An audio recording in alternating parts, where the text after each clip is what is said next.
Sodial is farming on the Cassidy. How does Sparky just kill 2 in the back? That is how you make a statement. Kept it that much more aggressive. That's a beautiful blade. Absolutely picturesque. You just can't get enough of Rocky. There's the pin. Nice Reinhardt, yeah! Zen not going to try and play that anymore. Ooh, that is a sick shot. Oh my god! That is clean from Merit. Now there's no winner higher Sugar Free with a stick. Kai dead. Crazy Raccoon versus Team Falcon's Lip. Just throwing clips. They want overtime, and they get it! This whole hog's pretty devastating when you're up in the corner. It is delectable. This might just be enough. And Crazy Raccoons have done it!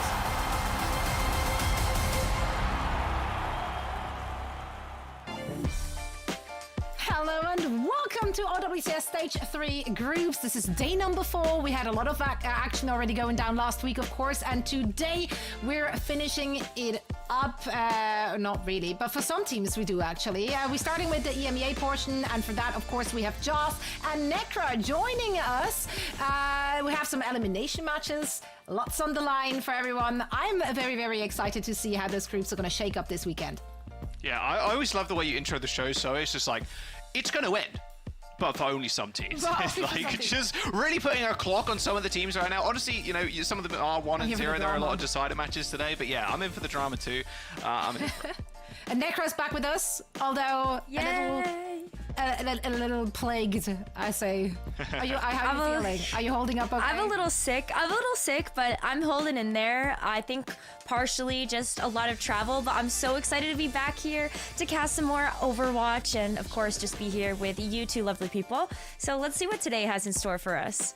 Yeah, I'm sure the matches today will revitalize you. So exactly. You're not like sick, you're going to be sick. It's going to be great.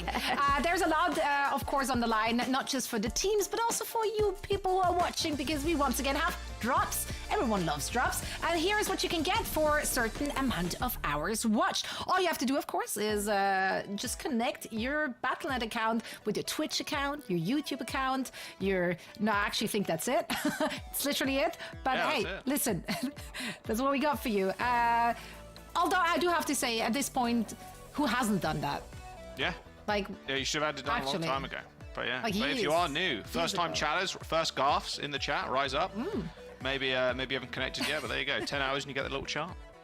Yeah, also, of course, as you can see on your screens, we have featured co-streamers. They will also provide you with those drops, so make sure to just watch all of them at all times.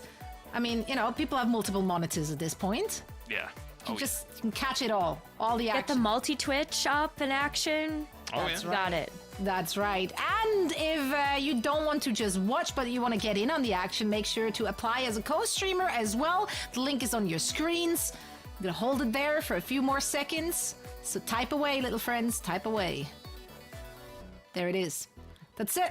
That was the housekeeping of the day. Actually, not quite. I still want to take a look quickly at our 2024 schedule, so you know where we're currently at. I said stage 3 is where we're standing in the group stages, and we're all leading up to that grand final at DreamHack in Stockholm. It's going to be a banger. Of course, our first major was in Dallas, and Crazy Raccoon ran away with it. So if you want to see them get crowned champions at DreamHack, make sure to grab your tickets now.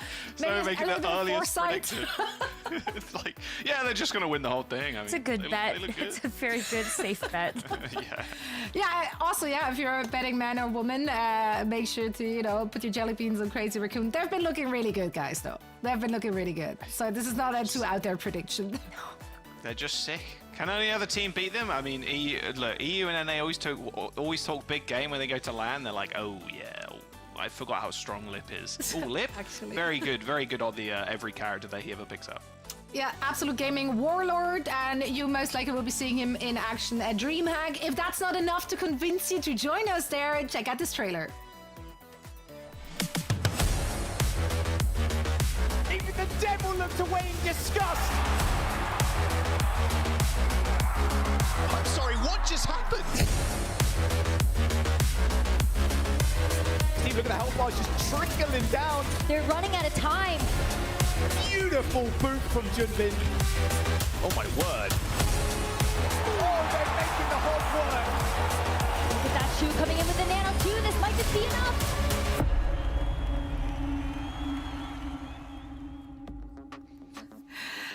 news, the tickets are available right now, so make sure to purchase yours today. And you know what we love more than teasers? Standings, leaderboards, points. Necra, here's our leaderboard looking at the points for this season of OWCS. Are you surprised to see how this has been shaking up thus far? I'm really not, but when you take a look at what's happening over in the EMEA region, I feel like there's a couple of teams that are still in a good shot of being able to catch Game and Gladiators, but similarly on NA, Jaws, I mean, what's going on over here? Like, Toronto Defiant, they can't be caught right now. Yeah, it is a battle for like second, third, right? I mean, NRG Shock at 4:30. They're not catching Toronto. There's no way. But Nightmare, Citrus Nightmare, and then TSM, like 10-point difference between third slash fourth, fifth. Like that is all to play for in that top 2 seed.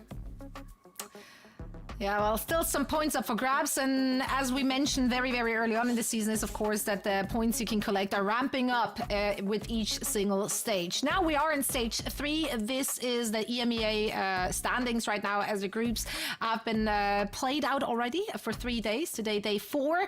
I don't feel like there is massive surprises. Maybe Group D was a little bit more uncertain, more unknowns, more up for grabs, I dare say.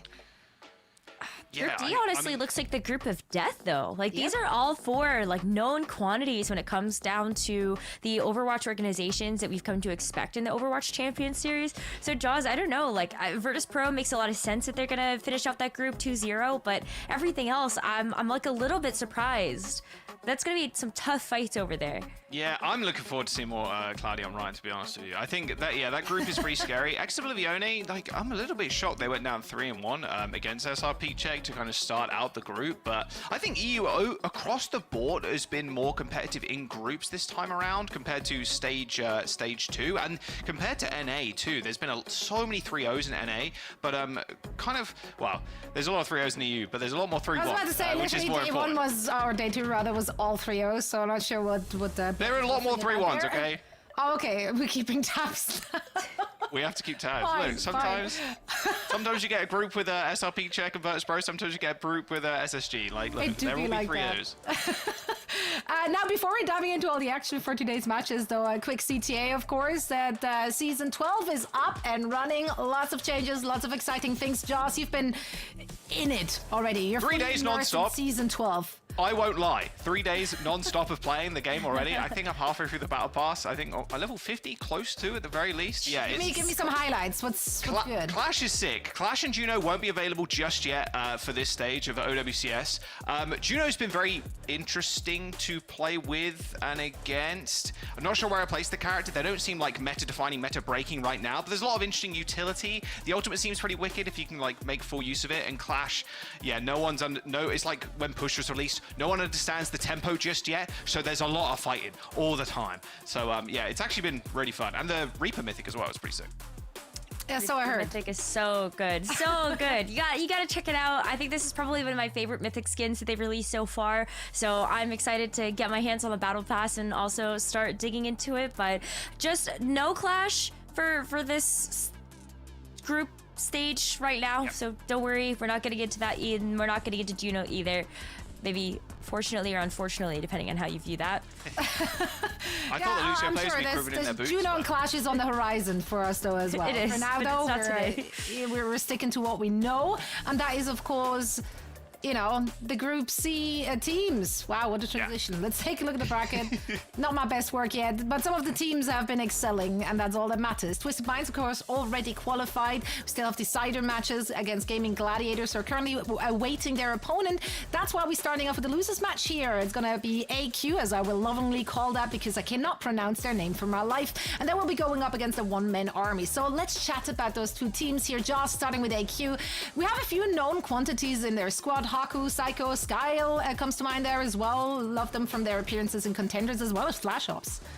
Yeah, I mean, Haku as well, you'd probably, a lot of you remember from the Saudi Arabia World Cup team in 2023, the crazy run that they made during the bracket in World Cup, and beating China, of course, in the crazy Map 5, and recognizing him, you'd think maybe a bit of veteran experience here. Hey, I won one of the biggest tournaments in Overwatch Esports, so, you know, coming in pretty strong. Unfortunately, the team didn't really come in as strong as maybe they kind of initially hoped. Gaming Gladiators, Gladiators was their first opponent. It was a 3-0, and they didn't cap a single point. So any kind of point here would be a W, and their opponent today obviously being a one-man army. Yeah, only up from here, Necra. One-man army also struggled in their opening matches, so they are also currently no W on the board. Some exciting changes coming from stage 2 into stage 3, though. Absolutely. I'm looking right now at Top Dragon and Donghoon, 2 players from South Korea that are known for their time in the Korean contenders. Top Dragon was playing for O2 Blast. Donghoon similarly was just able to really kind of make a name for himself on the Dreamers roster. That was so much fun to watch, but now we're taking a look at them fitting into this squad that started to round out a one-man army starting in March, and I feel like all of them together, I think they can make some magic happen. Yeah, let's take a look at the polls actually to see where our audience stays. I dare say, yep, one-man army should be considered the favorite here. It's just a more known quantity as well. We got to see them in action already in stage 2, right? They had a very tough group there. That ends Team Peps. Who else was in there? Sheer Cold, although they did defeat Sheer Cold, and Sheer Cold fell a little flat in their group stage. But still, you know, ends and Peps in the groups, that's an uphill battle. So nothing to be ashamed of when you're going down against them. Let's see if they can make it out of groups this time around. They have 2 teams in their way. Let's see if they can get it done. Guys, take it away. Yeah, thank you very much, Zoe. Yes. Here we go. Map pool on your screens right now. Of course, we'll go to control, and then the loser ends up picking. And unfortunately, Rose, both these teams very used to picking at this point. Both went down 3-0 in their first matches, like Zoe was were highlighting against Twisted Minds, one-man army. They did end up picking up a couple of points on Surabasa. It was pretty close. Could have been reverse sweep potential. They went to all 5 points on Flashpoint, but I mean, it's a group where you're expecting Twisted Minds to make it out. Same with GG Peps. This elimination match, I mean, there could be a rematch on the horizon as well against Gaming Gladiators, but we'll have to wait and find out, of course. One-man army will end up picking up Samoa as our first control map of the series. Not a surprise, a lot of our teams in the group stages has opted to go for Samoa as just the opening map. I think there's a lot of really interesting ways that you can participate on this map with just so many different compositions. But we've seen a lot of dive as of late here. Looking at some place like downtown, you can definitely play the dive. You can also take a look at Volcano, just kind of switching it up a little bit. But since you're on downtown, let's take a look at the dive comps we've got coming out here. You think the Diva's gonna stay? Yeah, I mean, Diva did receive a slight nerf in the previous patch, in like the Juno patch. 3.5 seconds maximum matrix duration down to 3. I personally don't think that means all of anything, because most Divas aren't fully using matrix and the recharge time of it is very, very high anyway. But Diva's still pretty decent against Winston and just like forcing these hard dives. And I think more importantly, heroes, eating dynamites and eating Top Dragon sticky bombs, like those are the 2 targets you really need to look for here. Obviously the nades too. Diva's got a lot to do in this meta with the eating abilities, but I'm sure Kaozi can handle that. Oh, look at that. I mean, you're already going to see the Ash Dynamites actually land onto Top Dragon, so you don't have the Diva on the other side to do the eating just as good as what you were talking about for the Diva here on AQ. But as we start to kind of tussle on the point, you're going to see Top Dragon try to get up to one of these ultimates first. That duplicate can be so impactful just to give yourself an extra body on the point. Good first cap. Yeah, one-man army, they need to just hard dive here. Land a dynamite, send Top Dragon in, send Theomatic in. I mean, Top Dragon easily his best hero in the Echo. Missing sleep there, Psycho. Oh, instantly taken out by Arvo. Real rough stuff. I'm not sure if they had recall available, I didn't quite catch that, but the classic kind of downtown Samoa here, where you just roll around the middle point until you eventually get wiped and just burn as much time as possible. Eventually there, the DPS from one-man army do end up clearing up, and they will end up capping 2. All right, so no duplicate even needed either, which means that they're going to be able to have this for the next fight as Top Dragon finally is able to get that online. But you also have the Nano that you can use here. Alpha should be able to get that up too before AQ come back in. So it should be coming up pretty big here for a one-man army, just in terms of the ultimate economy that they have. Looking at the Winston ult 2, just in comparison to something like the Diva, I think you can make a lot more use of that when it comes down to some of the damage output from that Primal Rage. Good whip shot on Theomatic there. Duplication on the break for Top Dragon, but it's a little bit too late. Theomatic's already dead. I mean, what are you going to do here? Even if you get Rally, like, good luck. Nano boost on a Dongan though. Alpha sending the Brig in. We got no Winston to dive with, but we got a rallying Brig. Looks like one-man army are going to be cleaning this fight out pretty easily. Pulse bomb from Psycho. Just trying to level the playing field, but kind of unable to do so, especially when Dongan's just perma full HP with the rally. Even a self-destruct thrown out too. Rather questionable one. You know you've lost the fight. You want to be able to remake mid-fight later on. I'm not sure about that one, as one-man army just continue their domination on this first round. I disagree with using that remake as well. I think it would have been love to have it for this upcoming fight. But listen, if you don't have your tank, you don't have thematic, you may as well just throw a nano on the brig. Just as good, right? Yeah, thematic We're gonna see diving AP yet do again. that too.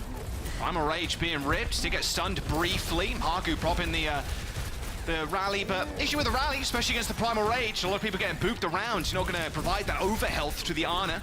Instantly kind of isolated and taken out. And now you have to look to the skies too. Thematic once again overstaying his welcome a little bit. But they should be able to get the DMAC on the D.Va. And once again, one-man army in a good position to just kind of take over this game. 10 seconds to go, or 10% to go, I should say. There's Arkadisha trying to get a regroup, but it's looking quite unlikely. Very late spawn here by the tank. It doesn't really matter if Theo goes down, if the rest of your team is going to be able to find a line of sight. That's really where Evo has been able to come into a lot of this, as you see Theo try to hold that front line once again. Yeah, Scar's taking a lot of damage from the front line. Alpha rotating down through the mid yet again. Duplication coming up for one-man army. Arkadisha haven't got all of anything. Haku dead, Scar to fall too. That should just be it. A duplication on the honor of all things. Free nano boost, why not? And that should be just a cleanup coming through. No Primal Rage either. Of course, a late swap to the Winston there from Arkadisha, and, you know, using that D.Va remake would have been very helpful in the fight previous rows, so a small overstep, I think, cost them big in that round as a one-man army find an early lead. Okay, so to say whether or not that was the nail in the coffin, because one-man army, they consistently played so aggressive where Theo created so much space, Top Dragon, Evo, just a lot of real estate to work with in order to pick single picks, like whether it's on a flank or something, there was always some type of trade happening that was more advantageous to a one-man army despite actually losing the tank so early. So I really love the way that a one-man army is playing this. Maybe the D.Va mech could have helped there, but we're not going to see the D.Va once again. As we move points, we're going to see Thematic actually pick up the Mauga. This was a hero that we actually ended up seeing him on actually pick up every once in a while when he was slotted into the roster. This was the hero. Yeah, that was the hard Mauga meta too. Did prove a rather competent Mauga player, and with this like May Reaper rush, it's gonna be tough to kind of kite back. Without a Lucio, you've got a lot of defensive tools, of course, in the brig. Lamps early deployed there, but Haku caught out yet again, got booped into the front line. I mean, Psycho on the Pharah should have fairly easy time getting free damage in. Is not exactly vulnerable to the May, somewhat. The Reaper, maybe around a couple of icicles, but I mean, your front line is just going to get absolutely crunched before the Pharah can live in these long, sustained fights, which Pharah excels in. Absolutely. Pharah really needs that ramp-up time, especially with the tank being able to create that space, and Sigma only is able to help with that if the Sigma is kept alive, right? Like, it takes a small amount of time there for that Sigma to also get started. I mean, look at that, right? It's just, I mean, classic kind of rush com. You just wait, no, you're on the point, you just wait forward. You have to run through this small choke, and then the May just kind of sits there. I mean, I guess Psycho's got 10% towards the barrage, but even getting that off is going to be quite frustrating. Thinking about how many survivability tools one-man army has as well. Block, Fade, Wraith Walk, Lucio just existing. Yeah, amp it up to get away. And look at this. Goes straight into the spawn room too. Coalescence. Yeah, no chance for the backline there. Oh, dearie me. One-man army. An extremely aggressive hold here on this second point. The tempo of the Sigma just doesn't quite match up with this. Going back to what we were talking about before, the Pharah needing some time to really get those rockets down. Even just finding an angle to use this barrage is going to be so tough. And all the while, look at where the Pharah's going, and Sigma's dead. Oh, dearie me. Psycho gets the barrage off, but a lot of that damage just is eaten up wholesale by the beat. Haku does get a nice boot. I think that's all. That's going to be the kills, really. Arkadisha, I think in the end, you are looking at maybe swapping to a rush comp, but with this amount of time left, you've got to stick on the Sig because you're close to the Flux, but only one Flux in this round. As a one-man army, they still got ult. They got Blizzard, they got Death Blossom, they got Cage coming up. I mean, good luck fighting this fight. I don't know if you're even going to be able to make it to point if that Cage is going to pop down. Oh, nice window though. Okay, it's going to buy a little bit of space and time, and Donglin actually gets sniped through it too. 10% to go here. As one-man army do make a quick retreat. 3 ultimates still available. We'll see if they actually want to throw this one in. Does it like it? Sound barrier comes through. Hits 4. Psycho dead. Blizzard does hit the Sigma, and before you can get the flux off, the fight's already over. One-man army running away with this one. Absolutely no chance against the rush comp. Not even a chance to use that flux. And the wave respawn's not saving you there either, unfortunately. One-man army with a dominant first showing on control. That was so dominant. I mean, especially when you look at that second point. Yeah, like OWCS, they were actually able to get a little bit of percentage there on downtown. You switch over to Volcano, and the story is very, very, very different. That Sigma comp just not fast enough to be able to keep up with the pace of what that Mauga can provide. But even then, I don't know. I think like you've got the Amatic that's just such a dominant Mauga. And on top of that, you're able to bolster it with a Reaper and the Rush and the rest of the pieces. Not looking great here for OWCS if we move forward into the second map. It's not looking great. No, that was a little rough. Yeah, OWCS going down 0-2 there. They do get a chance to choose a map now. One small thing that happened during that game too, I'm sure you guys are fully aware if you've been playing over the last couple of days, but wave respawns coming in. It's pretty sick. I think it's really good for solo queue to kind of help you regroup, but you'll see a lot of the time now, a lot of teams kind of respawn together, then you can instantly kind of push out the spawn. Nice little small update. Definitely helps, I think, solo queue a little bit more, like ranked play, a little bit more than it does like high-level competitive, because people are very good at regrouping at this kind of level. But yeah, expect to see a lot more of that. Yeah, I mean, this was just kind of domination here. Theomatic, very, very well versed on the Mauga, of course. We spoke a little bit about it earlier. Came in for, oh yeah, playing the Mauga, picking that up when it was like hard meta, and playing it to its full effect here on Volcano. You can play, I still think you can play this kind of rush style on a lot of maps. I don't think Mauga's nearly as strong. I think dive characters are a lot stronger, and maybe that's where we see Agdisha going towards as well, Rose. Maybe we do go to more of these dive maps or these slow poke maps if they want to flex towards the Sigma. We saw, though, that even with the dive composition, going to the D.Va to kick things off, it still wasn't really able to keep up with the Winston that the Omatic had either. So despite Theo being so good at the Mauga, does have a very competent Winston as well. Yeah. Despite dying a lot and first in a lot of those fights, still got the job done, right? Ain't no PG on Ike Vol 22 deaths. You know, when you reach if you're not dying, you ain't trying, as once said. Yeah, so I mean, maybe opting into something like a Sigma would be kind of nice. I would like to see a lit. I'm not sure. Do we have Gibraltar in the map pool? Because you can play the dive and you can play the Sigma there too. So we'll have to wait and see where they want to go. But yeah, one-man army, just a really nice full start. But I always say control, fraudulent game type Rose. So we'll see if the enemy team can kind of whip themselves into shape and then come back for this one.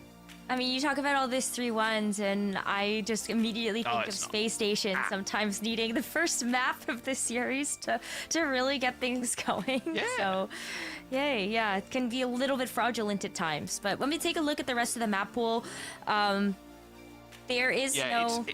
There is no Gibraltar. Sorry. I thought there was, but no, it was Junkertown. It was the map that I was kind of blanking on there a little. Dorado, Dorado, Shambali Monastery. Yeah, I think there are some good opportunities here. Maybe even Circuit Royale if you really want to hard force the Sigma. Could do that. I think like Eichenwald or Kings Row is also not really a bad shout. If you want to run the dive too, I think Blizzard World can also definitely work there, but I don't know if they really want to run the dive into the dive. It did look a little bit better for that first round. But is it the D.Va angle? Is it the Winston angle? We saw Kai kind of pick up both. Yeah, I mean, D.Va's still kind of a counter to the...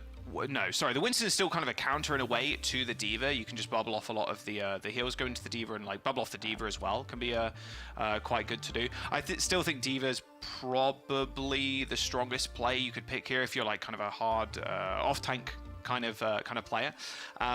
So yeah, Dorado might be a good shout. Of course, the teams are kind of just deciding that now, so I have to wait and see. I want to see if I was curious to see coming into this week as well if we'd see a little bit more Echo or a little bit less Echo. Sorry, because Echo did receive a slight nerf, and in fact, a couple of heroes that are more like high mobility kind of focus got a couple of HP nerfs, down from 250 to 225, which funnily enough means Hanzo can one-shot you now with a headshot. So I think it was Hanzo, Sombra, and Echo. I might be missing one. I know Torb got a HP buff. But I was curious if we see a little bit less Echo, but because of how mobile Echo is, even that 25 HP loss, it's not like the biggest burden in the world for the character. So I expect Top Dragon to just perma-play that in this meta. Like I said, it's one of his best heroes. And he's definitely played and lived through all of the changes that have come to Echo in previous times and still played the Echo. So I think you're right on the money. We're definitely going to see more Echo from Top Dragon, and especially when we take a look at OWCS pick of King's Row, you can still absolutely play the Echo here too. All right, King's Row, finally, some King's Row. I've had a lot of Clash maps. I know I think they increased the frequency in which Clash was played, or at least it definitely felt like that. And I think I've had one King's Row game in the last like 3 weeks. I'm like, come on, I want to see this map. Yeah, it is a good thing in a way, because you know, playing a lot more of the new game mode and then kind of getting used to it rather than like playing it every now and then and like, oh my god, it came up in the... I've only played it a couple of times the first 2 weeks. Like, you know, you want to get used to it ASAP, but it's nice to see some King's Row again. DMX on the phone. Call him PG. Make sure he doesn't get 22 deaths in the series. I'm not going to make that joke again. Sorry, PG, bro. We'll have to see. It's not even in this match. I know, we're not even doing an A, but I mean, it was one of the funniest matches of all time, I think. One of the hypest too of last week. Top Dragon, though, Rose on the Pharah instead of the Echo. Yep. This is one of his best heroes as well. Definitely known for both of those aerial picks, so the Pharah also makes a lot of sense, especially if you're trying to just burst down all of this damage. Okay, maybe not go one-to-one with a Widowmaker, but hey, in theory it works. Okay. A rare Widow W there versus the Pharah. Here, body shot followed up with some SMG fire. Top Dragon down, switches instantly over to the Echo. So we see them kind of move in. Good anti-nade. Where's the follow-up? Theomatic super low. Yeah, a lot of that healing getting absorbed by the Diva Matrix there. Big problem for the Winston a lot of the time when you're hard diving like that. Those heals getting matrixed. Good shot with Skyle again. Taking down Alpha with ease. Oh, that was just too easy for Skyle there. With Alpha out of the fight, you are lacking a little bit in the heal output of One Man Army, but you still have Donghoon that's up. Theo going to sleep for just a little bit, but still able to do that duty of just harassing this backline. Skyles have to back off. The rest of OWCS also has to go back to spawn to try to regroup here as they go for another approach. They're going to have a nano as well, so take a look at where that's going to go. Nano boost onto the Diva. No real shock there. Just Matrix using micro missiles and then running at somebody. An insta-kill for low health targets, like Top Dragon. Like I said, recently got nerfed. 250 to 25, so a bit easier for the Divas to deal with. Good headshot. Good couple of them, in fact, by Skyle. Follow up with another kill, maybe? I mean, Alpha was lucky they survived. Triple headshot, no kill. The life of a Widow right now. Theomatic receiving that nano boost, popping the bubble down. Doesn't explode to the Diva self-destruct, but unfortunately, Alpha does. Pulse bomb from Psycho. Starts off the fight pretty strong. As Theomatic instantly naded and chased out. My word, there is the cap eventually coming through. It took him 2 minutes, but kind of a decent pacing for King's Row, I must say. Especially with a one-man army just so close to ultimates. So close to Bob, Copy, and Primal Rage. Just couldn't get him online quick enough. Was a war of attrition though, because as OWCS started to create some space, you could see just how the sightlines started to work out there for Skyle. Perfect sightlines onto point. It was started to move a one-man army off towards the back of point, so they didn't necessarily have great access to keep that stall going and making sure that they couldn't actually finish out this very first point. But as you said, there's a lot of ultimates coming online here for a one-man army. The Bob is going to help out a lot to try to get a close hold here, not allow this payload to get too far. And you also have Top Dragon, who's got to be really careful, but actually gets forced to use this duplicate early just onto Tracer to stay alive. You take that. I mean, using the Tracer is going to be kind of nasty, but where's the avenue of attack? Top Dragon forced to recall on the Tracer already. 60-70% towards the pulse bomb, but only a couple of seconds left. Look at how OWCS was slowing down the fight there in order not to get blown up by the Copy. Although, unfortunately, sticky bombs all directed on Skyle there, but Top Dragon's still going down. Still rather small, like messy fight with a 1-for-1 trade. One-man army with a big advantage. They got Bob, they got Prime, if they really need to use it, but they might just want to hold on for them for the time being and hold on for a bit too long as Theomatic just gets focused down. absolutely bursted out there. The healing just not enough to be able to deal with the focus fire. And so you're losing out on the primal rage. All of these trades are coming up big here for OWCS to push this final part of this objective. And they're going to have the ultimate economy to do it too. Yeah, look at that. Just pushing straight to the back line. Yeah, no chance for the Ana to fight back, unfortunately. You might as well stand there and do absolutely nothing because Defense Matrix elite every single shot that you've got. Top Dragon falls as they end up coming back from the spawn, and Dongen is just way out of position there on the brig. OWCS are going to be able to cap this point. No chance once again for Theomatic to use that Primal Rage, and third point push now in the size of OWCS with a beat and a self-destruct at their disposal. Now, this dive has looked so much better for OWCS. It does tend to be the case when you take a look at very strong attack and defensive lines, where the dive can cycle through a little bit better. Where the Diva creating a lot of space, and then you have the follow-up there from either the Tracer or the Cassidy this time around, as Skyle is going to switch off of the Widowmaker. And it's just really nice work to see just how much the Diva can get done. It's very much a comfort pick here for our tank player, and you can see why. There's so many one clips. I saw that sleep. I've fallen victim to that a few too many times. Sleep into the bubble. Nanabu's not getting too much though. Nice self-destruct uses there by Kaozi. I mean, using that self-destruct, stopping Theomatic from diving in because they have to hide in the bubble. Primal Rage eventually used. Even a high noon pop too from OWCS. Skyle pushing forward now. There's a one-man army. Have only got this rally, maybe even this duplication. They might want to use it if they find themselves in a bit of trouble, but no, a bubble, stopping those heroes coming through onto the Diva again, and Top Dragon just cleaning up on the Echo. The Echo looks so much better now too. I mean, sometimes it is, you gotta draw that line in the sand, and then you can start to actually give out the pain with something like this defensive dive. And so one-man army, especially when you're gonna have those that respawn advantage, you can absolutely just kind of hold the line a little bit closer here. But Skyle switch back over to the Widowmaker. I would be careful. Oh, sound barrier there in response. Skyle dead. Not the biggest loss in the world with the Widowmaker. Still got a lot of damage to do with this Tracer. Look at the positioning here from one-man army support line. On the mini like that, I mean, you are destined to die at that point. As soon as you hear that sound barrier coming in, you've got nowhere to run. I mean, Dongen, rally used. Now you've only got the copy. You can have a Bob. This is going to be a big push here with the Nano. Cozy, once again, getting on top of the backline. It's going to be tough. I mean, exactly, right? Like, you just send the Diva with the Nano right onto the back line. Tongkun Alpha are probably not going to stand a chance, especially if the defense matrix is up. You can't even sleep the Ana. Good copy there from Top Dragon, but instantly kind of dealt with.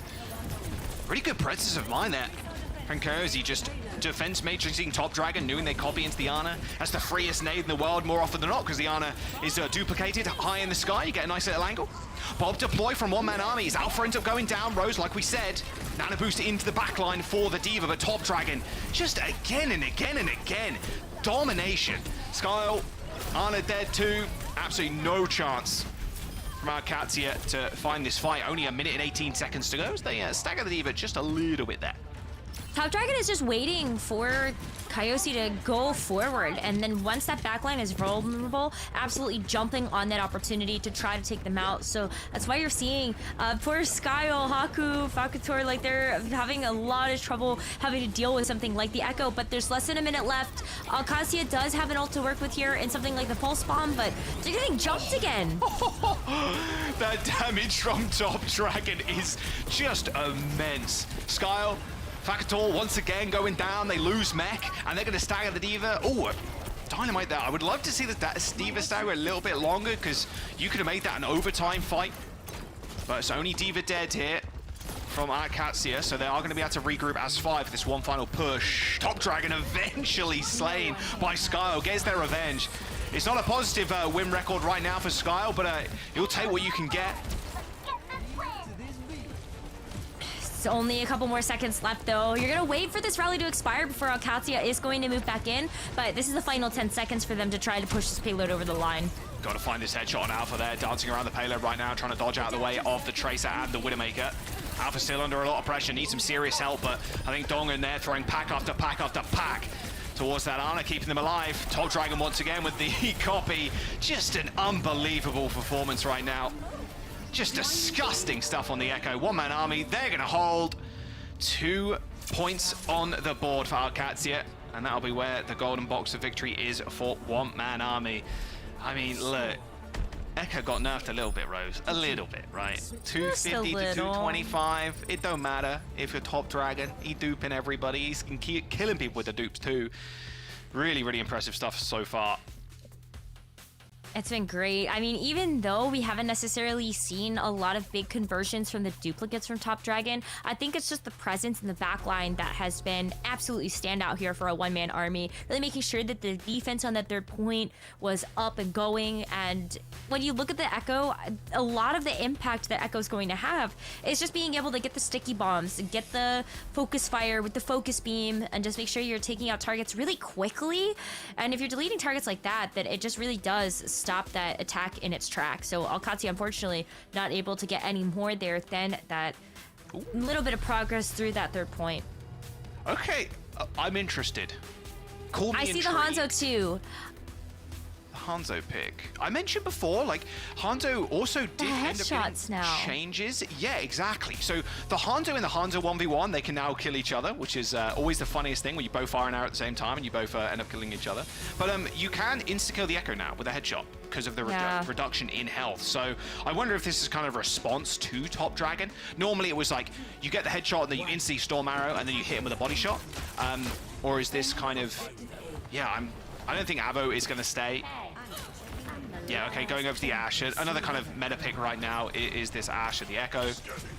So we'll see how well Skull does against Top Dragon, because Top Dragon had his number and then some. And yeah, okay. All right, there's one on the board for Skull on defense. Wait, it's like you just spoke it into existence. I'm telling you. You see the Echo just sitting there behind the sign. Not enough coverage for that tiny little head. Oh my god. Skylar just doesn't miss. We saw what he was able to do on the Widowmaker, so it wasn't outside the realm of possibility that you'd be able to get the headshot, but holy. I mean, you gotta be careful with that Sonic arrow. It's got a deceptively large range, I feel. A little bit of free wall hacks. Top Dragon, yeah, realize the neon, unfortunately, is you can shoot through it. It's not like a physical sight, unluckily for Top Dragon. So as soon as they take this high ground, though, it does make Skull's job a lot harder. But they are defending it quite well right now. As you can see, Top Dragon and Theomatic struggling to get high ground presence. But they are capping the point slowly. Oh, Fakator instantly deleted. However, Coily traded once again, and once more, you can see Top Dragon getting harassed by Skyle. I mean, Skyle has a ton of mobility on the Hanzo. Like, let's not forget that he still has wall climb. He still has the opportunity to actually just, like, strafe left and right a little bit faster with something like the sidestep. So you should be able to get sights onto this Echo pretty easily. But how do you get the follow-up here, right? All right, well, Dongan respawning, one-man army, grouping as 5 again. You can see the effectiveness that Top Dragon's been having just on the ultimate charge. 65%, definitely a lot more scared of the Hanzo than he would like to be. Good shots from Fakator, though, just keeping him busy. Top Dragon still is playing with very little fear, though. Even though there is a Hanzo, you can't play scared. Oh, Nano on the Diva, Nano on the Winston, but no! Theomatic reigns supreme here, King of the Jungle. Primal Rage onto the high ground with the Nano boost on top. And that will be that. A very quick team wipe there. And you could see the cogs working in Theomatic's brain. As soon as he heard that sleep from the Ana, because Fakator threw the sleep, like, onto the point to try and sleep the monkey. And then as soon as that happened, it's like, okay, it's go time. Instantly jumping up to the high ground, made the call, and a job well done. 3 minutes and 50 seconds now, Rose, to move the payload through second. A lot of the dive versus dive is tracking those cooldowns. As soon as you know sleep is offline, you have no fear in your eyes to be able to go after someone like the Ana. I think similarly, if you know that the Hanzo is out of mobility tools, you can also go after the Hanzo. So you're going to be seeing Theomatic do a lot of that, and tracking those cooldowns is what's given One Man Army a ton of success. Speaking of cooldowns, something that gets them pretty quick is the Diva in the copy. Double Diva on the field. No one is shooting any bullets right now. Absolutely nobody. Full Matrix usage there on Theomatic to make sure he stays alive. Both rallies also been deployed too. Yeah, this is a very, very slugfest of a fight. And a D-Mech from onto Top Dragon. He is out of that copy. No free self-destruct. Postman on the ground. Dongan tracking that one, making sure they don't instantly blow up, but now he's a little bit too far forward.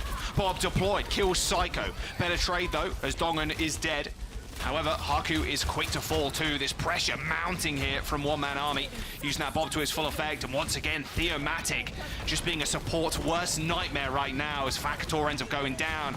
I think this might be a 0.2 capped. A very slow start to the fight with double rally and an echo duplication on the D.Va, but it was explosive as soon as the first kill came through.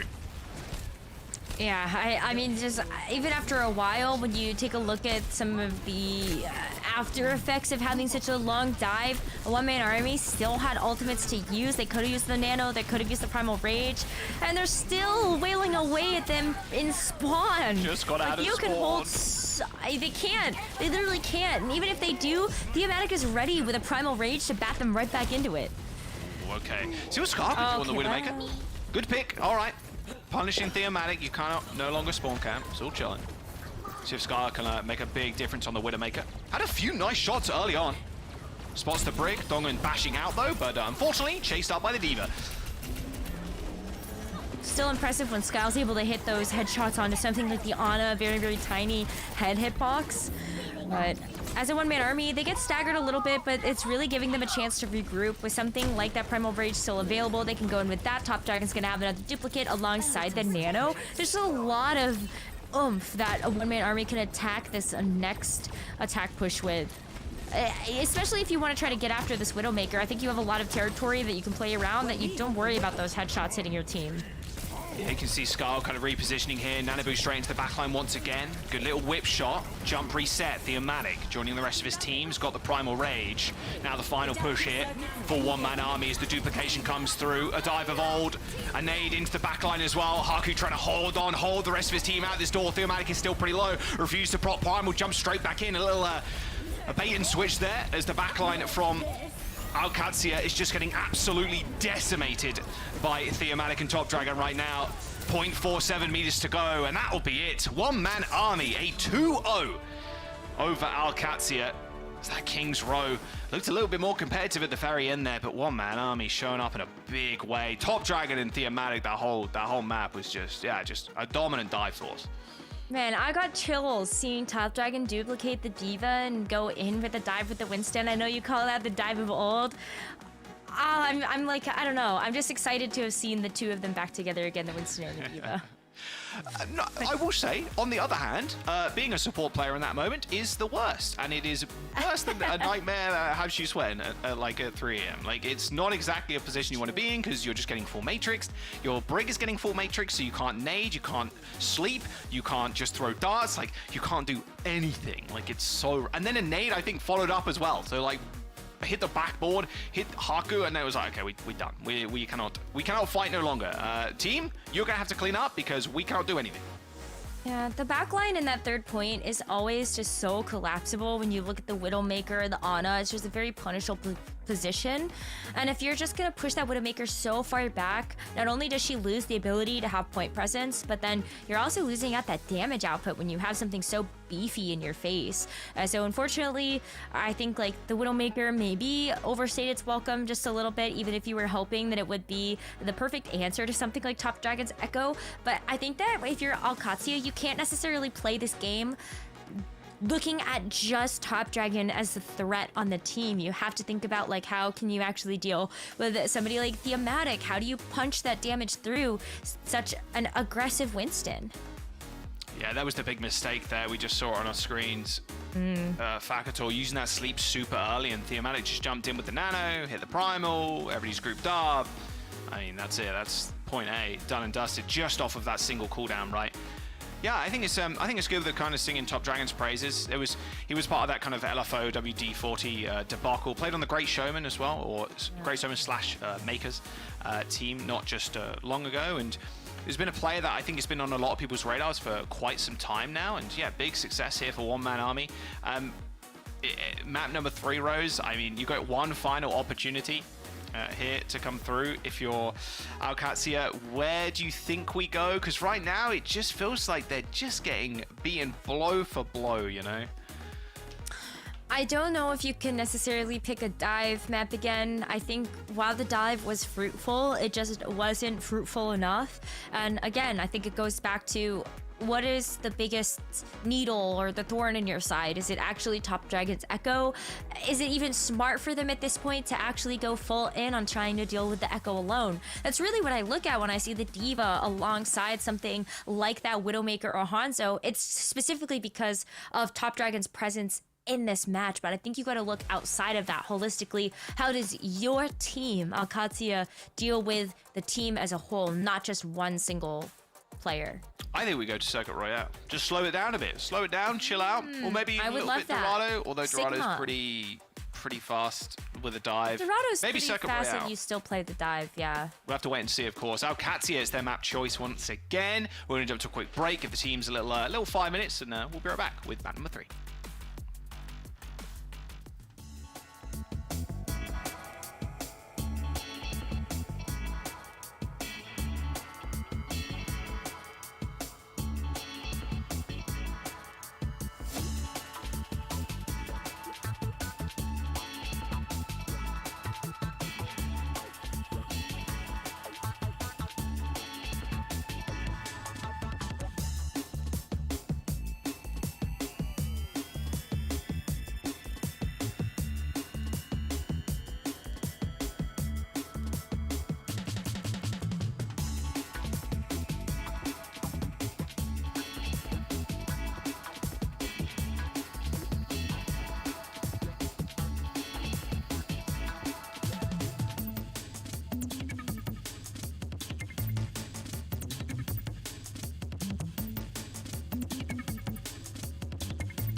Oh, we're so back.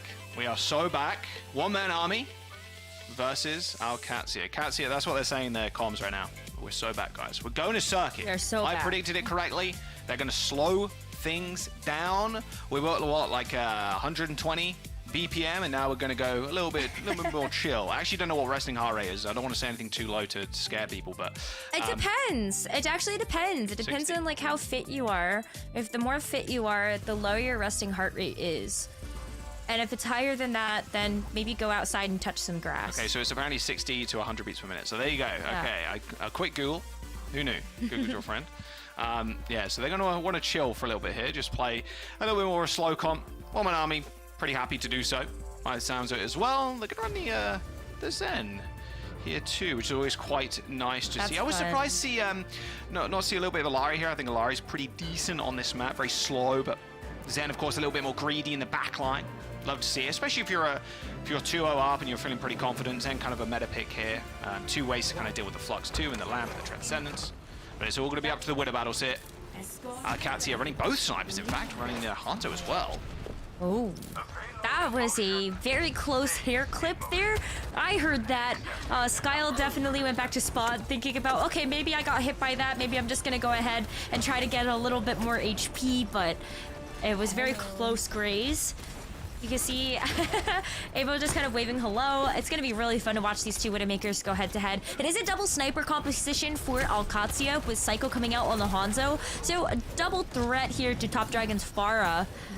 If he sticks on this, he might decide to go back over to the Echo if he ends up getting chunked. Yeah, Pharah definitely better on these tight corners here. You can just spam around, just punish the shield. But the Widow's got to be careful. There you go, Psycho with a big headshot. Widowmaker down there for one-man army. They're going to push forward now. Alcatia in a good spot. Leaves a lot of free room and movement here from Skyle. Just have to look at Top Dragon, who's been doing a fair amount of damage. Even kills the pylon with a little boot, but there is nothing that Pharah can really do. As soon as you use your pressure of the Widowmaker, the enemy Widow just has free reign over your front line.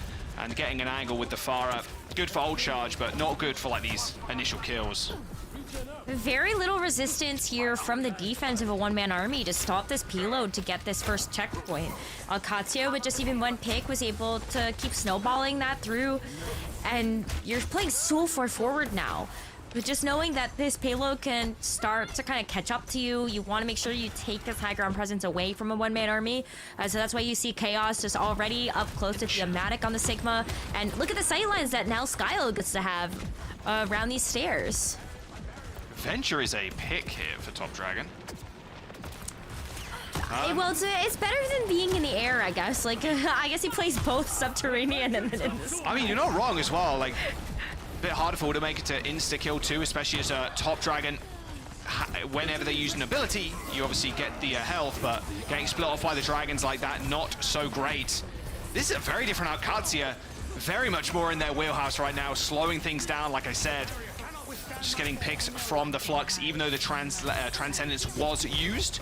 They're going to be able to get the second point. I mean, Thematic is going to be able to touch here, but look at this front-much pressure, especially with the window too. There's absolutely no way you survive, and even Psycho is behind Thematic at this point too. Yeah, a window deploy from Dongan to try and find something in the fight, but not to be. What a speed run, 5 minutes and 20 seconds with a small stagger on Dongan too. Yeah, that window placement was perfect. Like, if you're a one-man army, you are stepping out into the perfect sightlines of that window, and Donghoon just didn't have quite the same viewpoint to be able to make use of his own amplification matrix. But yeah, this is rough. I mean, Top Dragon is still going to be on the Venture here, but the Venture has to use quite a few mobility cooldowns to even get close to where Alcatia are holding on the high ground.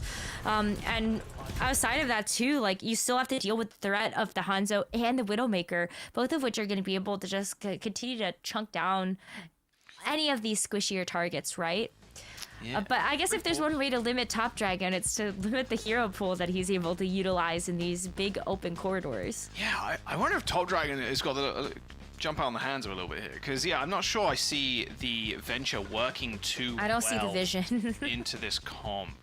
I mean, you want to go you want to go fast sometimes with the Venture, but then you can also kind of play slow, a little bit more passive play style, where you can just kind of hide around corners and be a big pressure to the snipers. They can get one shot pretty easily, but against the Alari and against the BAP, it's pretty hard to take either of them down, because as soon as you use your drill dash, you hit outburst as Alari, or you hit just shift regenerative burst from the BAP just to top yourself up or get away from the Venture. And then Venture wants to be on these corners, firing the left clicks at the shield and firing some shots at the tank too. I don't see the vision right now, but I guess if you're going to use it on any point, it would be this one because it's more close quarters than the rest. I mean, we'll see if it ends up working. But then how do you shock? Tectonic shock? I don't know. We'll see. We'll see. Yeah, because you got the Sigma shield that, like, the Sigma Shield's probably gonna neuter a lot of the ability that the Tectonic Shock is gonna have to access the back line. And yeah, I don't know. Maybe we gotta wait a little bit and see what the final masterpiece is gonna look like here. But maybe I'm with you. I don't know if I see off. the vision for this one. We did get a small disconnection there from Arvo on one-man army, so we're just gonna get them back in the lobby, and then we'll be good to go again. Yeah, because even the Shock, you're so far away normally as the back line, playing the Illari in the back. But you know what? I'm here for it. I'm here for some more Venture play. Honestly, I was curious if we. Very exciting. Yeah, it's an extremely exciting hero to watch, and like in rush comms, Venture moves so quickly, and they don't heal themselves, but the shields from just using abilities is kind of enough to survive like initial dives in with your tank. It's been quite an interesting hero to see it comboed with Tracer. We saw a long time ago when Venture was kind of first introduced. It was like, okay, double dive, we just like straight into the back line as the Tracer, as the Venture, and just dominate. But we'll have to wait and see if it ends up working out for one-man army as we wait for the connect. We did see Avo before the disconnect actually play the Ashe. So like if you want to, you have the opportunity to combo with the Venture, something like the Dynamites, then you can burn a target, make them a little bit easier for the Venture to take out solo. But I still think that you give up too much distance for the payload to wait for that perfect moment for the Venture to strike. I think that's going to be the biggest worry, is how much do you give up in order to actually win out the rest of the war? Hey, you could also play Torp, I'm just saying. He got 25 left health, but he got 25 extra armor. Got a lot of armor. Yeah, it's a lot of armor. An extra 25, that might be the difference between life and death. You can survive a pulse bomb with E. I'm just saying. All right, Avo's back in one-man army. Full force now. Well, here's the Flux. Small room. Pretty easy location to lamp, however. Theomatic with a nice little rock through that small corridor too, gets pushed off the high ground with a nice little rock, and my word, that's a lot of it. Lot of detonations. Yeah, even the lamp, it's tough to survive. The Illari ultimate there. And it will be OWCS pushing this high ground. If they can permanently control this high ground here and even wrap around and take the high ground away from one-man army, it's going to be a big problem for their defense here. It's going to be a really big problem, especially when you're bullying the supports from a one-man army off of this high ground as well. But here's the Tectonic Shock. Let's see if it actually hits anybody. Straight under the payload. A little bit of damage there on Chaos on the Sigma. But that's about it. Forces the lamp, I suppose. And this is what Venture's very good at. Holding these kind of small rooms. So I guess the Venture is here to kind of perma-contest, and then you have the rest of one-man army holding this high ground, just being an oppressive force. Going to push out the Sigma. Chaos under a lot of pressure. Same with Top Dragon though, but it's got the mini to retreat to. Yeah, not enough to actually finish up the pick. It was so low too. Like, Chaos actually only had a sliver of HP left. Even with something like the Orb of Discord from this Zenyatta, it just wasn't enough to be able to finish off the target. Good Transcendence from Alpha there, surviving that Dragons and helping Theomatic stay on the points. Got to worry about this Flux now though. Rock. Oh, hit the Chandelier. That's an expensive repair bill. I'm not sure they're going to be too worried about it, though. Window coming through from one-man army, but look at that. The sight lines here from Skyle, just too easy for the Widowmaker. And, of course, the Illari doing work. Bam, straight into the backline with the ultimate, and you were just broken down at that point. As soon as the fight starts getting a little bit chaotic, Illari jumps up into the skies, sends the whole power of the sun towards the backline, and you gotta hope your healers are on mark there, otherwise you are gonna get instantly destroyed. Good time bank to finish too. Almost 3 minutes, Rose. That's so much time on circuit. That is like an egregious amount of time, because that should be enough to be able to capture like the first point, even potentially the second if we go into extra rounds. But I'm definitely getting ahead of myself. I don't know if we're gonna get there. Is my fear for a one-man army. Now that they're on the attack, maybe we get a chance to see a bit of a better look from them. They do seem like the type of team that likes to work with momentum. So if they can get some of that, then maybe they're in good stead. But OWCS, like, now if the Illari wasn't good enough on attack, it's gonna be so much better on defense. Yeah. Does a lot of shield pressure too, worth keeping in mind.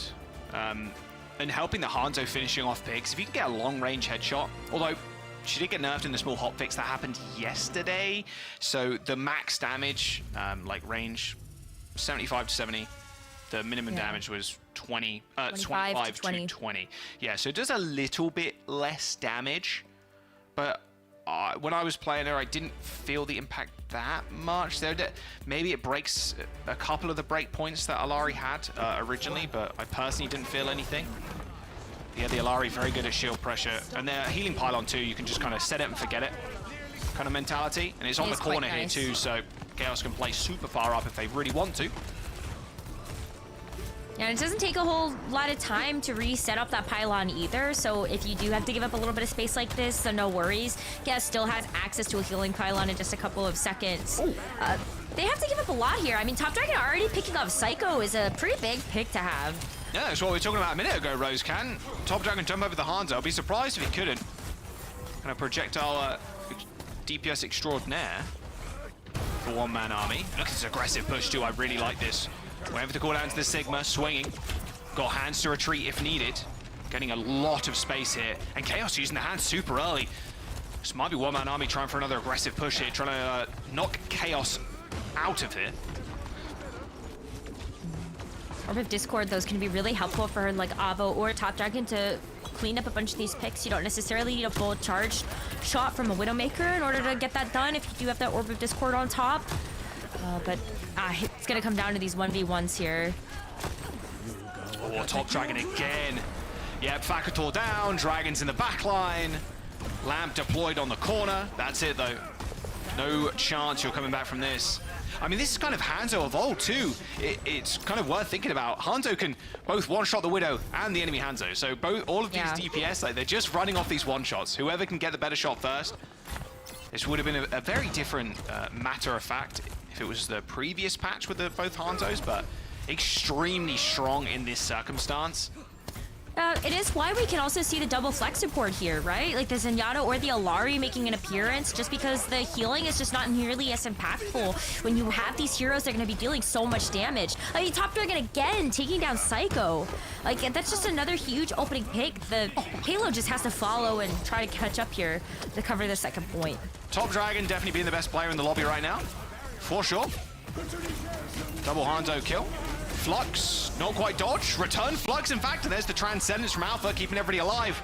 Fakator, no Lamp, I guess. I mean, they're all kind of split up, so it would have been a tough Lamp to get off if you're Haku. And that will be a push all the way to spawn. One-man army trying to match the pace record here from Alcazia. Going a little bit too far forward, though, but it's all good. Wave It's coming in. fine. It's Wave fine. respawns. I mean, We got point. exactly. Like, respawns are going to be great. Donghoon's going to be able to get back into the swing of things pretty quickly here. You're going to have to do a little bit of a reset, though. Like, the Amatic is also going to get taken down pretty late in that fight, so you have to wait for your tank. But honestly, like, my fear may not be realized here. Avo, Top Dragon, they're definitely putting in the legwork. Top Dragon's gonna have another Dragon Strike soon as well. And that's gonna be really nice to help split up this fight, especially entering into these close corridors. Good ultimate. Where's the follow-up there? Captive Sun does at least land on one. I hear the detonations, but I don't think there's going to be any initial kills. It's actually Avo on the Widow that finds one. Aggressive leap there from Psycho. Cannot find this angle at all to take down the Widowmaker, and is once again Theomatic and Top Dragon just filling the kill feed full of blue. 4.5 minutes to go. Yeah, no one can defend Circuit Royale by the sounds of it, or by the looks of it even. Wow, Theomatic and Top Dragon, I'm so impressed by the two of them playing together. They haven't had a whole lot of time together on this roster, but despite that, they really understand how each other plays, and they can follow up on a lot of these big picks. Like, they just play so close together. Unfortunately, that shield not enough to be able to save Top Dragon there, but the point remains. Oh, I was waiting for it. What a shot from Skyle. It was either going to be the Zenyatta or the Widowmaker in that one. That was so sick. I mean, Skyle's been an absolute tear. Give us another one. Grapple up. If you're feeling yourself, Dragon's going to come in, though. I think he's going to bit off a little bit more he can chew there as the Dragon's swallowing up hold, and Psycho returns the favor. Dongan, Top Dragon dead. If one sniper can't do it, the other one will. Yeah, look at the wall climb. It's just so great to be able to change up your vantage point, see if you can actually pick off one of those low health targets. Little bit of a switch up though. Top Dragon going over to another one of his best heroes. It's gonna be the Genji. Now that the Dragon Strike was let loose, you do have the Genji as an opportunity to try to cycle through and follow up a little bit better with these Orbs of Discord. You got Donghoon on the Ana as well. So if you anti something, Top Dragon's gonna be able to help out with a deflect of one of these snipers or just go in and clean up himself. Yeah, I mean, they are hard going in on Top Dragon right now if they're swapping to an Ana too. You've only got the Transcendence to save you from the Flux, so you're going to have to keep up with those timings. Flux hits 2, though, from Thematic. Slam back down. There's the Lamb deployed. Thematic, though, picking up Fakator, who's on the Zen, on the high ground of all things. A Flux from Chaos. Kills the Widowmaker, and here comes the cleanup, but Thematic's still doing a lot of work in the back line. I mean, you're just trading them at this point, but Thematic's still very much in control right now, just sending Chaos super low, forced back onto this mini, and you still got to look around as well, because Top Dragon is just in the back line. Finally, Chaos ends up killing Thematic. Stayed a little bit longer than I thought he would. But how's Top Dragon still alive? Okay, and he finds a kill too. Like, oh my goodness. 2 minutes to go for one-man army. Still a lot of time burnt off of the time bank. Just a very extended and chaotic fight. It is a lot of time off the bank, and that's why these switches were so important to have come in that fight previous, because now you actually do have a good enough amount of time to get some of these ultimates online, like the Dragon Blade. You do have the Nano that's going to be able to pair on top of that as well. But the fact that Gravitic Flux didn't work in that fight previous, now you get another one. So I'm not really too stressed out yet for one-man army. They still have a little bit to get Does he know? over the line. No. He does. Okay. We're all good. I thought Sky was going to get randomly right-clicked there, but yeah, Sky heads up play, rotating down to the lower left here after that Venom Mine got tripped. Sights active. They're down at 0-5. There's a one-man army. I'm going to use this for a little bit of space, but Chaos still taking down Arvo, so those sights are gone. And Top Dragon dashing in, dashing out. And again, very scrappy fight. Look at the positioning right now of Thematic and Alpha. They are in the spawn doors, killing spawners. We're not even playing Minecraft. Look at Top Dragon too. What is happening? Oh, Katsia just getting 1v1s. torn apart. Look, Thematic is now on the other spawn door on high ground. Yeah. Checks out. What am I watching? Totally checks out. No one can approach the car either because you have the Dragon Strike. Nanoblaze forces Transcendence. Can't get the slash and dash, but still doesn't really care about it. Slashes straight through Haku, followed up with a kill. A minute to go. There's no follow-up touch there from Alcatia. What a messy last 2 minutes there. It's like every swap side, swap teams. A minute to go. It's like they forgot it's a Versus team 3. fight. Like it's a team fight game. Everyone was taking the 1v1s. It's TXCXX, but we're playing it on Second Real last. Oh boy. Oh, Jaws, I'm getting flashbacks. I'm getting flashbacks to like that one Toronto Defiant Circuit Royale that lasted like 6 rounds. Oh, that was a good time. That was a good time, but I am getting flashbacks. I'm not sure. Well, maybe we don't go 6 rounds. There's only a minute to go. In theory, right? In theory, there's only a minute. How many times? How many times in the OWCS have we seen teams have like a minute or less than a minute and then they get all 3 points? Like 2, 3 points. It's a lot. It happened more Especially on times than you might circuit. think. Yeah. All right. I don't know. You know Top Dragon's going to be playing Hanzo here, so we'll see if Alcatia end up changing things up. No more Alari on the defense. Yeah, Switched over to Zen, of course. switching over to the Zen. I think it makes a lot of sense. We saw this switch at the very end of things, and I think when you look at just the amount of impact that a Zenyatta can have, I'm sorry, Jaws, but I'm in the Zenyatta camp. I think it has a lot more utility with the Orb of Discord, helps out your snipers just a little bit more, and the Transcendence is so nice, as you were saying at the beginning of this map, to have as just a secondary option to deal with something like the Gravitic Flux. Yeah, and you can also maybe predict, hey, if Top Dragon just switched to Genji, we've got another tool to deal with the Flux and then Blade, right? You got the Lamp and then you got Trance, so 30 seconds to go. Circuit Real moment. Now just wait for the Widowmakers to try and find a pick or focus down this tank.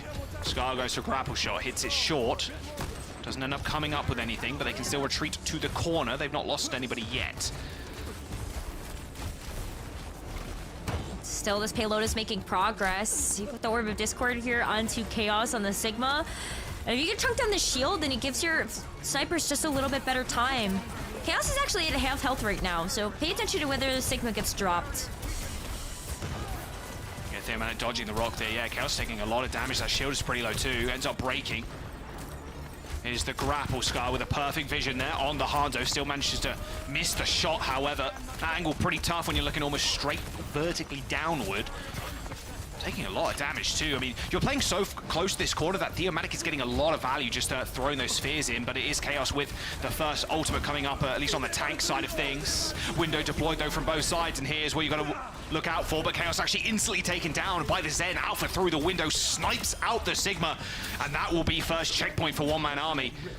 Dongan and Top Dragon cleaning on up. Are we going to see a 6-7 affair here? Probably not, but One Man Army claiming the point with only a minute in the time bank to start themselves off with.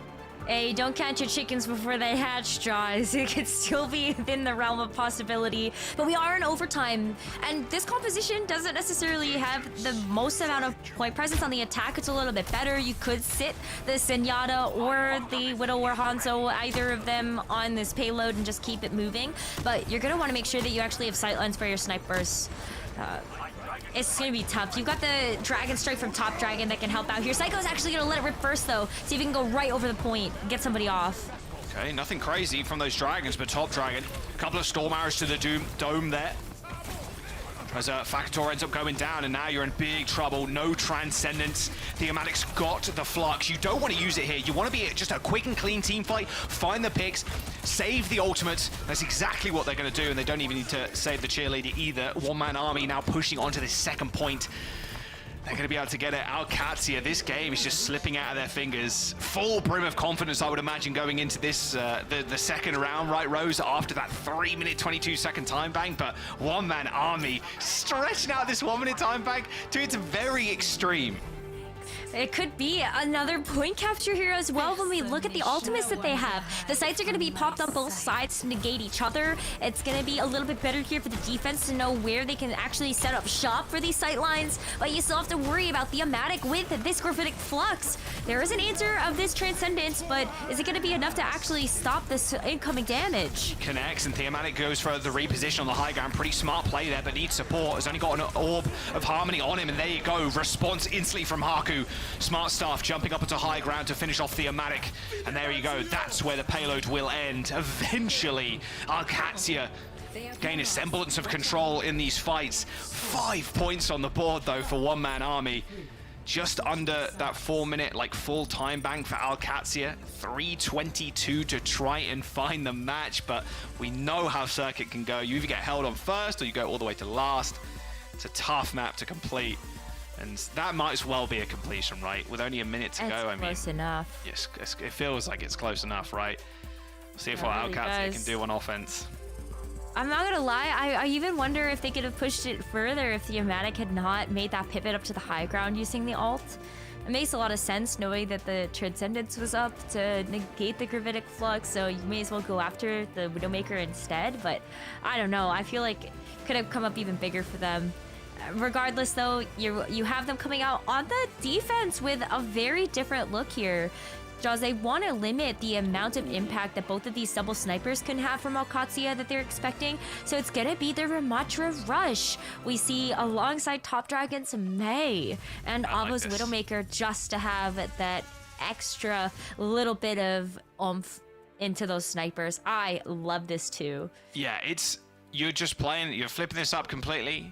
We want to go fast this time around. We want to hold these small rooms with the May. OWCS, they're going to be able to spot this pretty early on. As Chaos, well, maybe not early on enough.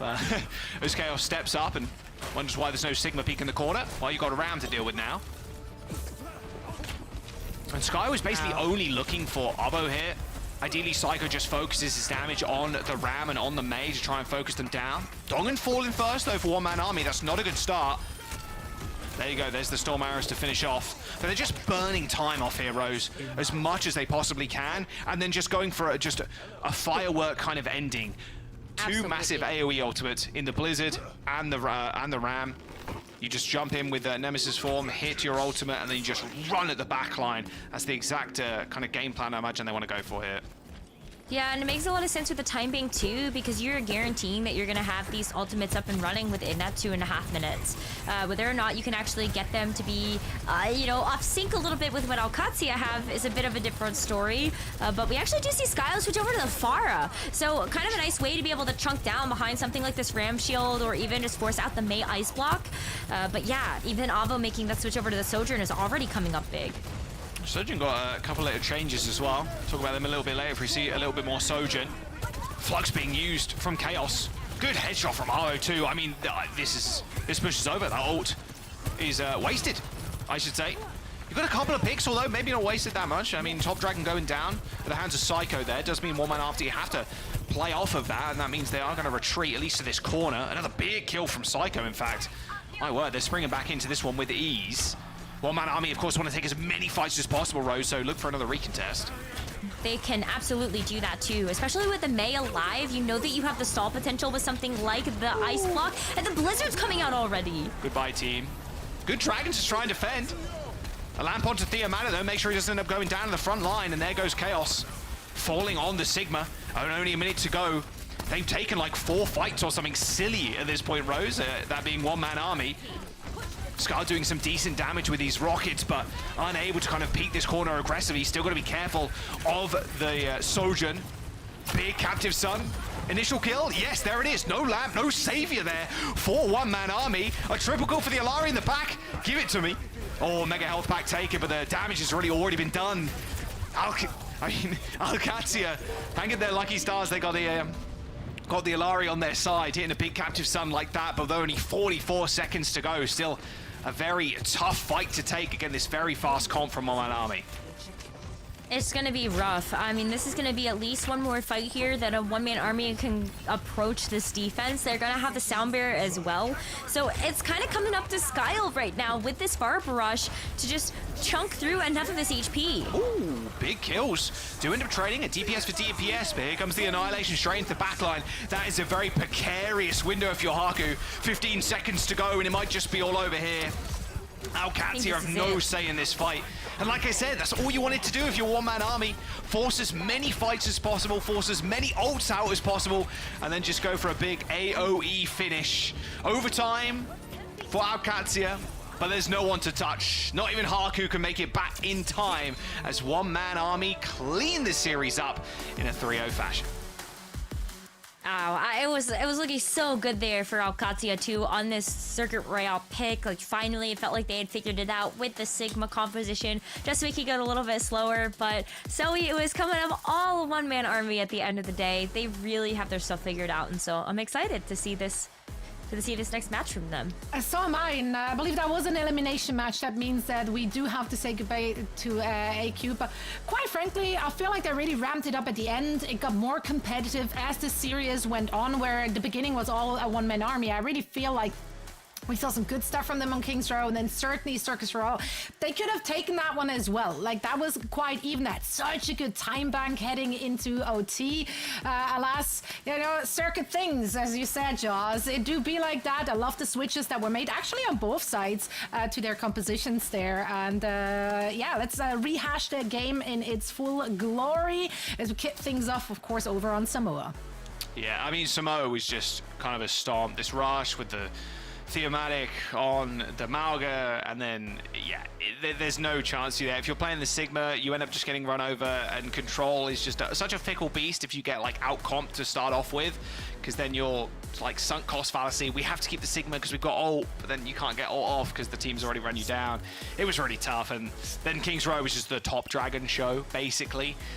Every single highlight, I'd imagine, is from his POV, and then I think eventually Psycho and Scar ended up coming alive on the Hanzo and the Widowmaker. That was the really big turning point from OWCS, but it was just a little bit too late.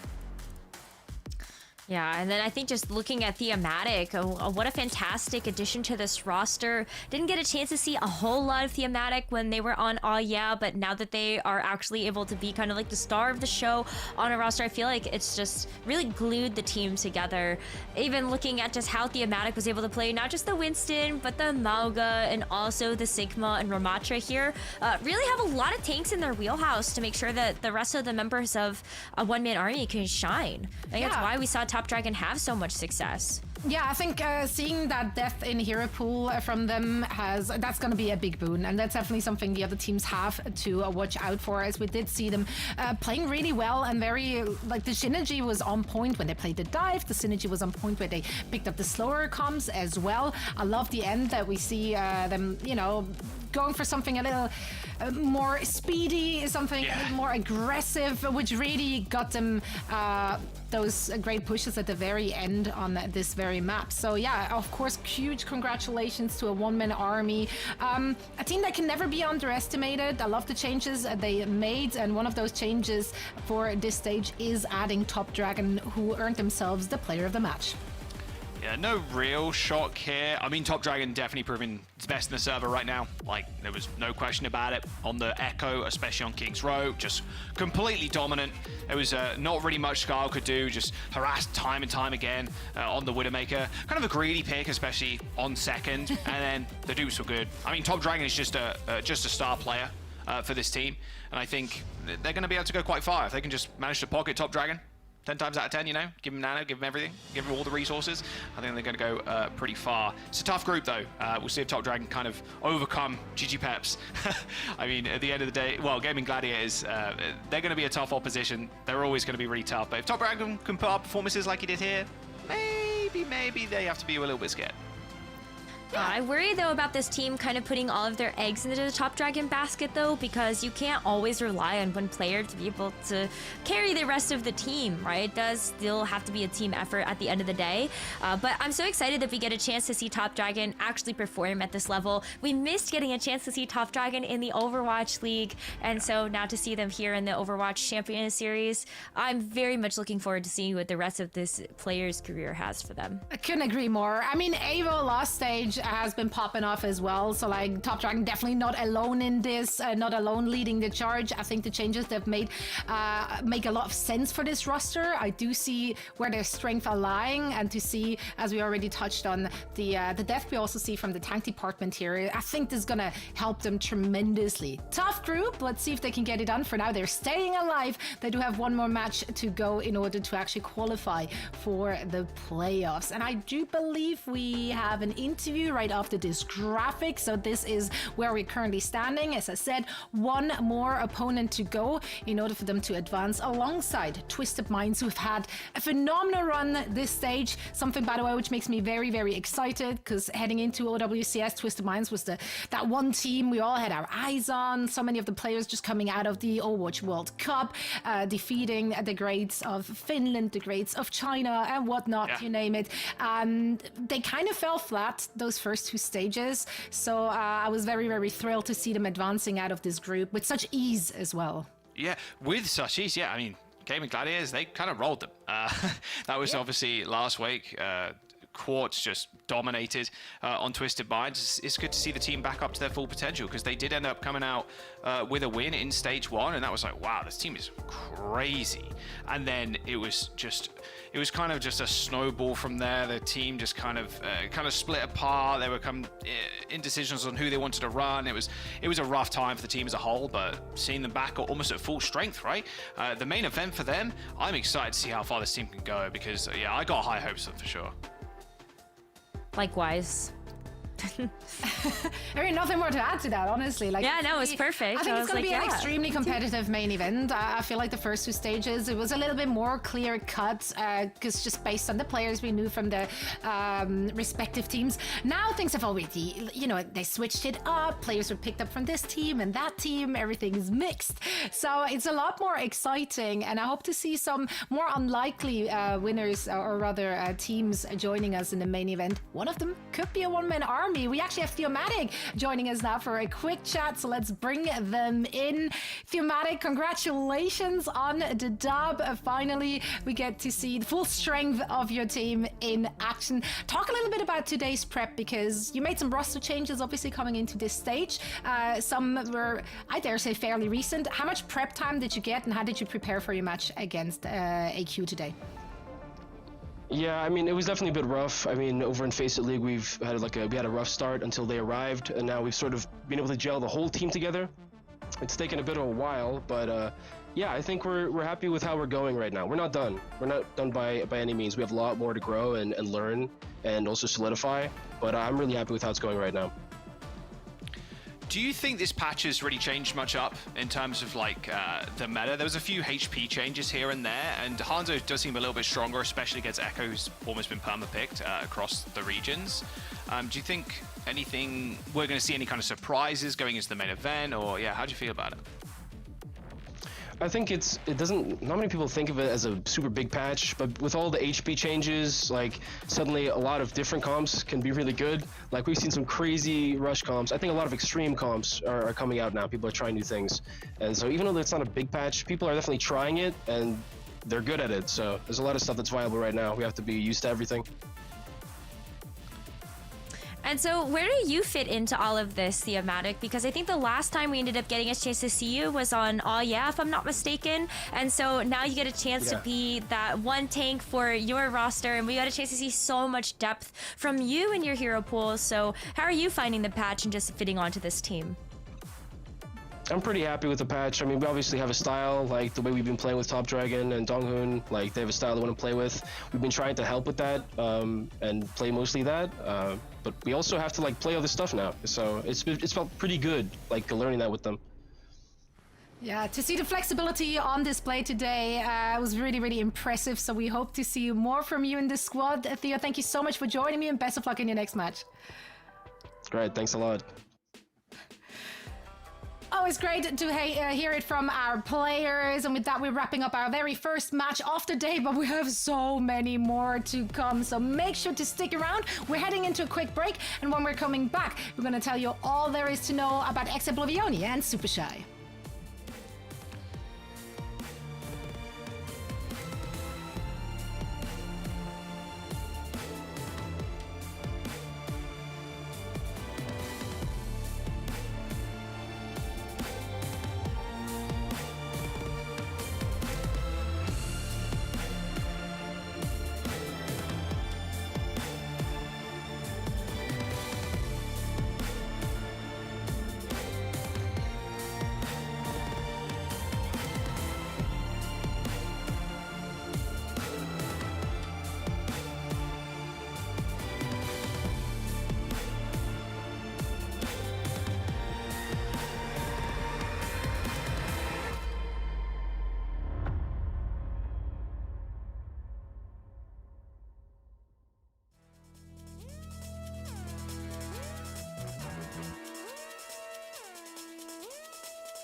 to meet you. My new life on Earth has been so exciting. We have much to discuss. I have seen pictures, but Earth is so much more beautiful in person. Watch and learn. Oh, the sand here reminds me of home. It looks like it is made of gold. Line and sinker. There are some people I have been advised to avoid. Mother said all dogs were cute. Perhaps she was mistaken? I will reap your soul.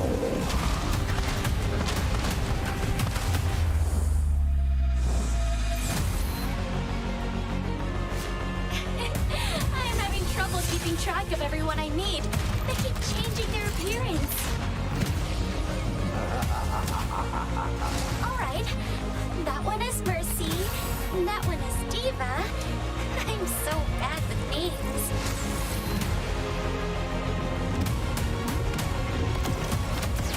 I was worried that keeping up would be hard. But it looks like I am not the only one starting from zero. Brushing up on one's skills is always a good idea. Always more to learn.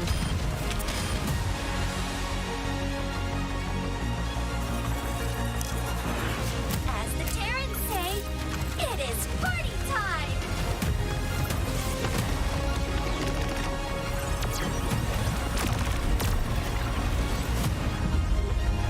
My adventure has just begun!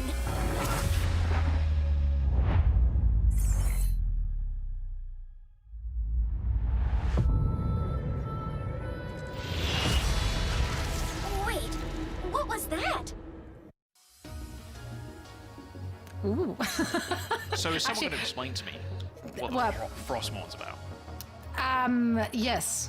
Let me get right on it. But first, let's talk a little bit of Overwatch because we have so much stuff to get through today, Jaws. Welcome back, everyone. OWCS Stage 3 groups are up and running. This is state number 4.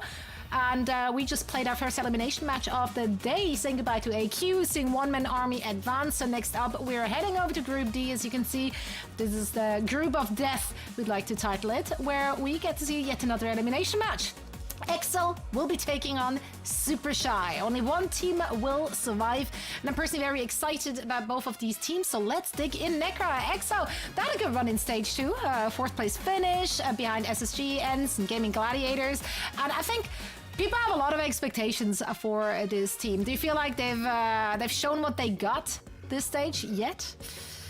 I think that they still have the best to show us, and I think that's why you look at this roster and you still get very excited. I mean, the fact that ANJ is here in the support lineup, Zirian as well, has been able to just really help make sure that this team is up and running. But across the board, I do think that Oblivione has struggled a little bit to live up to the expectations that they had. You call it the 4th place in Stage 2. I'm going to call out the 3rd place that they had in Stage number 1, and I think that's why a lot of people do have this high expectation of this roster. They just have to live up to that. And so I really hope it's going to be with all of these players and just the opportunity they have to sub people in and out that'll help. Absolutely. Yeah, lots of name value for the org themselves as well, as Oblivione has been around the block for many, many years. Same can be said about Super Shy, really, Jaws. They're equally winless currently. Same map score actually as Oblivione.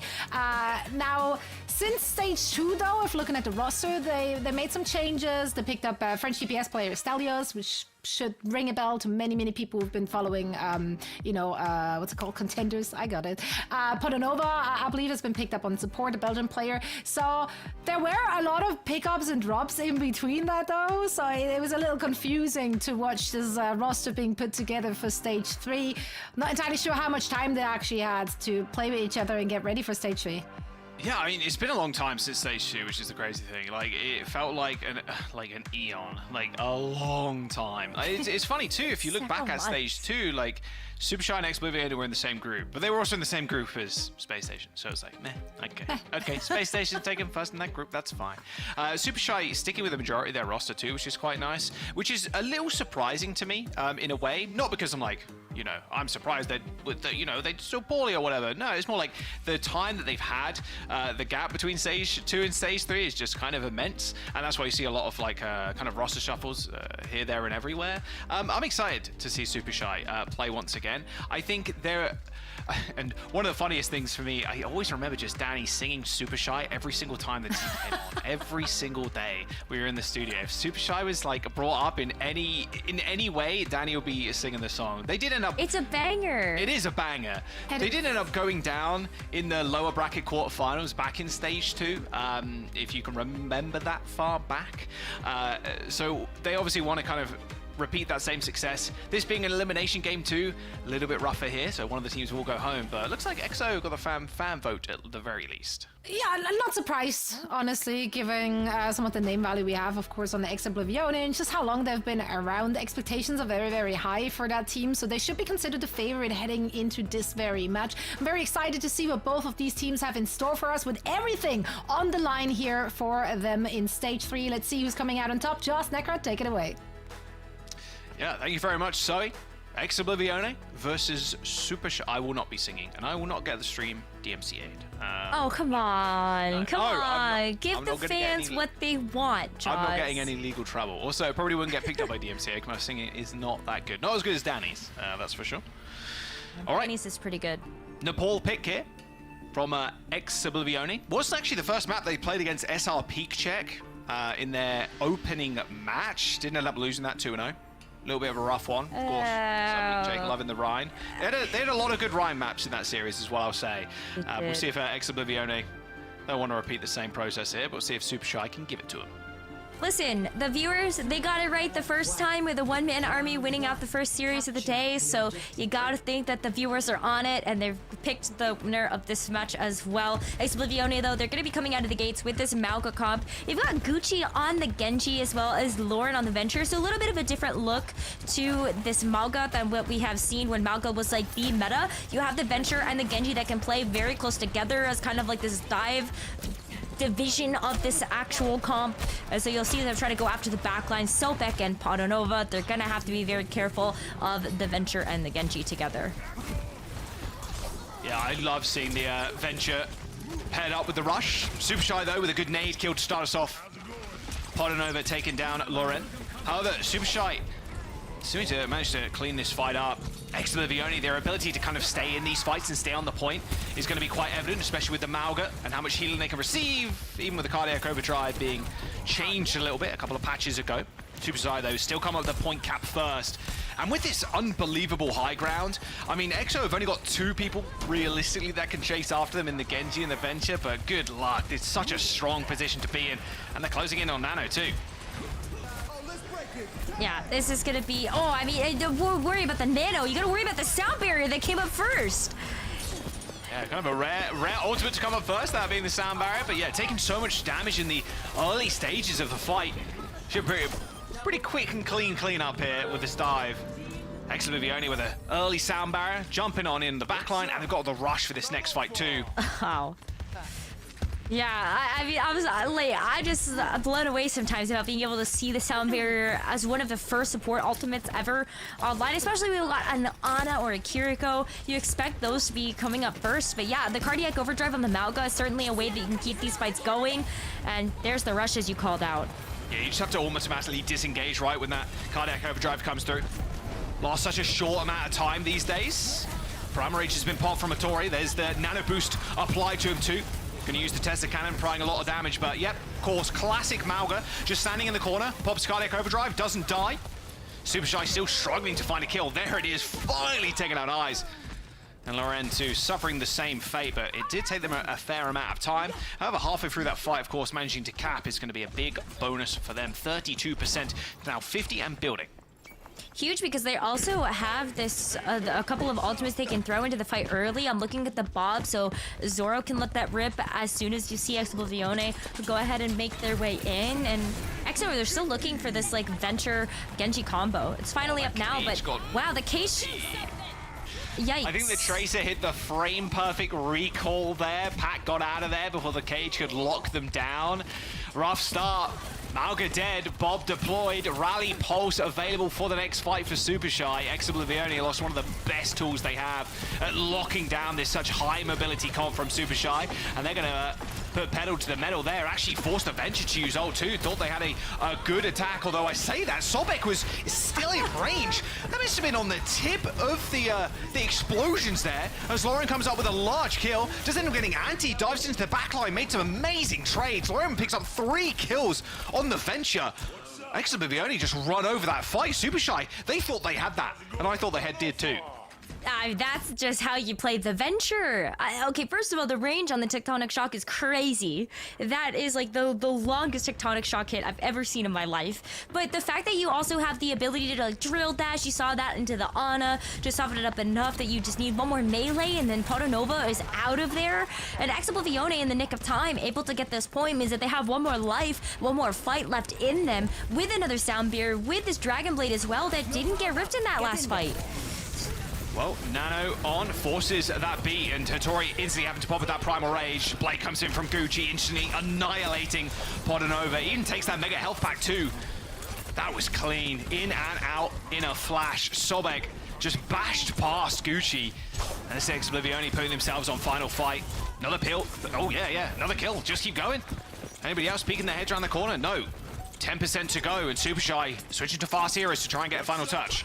And they're gonna be running right into a rush though from Zirian. Like, it's gonna be so tough to actually access this point without taking too much damage. That's why you got Pac to try to sneak onto the point with the Tracer, but already forced to hit the recall. Triple blink on. Hattori's back, gets another touch, but Sobek's already dead. Where's the ult? Where's the damage? Where's anything from Super Shy right now? Thought they had the game in the bag. 93% is all they'll get. Oblivione with a beautiful turnaround in the hands of Loren on the Venture.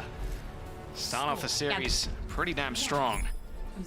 I mean, that 3K absolutely just flipped that point on its head. And if you're Super Shy, it's hard to not take some amount of mental damage from that. You know, like you had the point, you had the percentage, you also had a pretty good handle on the ultimates, and then out of nowhere, right, it like Lauren comes in and absolutely flips the script with the Venture.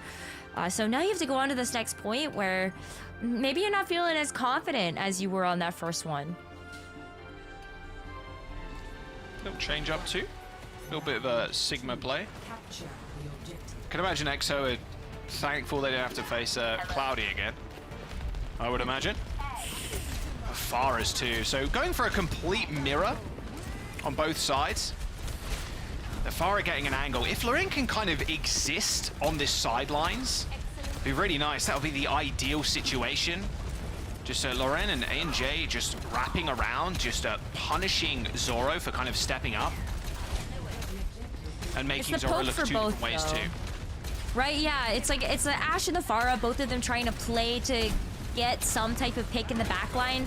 So you're gonna see like Zirian and ANJ even potentially like split up their focus, likewise the Lucio and the Baptiste on the other side.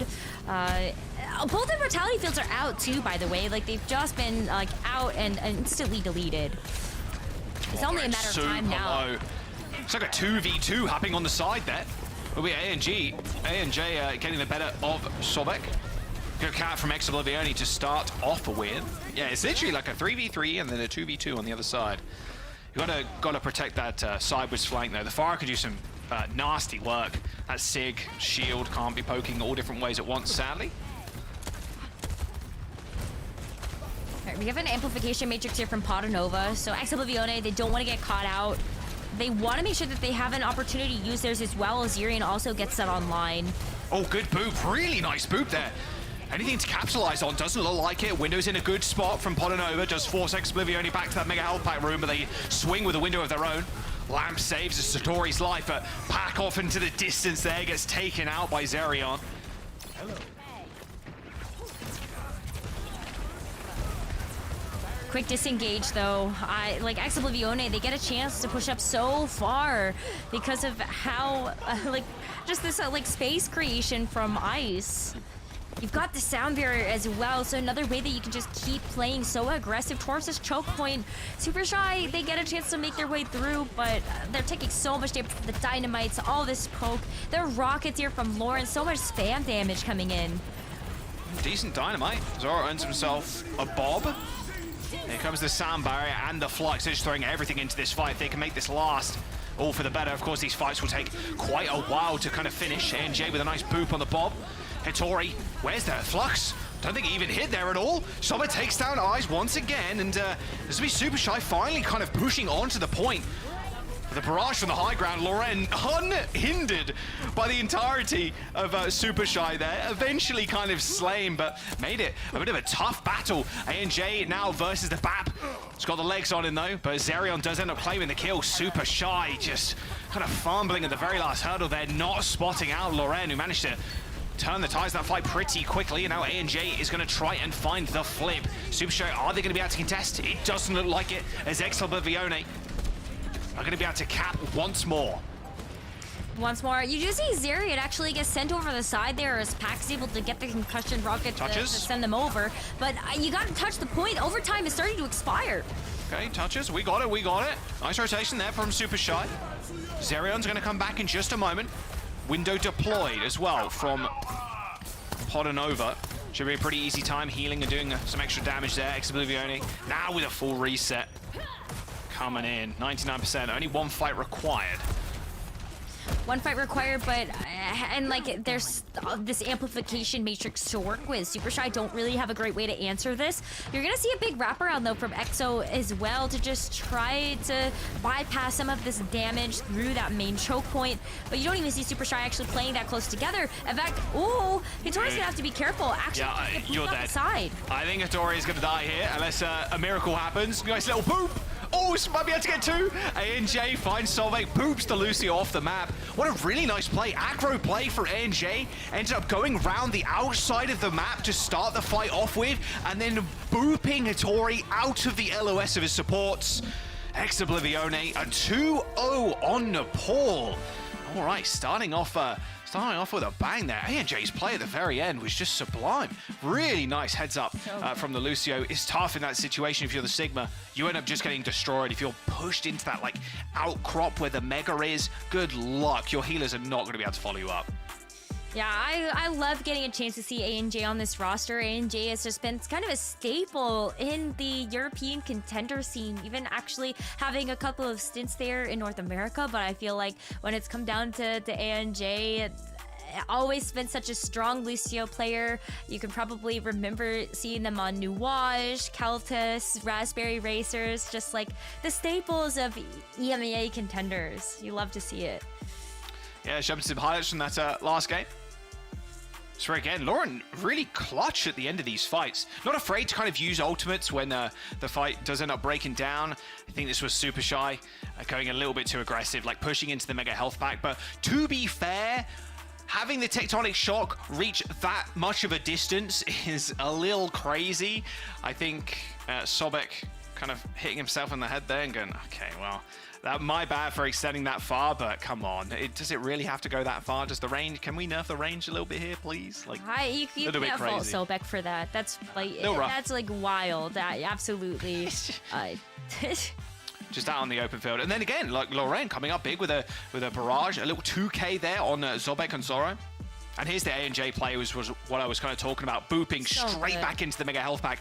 Forces Sobek to try and rotate too. You saw Sobek coming in to try and save Hisori, who was just isolated completely.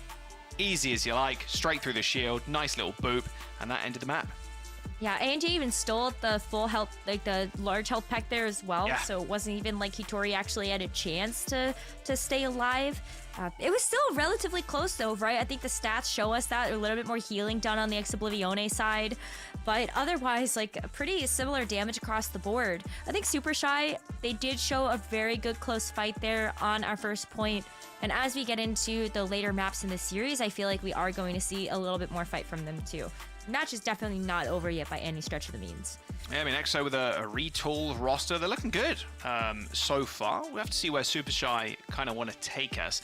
like I mentioned before, Super Shy made it to the main event, ended up going down in the lower quarters after getting knocked down pretty quickly by Ents. That was their first round opposition. Got 3-0'd, who's already shocked there. And then they ended up beating Yeah, and then Peace and Love ended up beating them, and then they ended up getting knocked out in main event. So just continuing this streak would be kind of nice, but this is an elimination match as we go to Dorado. That'll be Super Shy's map pick.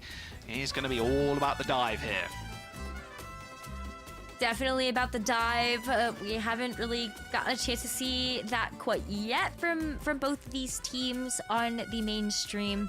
That's also another thing to point out is like we haven't seen Super Shy or Oblivione yet. If you were following the co-streamers, thank goodness for them. They did get a chance to showcase these matches, but I'm excited to see Kitori pick up the Winston once again, and then Ice as well. I think it'll be fun to watch the two of them go at it with the Winston picks. I think Pac was pretty impressive last stage. So we'll see if they can do anything with the Widowmaker. Curious if they're going to change too, of course, knowing Gucci and Laurent. What just happened to Gucci? What? I think Gucci played way too far forward then. Or got slept and then burst with like a dynamite and some shots? That is I don't know, but really bad loss of a player. Well, Tori, they end up getting booped down to the low ground, anti-nated, but yeah, losing your Tracer there's rough because you lose a lot of that high ground control. Means Tori can be a little bit more free. Not quite free as a monkey here, free as a bird even, sorry. So Tori gets dominated by the support line. Gucci is back. All good, get some revenge. Ori, that's the Tracer difference. Just being able to blink 3 times forward, then the Tracer reappears. So still a very good defense hold from Oblivione. You've got the opportunity to popcorn down here for your eyes. The Winston just being able to play on the tops of these buildings. Just throw yourself back down on the point to be able to get the contest there.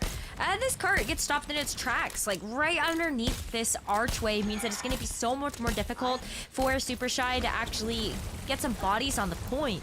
Before like Ice drops down again. Ooh. I mean, Selbek just gets bullied back in his spawn. Pac's doing a lot of the heavy lifting right now for Super Shy, pushing that payload. It's going to force a small rotation from Gucci, but the payload being in this spot isn't going to really matter too much to Super Shy at all. It's going to start regressing pretty quickly, and it's just classic Dorado first. Your Arno's just constantly throwing nades at this corner, hoping that they land one. Well, Zerion deploys the nano, yeah, and Loren insta-killing Hattori. Hattori, they've had a rough start, rough go of it so far, with only 2 minutes to go too. Super Shy in a sticky spot. At least they don't have to worry about nano now. But they haven't got Pac, by the way. Like, Pac is just just trying to get this payload, but it is distracting Loren at least somewhat. Yeah, it does make that the Echo gets kept busy. Hattori, though, like as you were saying, this Echo is just such a strong presence to have in the face of something like the Winston, because the sticky bombs help to burst down to below that half health, and the focusing beam just absolutely melts these tanks if you can get into the bubble. Finally, a little bit of revenge comes through from Super Shy, but Gucci, what? Here comes the rally. Sobek's 1% off rally too. Do they manage to pop it in time? No, they get run down by Gucci. I was waiting to hear that voice line. Yeah, Super Shy, and I think Sobek realized too that we can't use the rally in this fight. A&J already used theirs. We end up just going next. We got 5 ults. And Pac that whole time has been fighting at that backline battle. Just trying to get that payload close as possible to that checkpoint, but only 60 seconds to go now. That's why these 5 ults are going to be so important. Because if you can't get the job done now, then there's no hope for the rest of this map, because you also have run out of time. So that's where the rally's going to go first, as Super Shy make their way to the point. Yeah, duplication coming into the Winston, though, for Oblivione. So they got 2 Primal Rages, maybe, or a single Primal Rage to maybe utilized.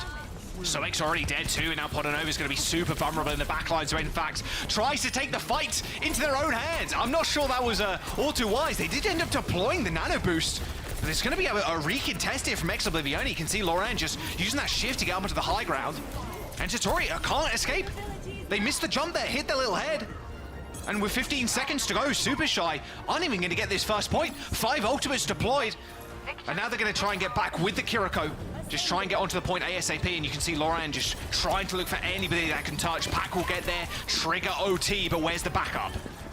Hitori's going to be coming back on the Doomfist as well, but it's instantly naded. Gucci dead though. No pulse bomb, good headshot with the kunais. And Zoro following that up, but there's a nano boost to deploy. And it should be easy now. Just a cakewalk. A simple day in the office for Loren on the Echo. And there is the payload. There is where it will end. Ex-Oblivione with a really nice hold. Wow, you don't see that every day. Being held first on Dorado. 5 ultimates burn from Super Shy in that final fight. You saw the game plan there, Rose. Pac permanently being aggressive on the Tracer. Just contesting constantly, trying to distract Loren and the rest of the team. But Ex-Oblivione just had all the answers to what they were throwing out. A lot of that off the back of these nades from Zerion too. Yeah, it's like Zerion with the nades, and then just the quick follow-up there from Lauren on the Echo made this defense impenetrable. Super Shy, like, you call back out to, like, Pac trying to turn their attention so that maybe the rest of Super Shy can go through, but even when they had the 5 ultimates, that should have been their fight in the bag. You saw them start out with the rally, and then Sobek actually gets bursted out of that, so you don't have the Brig anymore to help you get through with the shield bashes, try to deal with something like Ice on the Winston, and then you start losing out on the rest of your members as well. I think it was like Zaro and Pac, like not too long to follow after that, and that was before they were even able to use the ult. Like the bomb got thrown out, and Zaro gets shut down. Not great to have the 5 ultimates and not able to get the job done there. Yeah, I mean, you couldn't... Oh, man. Yeah, I can just feel the pain. I feel it. Getting held on first on Dorado. Like, the thing is with this map too, and I don't think Ex-Oblivione are going to do it. Nah, they're not going to play Widowmaker or anything. One pick can really open this up, because the supports are sometimes pretty vulnerable on that high ground. To like a Widow just hitting a nice grapple. We saw a couple of those in NA last week. We'll see if Super Shy can kind of recreate this. I mean, this was the map Ex-Oblivione won as well versus SR Peak Check, so curious why Super Shy wanted to bring them here, although maybe again kind of confident in their own game like you were bringing up before, Rose. Yeah, but maybe a little less confident now, especially after being full held on Dorado and then also losing out a couple of these fights with these ult advantages.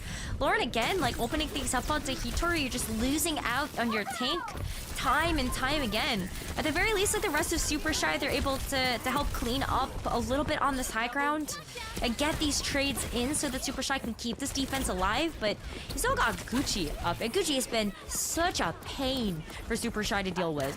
I mean, so is Pac, to be fair. Pac has been a pain for Ex-Oblivione to deal with. Pac took over that whole fight. Just taking down the supports. Hitori was the first to fall, like you rightly called out.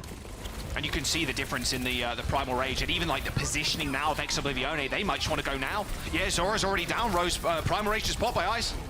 Sobek's got 1% towards that rally, ends up popping it too. This is their final stand, but the walls, I think, of Dorado will end up collapsing here unless Pac can try once again for a miracle fight, but gets bested by Gucci on the Tracer.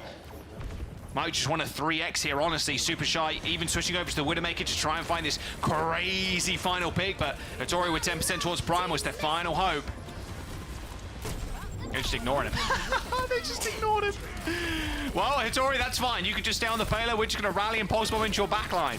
Hitori and Pac finally come up with some kills here as Gucci fends over this point. But here comes the reset. 2 minutes to go for Ex-Oblivione. But they know they've burnt both support ultimates from Super Shy already. Zara switched again, off the Widowmaker now, going over to the Echo to match that of Lauren.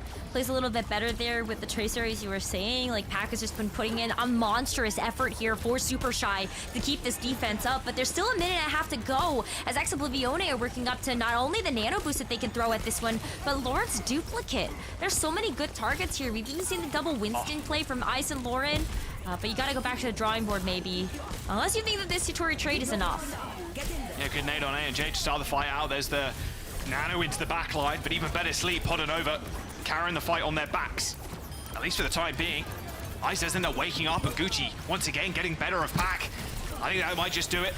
That's going to seal the deal. Sobek dead, Pod and Over 2, and Ex-Oblivione Now just have to deal with one very angry Winston, but easily dealt with. Super Shy end up going down on their map pick of Dorado. It's Exoblivione. Gonna be a speed run of a series, Rose. We're 2-0 already as we head into a third in just a moment. It's coming up big here for EXO. I mean, we were wondering whether they would be able to live up to the expectations that this organization has built for themselves as one of the huge pioneers in the EMEA contender scene. And it seems to be the case so far that they can start to even up the score a little bit.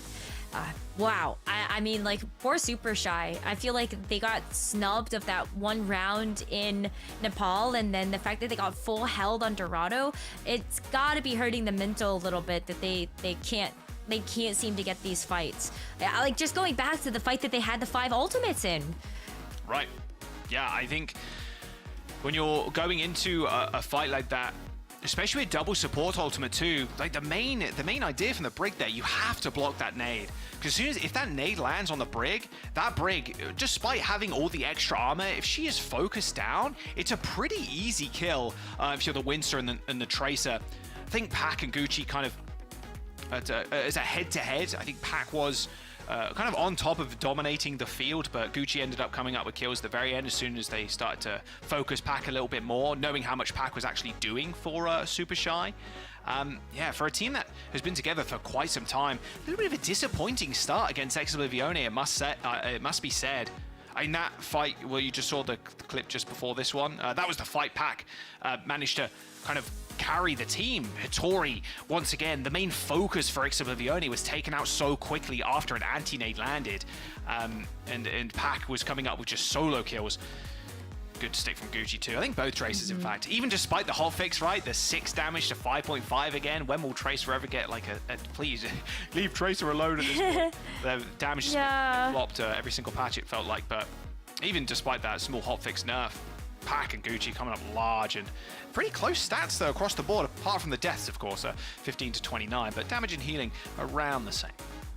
I think it just comes down to how well these teams are playing together as a team, right? Like, Pac can have these super performances, but if the rest of the team like is struggling to keep up and actually follow through with the damage and the picks that Pac is getting, then it can be very difficult. On the flip side of things, you see Lauren not only be able to be aggressive with the amount of damage that's getting put down, but you also see the follow-up from the Winston. Ice is always there to make sure that there's a bubble in place so that Lauren can play aggressively at that, and then you just have all of the support to follow it up with. I think it's going to be tough. I think there's been those hero moments from Super Shy, but those singular hero moments just aren't enough to get the job done against a team like this. Another 3-0, man. I looked so silly at the start of the day. I was like, oh, so there's been less 3-0s in EMEA, like NA. I feel like there's a ton more. Like now we're seeing maybe 2 3-0s back to back. We're gonna jump to a quick break. I hope we go for a little bit longer here. Maybe a map number 5. We'll see if Super Shy can come back. But Exoblivione, they just want to lock out the series. They want to eliminate him and move on to that decider match against SR Peak Check. We'll see you after this.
Welcome back. Here is the map set. Super Shy versus EXO. EXO up 2-0. I mean, yeah, that Dorado game, that's a VOD watchers skip to map number 3 moment, I think. It was a very short one. Full hold from EXO. And Super Shy just unable to get much stuff done. At the end of the day, you know, you're hitting the nades, packs coming up large on the Tracer, but just the scrappy fights end up boiling down to, well, can Gucci kill Pac quick enough before Pac destroys the entire team?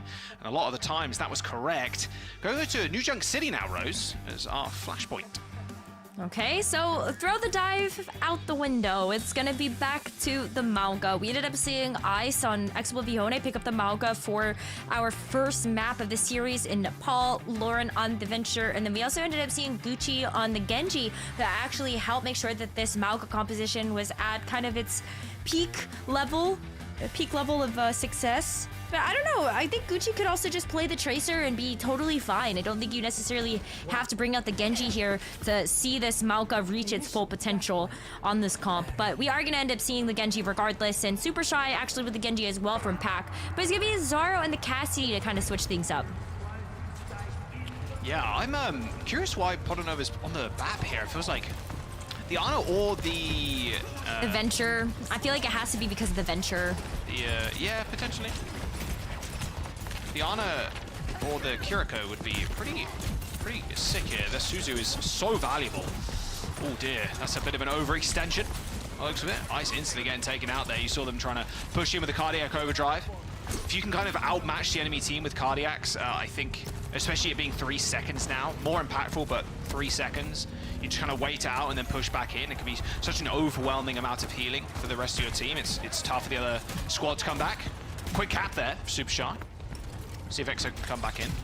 Yeah, pretty quick cap, and like Ice does have the overrun, so you can get back into the fight pretty quickly, and you're seeing Lauren just look for an opportunity to strike this backline. But this is why I feel like the Baptiste is sort of the perfect hero to have. You have the immortality field, which as long as you don't get booped out of its area of effect, like that's a great way to be able to deal with what the Venture can throw at you. Yeah, and if you can get the lamp in a tricky spot too, against the cage, that can be quite kind of tough to deal with. Focusing the lamp first, then getting the cage in. Yeah, the shift also pretty helpful in that regard too. Yeah, definitely some merits for sure. And now you've got the window, and Zoro's going to be a bit of a mean character, a mean guy behind that, I would imagine. Here comes a sound barrier very early from Exoblivione. Window comes in, both cardiac overdrives have been popped. They'll fade away in just a moment as every single ultimate is just dumped in this small corner. A kill will come through eventually, and there it is. First one, Zoro through the window, instantly killing Ice. Gucci pulling the blade though, trying to find a semblance in this fight. Ends up getting 2 kills. Can they find another? End up getting to the point, trigger an OT once again, but the blade has been sheathed, and so has he. Pac puts him in his back pocket, gets a couple of reset kills and a triple at the very end for the Genji, as they don't even need to use the blade of their own. Super Shy only using 2 ults in that fight as they claim first points. Maybe just a glitch in the system for the first 2 maps of the day, but this Mauga composition from Super Shy looks so much better. Hitori looks way more comfortable in this role as well, just knowing that they can actually push the aggression a little bit better with this hero. You're not going to be nearly as punished when you have something like the cardiac overdrive to sort of help make sure that you can actually get up close and personal, right? Just knowing that you have the life steal. But the cage too, so early. Yo, the cage and the blade. Oh, it never gets old. It really doesn't. You see ANJ there as well was like, I'm going to make it, guys, over to the other side. And it gets caged and dragged back in. Nice stuff from Super Shy. And that's just not using both of those ults in that previous fight. Just knowing they can kind of wait out the beat, wait out the rush, and then come back in with Pac cleaning up. Good stuff from Super Shy thus far. Very different look to the team. Doesn't look like the same team we've seen over the last couple of maps, Rose, although No. very different comps, to be fair. Dive versus the Rush. Yeah, absolutely. I mean, like, the Rush is definitely showing up so much better for them. Like, you saw the Sigma composition even on Nepal, which just wasn't quite the right look either, it felt like. But here you go with this Mauga. Gonna get stuck in the cage, but doesn't really matter when Zoro's there. Yeah, both Genji's dead. Push in from Exoblivione now. Using that cardiac overdrive, trying to chase down the Tori. They do end up going down. Exoblivione in decent amount of control, although Super Shy still building up to about 75% or so. Okay, I mean, maybe very close to that round completion there for Super Shy, but Oblivione finally starting to get something on the board. It's taken a little bit though, right? Like, Super Shy still had the upper hand in a lot of these fights, and even with Zoro being able to get the Deadeye in the cage, felt like it was almost going to be another Super Shy victory in that fight, but now we get to look forward to Oblivione having that point control, seeing where this Kiriko can actually start to make a difference when you do have this Kitsune rush. That was so sick from Loren then. I think that Hindenade actually stopped the, well, actually, it's unstoppable. I don't know. It looked like Hattori was like trying to charge out of there. Loren hit him with the concussive grenade. Slowed down the overrunner a little bit. Yeah, well, I mean, the overrun's unstoppable, but I think it stopped them actually using the overrun itself, like, by the frame. Looked like Hattori wanted to kind of walk up and then turn around to use it. Pretty heads-up play there from Loren. Sound barrier available from Sobek. They're actually going to use it aggressively, just beat in onto the point. Looks like Oblivione trying to get out of here. Gucci booped away pretty low, used the deflect to make sure they stay alive as Super Shy claim the points. Nice kill from Ice, killing of Zoro, but Loren's in a good spot. High ground advantage here, and Podanova has to scurry for cover as Ice just chases them down. Super Shy with only a brief touch and cap on the point. And Oblivione coming up with one of their own. All tied up here on Flashpoint as we look to where we're going next. It's going to be in Oblivione's favor because it's right next door. We're going over to Ducks. And with the ultimate economy in their favor too, I feel like this is going to be a very quick point capture for them, or at least to kick things off on this Flashpoint. You've got the cage, you have your own blade that you can pair with it too. Yeah, just go for it now. You've got the perfect wombo combo online. Yeah, they were ready. I think Super Shy are aware of that too. They didn't want to take that small route. Tori's out of there. Oh, Loren actually ends up going down to Zoro.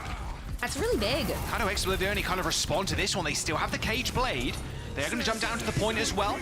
There's double cage. Oh, we're in Malga Comsi. We're in Malga season here. Both Genjis using that blade too. Pack finding two. Oh, make that a third. Zoro steals that one away. Got decent amount of damage in. Cage blades from both sides there, but Super Shy come out on top. Yeah, it's like the fight took so long that Super Shy inevitably were going to be able to get those ultimates of their own up. So you've got the cage bleed coming out much bigger for Super Shy in the mix. You had Zoro actually be able to use the Deadeye, I think, in there too, which just definitely helped to make sure that those blade targets were able to come through thick and fast. Yeah, both Cassidy's already down. There's the late soundbite from A&J. Sobek is desperate for his. Ends up using it at the very last moment there. Didn't end up getting Ajax. I was waiting for it. We haven't had one of them today. Gucci dead. Ice to follow. Super Shy in such good standing. Beautiful sound, but late sound barrier there from Sobek, of course. Needed to actually earn it in that fight. Which I guarantee you, he's looking at his old meter like, please tick over to 99. Just spamming it. And now it's final fight on this point, Rose. Is Oblivione going to try and make one final attack? That overhealth from A&J's like expired so quickly, and even going into this next re-engage, what do they have? Warren might have the Deadeye, but you've got to actually touch the point to trigger the overtime. You do get it, but oh man, like you're in so much pain. Loren kind of hooked on a clothesline, put up there, out to dry. That was Ice running to the point, helping Gucci like actually get there and find a cap. But as soon as that happens, Super Shy's front line is like, their back line is completely isolated. We can just get in. They've already used their overrun. That's a cap to Super Shy. Oblivione on the brink of going to a map number 4. As they do end up rotating. They should be there quicker by the looks of it, as Super Shy grouping up as 5 and Oblivione are coming in from the spawn. Yeah, it is nice if Oblivione can reach this backside of point, then they can use this Deadeye to buy a little bit of space and time. But you're still looking at Super Shy having this cage blade online again, plus 2 other ultimates at their disposal when you look at the rush and the Deadeye soon to follow. Like, it should be Super Shy's fight. Oh, big cage, not big enough apparently. Actually got nobody. What? That looked like it got at least a couple there, but not to be. High noon used from Loren as the point is capped by Super Shy. Finds a little bit of damage, but that's about it. Now return high noon from Zoro up to the high ground. Look how quick they are. Almost taking out A&J's 1 HP on the Lucio. Finally cleaned up. Both rushes also used, and here's the later cage from Oblivione. Sound Barrier comes in, same with the Blade. Gonna chew through that overhealth now. Easy for Gucci, everybody kind of collapsed in on one. It's actually Zerion of all people. Picking up kills on the Kiriko. Kiriko did get buffed, to be fair, the neutral damage. Yeah, but still, geez, like move over. Like you should expect that Cage Blade is gonna come up big for the Genji, but yeah, like Zerion really just putting in all of those headshots to make that possible.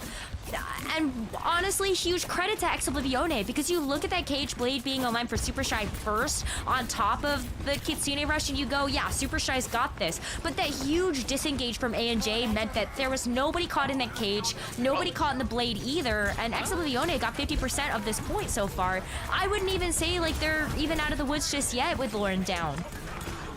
Can Oblivione get out of here unscathed? Absolutely. He doesn't like it, yeah. Random pick off there. Just Pack picking up Loren just across the map with a couple of shurikens. Definitely kind of got comboed out, I would imagine. Pretty quick re-engage. 55% and counting now. Sound Barrier and Kitsune Rush for Oblivione. Should be an easy fight, you've got to say, unless someone gets randomly picked. Sound Barrier hits 4 as they rush on forward, straight to the back line. Same with the Rush too. They're investing a lot into this fight to try and make this work. Super Shy putting up towards 80%. Here's the team wipe. They get 84, okay. Super Shy only need one fight here, but that was an expensive one to win from Oblivione. Looks like they maybe want to go fast. Yeah, it was very expensive, but the payoff might be worth it. You know that these flashpoints tick up very quickly, so you're hoping that maybe the Deadeye is going to be enough to just try to win this fight outright, too. High news, both thrown at each other. Zora goes pretty low there. Suzu perfectly timed there from Podanova to keep Zora alive. Same with Zerion, to be fair. Everybody went silver. Got invulnerability. They do end up getting the touch too. 99% for Oblivione as the rush ends up coming out from Super Shy. Yeah, and over an extension of ultimates from Oblivione last fight. I guarantee you they wish they had that beat. A slam into the back line from Hattori. Claims 2 kills as Super Shy end up capping the point. And they've still got more. They've still got this Blade. Super Shy gonna send to a map number 4 unless Oblivione can come back in this one. A&J running for the hills, but Hattori still claiming kills. A cage to end it all as Super Shy take Flashpoint, they take New Junk City. Oh, it's not another 3-0 Rose. We're going all the way to a map number 4 as the reverse sweep is on the table now. They heard you. They said, Jaws wanted a 3-1, and so I guess we're just gonna have to give it to him. Maybe we get the 3-2, actually, if we look at the reverse sweep potentially coming through. Major credit to Super Shy. Honestly, it would be very difficult, I think, for a lot of teams and players to look at what happened in those first 2 maps and not feel a little bit doomed. But Hattori being able to play the Malga, the rest of the team being able to follow that up with just some really explosive team play worked out in their favor. And so I think Super Shy is hoping, like, EXO, give us another one. Like, you know you want to. Let's play the Malga meta again. And they'll be able to win that too. Yeah, I mean, Oblivione want to go through this series and get some revenge on SR Peachek, who knocked them down into this situation. Of course, this being an elimination match, is now also EXO's chance to pick. So where do they end up going here? Because now is very much in their favor. Their destiny is in their own hands. So we jumped on some quick highlights here. So Super Shy was a really nice early play, honestly. It looked... It was definitely more one-sided the first couple of points, but Oblivione kind of biting back a little bit. I think a lot of that last fight did hinge on that double support ultimate usage in the second to last one, using the rush and the beat in one fight to try and get it done, because they wanted to go early. It was a really nice play, like wanting to go use double support ultimates and then try and fight them near their spawn, so they have to get someone to touch for OT. I saw the vision there. But it was a Super Shy. Yeah, but very high risk. Yeah, high risk, high reward. Unfortunately, just not getting the reward they wanted. But yeah, Super Shy. I mean, I just loved seeing the team play that we ended up getting from them. Like, Hattori just felt so much more comfortable being able to play the Malga. And when you have Podanova as well and Sobek just kind of continuing to deliver on all of these support ultimates, like, we never saw them, I think, go hand in hand. It was always like Kitsune Rush, and then you have the Lucio sound barrier, and the sound barrier in response to like a big cage blade from Oblivione. It just ended up being the perfect response, and so everything coming together really nicely there for Super Shy on that map. But Jaws, I don't know if we're gonna be able to see the Mauga again from Super Shy when we take a look at what's left in this Thank map goodness. pool. I'm just saying. I was literally just really? thinking that. I'm like, you know what? It's nice that we have a little bit, you know, the K's, the Blade. It's pretty cool to watch. You know, a lot of big kills, a lot of cool things hip hop happening, right? But True. if it's every now and then, that's more than okay with me. I don't want to get flashbacked randomly to the Mauga meta. That was pain. we are firmly out of that now. We're chilling. We're seeing a lot of variety, thankfully, across both NA and EMEA, to be fair, and in Korea and Pacific too. Here are the stats from the last game. The big joke here is, look at the healing done, by the way. 10k healing from Super Shy versus the 23 is that is a ridiculous difference. Like 13,000 heal difference between the two teams. Like, sure, like all out offense, like we're not going to do any healing whatsoever, but 10k is very low. 10k is very low, but it makes sense. If you're just killing the team faster, True. then Don't tell if we can just do heal. you really need to heal? Yeah. Probably not. That's why I get shouted out all the time for playing Alari. I've got a pylon. Use it. I'm not using right click. That's true. I will end up after a game with 800 right click healing and like 10k healing from pylon. Wow. I just want to kill. It's fair. Exo, You're the type making of things support right. player that everyone likes to yell at in their lobbies. No. That's why you duo with another support player, so they can't let you. Oh, I see. Yeah. Which is not the case is when I duo with Scott. He yells at me as much as anybody would. Oblivione, they're going to take us to King's Row. So, yeah, no Maugas here. It's just going to be a little bit more dive, I'd imagine. And we saw what happened on Dorado Rose. Very definitive map. Exo taking the Monkey Duel and winning it pretty easily, holding first. Not sure we'll see a first hold here on King's Row. Very, very rarely does that happen. But it looks like even a little changeover from Super Shy, not opting for the dive, going for the Sigma instead, just helping Zoro set up for success on the Ashe. Yeah. The poke makes a lot of sense. If you know that looking at Dorado, that Winston mirror was not for you, then here's one way that you can just totally opt out of that. Play the Sigma, play the Ashe. Ashe and Baptiste are certainly a bit more survivable, but yeah, also punishable in the same vein. While they get a chance to actually play together, I think I look at Oblivione playing the Winston, they might be pretty happy about this. Just gotta get your way past that Sigma shield, and then you've got full real estate if you are this Winston to Tesla cannon down that big chunk of heroes. Actually, I know that Lord's gonna be on the far too. Now the Sigma shield has like double duty you've got to play. Yeah, we'll see if Zoro can actually even take down the Pharah. A&J almost getting instantly deleted. Oh, AJ's gonna get out of it! Oh, no way. I mean, I think he went a little bit too high for the building there. Worth the attempt, though. And this is going to be the big crux of this comp. Can the Pharah actually get in a position where they can be a big impact in the fight? It's like classic Pharah at this point, where you're just saying, you know, peek, rocket, peek, rocket, peek, rocket, like Hanzo does in a way with the arrows. But Zora is just such an open space, Rose. It's going to be hard for Loren to really get some meaningful damage in. Yeah, like Zoro just has so many windows that you can peek out of too. So it's not necessarily easy if you're the Pharah. You gotta play whack-a-mole a little bit. Like, where is the Ashe? Good sleep too on the Lucy. I'm not sure how you managed that, but it'll do. Yeah, you want one rocket, then you dive in with the Winston. That's exactly what we just saw. Perfection. Because you're not hiding behind the shield either if you're Zoro. Because Hitori has to touch point. And they end up just being a non-factor in the fight because everybody's kind of leaping over your head. And now Zoro, we see a change over to the Cassidy as Oblivione capped the point. Don't think there's going to be a touch.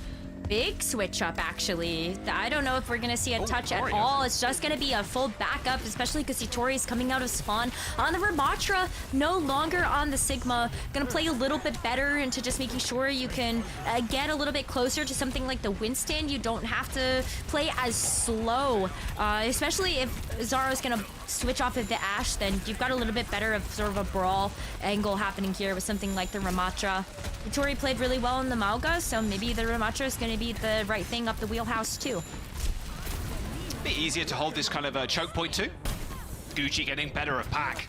Zora getting better of Loren using that window. Going to be able to dance around that one pretty easily. Problem is though, Oblivione's dive is just so clean with it. Easy stuff. And again, it's you're not playing the Sigma, but you're playing in the way the Sigma would play anyway, like holding that corner right as the ram. Yeah. So like what we just saw there was just, well, Oblivion just jumped past them. Monkey jump into backline, monkey kill. Monkey, Zap, Winton, yeah, Winton. Winton not napping. Great. Because Super Shy Winton doesn't not have napping. an Yeah, that's true. They do have the Suzu. Like the Suzu's really nice to have against the Ana for the cleanse. But man, even though Lauren has not really had a say in this match, it doesn't matter because Oblivion are cleaning up everything else. Could be. Annihilation comes in. Ripping Terror in the back line. Can they actually kill Zerion? Okay, they're trying. It's taking a little bit too much time there. Hattori overstaying their welcome. Primal Rage pop 2.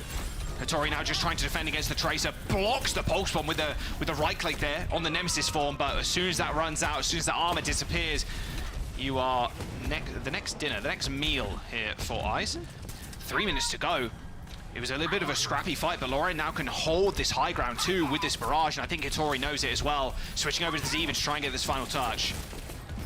It's going to be a full team of 5 touch, though, as the rest of Oblivion are also trying to come back into this one. They're going to see Ice actually back off from the payload just a little bit to make sure that they are in line of sight of the supports in the back line, and you could also wait for all of those cooldowns to come back too. Oh, Sobek, that was so close. close. Nice kills there from Zoro taking down Gucci. Lauren end up, I would imagine, suffering from the Diva mech.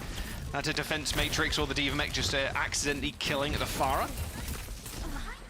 As we do see Lauren changing over to the Echo. Only a couple of meters to go for Oblivion, and now they've got a Nano to play with too.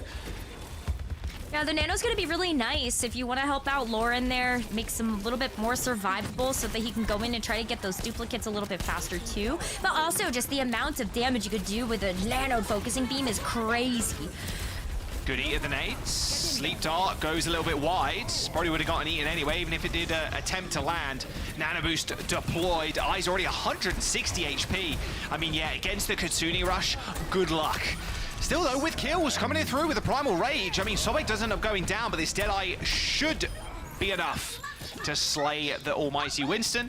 1 minute and 45 to go. Super Shy making a stand on this second point. Much prefer the Diva. These dive tanks just so powerful on King's Row. You just get run over, and I think Super Shy are very aware of it at this point. Yep. And Oblivion feel it too. I mean, Ice actually gonna use the Primal Rage there, knowing that they want to switch over to something like the Diva. Zerion also throwing the Nano in there, switching over to the Jericho. Ice ate that, apparently.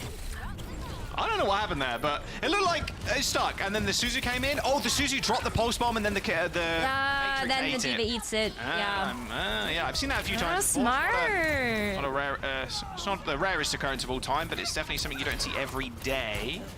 And there it is, Oblivion. End up capping the point. 2 minutes to go now. Yeah, I completely forgot the Suzu, because it detaches the pulse bomb itself, and then the immunity, the pulse bomb still blows up technically. Yep. Yeah, there you go. There's the explanation for you. Put it on the Wikipedia. Fun Diva facts.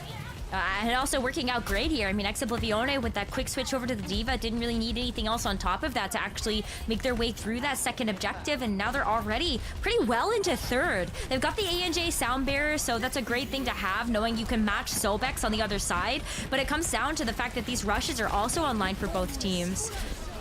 Oh, they're going to be ready early B here. Oh, A&J almost getting booped. High ground, sound barrier, a better one from Oblivion. Double Diva on the field too for the squad.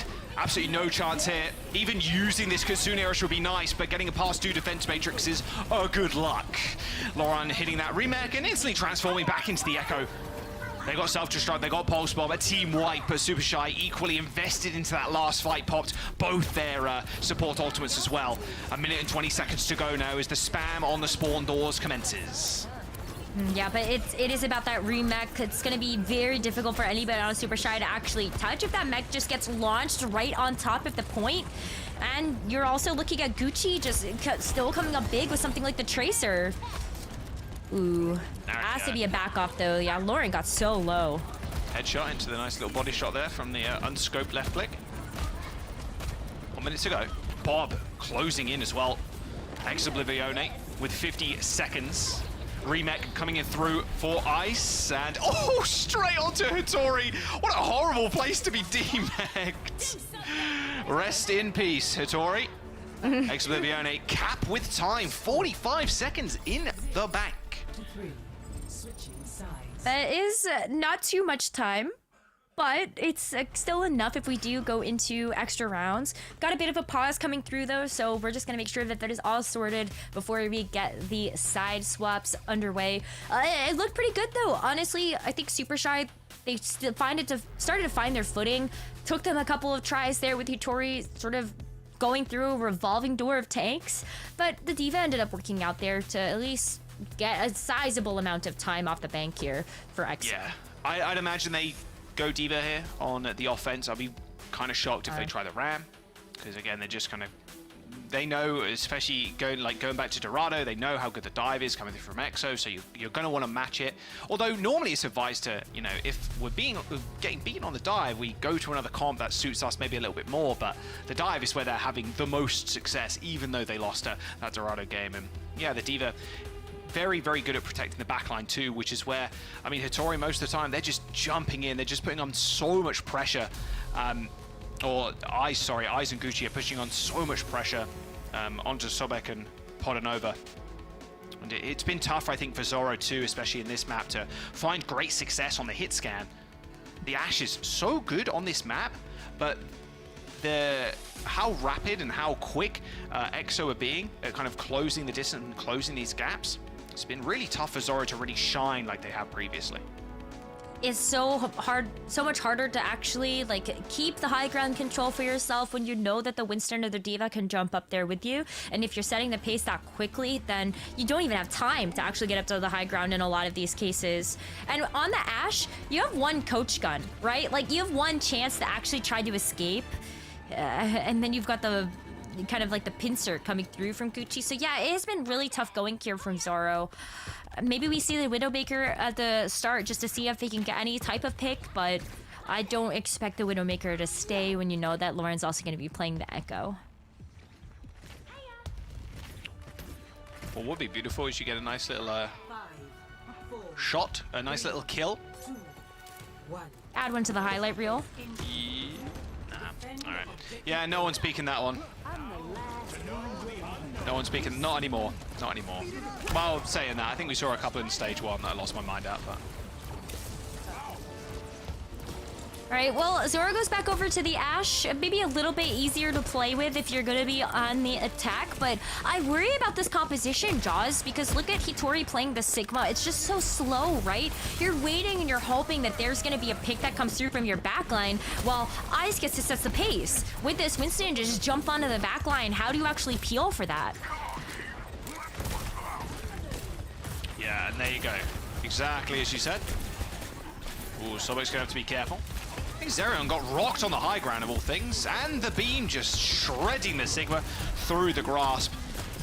Yeah, not a lot that grasp is useful for against this comp. Like, you know, the sticky bombs, the tri-shot, you know, the pulse pistols, tracer, etc. is great, but the tester cannon the focusing beam is just going to go through it. And there you go. There's the switch. Hattori over to the D.Va, and Zoro on the Cass. Yeah, the Cass is nice too because you at least get the hinder nade onto something like the Tracer or the Echo. It's going to make them a little bit easier to take out, but you still have to think about, like, how do you actually roll away from any of this damage? Good hinder. Surprised it didn't actually connect and stop the Tracer from going anywhere, but they managed to slip away. Gucci closing in on this pulse bomb too. Looks like Pac is going to be the man of the hour here on the point, trying to put some pressure on, just to maybe gain a tick. But slowly but surely, yeah, they're just getting run over. Not even giving up a single one either. Pac dead. ANJ maybe going down. A very split fight, but it's working out in favor of Ex-Oblivione right now. Zerion, they're on the board, and they're going to stagger too. Just wait for the spawners to come through and then kill the D.Va. There it is. Okay, so you won't get the wave respawn, or at least the full effect of it. Super Shy are staggered. A minute and 50 seconds, Rose. They're starting to run out of time, and Hitori is going back to the drawing board again, switching off the Diva to the Mauga. So at least it's one way that you can bully your way past this choke point, is to just run at them. The overrun, the cardiac overdrive, just try to find some type of squishy target, but everything on Exoblivione is so immobile. There's not really a good target for that. Maybe you're able to make your way onto the point, and it's a little bit more difficult to dislodge you, but the Nano did just fine there. The Inti at least make that purple, and then the Mauga has to go run and hide. All right, there's the overrun on to the mini. Tori and the squad are currently pushing through Hotel. They take down Loren and the dupe. Minute to go. Exoblivione only lost one. They do have ults here. There is a possibility to touch, and Gucci is setting up for it as well with Pulse Bomb. All straight into the bag. That's a good anti too. Oh, Pulse Bomb goes wide. Oh, Gucci. Oh no, blinks straight back into it. Oh, dearie me. Hey, they come up with one kill. It was unfortunate. It was on yourself. High Noon, used by Zoro. Primal Rage, it's a nothing compared to the Cassidy when you're getting pocketed that much. And there is the point. Gucci, I can imagine, face palming IRL after getting killed by their own Pulse Bomb. All good, though. Quick reset as Exoblivione on fast heroes right now, but I can imagine they're going to switch from the Sombra and the Doom. Yeah, I mean, listen, Ice actually just came out of spawn with that, so maybe it's not out of the realm of possibility to see Ice actually, like, maybe stay on the Doomfist, try to work with the Echo in a different way. Doomfist is definitely one way that you can isolate a target in the streets phase, no less. Of Kingstar is probably even the better place to do this, particularly because you have good corners and walls to actually punch targets into. So let's see if it sticks. And never not going to be a fan of a little bit of a Doomfist dive, especially when I'm not on the receiving end of it. Good Nano onto Ice. Oh, didn't quite get the punch around the corner. Oh, hit himself on the bookstore. So got to return some books, I'd imagine, but unfortunately, now result in your death. I think Exoblivione, they're going to switch away, because one of the best things against the Mauga is actually the Diva absorbing a lot of those shots coming through. After the cardiac overdrive has been popped, but looks like Exoblivione, they're going to commit to this. They're going to commit to the Doom dive. At least one more time. Quickly. Yeah, like you got one more chance here. The payload still hasn't reached that second objective, so you can come in and try to get the stall. Especially if you could maybe like punch the Lucio away. Not a horrible idea. Yeah, that's fight over. Yeah, no chance to use any abilities or ultimates or anything there if you're Exoblivione. A little cage. 3 minutes to go too. Super shy. Okay. 3 minutes, 3 ults. There is the Diva. Ice finally switching over. Diva hopefully faring a little bit better, but it almost feels a little too late. Like, you're already into this third point. You've got ultimates to work with still if you're super shy, especially with like the Lucio sound barrier. That's going to be really nice to have if you're going to try to take these close quarter engagements. You also just have the double DPS ults too. I feel like it should all come of super shy here, especially if you're going to hit the beat this early. That is a really early beat, Rose. Are they going to be just locking me down, especially with the Diva staring at you? It doesn't look like it. Pulse Bomb thrown out by Gucci, goes wide. All good though, they're still in a high ground position. Pack ends up getting their own Pulse Bomb eaten as a duplication onto the Mauga. That is one of the highest value dupes too. Good triple shot there from Zoro. Still the DPS from Super Shy coming up big. Exoblivione is going to have to touch. They're capping. They're capping. They're Good capping. Slam. As Zerion unable to get the cap. 2 minutes and 15 seconds. Oh my god. Zoro comes up large with some kills at the very end. Is the whole time it's like, hey, we're pushing the payload. You want to take the farms to that small high ground? Sure thing, boss. We'll just walk the payload in. I feel very warmly welcomed back to OWCS. C9? Maybe. If I was breaking down. I think at the end of the day, I do think that Super Shy was going to win out that fight. It just happened to be a little bit faster than maybe we anticipated. Well, I mean, look, Super Shy. What do they have success with on New Junk City? Mauga. What do they have success with here? Mauga. That's going to be the name of the game now. That's what I'm saying. It's looking good. Mauga Rush. I know you didn't want to see the Mauga anymore, but like for Super Shy, that has been their success points. I'm not too beat up about it. Yeah, like if they want to win, they have to win with the Mauga. It just is what it is. Is what it is. See if Exoblivione What they're going to pick, yeah, Lauren definitely going to pick the Echo. I'd imagine they're just going to kind of stick with the same comp. Because like I mentioned, the Echo, when they do the Mauga, it's such high value because you instantly pop Cardiac Overdrive and your team is just buffed up so much for those 3 seconds. It's tough to win that fight out, and then you're doing so much damage too against the enemy Mauga.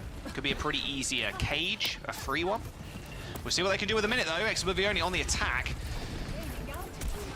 And right out of the gates, they're going to be with the D.Va. They know that this is going to be the biggest way to counter something like the Mauga, but Lauren gets caught out immediately. Maybe that is going to be enough of a distraction for Ice to deal with this front line. Hattori trying to be picks already. Relevant in this fight a little bit there. Yeah, straight up to the high ground. You could. Hattori was chasing Exoblivione. A good pick off initially onto Lauren, but again, that's what the dive really has over something like a rush, is getting up the high ground super quickly. Exoblivione with a couple of ticks on board. It looks like Super Shy, especially with Hattori dying last there, means that they're just going to have to go for a reset. And here approaches OT as they take the fight in the choke. This is going to be the best place for this Mauga to actually try to get the recontest, though. It's going to be under this archway.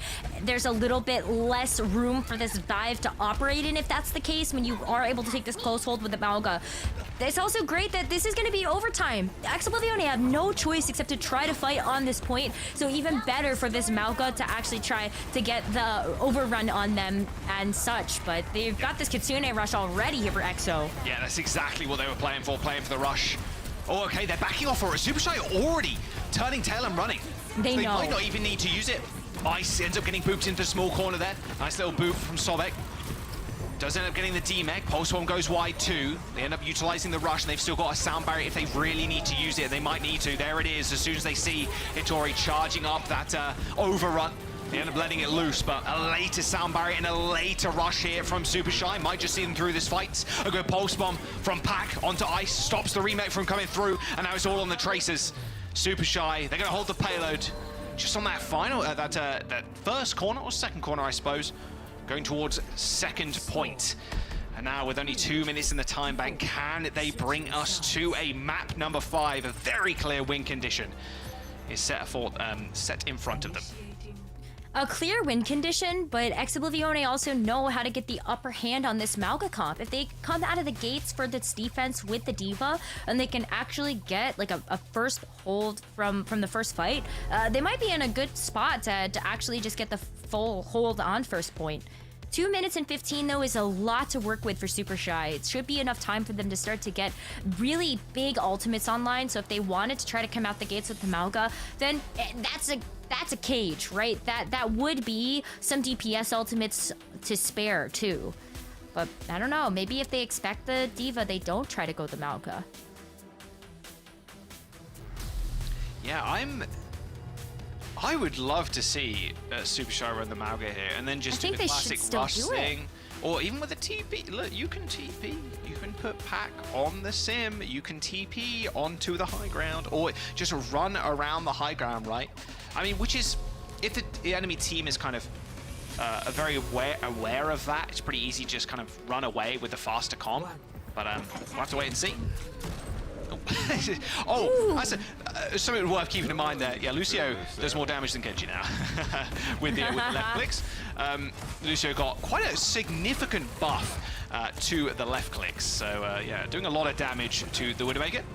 As Hattori is on the Sigma for their attack.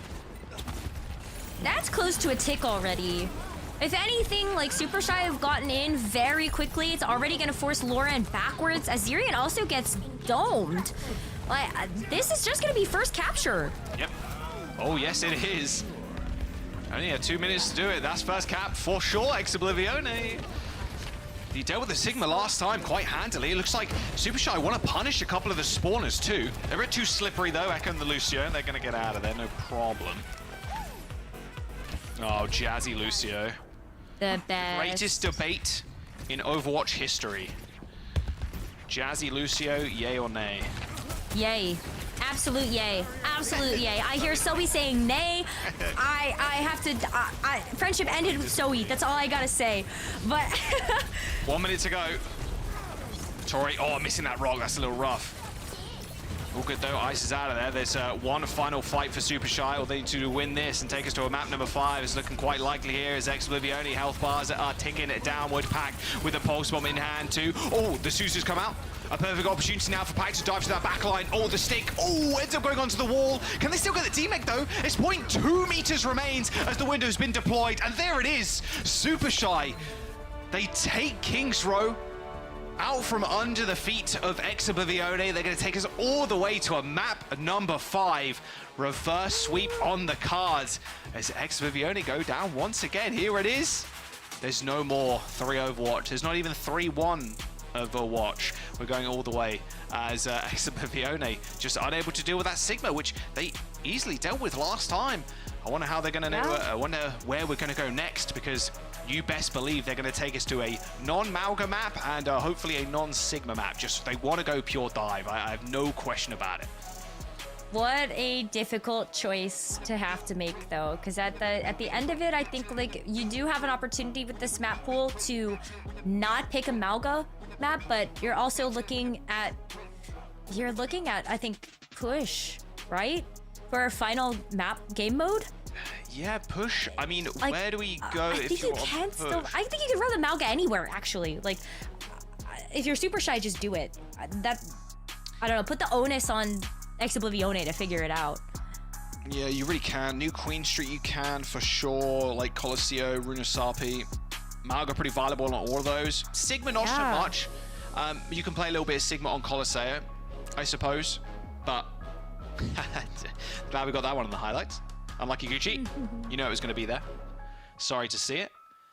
But yeah, run Mauga. That is the name of the game here for Super Shy. Strongest comp by far at this point. What an unbelievable comeback it would be too. They want to make it to that main event again, but they have to get through another, a very strong opposition as well.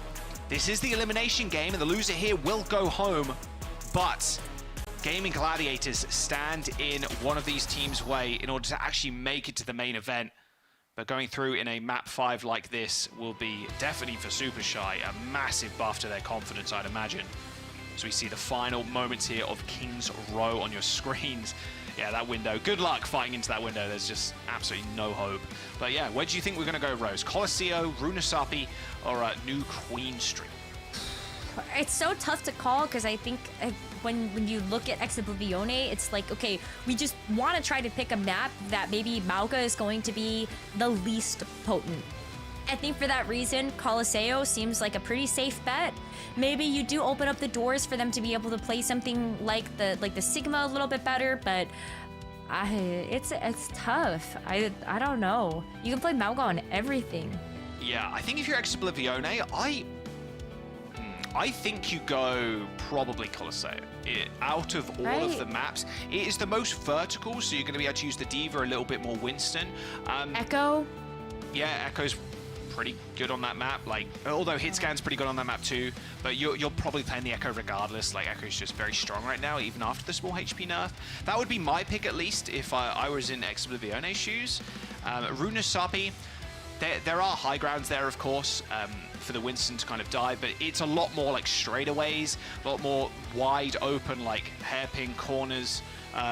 New Queen Street, in a way, New Queen Street is kind of like Runasapi, just a little bit more enclosed. But, well, okay, we are going to Runasapi, picked by Exo, so pretty confident in this map, I'd imagine. Caught me, I was wrong. All good, though. As they try and deny this reverse sweep that Super Shy is set up, starting on New Queen Street, New Junk City, taking us to Kings, and then Runasapi could be the final map here. Exo don't want to go out 0-2. Historic organization, which you've picked up quite a number of times, Rose, has been a feeder team for a lot of these other more dominant teams in the EU.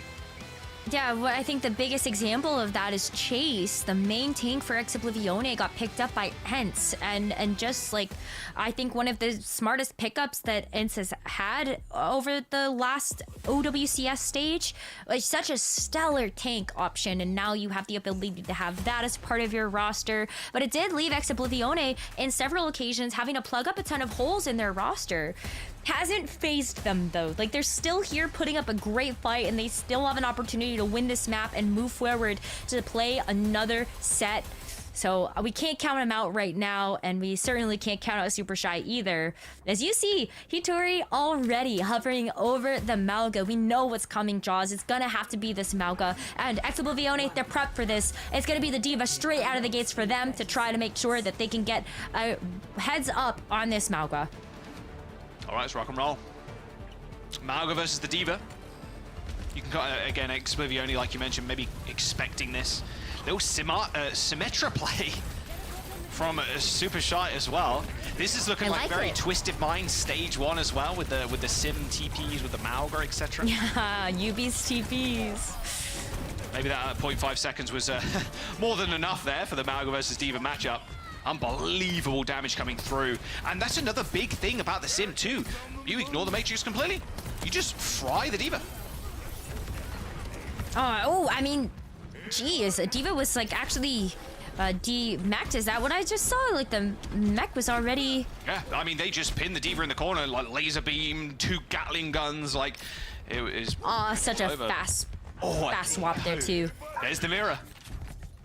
Yeah, it's a full mirror here outside of like the support change between like the Baptiste for Super Shy, the Kiriko for Exoblivione, but then you also have the differences in the DPS options. Super Shy having the teleporter is a huge boon to them though, because you can play a little bit silly goofy, get the teleporter into the backline or at least have a quick disengage, and it's already coming up big like that. That could be checkpoint soon.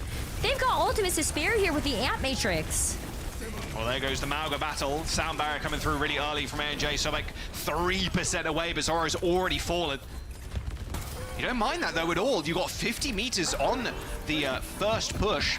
Team kill. Super Shy all spawning at the same time now, with thanks to the wave respawns, as Podo now going over to Kiriko to match, but you've got the sound barrier advantage. You've got a big wall as well. If you really wanted to, Rose, as soon as they lay down the rush, you can go crazy. You can play a little bit tricky with the wall. It's going to be a quick re-engage, and there it is. They're actually going to start the fight off with it. Okay, so that's one way to split it up, right? And maybe even force the hand on Exoblivione, but Exo just like, kind of walk away from that. They don't want to deal with the Symmetra wall, and they can come back into this one with their own ult. What a maybe flattening. They got turned into a pita bread or something.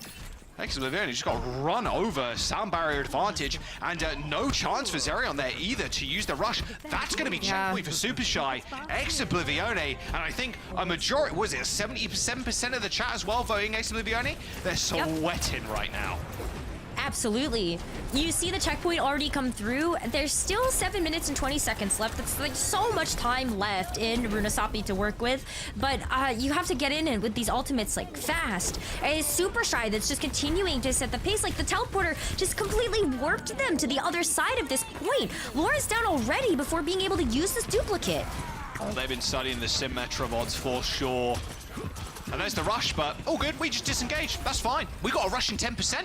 Exoblivione, they've got Cage, they've got Dupe, they've got Blade, they've got the combo required to win this fight. But still Super Shy getting some extra meterage. Huge deal for them too, because the closer you get to being able to find this final fight, I mean, like Cage, how do you withstand through this? You don't have the sound barrier still. Cage, Gucci's already dead. Super Shy are just running over Exoblivione. A really early duplication from Lorena onto the Mauga. Didn't get much. Cage went down for Matori, and then a late Cage from Ice. They couldn't use the combo. Sweating. And now there's some crazy swaps coming through from Exoblivione too. It's like a full team swap. Yeah, it is. You got the Sigma, you've got the Pharah. Sirion's also going to switch off the Kiriko to go to the Baptiste. All hope right now on Gucci to try to get this blade to slice through Super Shy and stop this push. But Jaws, they're already round like that final corner. They're gonna lose this bot progress, but they could just get a full cap here and send Exoblivione packing. Oh, good TP. Oh my word. Loren didn't know what hit him. Blade comes through. Match with the sound barrier though.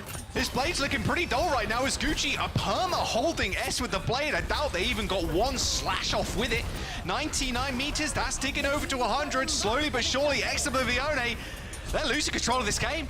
Well, at least they killed Potanova, sure, but look at the amount of damage they've got. Oh, it doesn't matter. This reverse sweep might just end here, and we're not even halfway through the map. There's 5 minutes and 25 seconds to go as Exhibivione, they're respawning in the big wave here, but Pac looking like they want to TP Potanova, get them back into the fight ASAP. You can. Malga has to back up here, though. Like, Hitori's so low, does manage to get out. But this is so tough for Exhibivione to have to come back from. Zirian is going to be the first player on the team to get an ultimate up that amplification matrix. Gonna be difficult to actually get a line of sight because you do have the Symmetra from Pac to teleport them all out of there when you see this window get popped out. TP away. It's the EU special, I feel. All right, really they're going to take the mid fight. There's the slam. Oh, Loren, though, with a double barrage kill. Give me flashbacks of map number 1 on Sanctum. Hitori, though, still coming up with kills somehow, though. This rush is just doing so much work for the team. Very little healing, though. Oh, he's being tricky with it. Oh, straight out of the way of the rock. Oh, I'm back again. Slam into the front line. No, dodges that one. Look, the ice is out of there, but they burnt, again, so much out of the ultimate bank. And they can just take these neutral fights as well, Rose. 17 meters to 132 is an absurd lead. That is absurd. And with 4 minutes left, barely any ults to work with, you can get caged here before Ice can even use this Gravitic Flux. This is not looking good. It is not looking good. Yeah, good luck, have fun. I think fun is the last thing Exhibivione ever having right now. 3 minutes to go, and they're going to make this final push. Exhibivione, wow, they just lose Gucci just like that. Pac finds a kill. I mean, there's a flux coming in from Ice, but are they going to be able to use it? They end up getting it off. Sure, Pac ends up going down. High noon pot from Zoro. Lauren's already dead. Nice, has to touch the point, but just run over completely. And just like that, Super Shy with a completion on Runasapi, find the reverse sweep. Exhibivione, the entire start of the series was in full control. Full control domination. But Super Shy, they didn't give up hope. They were pure, calm, cool, and collected on New Queen Street and finish up the series just like that. A 3-2, and Super Shy will make it through the elimination match, knocking Exhibivione out in the groups. Oh my god, the mental fortitude. Zoe, you're all smiles as well. We actually got a 5-map series. I'm shook. That was the most demure and mindful performance I've ever seen in my entire life. So true. I still don't know what it actually means. I'm just trying to be one of the cool kids. Either way, the cool kids are definitely everyone on that Super Shy squad.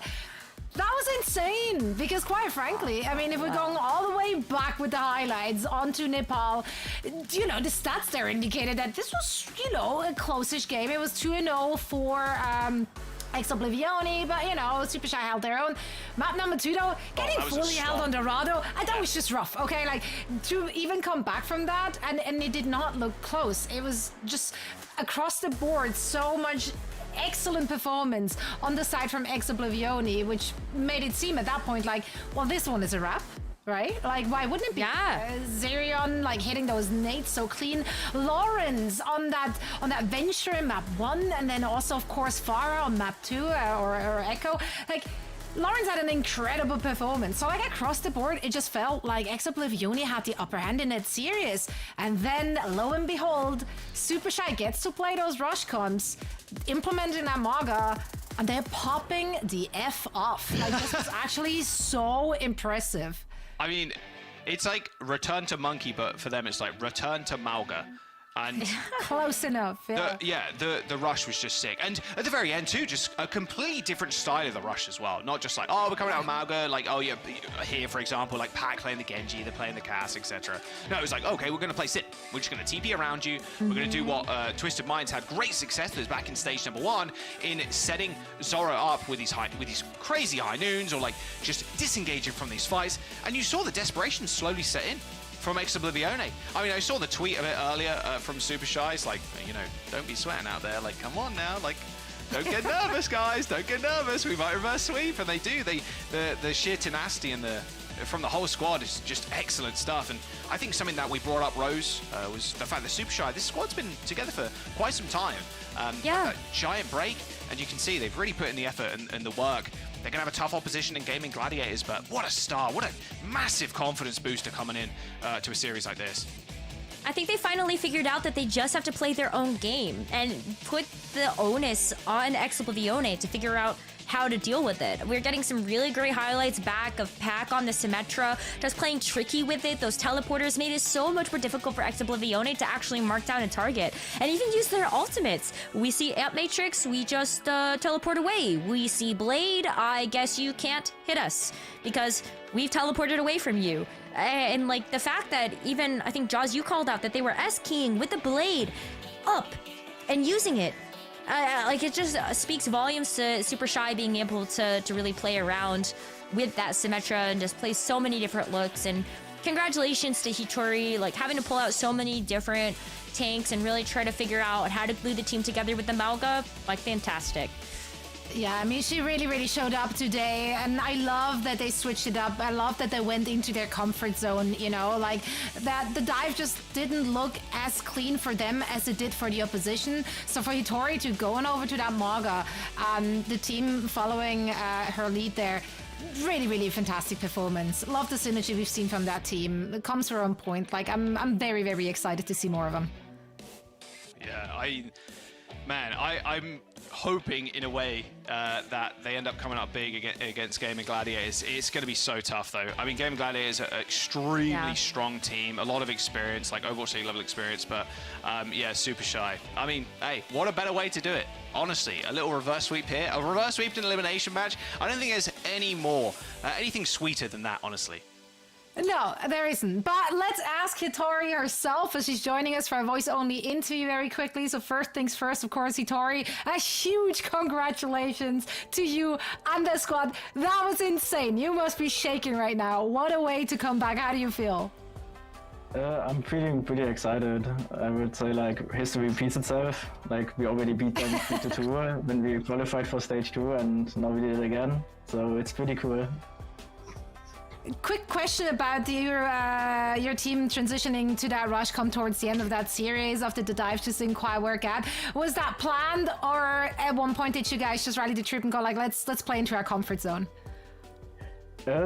We tried forcing dive even though we didn't scrim for like almost 2 weeks because we just didn't have the time. Everyone had to do stuff in real life. So we just also watched some Korean codes where Crazy Raccoons played Morgan. We were like, okay, if nothing works, we just go that shit and we just run it down, have fun.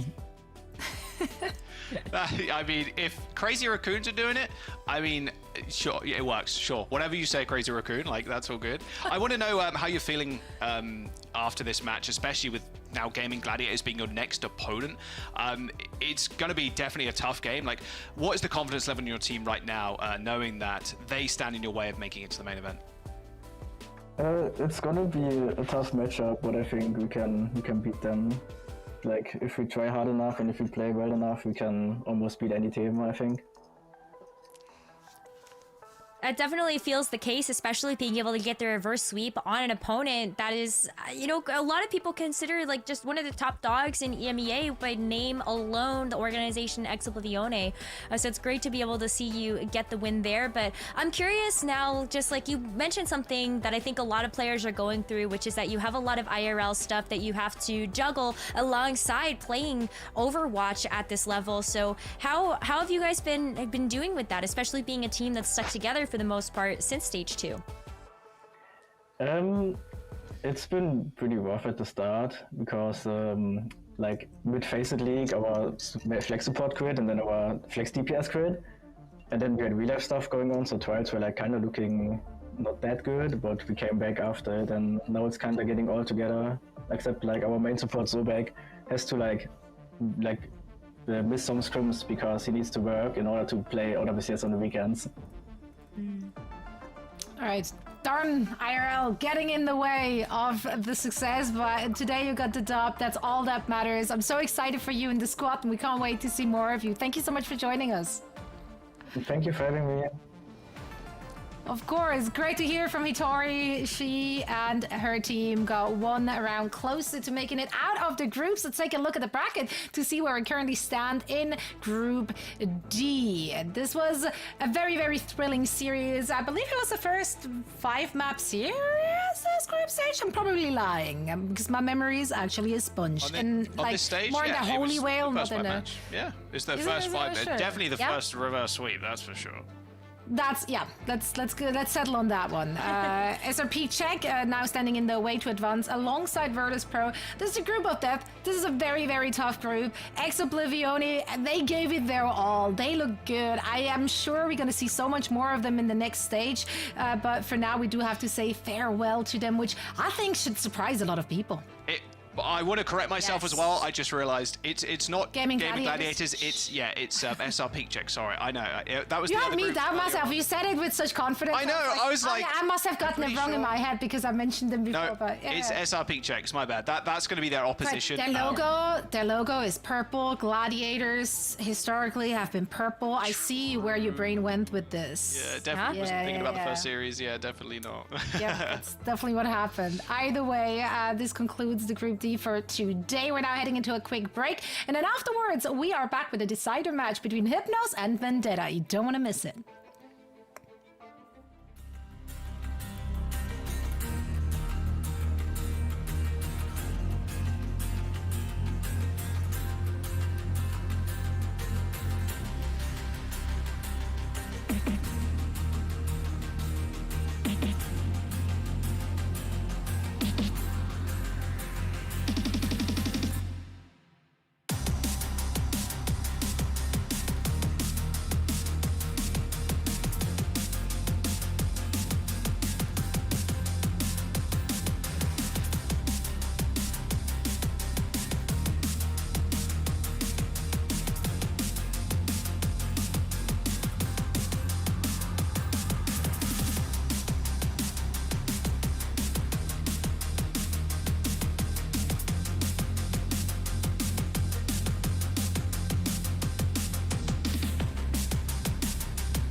Juno. My adventure has just begun. Welcome back once again. We're about to wrap up our EMEA portion of the day, hopefully, with yet another banger, as Hypnos will be facing off against Vendetta in our Group A decider match. Is it actually Group A? Also, have a good meal, Necro. Go get it. I'm sorry. Try. Listen, I'm hungry too. We're starving over here. I'm also hungry for some good Overwatch, and I'm pretty certain that Hypnos and Vendetta will deliver. This is a rematch, you know? If you're looking at earlier stages of the group, they faced off against each other already. And yeah, that one, I believe Hypnos had the upper hand. A 3-1 bout was that. Now, it was a very entertaining match, though. And a lot of that was on the back of a very high-octane dive composition we got to see, I believe, from both of those teams. Said dive, though, from Hypnos did not look quite as good against SSG. Nothing to call home about. Honestly, they looked lost. Very lost. Skytor not quite able to peel or dive or do anything, really. But then again, that was against SSG. So that's a different kind of level. Yeah, that's what I was gonna say, is that it's really tough to try to hold a candle to the dive composition that's going to be coming out from Space Station. Hottie on the Winston has always been able to be, honestly, like, I actually think just a cut above the rest. But you gotta take a look at the rest of the team. You got MCD, known for his days on the Dallas Fuel alongside Bliss. You also have Skytor, which has just been such a fantastic player to watch, especially looking at his time on Sheer Cold, on Keltas earlier this year. Coming up to try to play in this roster is going to be so fun, and so I think we will see way more of this dive comp from them. Yeah, well, Jaws on the other side, Vendetta, not a slouchy team either. We do have some good name value there as well. I'm excited to see Levon Crook back in the mix. Looking from Gaming Gladiators, Peps, Raspberry Races, EXO. I feel like at this point, Crook has played on everything. A lot of EU players played on every EU team ever. True, true. Classic EU fashion. Yeah, I'm excited to see Vendetta again. Of course, like you mentioned, so at the very top, like it was a 3-1 Hypnos versus Vendetta earlier on in the group stage. I think China's always really impressed me on the Tracer. Very good meta for them, I think. Even after the small hotfix, of course, with Tracer's damage going down 0.5 to 5.5 rather than 6. Hybrid, yeah, classically a DPS player. Love. But I mean, with China and the Hybrid especially, I think, you know, they stand a pretty decent chance. Although I would definitely take recency bias even after the last patch. I do think Hypnos have the upper hand over Vendetta here. It's going to be a tough one for sure, but I mean, if China can come up big with some Tracer performances, stick an MCD over and over again, like sure, like I think that's going to be the success that they need to actually find in this series. Hybrid tank, like normally we see DPS, especially in the early stages of Overwatch, it was like all the DPS players went to like tank and other roles and supports and whatnot, and it's still nice to see Hybrid kind of kicking around and playing in stage 3 here at EMEA, but against Hypnos, man, I don't know, Zoe. I don't know. I think it's only going to go one way. History will. It's going to be an uphill battle. Maybe they downloaded them after the first loss. We'll find out. Here's the map set for you. Let's see if they can get their revenge or if Hypnos is going to be moving on. Well, yeah, let's have a look. Lijiang Tower Rose was our first map in this series. I'm so ready. Versus Vendetta. Yeah, I'm ready for this one too. With them playing before, Lijiang Tower did end up going towards Hypnos. It was 2-0. And then they went Dorado, Blizzard World, Colosseo, and Blizzard World was the only map that Vendetta actually ended up winning. So I would imagine Vendetta are going to send us there again. They do end up losing the first map. Yeah, and then we ended up getting a chance to see both Hypnos and Vendetta on the stream earlier on. So if you want to check out the VODs, then go check out that from last week. But as we're heading into Lijiang Tower, we're actually going to end up seeing the Malga composition from Vendetta, but Skytor actually on the Ramatra to play this brawl. Oh, the brawl with the Reaper May. We're seeing a little bit too much of that today, I think. Nah, it's especially good on Control Center. It's going to be very hard for Cookie to actually be impactful in this fight against the May and against the Reaper. You're just looking at peppering down MCD, but MCD and the rest of Hypnos are going to be on top of each other the entire time, pretty much. Oh, Hybrid does dive to the backline and aid Cookie in that kill, but overextended. Even taking that mini, can't really stand up against the Ramatra. Cookie finds yet another kill, proving me completely wrong at this point. Doing a lot of big work for Vendetta so far, as Hypnos do end up capping first, but Crispy is going to speed boost the rest of the team onto the point to try and hopefully find this flip. It's still going to be tough going. You have so much survivability on Hypnos with SXJ playing the May. You've got the ice block, and then also just those crazy icicle shots to actually snipe Cookie out from so far away. China's super low. Nice focus fire there from Hypnos. As soon as the Venture like has no CDs, like no drill dash, no burrow, right? They do have quite a large hitbox, so it's pretty easy to focus fire them. And yeah, SXJ kind of going nuclear on the Mei so far. Wow, good stuff. And now they get to hold in their favorite position ever, which is in a choke point with the Mei and the Reaper. Yep. You have both the Blizzard and the Reaper ultimate online too, so you can kind of combo those together if you want. Don't necessarily need to use the Death Blossom in that way, but it's nice to know that you can. And you also have 3 other Actually, it's gonna be 5-on-5. There's ultimates across the board for everybody. That's gonna be explosive. Okay. Well, here comes the rush from both sides. Pretty much everybody pressing Q here at once. The cage coming through as well. It's going to be a good place for China to get a lot of value, but look at that. Blizzard beat and then into the Death Blossom. And that was a fight to end all fights, I think. I'm surprised the server didn't crash. I told you it was going to be a lot of ultimates. I was like, you know what? Everybody has Q. You may as well press Q because your partner's pressing Q. The opposition is pressing Q. The cage actually looked like it worked against Vendetta in that case because you just saw the Death Blossom and the Blizzard. And then with the Annihilation, I mean, no one can touch point. Yeah, Vendetta. They do end up losing a hybrid pretty early on, but they do at least trade this one back. Cookie holding the fort down. Ooh, tricky on the Lucio. Captain Fresh does end up getting stuck, but they bought enough time to hold the points. And now Hypnos just dealing with hybrid, back on the Doomfist and back to spawn you go, son. Even China jumping over to the sim to try and get back, but not to be. Hypnos end up taking control center. Pretty quick fight for them too. That was quick and easy as you like it, I guess. Maybe see a repeat of what we ended up seeing for that very first match between these two teams. But now that we're off of Control Center, we get to go to market. We get to see a little bit more flexibility from these teams. So there's gonna be Winston dives for both of them.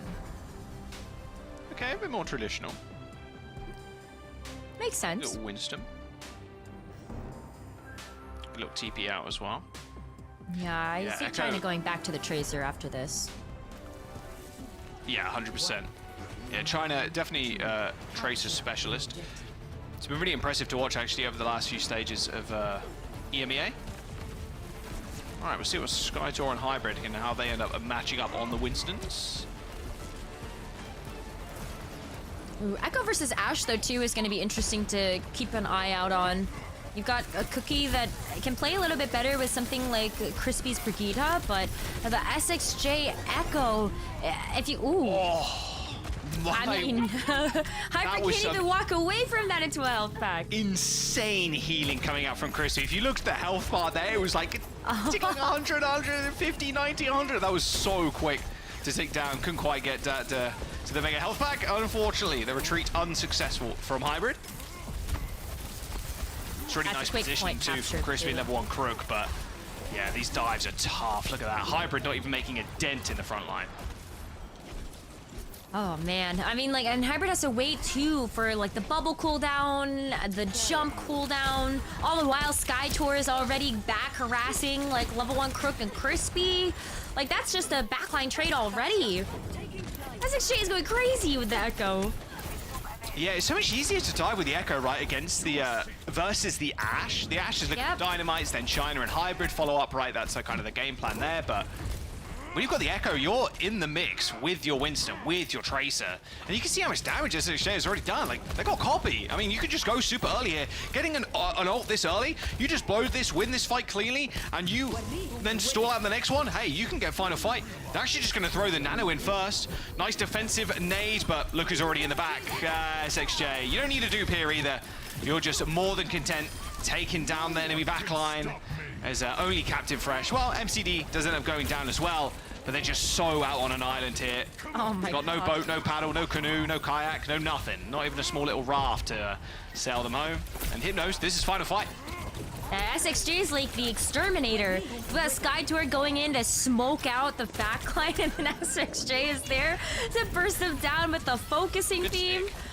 All right, well, Captain Crash didn't have any hope there if you're gonna get stuck like that, but like, this is gonna be like final fight. Everybody's dead. And everybody's already dead. Yeah, exactly. Uh-oh. Well, Crispy, unfortunately, not even earning a rally there. 93%. A quick cap from China. That was like 1 pixel away from getting the cap. All right, they ended up getting it. Actually buy some more time here. And in fact, Crispy has still got this rally. Hybrid does manage to get back in. I think China might have saved them. Can Hybrid stay alive? That is the question. Nope. Focusing beam plus everybody from Hypnos looking at the Winston. Bob on the point with the rally. Probably just going to let this one go. Wait for that Bob to disappear as SXJ tries to find an aerial assassination on this backline. And now it's Cookies that's left out to dry. Yep, taken out by SXJ again. Does get whip-shotted in the end, but still Hypnos, I feel firmly in control of this map. Oh. Yeah, just a couple more. I mean, the pulse bomb to boot. You can follow that up with a nano if you really need to from MCD, but the kills are coming through way too thick and fast. And so that's just gonna be point and map. Yeah, that was quick. And bada bing, bada boom. Hypnos, once again, rematch coming in against Vendetta. Another 2-0 on Lijiang Tower.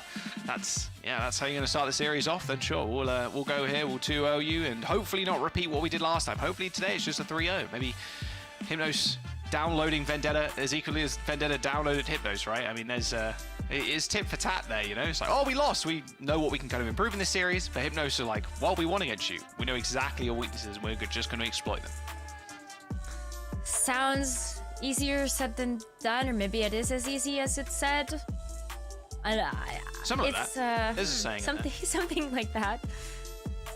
All right, I mean, already started off though with just the brawls against each other. You had the Malga variation versus the Ramatra. It felt like the Ramatra came up so much bigger too. In a lot of instances, maybe you look at this and you go, well, maybe the Malga's got this, especially when you've got the Venture. You can try to jump on somebody in the back, but the fact that you have the Reaper and the Mei, there isn't really a good target to do that. So we saw a very, very quick point capture and win coming out from Hypnos, and then you see like the Winston 2 with just XXJ and Sky Tour working together. Easy cleanup.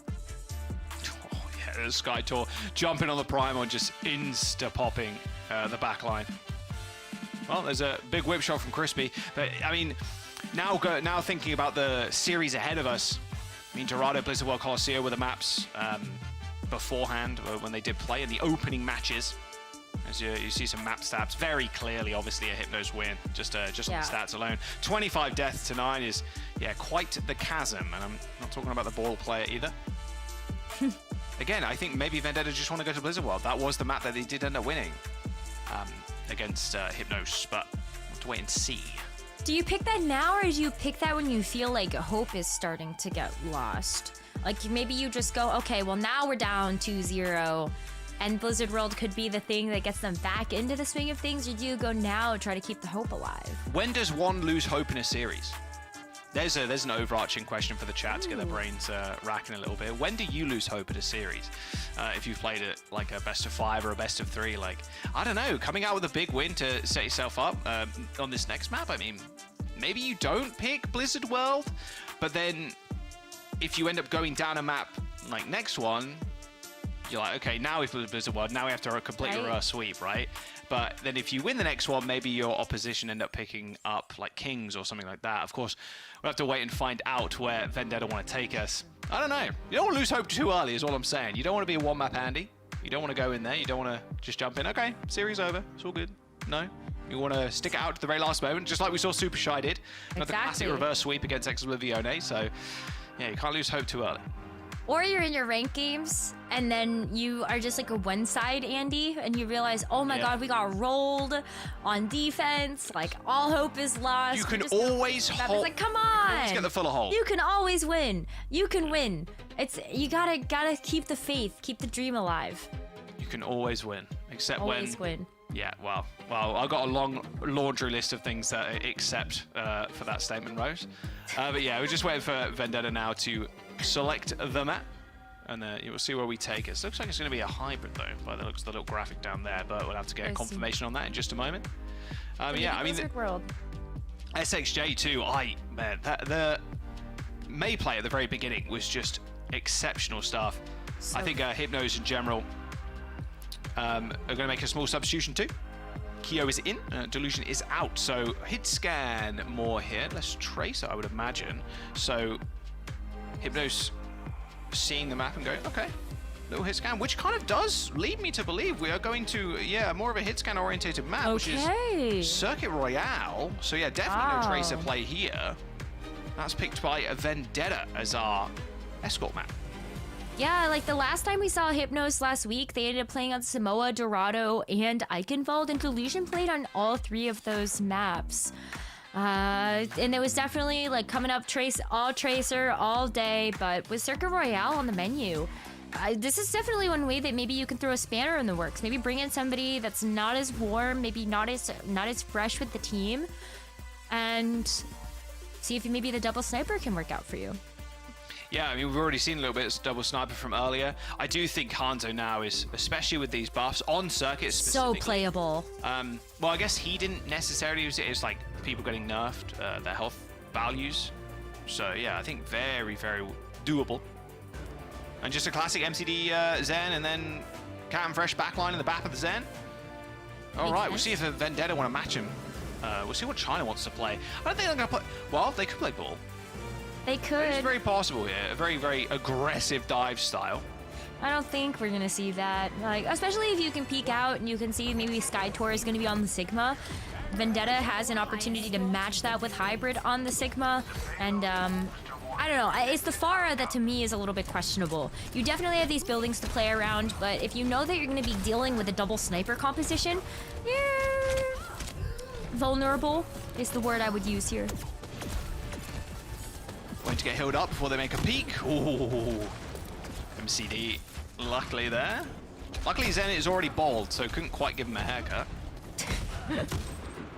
Is he, well...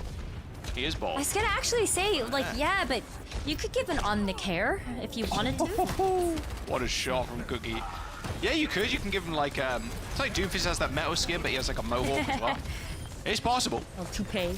Canfresh picking China out of the sky. Like you said, kind of tough sometimes, especially even just against the map, to be fair. You can get chunked so quickly.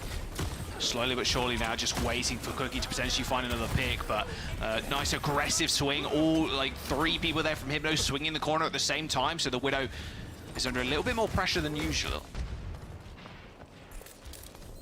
Healing pylon down, not gonna be too long before you can get another one up, but there's still a pretty good contest going here from Hypnos.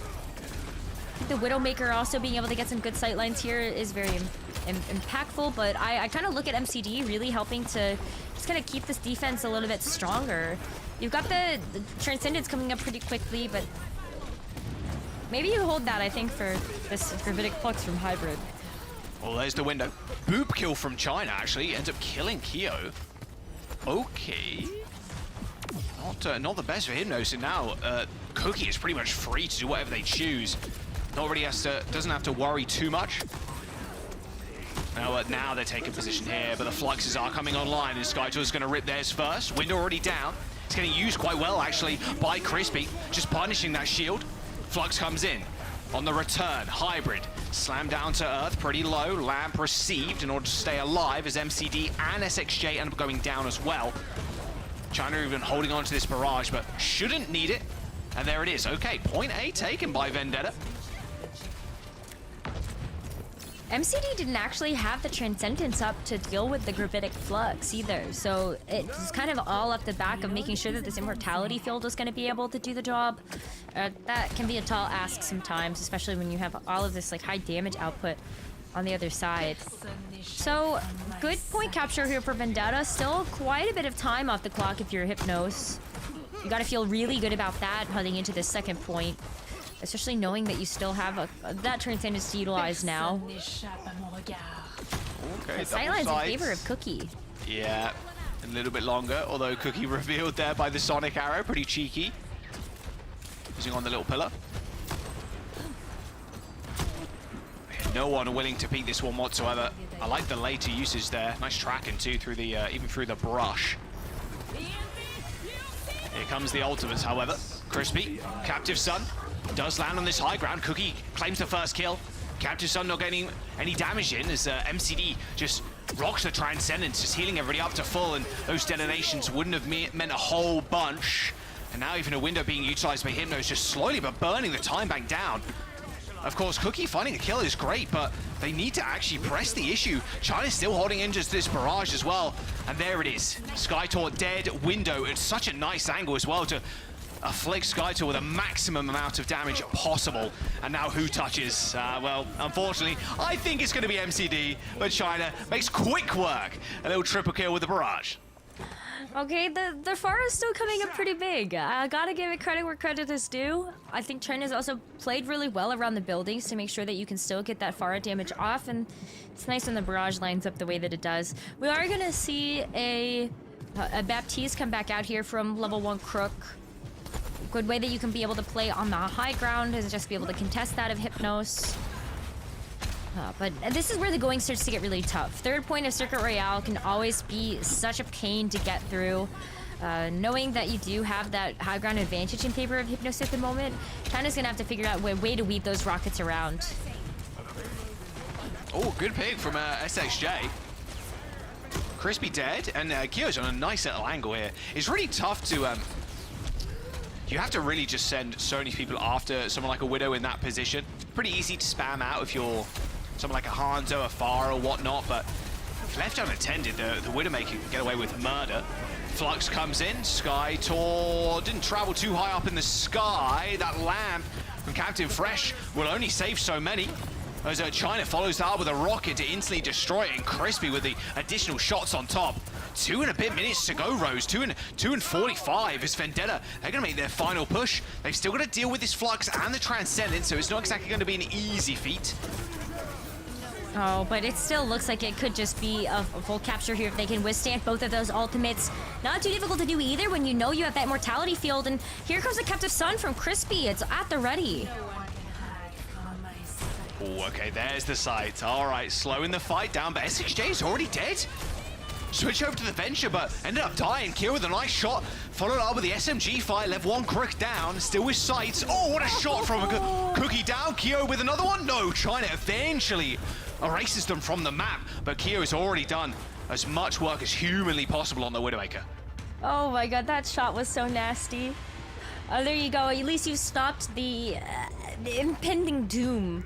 Vendetta does have to go back to spawn, figure out how they want to use this barrage as well as this amplification matrix. But Hypnos, they actually have XJ coming back out on the Echo this time around. Another way that you can deal with China on this Pharah. And that's a big pick. Okay, reset. Real quick. That's a huge reset. It's actually going to be a pretty decent amount of time off the bank now, too. As this is probably going to push Vendetta into, like, their final push. China's waiting, though. Yeah. No, this is not a bad place to do it, but I think they know. Yeah, they know that they're not also going to extend that far, right? But just trying to make sure they stay as hidden as possible, giving away as little information as possible, as the final fight, like you said, is going to commence in just a moment. As they just wrap around on this high ground now. Little pool party, perhaps. Oh, Skytor not invited. Cookie with an insta-kill through the window. And now this is where they strike. There's a chance to touch here for Hypnos, but they have got no ults to do it with.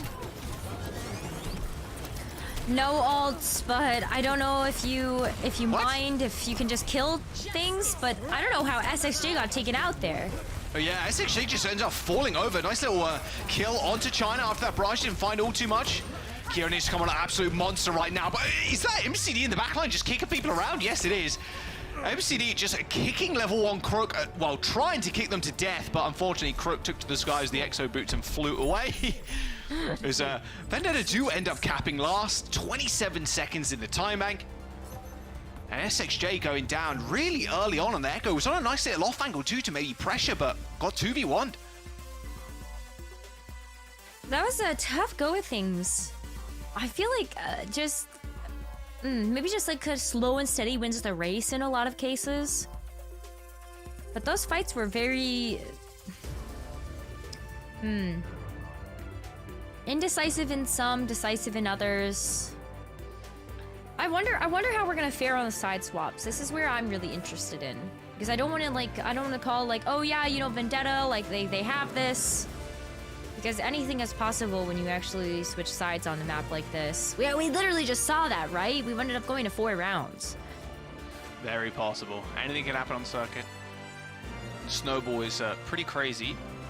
If you don't stall enough, the snowball can just be devastating to your ultimate economy. All right, there's going to be, again, China on the Farah. It's going to be nice having the little pylon here, too. You don't necessarily have to pay attention to the Farah's health ball. Because a lot of the time, like, especially with Alara, you're not going to hit the right clicks. Like, the Farah's too high up in the sky. Kurukast hits either splashes off the buildings or some directs. Directs being much harder, of course, but the pylon provides a nice little bit of added support for the Farah. Well, you can see where that's going to be set up. We're actually going to get an Alari on the attack here for Hypnos as well. MCD going to be able to pick that up. And so that's a new thing that we haven't seen from Hypnos yet on this map. What a shot. Kio's on it, though. Like a book. Heard that grapple, you know to look to the skies. And with a nice shot from Kio. Really weird angle, too, if you're, like, in that small building. Sometimes your head isn't fully revealed, and the person in the little window has the advantage of shooting upwards like that. Oh, went for the grapple again, yeah. And here we go. Now China's life is going to be very difficult because you haven't got a ton. You've got this single corner left to fight around. That's not a whole lot to work with here, but Kio is just consistently hitting shots. And now China's out of the picture. That's a big deal. Yeah, wow, there you go. The sniper's just reigning supreme here for Hypnos. I mean, that's first point. There's no chance you fight this without DPS. Smooth Absolutely like butter. no way. Yeah, seriously, 5 minutes. Just like that. It's classic Zoga Royale, right? Where it's amount of time. the snipers are carrying. We'll just let them do their thing. I remember when we got a chance to see Circuit Royale when it first got released, and that was like the most exciting part. Knowing that this was a map that you could see like the double sniper composition on. And I feel like we've just gotten a lot of fantastic moments. So I'm here for it.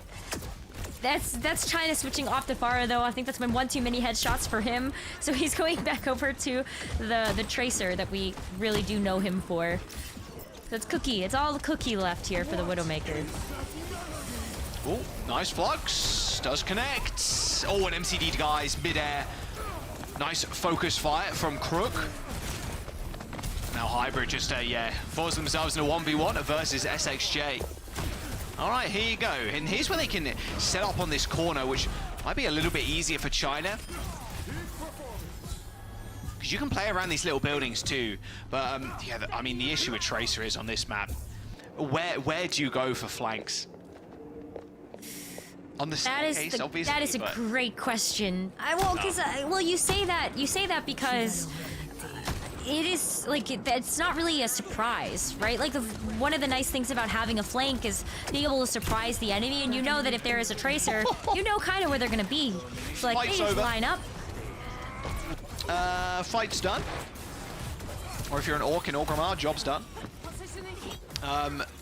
Yeah, just like that, Sniper's taken over the game. And 5 ults from Hypnos too. Didn't even need to use any of them for those two. They don't need anything. They don't need anything to probably finish off this point either. Double sights. Oh, SHJ being a little bit cheeky there, firing some Storm Arrows in that small building.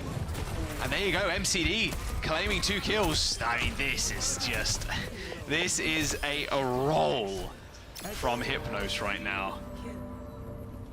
See why I hesitated to say anything when we actually switched sides. I was like, wow, looks good for Vendetta. But we've yet to see Hypnos actually work with the attack, and this is what we're getting. 4.5 minutes to enter into third point. It feels like this is just enough time to eventually finish off the map and secure this third objective. You don't have the Gravitic Flux or the Amplification Matrix anymore, which is going to make running this corner a little bit harder. That Dragon Strike is nice. Oh, China, gotta be careful. You gotta look at the Hanzo that's right next to you. Oh, all good though. He stood still. Cookie's got your back. Oh, Cookie with 3, in fact. Definitely gonna get a replay of that one. That was dirty stuff from Cookie. All right, there you go. If you can do it, I can do it better.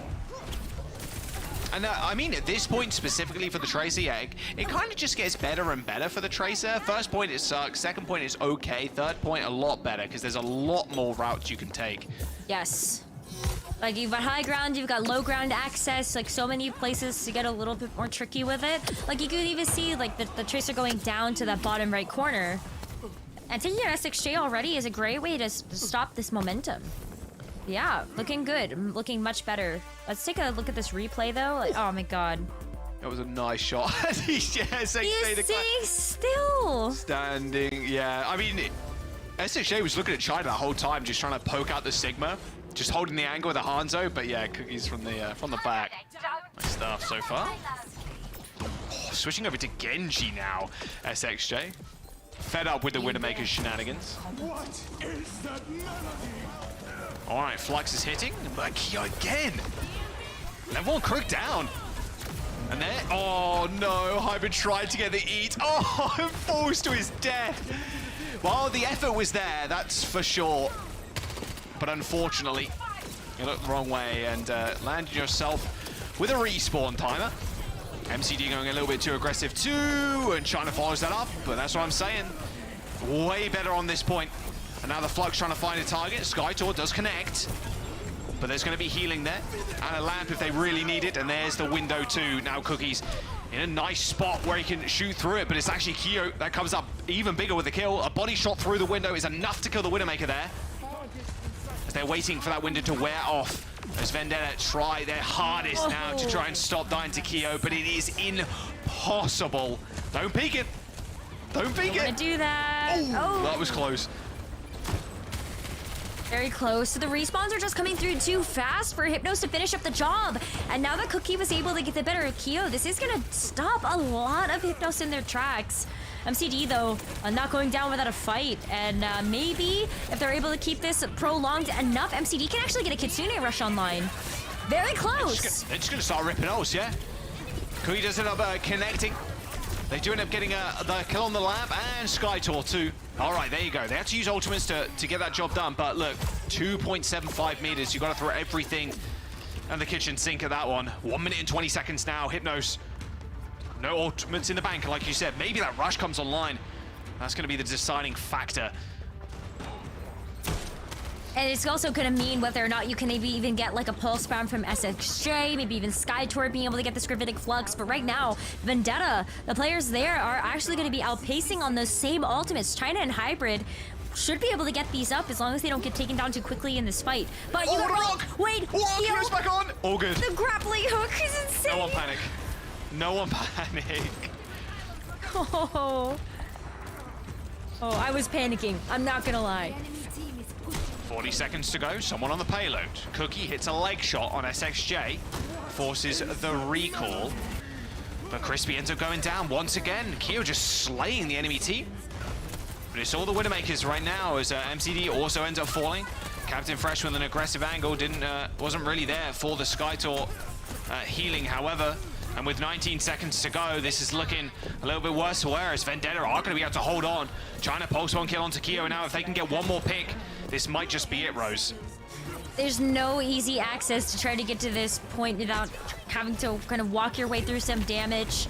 Maybe you're able to get SXJ there in time, but somebody gets rocked, and SXJ can't even make it to the point. OC in session, the rush onto the point. Skytor moving forwards as close to this Flux as well, 5% away. How are they going to be able to survive it? Well, that lamp from Crook, but looks like lamp is, and the Baptiste is going to be the focus. They end up using the lamp pretty early on, and Skytor does hit the Flux and kills Crook as well. Hands come out just to save him. China just being sneaky, tricky on the Tracer, but it's all Cookie now. This firing range is too good for the Widowmaker. And there it is. Vendetta end up holding on, take the map win, and tie the series up. That started so well for Hypnos too. As you looked through that first point, that second point, there was so little resistance coming through from Vendetta's defense. And then that third point just came up so big for them. China being able to play the Tracer didn't look so great on that second point, but as you were mentioning, those flank reads open up so much. And there's so many health packs that Tracer can play around. So fantastic stuff. We've got a tie series now. Maybe it wasn't a fluke last time to see a 3-1. Yeah, I mean, look, if the Widowmakers didn't do their jobs there, then yeah, it could have gone either way. Ikeo, especially on the Widow, just opened up so much. Even SXJ too, they rolled through the first 2 points with headshots. And then at the very end, even China on the Tracer put up some nice kills. Got a nice couple of pulse bomb kills, got some nice pressure on the backline as well. Man, I mean, all these highlights are just going to be the Widowmakers. That was a ridiculous shot from Cookie as well. He knows it too, to give him the little hello on the Widow. Got to emote after every Widow kill, especially if it's on the enemy one, that's for sure. Little hello, just to rub salt in the wound. Right? I feel like that's just one of the other opportunities to play Overwatch. Is it's not just about like shooting your shots. It's that's about emoting and stunting on them. Oh yeah, definitely. If you're not doing that, then you got yourself a problem. That was also a really good shot. It's so good. Map number 3, Rose coming up. So we've had an escort now.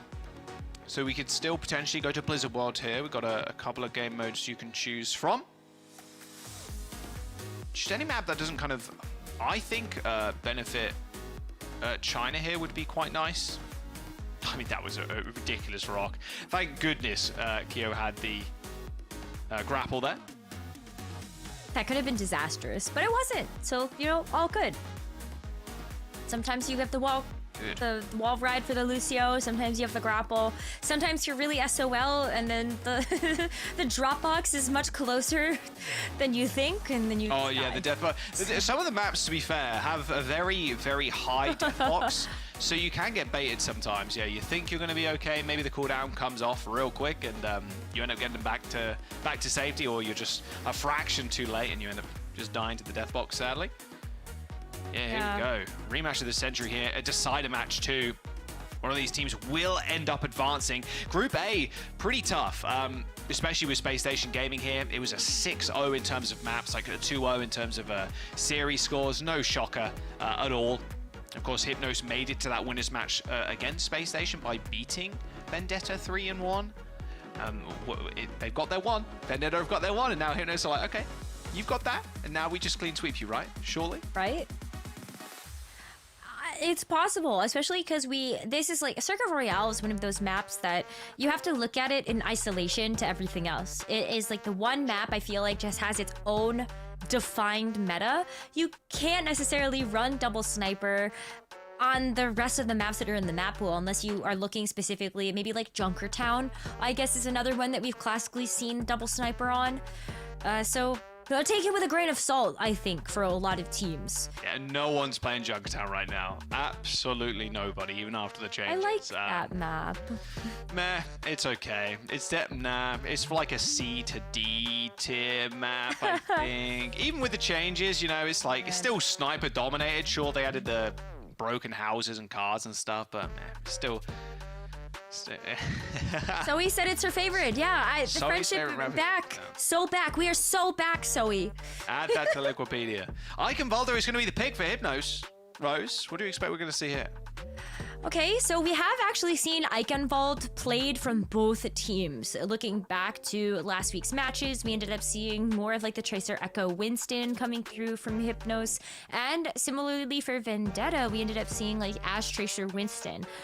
It's gonna be Winston. Winston all day, every day. If we see something different than that and they deviate from that, then we probably have something else to talk about when and if it comes to that. But it should just be Winston. Little Winston dive. Saw some crazy things from Kel a long time ago. We're at the ball, but I doubt we're gonna see that. I have to wait and see as we jump on in. Hypnos' map pick.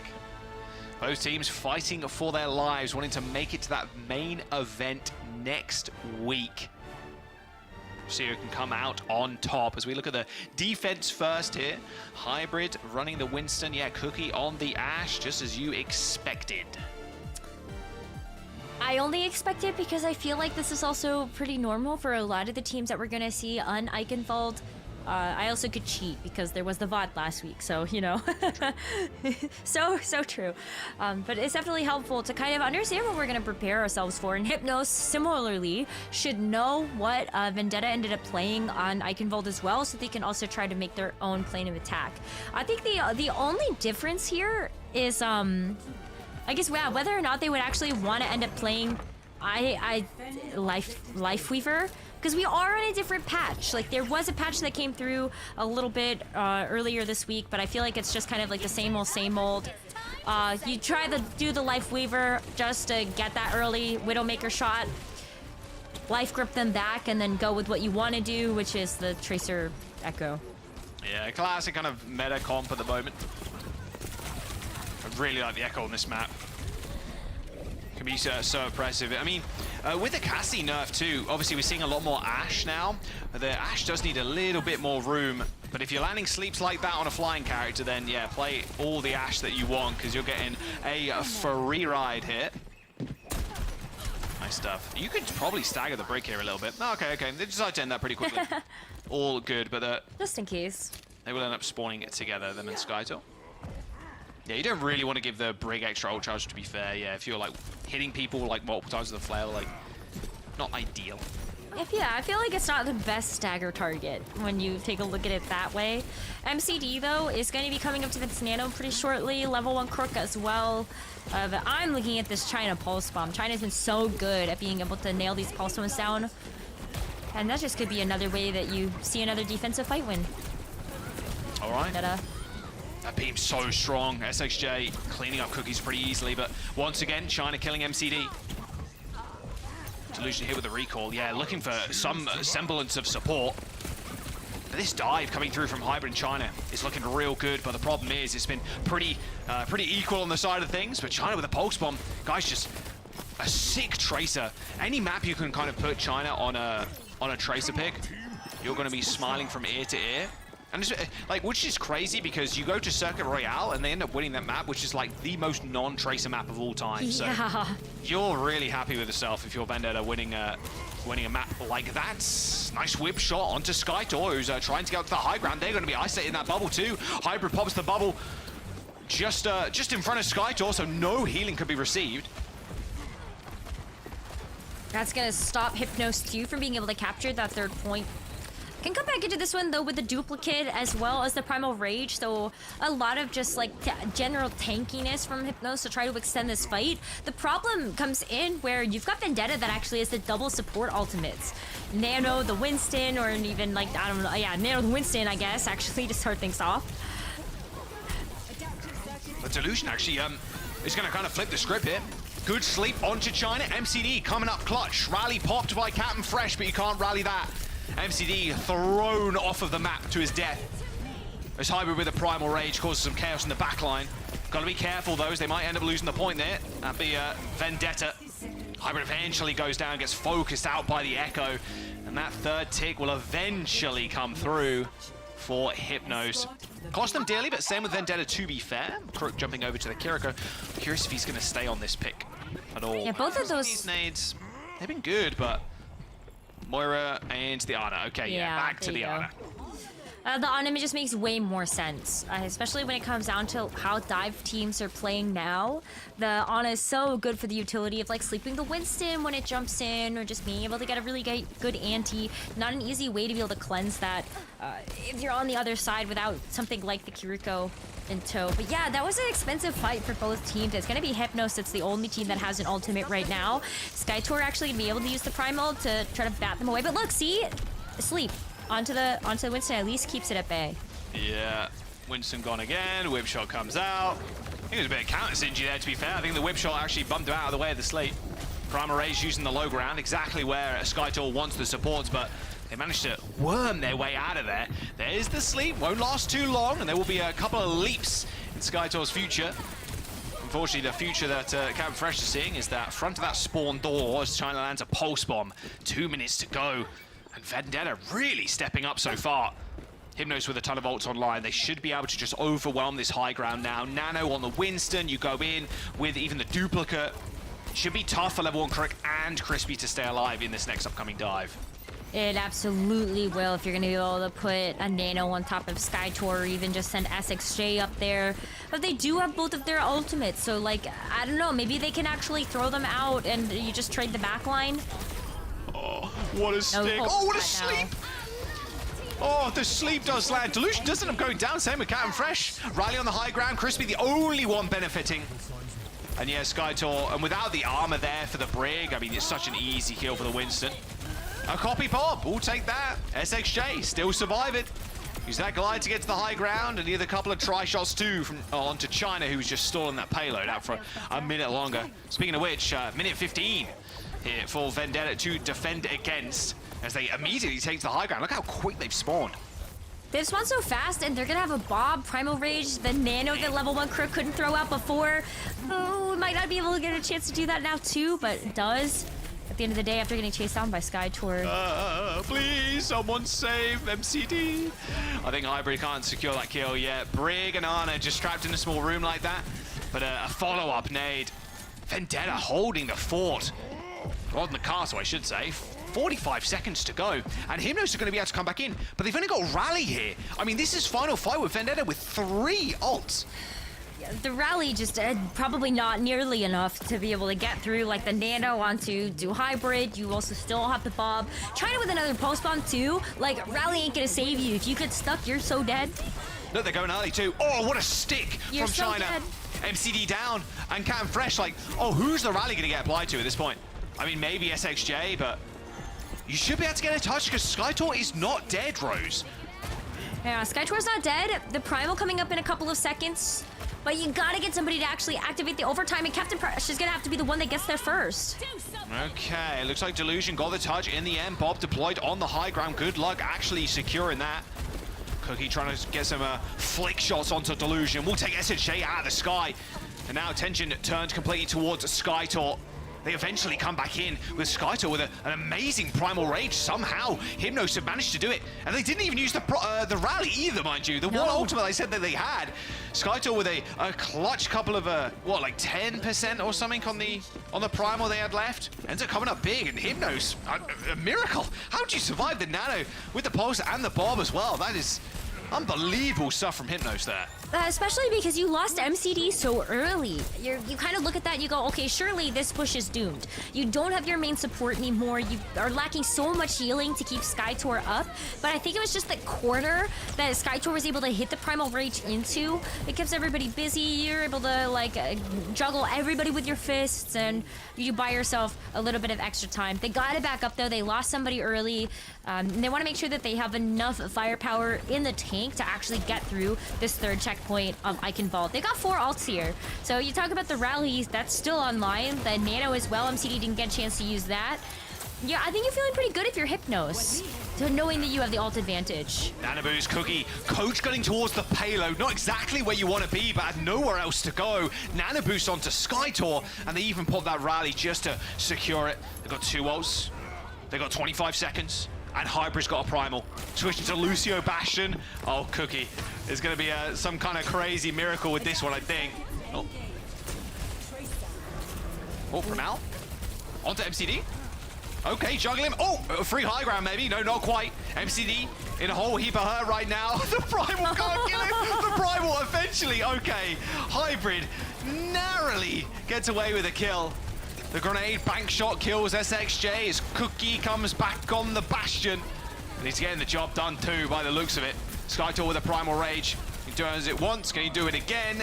Vendetta, they're slowly losing members. The spawn position so close to them though, and there it is. The defense from Vendetta. I mean, Cookie came up mad clutch there. And it took Hybrid a little time to kill MCD on the Ana. Managed to get it done, eliminate the Ana, come out on the Bastion, and then the rest is history. Good defense, but I mean, I'm surprised Hymnos even got through the second point, to be fair, with a single ult, but there you go. Clear I am also victory. It might as well very impressed. The only difference is like you don't get another attempt. But yeah, it is close enough. In the grand scheme of the meterage of the map, I think they're totally fine. I mean, Cookie on the Bastion. I mean, honestly, a very good OT strat, to be fair. Here's the nice little bank shot killing SXJ too. Love to see. Sometimes it doesn't work out though. You know, like sometimes I feel like the Bastion pick is so troll because like the team is still up in your face and you don't have time to set up as the Bastion and you don't get any picks anyway. But it was nice to see it work out here. I mean, the big thing that foils that kind of Bastion play is the Ana. And as soon as Hybrid managed to eventually kill MCD, it was really easy. Cookie just jumps out, here's the turret form, and then the Skytor with the heroics tried the Primal Rage, but the sport advantage is too good. And in that distance as well, like the Kiriko, anything that's like super quick can come out and just help the Bastion, hit a Suzu on him. We'll see how they do on their defense now, as Hypno's just running the same kind of thing. I can imagine we're just going to see mirrors for the rest of this map. Hello. Mirror makes a lot of sense. I still think that Cookie doesn't necessarily have to go the Echo and is going to go back to the Ashe as we ended up seeing on the defense. Nice attempt though from the Widowmaker, but you at least allow the rest of the team to go ahead and try to start setting up shop here to make that first jump in. Ooh, what a nade. Wow. You got absolutely stomped. Yeah, Crook a little bit too far forward there by the looks of it. It looked like he hit the shield of the Brig and then bounced onto Crook. And this is the deadly nature as well of this Echo. It can be tough for Cookie to get an angle. On defense is a little bit easier because you're kind of waiting for them to come to you. You can hang back by the bar, but you're stepping into enemy territory if you're the Ashe. When you're exposed like that, it just makes it so much easier for Skytor and SXJ to get the jump on you. So yeah, you have to play a little bit more careful. There's going to be huge anti onto Hybrid, actually, as he ends up jumping into the back line. MCD is just immortal in the back line as well. No matter how much pressure China puts them under, it's just so hard to kill MCD right now. Cat and Fresh doing a fantastic job on the Brig, keeping the honor up. Also, a couple of health packs back there. That certainly can help out, too, to make sure that it's not going to be as easy to get the jump onto MCD. And now you've got the Nano. Like, not only is Captain Prash helping you, but vice versa, MCD's going to be able to dish out a ton of healing. So that Nano is ready alongside, like, this duplicate and this Pulse Bomb. Ooh, MCD bunny hops over the Pulse Bomb. That looked like it connected there, too, but China unlucky in that aspect. Oh, brief pause. We lost a support player on Vendetta. No. We're all good. We're all chilling. Yeah, that was kind of the big opening there. Killing MCD, pretty tough. Like, we saw over and over again, China, like, just clips and clips and clips into the back of the Ana. But, yeah, Captain Fresh keeping them alive. It's been tough. It's been an upwards hill battle getting anything in. And those Pulse Bombs, I think, have been what Vendetta have been relying on a lot of the times when they are playing these dive comps. For sure. I think the Pulse Bombs are great because China is so clean with it. You get a stick, you get a pick, and that's instantly going to be like an attack push in your favor or a defense in your favor. So you're kind of looking forward to China being able to grab those big picks. But it can't be the only strategy that you rely on, and I think when you're taking a look at trying to trade out those backlines and you're not able to get the better of the MCG or the Captain Prash backline, then it can be a little bit tough. But no worries, no worries. We still have like 2 minutes left of the time bank here. Yeah, Crispy did DC, unfortunately. That is very unfortunate with that ult charge. Yeah, gonna lose ult charge as well, yeah, which is really sad. Speaking of which, I mean, look at that. Hypno's with 5 ults too, in such good stead. I mean, that's just very unfortunate. But 4 ultimates here for Hypnos. You're still gonna have the ult bank for yourselves. Duplicate from SXJ though, I'm really interested to see where this is gonna go. I just dove into absolutely nothing. Okay, there they are, and instantly slept. That Nano, I wouldn't be surprised, got maybe 10 damage. Yeah. And now Hybrid's on the point. Just, again, trying to make these dives work. A copy of a Bob coming through from SXJ, who's already taken out China. Both traces, in fact, now down. SXJ's duplication. Yeah, the Bob is still killing people. Cookie, don't wanna pick that one. Speaking of which, another Bob coming out. Just gonna hit that tank. Oh, not quite hit the tank, hit the little building there. Still provides a decent amount of cover. There's Vendetta on the point, 2 ticks. Still hunting for people as the contest does end up coming through from Delusion. And then Nano Boost supplied as well. To Cam Fresh of all people. Yeah, just get him on the point. Just get him swinging. I mean, Cookie's already dead now, so SXJ is super free in the skies. This is going to be a hold here from Hypnos Rose. 97.2% on the point. It is. I mean, if you're going to throw the nano at anybody and you know that Vendetta's going to be on the point, may as well make it that break, the raid boss. Level 1 Crook coming back into this one with a huge ante. So that is going to be one way that you take Captain Prash out of this fight, but you've got 9 seconds left. This is it. Vendetta have to open the point here. They are going to get the touch at the very least. I mean, China is still alive on it. Capping up some time, but Delusion with a stick. Oh, the rally from Crispy stays alive, luckily. SXJ does end up going down. China finally killing SXJ, and there it is. Okay, they overwhelm them with this rally. Yeah, that overhealth. We'll see them through it. OT, though, 2 minutes and 25 seconds. Very much up struggle street there. Not sure how much that DC really affected Crispy, but it definitely was a thorn in the side for them. At least you got the rally up for when it mattered most, which was going to be in that overtime scenario. But yeah, it's hard not to think about, had that been online for that fight where Level 1 Kirk also still had the nano, if that would have looked a little bit different. Yeah, you gotta throw that behind you. You gotta focus on the now, and the now is going to be hybrid with this Primal Rage as well as Level 1 Kirk with this nano to see if they can actually get through this first defensive stronghold point. Where Hypnos is dishing that back to them and then some. I'm looking at the duplicate again from SXJ as kind of a big difference maker in this fight. It was a duplicate onto the Ashe before. Maybe we get to see that again, or maybe even an Ana this time around. Nano boost. Hybrid's got the Primal Rage as well. They're very well situated here to go for a big kill. Oh, no way. Hybrid gets booped away, so he can't initially clear MCD off the high ground, but ends up going for the back smack there as MCD eventually falls. Curious why MCD didn't get in the little cubby hole there, but all good. Hybrid just kind of getting played with a little bit by Hypnos, by the backline. A minute to go now. And Hypnos once again kind of stacking these ultimates, only using Primal in that fight. And that's a big deal because now you're sub 1 minute territory. Vendetta, they're the ones that have kind of had to put the pressure on, and it's gonna be hybrid with the nano. Oh, this backline from Hypnos is just, it's so powerful. It's so strong, tall, muscular, handsome. Like MCD and Captain Frash, they're doing, just destroying hybrid in these dives. A nano boost, I mean, even an anti coming onto MCD was saved by Captain Frash. It's ridiculous stuff so far that they're able to stay alive through so much pain and torture. And it normally comes at the expense of, or comes at the other hand of the Tracer and the Winston diving in onto you. Both Winstons now felled with only 15 seconds to go, and China the only one from Vendetta touching the point. They're gonna have to deal with these spawners that are coming back pretty quick. MC and Captain Frash eventually slain by their own support duo.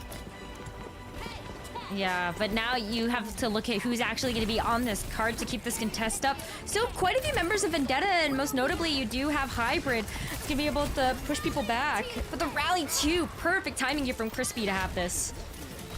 By the skin of their teeth, they might just do it again. Yeah, SXJ coming back on the Sims trying to turn this one, but it's not to be. 1 minute and 25, my word, Vendetta. It couldn't be any closer right now. There's a golden box of victory right on that third point. Now it has to be a full map completion. For Hybrid, so close to being able to get this Primal Rage as well, so this is one way that you just kind of make sure that this payload can actually get past this final point. Delusion has spotted this out though, knows that Hybrid is waiting there, but kind of gets hurt in the process. Hybrid has the Primal though. Oh, you have the Nano too from Level 1 Crook. This is a great way for Vendetta to open up this next fight. Yeah, can they kill MCD and Captain Frash? That is the question. Nate comes in onto the back line. Crispy antied, gets the bash, gets the healing as well from Level 1 Crook, and it's actually Captain Frash that'll end up going down first. Asleep on the Tootsies there of Skytor, and then Nano Boost deployed onto Cookie. Now he just needs to click some heads. Or honestly, just click on anybody right now. Pulse Bomb connected to Skytor as China takes him out. 27 seconds to go now as Vendetta are going to try and hold these doors with the Primal Rage. Captain Frash is back. MCD deploys the Nano onto the break, but can they actually get there in time? No, they cannot. It is Vendetta. Despite a tragically timed DC, will end up coming up with the map. A 2-1 lead now. Looking like they want to get revenge, of course. This being the decider game in this group, only one team can make it. Vendetta coming out on top on Kings. Oh, Eichenwalder, sorry. I got them confused earlier, so like now is your turn to mix them up. So I feel better now personally. Thank you for that. But yeah, this has been a great series so far. Congratulations to Vendetta. I mean, being up 2-1 definitely feels good after what we ended up seeing their first go around between these two teams. Maybe this is just going to be a 3-1 for them this time around. Well, we got Flashpoint and we got Push now to choose from, and it's Hypnosis time once again. And when they ended up facing up before, I mean, Coliseum was the pick for Hypnos. So I would imagine we're going to see them go there again. It was like 101 to about 43 meters in the favor of Hypnos. But Vendetta on track to get some revenge, knock them out, see themselves through to the main event. One might say they have a vendetta. It was an easy one. Little slam dunk. You take those though. You take the slam dunks every time. Otherwise, people are going to be like, "Well, it's an easy setup." That's beautiful true. stuff. Hybrid, yeah, Hybrid's having a rough time for sure against the backline of MCD and Captain Thrash. But I mean, okay. It hasn't mattered. It hasn't mattered. Like, exactly. It really hasn't mattered, because the name of the game is still to try to keep the backline busy, and even if you're not actually getting the trades onto them, like taking down MCD or Prash, you're still buying space for like the rest of your team to put in the work. Like Cookie, China, all you care about is setting the stage for them to show us what they've got. And China's been doing that in spades. Cookie on the Ash was so impactful as well, with just all of those dynamates to make the job even easier for China. All right. One more map to go, potentially, for Vendetta to get their revenge. Here are the stats from that last one. Pretty close, as you would imagine it would be in terms of like damage and healing, etc. Yeah. And really any close. map, we discussed it before, but any map, I think that China can benefit on the Tracer, I think is one they're going to pick. I think Coliseum is one of those, and I think that's probably where they're going to go. Could be wrong, but we'll have to see how they end up choosing. Because we could also go to a Flashpoint, which is, again, pretty decent for the Rush, pretty decent for Tracer here. It's good for the Tracer. Yeah, just looking onwards, too. I mean, you know, Space Station were kind of getting out of their group, so they battle for second place, and kind of happens a lot, especially when it ends Space Station, etc. in those groups. But this is a Vendetta team. I mean, Hybrid obviously off-rolling at the moment. Normally, like historically, has been a DPS player, but playing on a tank right now, it's looking real good. Honestly, I would be full of confidence right now if I was Vendetta. Might see another map number 5, in groups. Ain't no way. Ain't no way. Who knows? That's gonna happen. I mean, we'll see. But we'll have to jump to a quick break before we go there. Just give the team a couple of minutes, or both teams, sorry, a couple of minutes before we get into our fourth and potential final map. It is Vendetta with Match Point on the way to maybe that main event next week. We'll see in a bit.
Welcome back. Vendetta, maybe getting some revenge here. 2-1 in the series so far. Hypnos going down on Eichenwalde. It's their map pick as Vendetta might see themselves through to the main event next week. Oh boy, oh boy. I mean, it's been a rough old road, I think, especially on that Eichenwalde map. It was a kind of a disappointing DC from Crispy there, but they still managed to pull it out the bag. Going to New Junk City. I thought it was going to be Coliseum just because they won against them in their previous match in Group A. But here we go. New Junk City. As, yeah, no more rush, I'd imagine, more dive, more trying to playing Tracer and finding sick pulse bomb kills. I think that's going to be the order here of the day.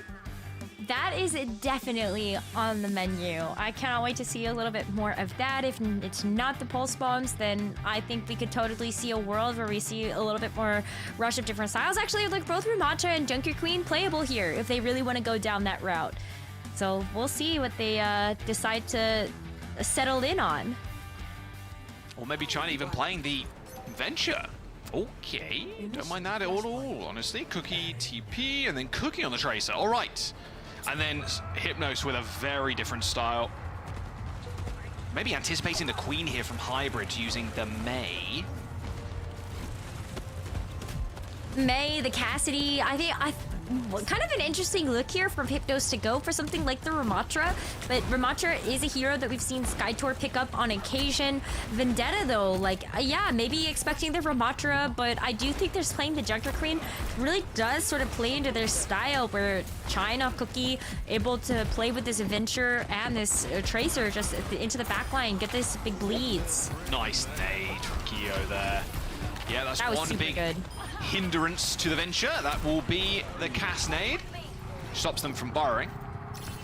All right, Vendetta. They end up capping that point first, but a very quick flip here from Hypnos. I want to see if there's going to be any small adjustments here from Vendetta or if they're just going to continue running this Queen. Looks like they're just going to stick with it for the time being. You have a little bit of time to see if it's going to work. You did also get a little bit of percentage on the board before you ended up getting kind of taken off of it. The Rampage is also going to be kind of fun to play around, especially knowing that you don't not only have like the commanding shout, but you also have this Kitsune Rush coming up soon. It's a lot of speed to work with here on Vendetta. Oh, someone help him! Oh no. Oh, Hybrid. A slow and painful death at the hands of the Mei. And a frosty one too. Oh, that would have been cheeky, but good chase down. That's going to be point, I would imagine. Because it's so hard for Vendetta to get in and actually find a full fighters 5. Yeah. A couple of them are spawning, but they got 20%. They will be able to get another touch, so maybe I'm speaking a little bit too soon here. It's not like it's at like 90% when they were just rolling out the gate. But you make a good point, though. Like, how do you actually get past this Mei wall? You have to be able to chunk through it all the while. Like, okay, you're able to get to the point, but now what? Good luck. Yeah, good luck against the window on the high ground too. You can see the only person that actually made it through the window was Hybrid, but Skytor's going to finish that one up. Nice little 3K on the punches. And there we go, Hypnos with a very easy first point. Kind of out-comping Vendetta right now, it feels like, but again, it's not like sunk cost fallacy on that point specifically, I think, especially with how the Mei walls work and how small those rooms are. It's probably the best point for the Mei. So yeah, we'll see how they transition to this next one. It does start to lose its efficacy when you look at some of these future points. Like, here's a great example of that. When you go over to Refinery, there's a lot of different avenues in which you can ingress onto the point. So you're not super worried about the Mei as much, but you can still isolate the healing. Like, poor Hybrid, again, not able to receive healing from the team. There is something funny watching Queen just like wade through what looks like sludge as she's just getting left-clicked by the Mei as Kyo just walks away, basically. It throws the magnet, or it throws the Hindane, the flashbang, whatever it's called now. It's like 17 different names. And then it's just getting perma left-click. Couldn't even get the axe swing off to get the health back. Yeah. It's not a good day to be a Junker Queen. They've got 4 also as they run into this, and but if it doesn't work here, then you gotta switch. Like, so get the Rampage down, use the rush, make some work done. Crook's dead. Never mind. Crook's dead. Jailed, perhaps. Maybe needs to be a level 99 Crook to survive that one. about 13 million XP to be there, though. As Hypnos, they only use that high noon. They got Blizzard, they got Annihilation, they got Sound Barrier. Sound Barrier for the rush, right? You don't want to ideally Sound Barrier the Sound Barrier, otherwise the rush is just going to annihilate you. There's a lot of ultimate names in that sentence. You work out which one's which. 90% on the board for Hypnos. China to touch. Oh, And instantly... Tectonic shock! Oh no. Well, you almost killed one. Sound Barrier comes in. Thrash is gonna hit all of them. They eventually do focus down Skytor, but look, while the Queen's wading through Sludge again, as Hybrid cannot, well, eventually finds the kill onto MCD, but it's tough to take down SXJ at the best of times on the mate. Doubly so if you're just holding left-click perma against the Queen. And Hypnos with a 100-0 on that point. Oh, dearie me. This map is slipping through the fingers of Vendetta right now, and it's actually going to force Hybrid to switch over to the Doomfist. Okay. Doomfist hopefully gonna fare a little bit better, but I feel like you still run into the same problem. Hindernade from the Cassidy, the slow from the May Cryo. Is this any better? I feel like you're just running into the same ice wall problem. Right. So yeah, I guess you have the punch maybe to get away. You can like jump up from the wall. I don't know. I don't see the vision, Joss. Well, they're going to pressure the point with the Tracer. Cookie has got Pulse Bomb, and that's going to be their best bet probably, is just trying to find these stragglers. That's what the Doom does best. But yeah, there's just so much extra CC. Oh, good kill from Cookie there, dancing around that window to perfection. And there it is, Vendetta. They are going to be able to claim the point. They do end up using this rush. I can't imagine Hypnos are going to end up swapping here. Again, like you mentioned, I think it's going to be tough for Hybrid to get like maximum value on the Doomfist, but even just getting a power-up punch might be quite difficult too. Already off to a better start though. They do have some, you know, they're getting there. All right, one down, like 8 more to go. You guys got this. I believe in you. But yeah, I think like the power-up punch is nice because you can at least disrupt a little bit of the attack from Hypnos. Maybe also able to force out a couple of cooldowns. Like if you can get the May to use Ice Block early, then you do have a bit of an easier time dealing with it. And then that was great. You just punched out the high noon. Fantastic. Yeah, really nice stuff. Hypnos has already lost 1-2 and can't thrash. Yeah, that's what you really want. Just get up in their faces, hopefully get that power-up punch there, and then punch everybody back. And then as soon as you end up doing that, Cookie's a little bit more free too. They're very much like all in. They want to be able to take out Kyo first, so we can deal with the May later. Just get that main source of damage down, because the Doomfist is so slippery. Mm-hmm. Oh, China's been a bit cheeky here. I like this forward play, though, honestly. There's the burrow. They're going to Suzu pretty early. MCD is, yeah, instantly dead to China. That was a very early Suzu coming out from MCD. More of a panic one, it felt like there is Vendetta. Oh, they're going to take the fight early and take the point. Need a reverse sweep on this flashpoint here, as we see Hypnos, SXJ jumping over to, I was on the top there for half a second, but the Tracer, now no more May. Junkyard now, this is where, again, like the May starts to become even less effective. You just have so much open territory, and if you're gonna get punched out of things, like the ability to use your wall or even just like getting punched through Ice Block is crazy, right? So, oh, he also has Tectonic Shock. There's no shield for this. There is no shield, but they don't need it. Nice little Vortex play. However, that rush on this high ground. Yeah, that's high grounds are very much ours now. You paid no rent for that one. I were missing a couple of punches. Hard to punch Tracer, to be fair, but good stuff. A very different look from Vendetta. Kind of regret running out on the Queen now, I would imagine. And their comp's going to be so hard to lock down, too. They got this Annihilation on the side of Hypnos, but good luck using that against how much mobility Vendetta have. And they're going to go early again, or at least try to. Yeah, I'm looking at the Annihilation right now from Skytor. Maybe just able to get into the fight a little bit faster. Something with the rush behind your sails is not too bad of a thing to have either. But man, Vendetta are coming up and punching like so early. There's the Annihilation. But already SXJ and Kyo are dead. DPS down, and the Annihilation lasts for I think the minimum duration it could possibly last, to be honest with you. Hybrid's already back in the mix there. as the Annihilation fades away. Now you've only got Nemesis form to deal with. A Pulse Bomb on the front. Suzu'd by MCD as MCD also takes down Crispy. China trying to run away. No CDs left. Had 4 HP. Got chased down. Vendetta need a clean like wipe here. They need to just reset completely. Go again as 5 because this is the point where Hypnos' comp really comes up very powerful. Is holding an actual point itself. Right, exactly. With the Deadeye too, that's kind of one way that you can also maintain that point presence on the defense. But SXJ looking for a target with that Pulse Bomb. You don't have any support alternates, but I feel like with just the double DPS, Hypnos is going to be feeling pretty good about their chances to keep control of this point. You have to make Vendetta come to you. Oh, tried. He tried to punch the high noon, not to be this time. A little bit short on that one. Sound barrier comes in from Vendetta. Where's the response from Hypnos? They got a Pulse Bomb, and that's about it. It does secure a kill onto China, but it's going to be all up to Hybrid now. You can see Skytor just sitting on the point pretty much as the rest of his team are trying to find picks around him. It's been real tough, but Hypnos at least get 99. As Vendetta used one of their big ultimates to win that fight in that sound barrier. They also used the Doomfist ult. That's a Meteor Strike. So they're really hoping that they do have the Pulse Bomb as well as the Tectonic Shock for this next fight. Otherwise, Hypnos wins and they tie up the series. And Vendetta don't want that. Monkey. The biggest thing for Hypnos though is that they do have the sound barrier, and yeah, Skytor just switched over to the Winston. So dive versus dive, different flavor, but the Winston's been really good to at least have the shield too, maybe for this Tectonic Shock. Well, there's the B. Pretty early actually from Hypnos. They got to capitalize quick. You can see when Vendetta are. Look at Captain Fresh's POV right now. They are everywhere. Behind him, sideways, left, right, center, up in the sky, down below. Quite literally with the Adventure. Excavation initiation there from China. Easy kill onto Cap Frash. That'll be point 2.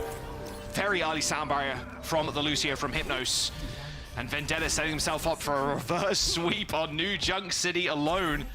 30 seconds to the point unlocks. And they got a priority position too. Look how far Hypnos are away.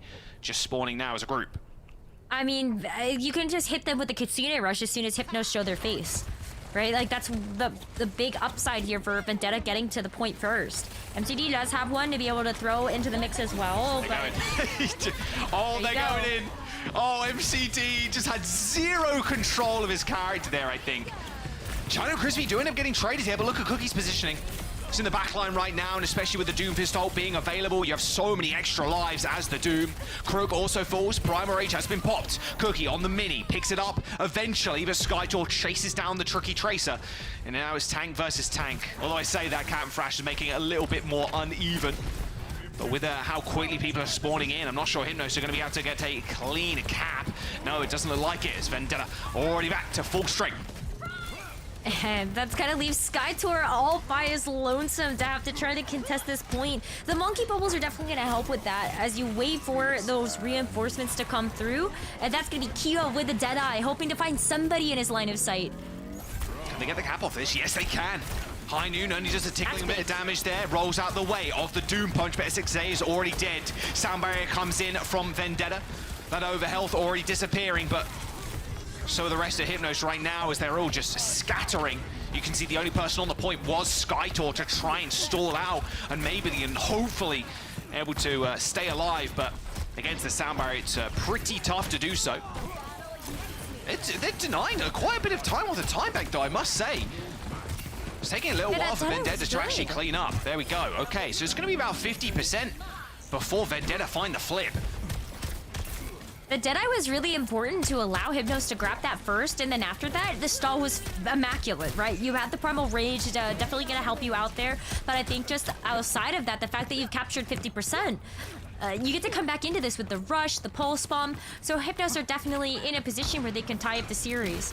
Vendetta, though, on the flip side of things, they have another Rush as well as another Pulse Bomb, so it's going to be explosive here. Maybe China's able to get this Tectonic Shock up with this Rush. Ooh, don't want to mess with a Casti, not in that Rush. Definitely Crispy not. Dead. Yeah, Crispy, Crook down as well. Kyoto's end up falling. How much time can Vendetta really stall here? They've got Meteor Strike as well. This could be a good opportunity for Hybrid to use it. Good little punch too. Sends the Kiriko reeling, and it's actually China that's coming up big with kills. Cookie is traded. as Hybrid just slam back down to earth. Used the full effect of the Doomfist ultimate to heal himself up too, as the support right now is lacking. Tectonic shock for Vendetta. Hypno still in control though, as Vendetta does end up finding the flip, but now 80% is Vendetta looking to find the win, looking to close this series out and send them towards the main event next week. But they've got nothing in the tank. Hypnos get to come back into this one with a sound barrier as well as his Deadeye. If they can extend it long enough, MCD's already down. Sound barrier comes in, hits 4. Where is the OT touch? They have managed to get it, but Hybrid, they're just picking them apart right now. A 20-player kill streak as well for the Doomfist. 75% as Skytor eventually kills off Crispy, so it's only Hybrid in China on the point, and Hybrid is pretty low. China stalling for some additional time there as they do hit the burrow, as well as the dual dash to get away, and somehow, some way survives too. But where's the final touch? Hybrid healed all the way back up now, but they still have to deal with this Primal Rage, Rose. Oh, the Primal Rage is going to get popped so early here to make sure that they can actually bully people off the point, but if that prolongs, Crispy's going to get the sound barrier. Sound barrier, he has to get this one off, and he manages to land it too. Cookies, unfortunately, does end up going down, though, as the sound barrier is going to see them through at least the majority of this fight. Eventually, he is slain by Cam Frash there, but China still and Hybrid picking up big kills. Nice little Doom block there on the sticky bombs, but no sticky bombs even. As Hypnos clutches it out at the very end. Wow. A 2-2 in the series, another map 5. It's not going to be a crazy reverse sweep, a very back and forth series so far. As Vendetta, they made the switch-ups required there, swapping from the Queen, going over to the Doom. And it looked like this series, they had it in their hands. But we're going to push as our last game type here. I wonder what would have happened though if the switch from the Junker Queen had happened earlier. I feel like a lot of teams, sometimes they get stuck in that mentality of we're so close to Rampage. We're so close to X Ultimate, so we're just gonna stick with it. Instead of just giving, you keep some ultimate charge. Maybe, some thought for the future. That's the most ridiculous misstep of words I've ever had. I'm going to blame it on the hunger. We're going to a map number 5. It's going to be push. I actually didn't even catch what you said. Okay, good. Don't rewind the VOD. Do not rewind the VOD. Okay. Colosseo, I keep bringing it up, but Colosseo was the push map that Hypnos did choose in their series in the opening matches a little bit earlier on. You can see this is the start of the series, the start of this map, right? The start of this map was Queen for Vendetta. They ran the Queen against the Mei and SSJ. SXJ just played with the Queen the whole time. It's like, okay, you want to walk up to our team? That's fine. We left click you, you die. You can't do much on the Queen. And then the Doomfist came in for Hybrid. Looked like they just wanted to go for the touch. It actually ended up working out. Prompted SXJ to switch from the Mei to the Tracer. And it looked like Vendetta were going to get a reverse sweep on this map, but a denial at the very final few moments. Maybe if Cookie didn't end up going down and they received the beat from Crispy, maybe that would have been a very different story. But Skytor also came up rather large, switching from the Ram to the Winston at the very end. You could see how many kills and how much impact the Winston was having. The Primal Rage as well. I mean, this is the final few moments here. You can see Cookie ends up going down, the beat lands, it only connects with 3, so China didn't end up getting that overhealth, but it was gone in a flash. I think Skytor did an immense amount of work on the Winston. Can they close this one out? Can Hypnos replay their opening matches, only losing an extra map, of course, and see themselves in the main event? Or can Vendetta come back here? It has been a close series thus far, and here are the stats from that last map. I'm looking at Vendetta having the upper hand when it comes down to push. You can play Tracer on every single one of those maps. And so I'm looking at China right now, I'm going, you're probably going to be pretty happy about this. And it wasn't China that actually played the Tracer in this last map, but I think the compositions just worked out a little bit better for you on push to play China on Tracer instead. I wonder if they're going to do the Venture again, though.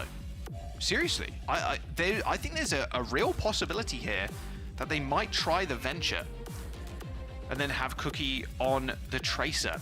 Yet to be seen. Of course, we'll find out the map in just a moment. It is Vendetta's pick. They did end up going down in that map. where do you expect we go? If we do end up seeing like the Tracer and the Venture from the team, where do you think we go here? Runesapi, obviously, New Queen Street, or the old Colosseum? I feel like it has to be Runesapi. Okay. But maybe that's also just like my lizard brain thinking like, ooh, Runesapi is like the new shiny toy and like I want to see the new map. More, please. I do like Runesapi. It's created one of the so funniest pretty. moments in Overwatch Esports history, in recent history at least, the $80,000 Ajax. Oh, no, stop. Trap. That's so painful. It is. It's beautiful. It's beautiful. Caught in 4K. Caught. All right. So well, you got your sad. wish, Rose. Let's go. We're going to Runesapi. Vendetta's go. pick. Taking Circuit and Iconvalda. And then Hypno's taking Lijiang and New Junk City. Here we go. Runesapi to round us out. 2 map 5s, Rose.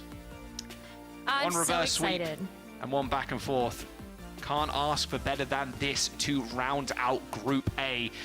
The winner here will be sent with SSG straight to the main event starting next week.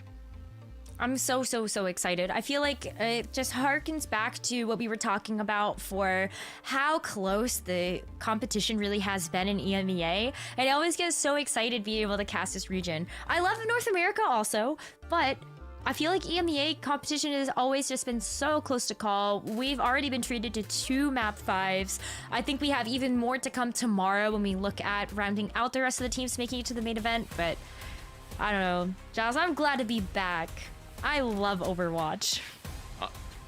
Oh yeah, I am straight.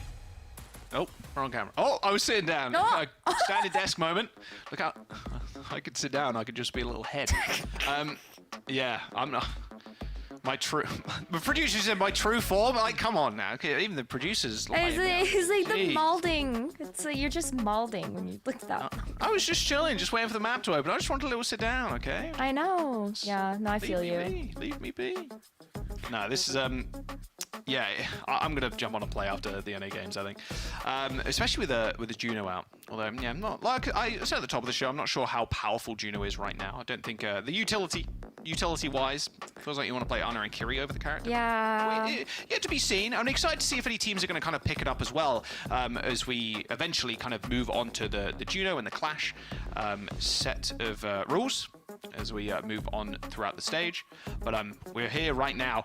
Hypnos and Vendetta going to Runesapi. And it's definitely a map where you can... I'm not sure how much you can play the Venture. I said it, but I'm like, oh, do you just want Cookie on the hit scab? Because Ash and Cass are pretty good here. So I think if they went to Colosseo, I think you probably would see the... No, because even then... No, I think you still play the Ashe. I think you still play the Ashe here, yeah. Unless they want to play the Doom. I think. If they want to play the Doom again, maybe you just do that the double dive heroes. Of course, Season 12 is live, by the way. New hero, Juno, of course, is in Ranked, available right now. So you, right now, could be feeding in Ranked as soon as the matches finish here today. And, of course, Clash as well coming out. And you can pick them up on all the new skins on the Battle Pass as well. I'm excited. I want to get my hands on that Reaper skit so badly. Yeah, Reaper's like one of the first heroes I learned how to mimics. play. And I feel like he has like the best skins. I don't know. Maybe it's just me. Well, to give you a quick look, let's quickly toss to the trailer while we get the lobby all sorted. We'll see in a second. Hello, Terrence.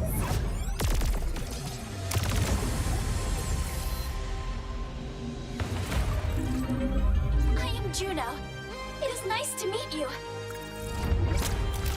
My new life on Earth has been so exciting. We have much to discuss. I have seen pictures, but Earth is so much more beautiful in person. Watch and learn. Oh, the sand here reminds me of home. It looks like it is made of gold. Line and sinker. There are some people I have been advised to avoid. Mother said all dogs were cute. Perhaps she was mistaken? I will reap your soul.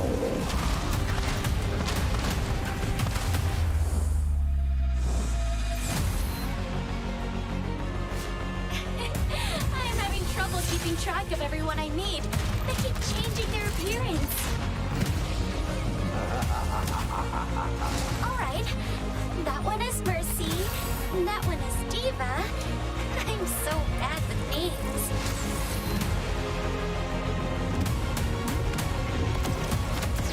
I was worried that keeping up would be hard. But it looks like I am not the only one starting from zero. Brushing up on one's skills is always a good idea. Always more to learn.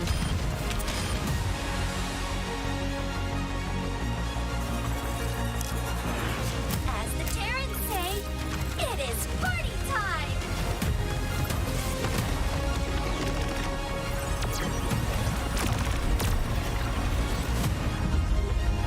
My adventure has just begun!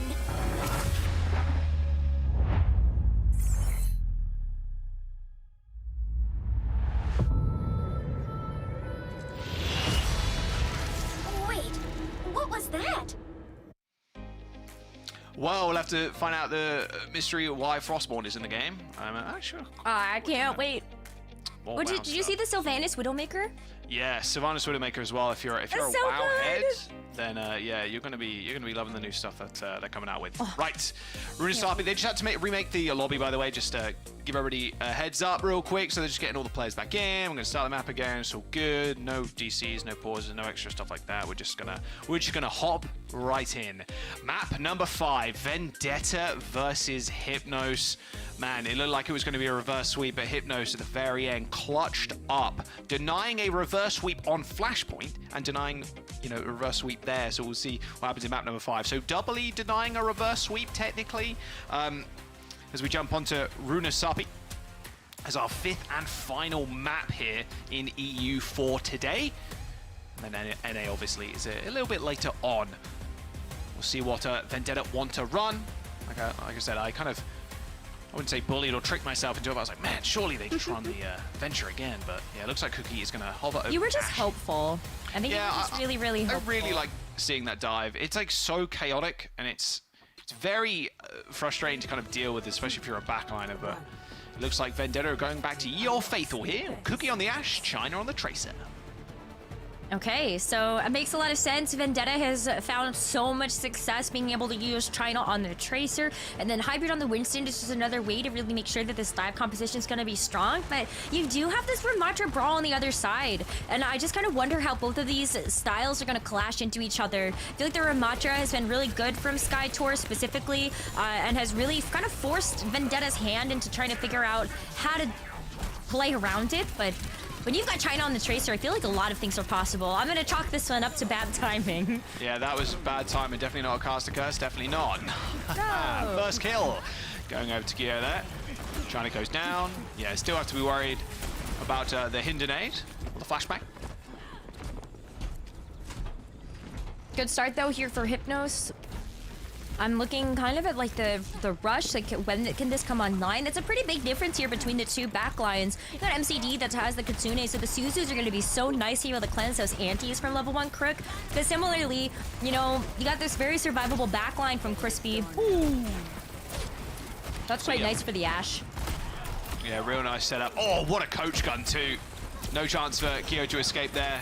That's where you got Cookie on the Ash. Pure domination on the hit scan. Never gets old seeing a good hit scan player. Just shoot and click on heads. There you go. Vendetta end up winning that fight. Got close to a Bob, close to a Nano. They're all looking good to try and claim this lead.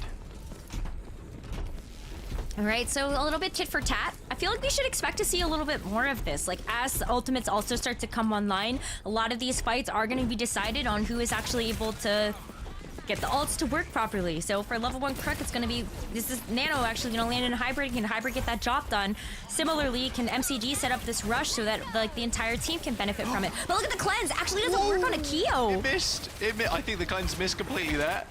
All good. Keo survived. Sliver of HP and anti. Nano boost onto Hybrid though, and the backup of the Primal Rage if he really wants to use it.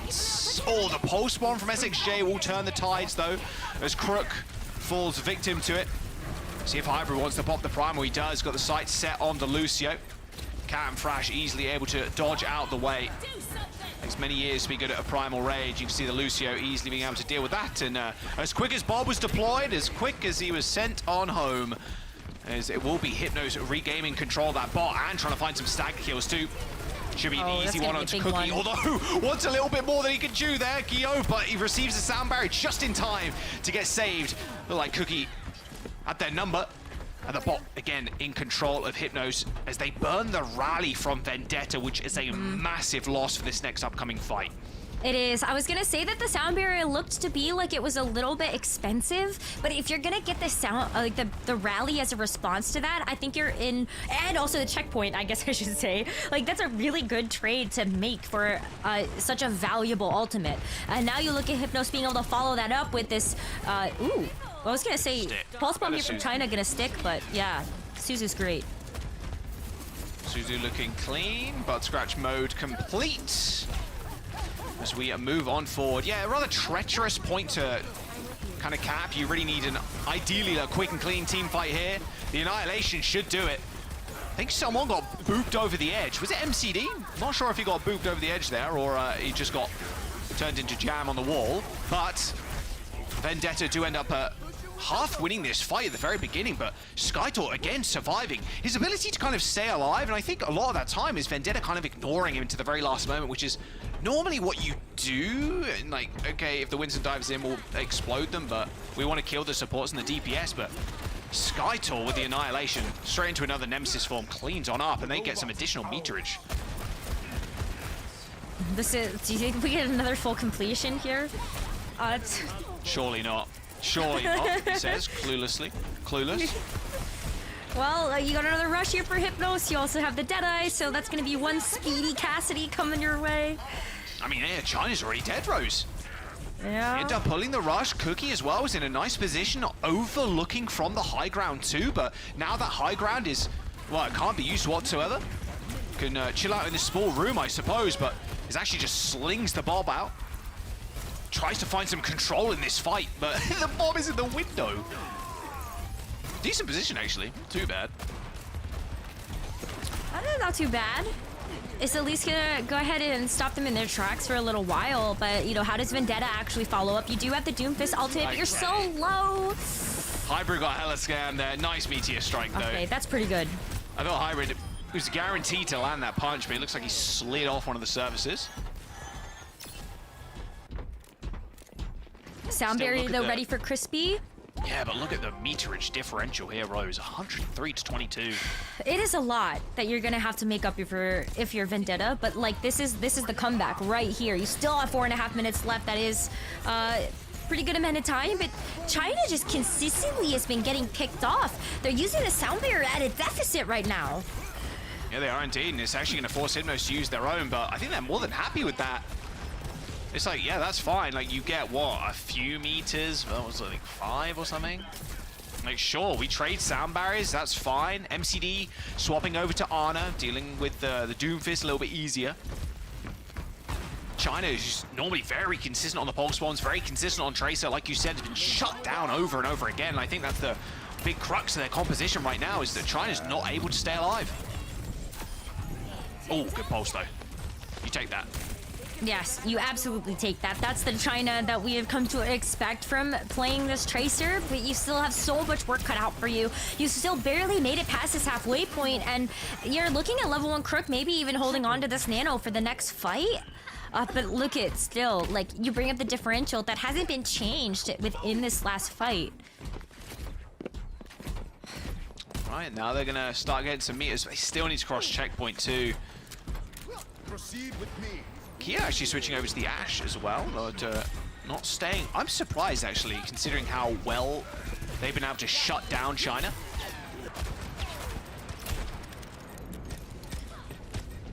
Okay, a couple good shots here from the Ashe, from Keo, but Cookie's gonna have the Bob as well as his Nano from level 1 Crook. That's actually gonna go on to Hybrid. We have seen what Doomfist can do with that Nano before. They give Keo the Nano to survive the Doomfist dive. I mean, the no Nano anymore. Because the Doomfist has to just escort himself out. Stage left. Goodbye. I mean, it's like they again, pulled like they you know, end the up coming up with they come out with mirage heroes, but it's 2.5 minutes to go, and Hypnos, they just keep resetting. They keep getting these forward spawns. Like, where's the opening here for Vendetta? Yeah, I know. I mean, like, I'm just... it feels like it's just slipping through their fingers. They haven't been able to make a meaningful amount of progress even when they have had the ultimate advantage. Here comes the Bob, but like, is it actually helping you gain the territorial control that you want? I feel like the answer to that is no, because you're using it as a last-ditch effort to stop Hypnos from getting a full cap here. Now you've got sub 2 minutes. And Vendetta have, like, they do have the Pulse Bomb, the Doomfist ult, and the Sound Barrier to work with, but I don't know, you gotta make a lot out of what you've got given to you and with a minute and 40 left. It just feels impossible. Well, SXJ does whiff a Pulse Bomb. Getting chased by the Lucio, should be able to get out. All good. Minute and 30 to go now as Hybrid tried to make a play on the Doomfist. Nice health pack still by SXJ, but the Sound Barrier is going to connect with the Doomfist, so they're able to survive for a little bit longer. SXJ still putting a lot of pressure down. Level 1 Crick had no idea where SXJ was there. That is very unlucky. And Vendetta, once again, they lose their backline. And with Hybrid dead too, slowly but surely, Vendetta are just bleeding out right now as Hypnos have them under their spell. It's, what, double support with the Bob up next? I mean, Vendetta, they lose here. If they cannot find a clean fight, they will lose. Yeah. They will topple. And they just made some changes. You've got the Hybrid Winston now, the crispy Brigida, but these swaps, are they coming in too little too late in these cases? I don't know, like, the Doomfist, it was working until it wasn't, and now you're on the back foot with 30 seconds left. You've got the Nano that's going to have to be the last Hail Mary effort here, and it's going on Hybrid to see if he can get the job done. Well, Nano Boost on the Monkey. There's the backline, immediately crunched. Can they find these trades? That is the question. Looks like they managed to get China, but that's about it. Yeah, Hybrid is going to help Cookie clean up Skytor, and Kyo goes for a reset, but now we're in OT, and look at the ultimate bank for Hypnos. And Vendetta have already used the Nano. This Pulse one from China has to hit Captain Thrash, or it's over. It does. Like the rally could absolutely seal the deal here. I'm even looking at the primal range though from Skytor, even just negating the ability here for China to actually land this Pulse Bomb. Comes down to this though, and it's gonna be a tough road ahead, even if Vendetta are able to land the mark with this Pulse Bomb. I mean, China knows it too, look. More fight wins. Hunting for one of the supports. Ideally, you take out the Brig, so the Ana is more vulnerable. SXJ playing defense. There's the triple dash. Misses the pulse. Only finds a hit marker, and China might not even make it out alive. SXJ in hot pursuit. Picks up the mini, 100 HP remaining, but still needs support. Bob on the point, holding the fort down. The primal rage pops, and here come the overwhelming amount of ults. Hypnos, all they needed to do was press Q, and press Q they did. An elimination match as Vendetta are wiped clean off of the face of Runasapi as Hypnos find the win in 5. Whew, what a series. Zoe, we got another 5-mapper to end all our day. Like, honestly, pretty great stuff there. Yeah, I mean, I don't know where your weird C9 curse went, but you channeled it into some 5-map series bangers. I'll take it. Thanks, I'll take it. Yeah, I will take it. And we run with that narrative for now. Honestly, though, what a series. I mean, Hypnos, they won the first bout in their opening match against them. That one was a bit easier though. It was a 3-1 victory with basically just them playing dive. Lots of Echo was being played, lots of Tracer being played.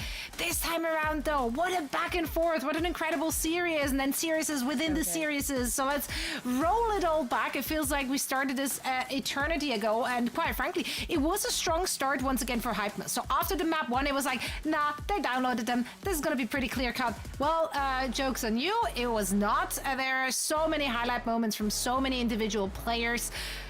I don't even know where to start. Yeah, I think Skytor, especially for me, is... Oh, yeah. Wow. Amazing on the Winston. Really good. This map was really fun to watch. I think the Widowmaker play and the Hanzo play so as well, good. back and forth, was really sick. But for me, I think SkyTour especially just came up massive. The guy's an absolute beast on the Winston, and I want to give a shout out though. If you are shout outing SkyTour on Winston, I think you have to mention MCD there as well. MCD's nades were so valuable. I think the conversion rate of those nades and also those nanos and the support he's given SkyTour there on Winston really 100%. Allowed him to make that much space. Yeah, support is the backbone of the team. You've got to keep your supports alive. If you're not, or you're trading support backlines, right? And that was the big thing too, and I'm glad you brought that up, Zoe. Especially on Iconvalder, MCD and Thrash, I kind of pointed out during that map, they didn't die much. Like, they were very hard to actually pick off. And that's the classic, like, Ana Brig, you're going to stay alive forever. You nade the floor, you both have increased healing, you start, like, swinging the flail, and you don't die. Like, it's pretty tough. Well, I am watching amazing Overwatch. Thank you for asking, Elodie. I was going to say, Elodie sounds like she's also enjoying. She's about to analyze this game. Let's go. Sure, I love it. Bring Elodie on. Yeah, that's right. I love that. Cute. Are you watching? Yeah, we're watching a video game, Elodie, and it's a very exciting one as it was a 5-map banger. And a lot of that due to individual performances such as XYJ, our player of the match on that Echo, put in so much work. Yes, SXJ was so impactful. Like, I think it was, whether it was honestly like the Echo, or we even got a chance to see a little bit of the Mei earlier too.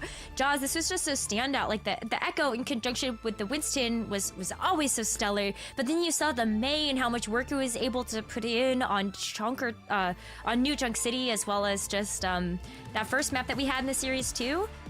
So great. Like the Mei, like sniping the tracers from across the map. It is just the left clicks for me. Just standing at literal arm's length, like, you know, older brother to younger brother, holding the head so they can't punch you, you know what I mean? Like, that it's just so silly. Going from, super high damage, high impact Echo to then utility Mei. SSJ looks super clean in this match, sorry, just as an overall. Yeah, really well deserved. I think SkyTour could have gotten it as well, but I think the overall impact throughout so many different heroes, I think SSJ deserved that easily. Oh, absolutely. I would have been the one person who's going like, I'm gonna give the player of the match to someone from the opposing team who did not win. That would have been me. China all the way. China's Tracer. I think that just deserves an honorable mention. Because quite frankly, China showed us once again why they are considered to be one of the best Tracers in that region. Absolute menace with those pulse bombs. But yeah, the opposition was strong. This was an incredible match. A very, very exciting match indeed. And I hope we're going to have a winner's interview in just a little bit so we can talk through what transpired, because, you know, this is a long series, and a lot of these players, they might not be used to taking it all away, and then to have the mental tenacity to stick with it and then come back from like the deficits that we've seen those teams coming back from. Very impressive. Yeah, it was kind of funny too. It's like denying the reverse sweep on the flashpoint, and then also kind of denying that as well. Like that was it's really like a funny. double deny. It's like a double deny. Like, we're going to stop you right here. It was a really, really well played. The thing that shocked me the most, honestly, was the second Royale. We saw China on the Tracer, and that's not really a map you win with that kind of comp. And then I was thinking, like, well, if they are able to win here, then they go to a map that they're kind of favored on. And we spoke about it a lot, and I probably harped on it about too much, about the whole Blizzard World thing as the only map they took off Hypnos in their previous series. And I was like, wow, they're in such a good stead. And I think Vendetta, they got a lot more to kind of prove too. I think that team they got a lot of tools in their box. And I think even if China, I wouldn't say is restricted to the Tracer, but definitely their best character, and same with the Venture 2 is definitely up there as well. I think this team, on a perfect map pool, they can really take down some of the big boys, I think. And it was a fun series. 2 map 5s in the group stage is crazy to me. I know. What are the odds? Double. Again, some very weird small positive curse. I'll take it. Please let me be free of the C9 curse. Yeah, honestly, I think this is a great new curse to be part of, Rose. So let's get it. Let's do it. As far as I'm concerned, we're just gonna assume that the NA portion of things will be all 3-0s, and that's that. Because you can't get treated to so much great Overwatch in one day. Surely. I do believe I just heard that we have the interview ready. Yes. No. Yes, we do. Yay. We have a voice-only interview with Captain Prash. So, first of all, of course, congratulations. You must be shaking right now. I mean, this was a banger, such a back and forth. We talked about which team will have which team's number on this one, since you previously faced off against one another already. Hypnos won the first bout. This one was closer. Did you adapt your strategies? Did you counter-strat at all? Did you make any changes from that first series into that second one? Definitely, indeed. I mean, because of the patch changes that just recently came out and the hotfix that's also just came out the other day, we did have to tailor who we had to bring in, etc., more so in the DPS line, as you saw on some maps. But overall, it was mostly same strategy going in. We beat those guys before. As seen now, we beat them again, just no sweat. How do you rate your chances going into the main event then? Obviously, a lot of known quantities, Space Station, ENCE, etc. Like, is there anybody there that you particularly want to beat or even face in the main event?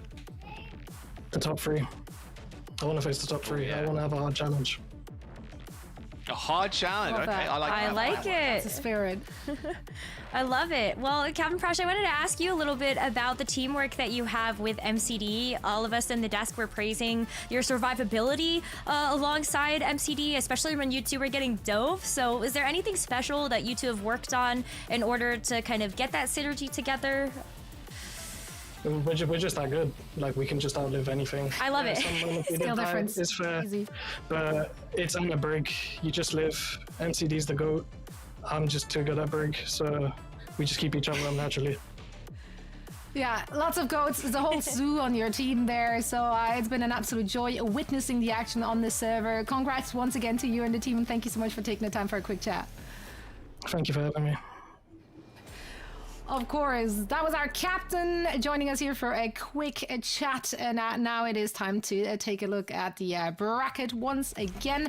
A little update to see where we currently are standing, because this was the decider match rather, and that means that Space Station Gaming as well as Hypnos will be advancing to the main event. Very, very exciting stuff. It's great to see Hypnos coming out on top of this one in a 5-map banger. We've been treated here in the EMEA region overall. So yeah, today it feels like we started the day ages ago, honestly, just because we had 2 5-mappers in a row. But this also means that we now concluded Group A. That one's done and dusted. Still a lot more games in the other groups to go, though, so we still have some questions which need answering.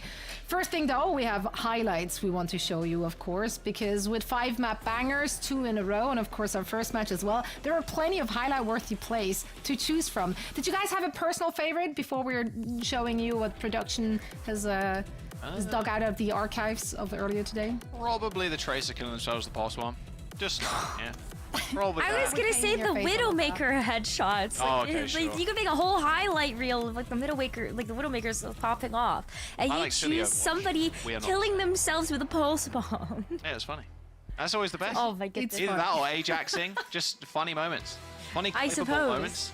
See, this one's fun. I can appreciate that. Yeah, Top Dragon, fantastic to see Top Dragon back in the mix. What a great pickup for that team.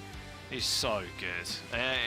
Man. Man. I just want to see more Top Dragon. Nah, he's so sick.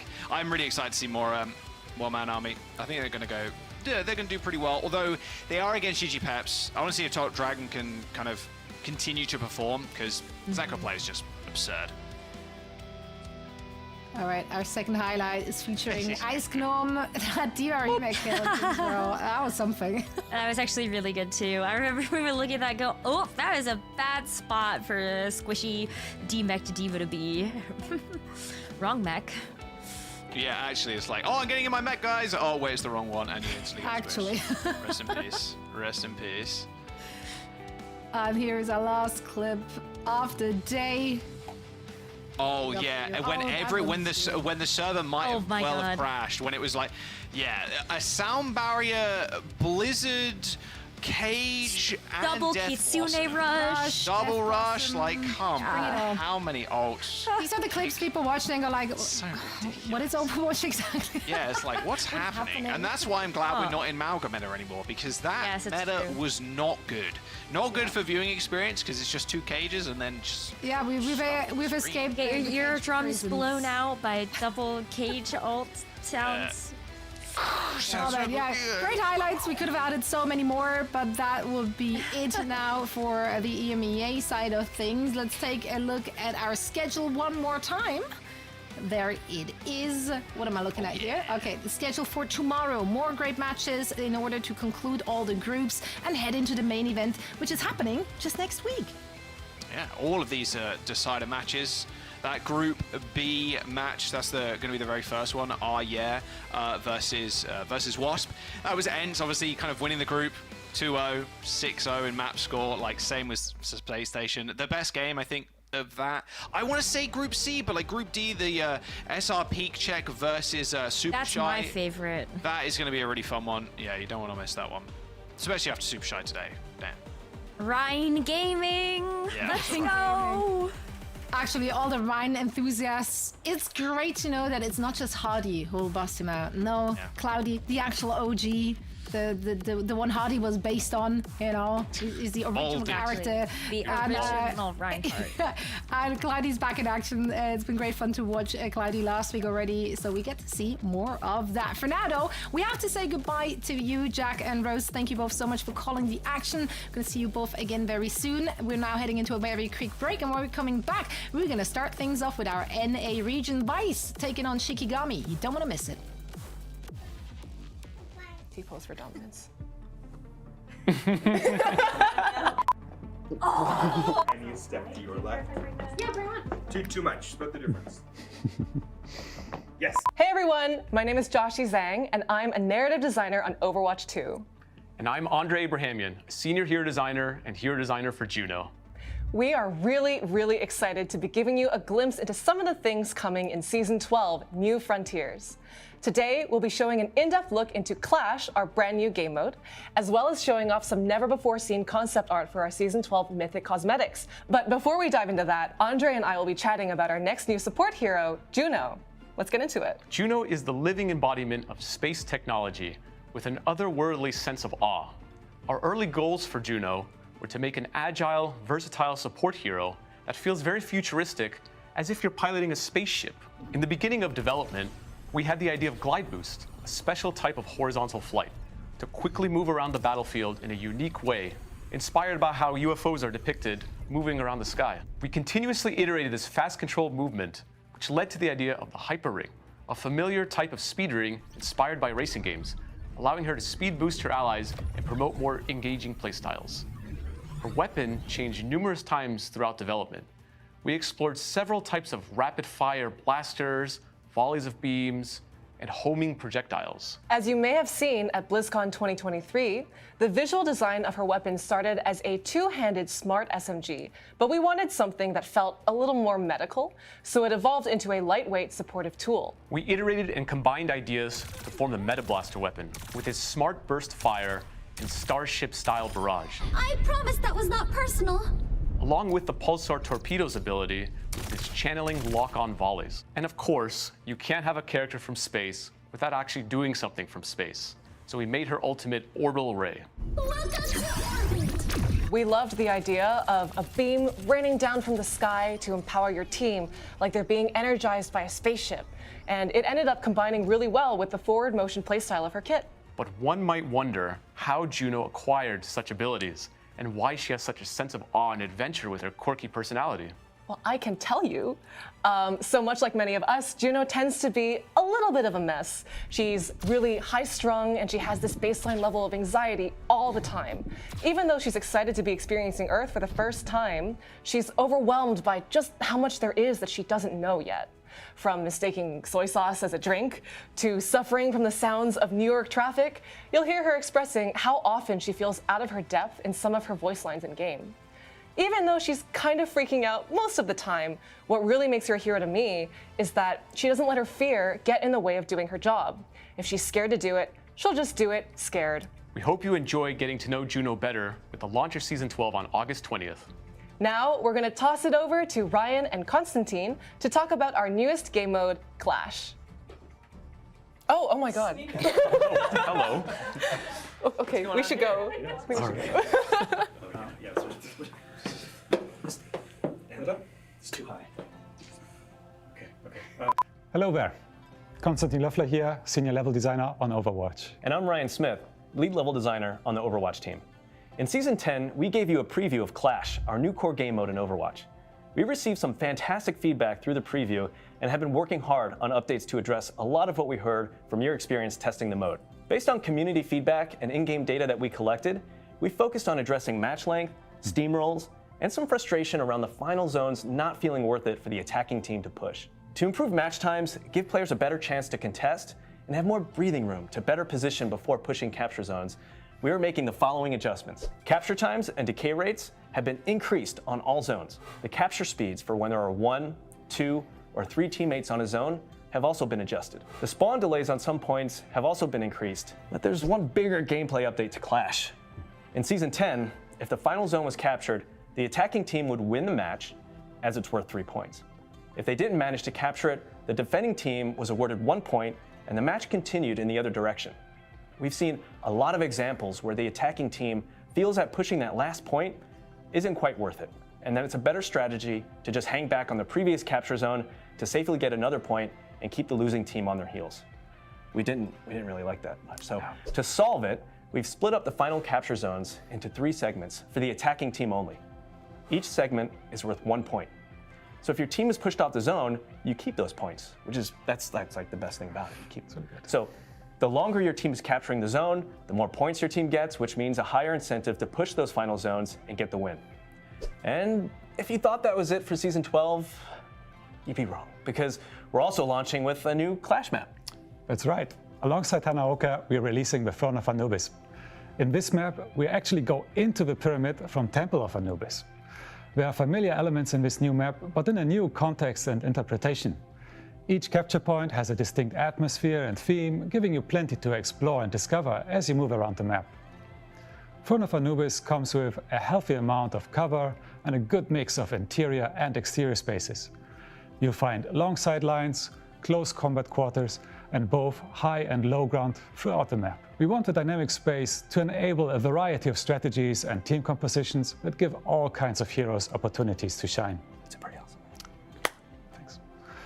Both Hanaoka and Throne of Anubis will be in competitive when Season 12 launches. We're stoked to see how players navigate these new, yet familiar settings. Next up, let's talk through some mythic cosmetics we're looking forward to this season. What's going on? Hello, hello. Hey, hey. Have fun. Yes. I need a bigger box. It's better. Hey guys, I'm lead concept artist Morten Skalvik. And I'm Lauren Sones, game producer. One of the best things about being a concept artist is pulling ideas from your own imagination and seeing them realized in the world of Overwatch. One of these ideas has been the mythic weapons.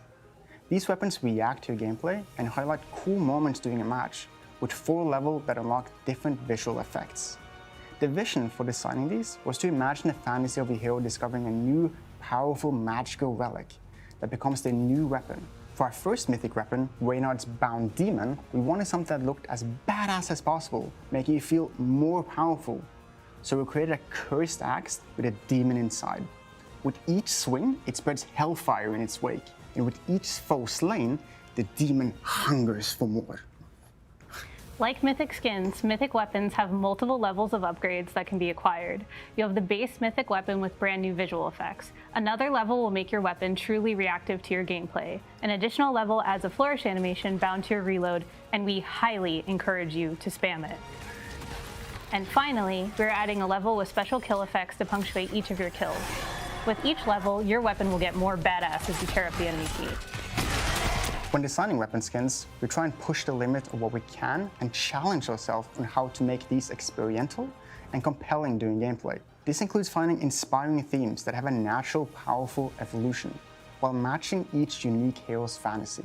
The team has been incredibly happy with how Bound Demon turned out for Reynard this season, and we're stoked to give you a sneak peek at the upcoming mythic weapon for Season 12. Ana's mythic weapon is inspired by the Egyptian god Ra, the god of sun.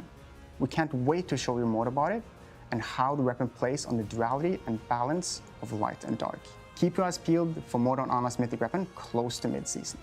With multiple mythic cosmetics to choose from, you'll now have the option to use your mythic prisms earned through the premium battle pass to fully unlock either a mythic hero skin or a mythic weapon skin per season. Our Season 12 mythic skin is Anubis Reaper, inspired by the Egyptian god of death. We felt this was a good fit for Reaper because of his death-defying background. One of the main reasons we're excited for Anubis Reaper is the sense of leveling up and evolving the skin as you progress through the premium battle pass. The upgrades offer a more linear progression where the mythic skin gets cooler as you level it up, while also preserving the skin's customization. For example, at level 1, Anubis Reaper has his base form, the jackal head and a black color scheme. And then for level 2, you see the skin progress with additional armor and an option of a red color scheme. When you reach level 3, it has an alternative jackal mask and a third armor. Then at level 4, it has the undead mummy faceplate, ambient VFX, and a white color scheme. I remember me and a couple of other people on the team had a meeting on who should get the mythic skin, and we all just instantly agreed it needed to be Reaper. It was supposed to be like a 30-minute meeting, but ended up being just like 5. There's a lot of things that we need to factor into when you choose a hero for the mythic skin, but for Reaper, the Egyptian god of death, we just all instantly knew it needed to be Reaper. We hope you enjoyed the skin, and we can't wait to hear what you think about it. Before we leave you, there are a few more things to share ahead of the Season 12 launch on August 20th. In an upcoming Director's Take, we'll discuss the rank reset and introduce a new competitive reward system called Drives. We will also share more information on upcoming changes to maps and game modes, Flashpoint and Push. Keep an eye out for the blog, and as always, please continue to share your thoughts with us, and we look forward to the next developer update. See you in game. Broadway. Broadway. Broadway. Martin, can you do Broadway? That was so good. There's one bigger gameplay update for Clash. There is one bigger gameplay update for Clash. You'll find long sidelines, close quarters, learning to use hands. That's what you wanted, no? If she's scared to do it, she'll just do it scared.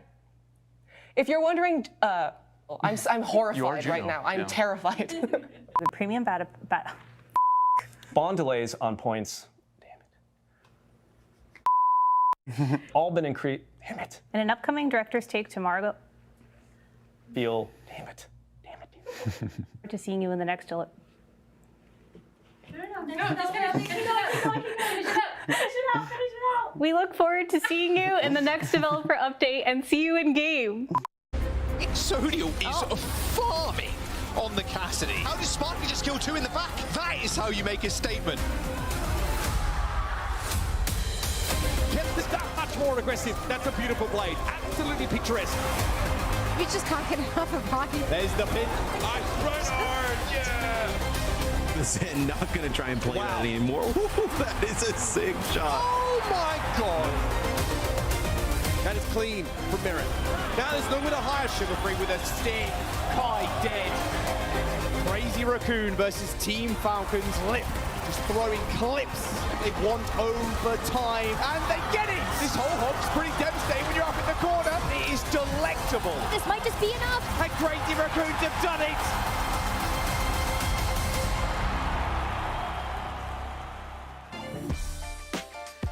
Welcome back, friends. Zoe here, joined by Matt and Jake. We switched it up a little bit for our NA portion of things here in the OWCS Stage 3 group stage. Many words. We have more of those. I'm very excited. Matt, Jake, I thought this is the maiden voyage of your duo, but apparently it's not.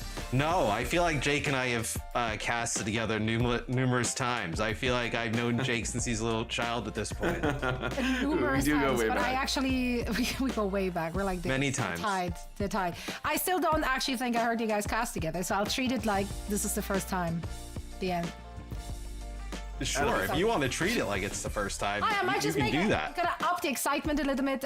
Speaking of exciting things, of course, once again, I want to remind everyone that drops are in the mix here as well. So make sure to, connect your Battle.net or your your Battle.net account with your Twitch or YouTube account. There we go. And you can earn some rewards.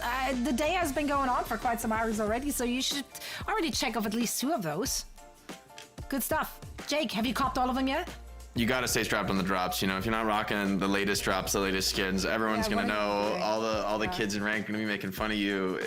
You don't want to be caught flat-footed like that. Yeah, you don't want to be bullied in your game, so get your drops on.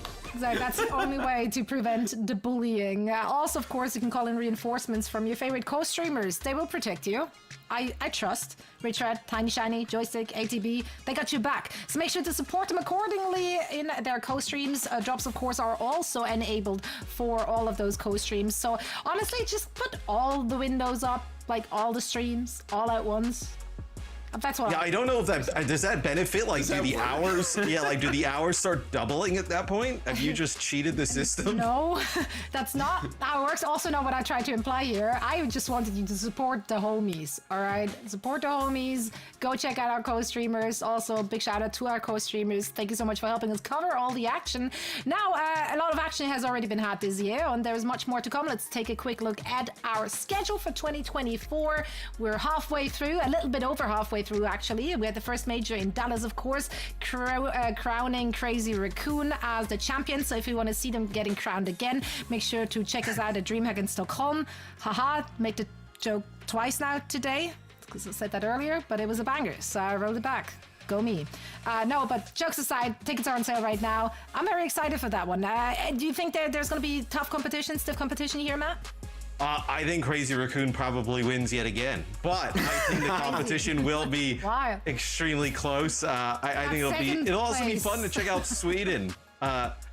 Johnny, I've asked him about Sweden in the past. He hasn't really going to give me much, insight. He's just like, oh yeah, it's cold and whatever. How much did Johnny really go outside when he lived in Sweden? All right, he might have grown up there, but if his life was anything like mine and as a teenager, I don't know if he's gonna be the best tour guide. I feel like your and Johnny's lives were a little bit different as teenagers. Something tells me that Southern California and small mackerel Sweden fishing village are two different upbringings. Oh, for Not if you're inside. Things that we are taking shots at Johnny every time we mention small mackerel towns. That is literally the descriptor he gave us when we were like, hey, what was your upbringing like? And he just goes on about the mackerel fishing. So that's not on us. It's I didn't even know mackerel was a fish until he told me.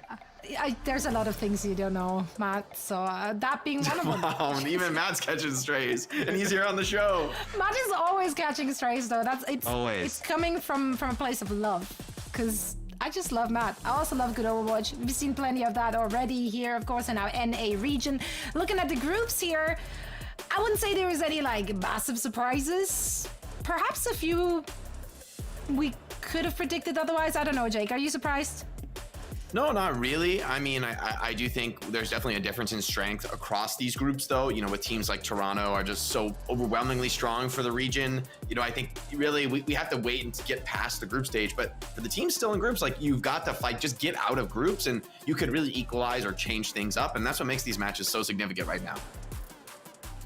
Indeed. Now, of course, big question still to answer is which teams are going to make it out of the group. Some have already qualified, and others are finding themselves now on the brink of elimination, as we're going to play 2 elimination matches and 1 decider match today. So I'd say let's dive straight into all the action with our first match of the day. We'll feature Group C teams. We're going to see Vice going up against Shikigami. And of course, in that group, Fluffy Dreamland, they already have qualified in advance to the main event. So they're chilling. They're feeling good. They're feeling very good about themselves. Citrus Nightmare, however, is now waiting for their opponents. They've already faced off against Vice in their first match, so they'd be happy about a rematch, I think. But Vice surely wants their revenge. If we're looking at this squad, though, I mean, let's talk about him, right? What is there to say? They came in with a different name, Hawk something something yada yada. I'm not going to repeat it. And now they have rebranded to Vice, as they've been picked up as a whole squad from them. They're featuring a former Shikigami member, Raimazing. He used to play for Shiki. can we build this up as a revenge match? Is there a story here? If Amazing Anyone, plays, please? they've got him in as a sub, so I think I think I'll table that for the moment. But mostly I'm just interested to see the way teams in NA are approaching this new patch, right? Like the adjustments to the game, things like the respawn system have been changed, which is going to have a subtle effect on the strategy of the match. Yeah, and Shikigami on the other side here, Matt. I mean, we've known this roster. We've known a lot of these players as well. They had quite a bit of a shuffle going on during stage 2 and stage 3. Like, I actually lost track of the people leaving and joining and then rejoining and then kind of leaving again. And now we're here, right? Of course, they're still known players, and they've played with each other before. What do you have to say about Shikigami? I'd also say they're probably the favorite coming into this, right? They go to a game 5 against Fluffy Dreamland, who, a sidebar, if I was the commish, Fluffy Dreamland, that logo, so good, that name is so good, I would have just auto-advanced them out of the group, which... good thing they did make it, but no, they go to game 5 with them and they end up taking out Citrus Nation. So you would look at Shikigami as like the kind of natural favorite in this, and the viewers agree, the people agree with me. You are the people, Matt. We've always known it. Now it's confirmed. Shikigami looking to be the favorite here. Vice, of course, do want to get their revenge match against Citrus Nation. Can they get it done? We'll find out in just a little bit. So Matt and Jake, please take it away. Couldn't be happier. I mean, this is going to be phenomenal. I feel like we have an analyst desk of casters here now. Yeah, we got the double color. I'll do my best on play-by-play. I'm kind of excited. This is my chance to finally truly talk as fast as I possibly can. Matt, are you ready for that? Is the audience ready for that? I do not have enough coffee for you to talk as fast as you possibly can. Also, they'd have to IV it into my. I actually don't think you could do that. It doesn't work via audio. You need the direct connection to your spinal cord. Yeah, but like you were mentioning, I'm really excited to see kind of like all the changes that come through, right? Balance changes, the spawn changes, right? Like with waves spawning now, so excited to see how that kind of impacts things. But at least you're at the start. For Shikigami, interesting choice. High ground being contested for both teams right now. Both Winstons just trading space, but probably nothing going to really break down till the point opens here. No, I think you're just going to kind of have the Sojourn here taking that low ground as, that is Solo just going on top, getting deleted there, trying to make a play for the high ground. Probably didn't even really necessarily need the high ground per se for Shikigami, and it looks like we end up getting a pause. I mean, with the Suzu being used due to the nade from the other squad, that jump on a high ground is just a little too ambitious, I think, from the Winston. Maybe with the Suzu, you can get in there, get some extra damage and get out. But good punish, able to fight for the high ground. A DC this early into the match, it does suck, but at least it doesn't break your flow, right? You're just getting started. It's kind of this opening. There was no flow to be broken. I mean, it was not even really a fight. We'll get the one player back in the lobby. What have you seen so far, with the new patch? I'm sure with your kind of games and experience. I do feel like Winston's been a big winner of this patch, right? With how strong D.Va was in the last patch, how consistent she was, and it really made Dive a more of a tough competition in terms of what tank you really want to play. But now I think we will be seeing a lot of Winston on these vertical maps. Always been a character that's so good at this level, but really I think now with D.Va being a little bit weaker and some of these squishy heroes being a little bit easier to burst down with the 25 HP loss, something like Winston, just consistent unblockable damage, really, really valuable. Yeah, it's like, you reduce the damage, the healing of the flankers, but you kind of don't really touch Winston. He becomes even more devastating to the backline and support specifically. I think you can speak to this. Any excuse for teams at this level to run Winston and play these types of comps, they love that. That's what they want to do, right? So I think for them to be able to kind of run the Winston, I feel like D.Va definitely did need an adjustment, in the nerf direction. She was quite powerful. Take a look at the map pool here. We are still, map number 1 here, kicking things off in Nepal. It'd be interesting to see some Paraiso in the mix, the Runasapi, obviously new. Potentially, eventually, getting Clash into the map pool. We're starting to get a lot of maps and modes. Yeah, it'll be interesting to see how we end up integrating Clash. It's been an interesting game mode to play. I think it probably still needs a little bit more time to get workshopped and kind of get ironed out, get the teams more experience on it. But this is a big map pool, right? With so many maps in, I think really this is going to give teams a lot of an opportunity to come back in the series, right? You take a map loss, and you're going to be able to take us to a map type. I mean, you have so much power, right, with that map choice. You could go to Dorado, you could go to Blizzard World, you could go to kind of like any style you want to bring. You're going to have the opportunity to do that in these series. I think it's been exciting today. We got to see a huge reverse sweep in Europe off the back of a great Mauga play. Another hero that I think didn't get changed in the patch, but has sort of stealthily benefited from D.Va's Matrix nerf. It really was the counter to Mauga before. Yeah, Mauga feels like he's going to end up kind of settling into the role of one of those heroes, kind of like the Mei, so to speak, where they're always one slight adjustment away from being, phenomenal as Shikigami. Even though they lost the player early on, they'll end up taking the point first. Yeah, DC is going to be pretty painful here, right? I think, honestly, that probably did change the outcome of the fight there. So Salmon going to have some angry words for his ISP. Shikigami setting up, already emphasizing the high ground. They know this is where Ana and Ash want to retake from, and trying to come through the choke can be very difficult being contested by a Winston. Yeah, and for Solo here, right? Gets hit with the anti-nade there, then backs up. That'll get cleansed off. Just kind of needs to try and deny this space from that Ashe, right? You see the Ashe getting extremely low. You deny that space, going to be impossible for Jutsu to make an impact. Yeah, Vice is just getting run over right now. The trades are coming in from Exor, but the Lucio Kiri just going to be so much more effective in these scrappy long team fights as, Lucio is so effective, so hard to catch as a solo Winston. Yeah, Lucio not even scared, takes the fight to him. 40% for Shikigami coming up on the first ultimate. And, I mean, honestly, Matt, this round could really snowball out of control. You do have the sound barrier for Vice, but it's going to be tough to use coming out of the choke. Well, you're going to have a sound barrier on the other side as well, right? So even if they kind of like engage with the sound barrier, Shikigami can use the speed, disengage, then come back with a better beat. I think it's just this high ground, trying to get through this space with that Ashe is going to be very difficult. We saw the last time Solo was able to make a play as Primal here used now as well. Yeah, Vice trying to get in, but the Lucio Ana struggling to get through Soul. The nade onto the Kiri is a massive pickoff. He did rip the ultimate on the point. But it's not quite enough. Looks like Exor is just eating up the backline. First, the Tracer dive, then the Primal. The beat is forced, though. Hinged. That is not what you wanted in this team fight. You would have loved to get this cleanup without the beat. They do lose the Ana in the end. Maybe it was necessary due to Solo's Primal, but at least you're going to get retake. But let's say Solo gets like a 1, right? Like you're still at like a 3-player advantage there, right? Where, ending up using the beat, now you can come back for Shikigami, use your beat if you want it, as this is going to be the Bob coming in early. That's going to be the sound barrier from Noctis. The Nano defensively on Jutsu is perfect. He was the dive target. Now he's completely turned the fight, not only with the Nano, but with the Bob. Vice starting to charge forward. Exor maybe overstepped his bounds, gonna have to retreat back to his Ame, and this time Shikigami with the overclock, charging forward, pressing for kills. He can't find anything. They're hiding so effectively. It's gonna have to be point pressure for Shikigami. Force the next move out of Vice. It was a pulse bomb used there as well from Ryan. It didn't really kind of connect with anything, but it'll be Shikigami getting up to 91%, just kind of bullying Vice back out into the choke. It'll have to make sure to get the touch, but you're going to end up losing both of your supports. This is brutal here for Vice.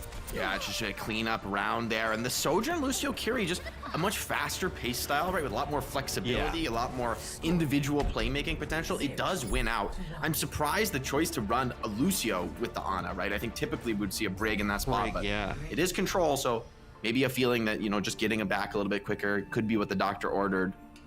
It also felt like the only times that we saw really Vice get anything going is when, Salmon connected with 2 bio grenades. It was like the one at the start where they got the kill onto Solo, and then after that where they connected onto Graveyard, where the rush went down connecting with a bio. But otherwise, you were not able to put that Ashe in position where for Shikigami, the Sojourn can just move around so much faster, take different angles, and also fight at a little bit of a closer range. This will be an interesting matchup, though. Now you have like Pharah, Ashe, Sigma, a little bit of a slower, more static comp, where Shikigami actually just, swaps out the Kiri for the Baptiste and then brings in a Ramantra. A lot of pressure on Ryan here to open up the map with this Tracer. He's sort of the one who might go unmarked, but the spam from Vice is going to be really overwhelming. If you can't find any picks on Shikigami, you're in a tough spot. Ryan already takes a rocket, has it back, and just so hard to find an angle here on this Ashe. As I say it. Cast their Curse of the Century. Yup. Hey, you're learning there, right there. You're like, hey, this is going to be difficult to deal with. Well, never mind. it was not. The Pharah is gone, and they're pushed back into the choke, where they're going to switch off the Pharah right away. I like moving away from the Pharah. Pharah, like, can, you know, especially to kind of like move through this choke and take it back, could be very difficult to play. Yeah, Vice pushing out of the choke, trying to contest this high ground, but Shikigami more than happy to give up some space here, right? Play a little bit slow. You're not contesting the point. You're not really forcing any kind of response. It's heavy pressure onto Ryan, even bringing the Ashe to this left flank. But if you don't find the Tracer, you're kind of just spinning your wheels here. Team Vice, they've got to find some way to actually open the map up, put some pressure on point. Yeah, they kind of have like their Ashe Tracer and then Lucio kind of playing on the one side, and just the Baptiste here kind of just keeping Axure up on the like left-hand side, but they're not really kind of finding anything. This is going to be an Ant Matrix to try and like back them up here and get control of the point. It does create a lot of space on the map, but it doesn't actually find kills. Graveyard gonna return the favor with an Ant Matrix of his own, and Ryan, what a perfectly timed contest on the point, denies the flip and capture, still ticking up for Shikigami. Vice under a lot of pressure, gonna look for the flux into the back line. It's huge, but it's gonna be beaten and countered. Yeah, it's going to be a sound barrier there that comes down for Shikigami. Really good there for Noctis. Is Vice, you end up losing Jutsu. You're going to have to back up. Don't want to invest the sound barrier into this one. There'll be a flip back, so it's going to be the sound barrier here as they want to get aggressive going into this Annihilation. That's a questionable call there, right? You can't actually burst through this Ramatra with this whole team behind him, though he does overextend and gets heavily punished there. They would try to finish the map or trying to get a team wipe. So many players on Vice low, but the overextension could be a little costly. There's going to be a small opportunity here for Vice. Maybe they'll be able to get through the choke for free. They are going to need to win a team fight, and to that end, they've got some powerful DPS ultimates. Pressure on NBM and Jutsu to find impact, find kills with this. I would love to see point pressure right now as NBM's going to head over there with the help of Hinge. Yeah, Vice, they'll get on, get a touch. They're going to try and put a little bit of point pressure on, but they're going to wait, I think, for this bomb to come through, and that is just Amadou coming out with some huge headshots there. It's a massive play. Solo dropping extremely low, needs a lot of help from the BAP, but BAP is zoned by Bob, and Ramatra could be going down here. The point flipped by Bob. Trades going back and forth, but Vice, they still have their tank alive and healthy, and Axur knows it, feeling confident, charging forward and getting these cleanups. It was a tough fight, but ultimately the Bob was just enough and able to isolate Ramatra on his own. Just not an effective hero when he's isolated, right? He really relies on having that BAP and Lucio behind him, and so well pressured by Axur, just being a little bit stronger with that stun and the close range engagement.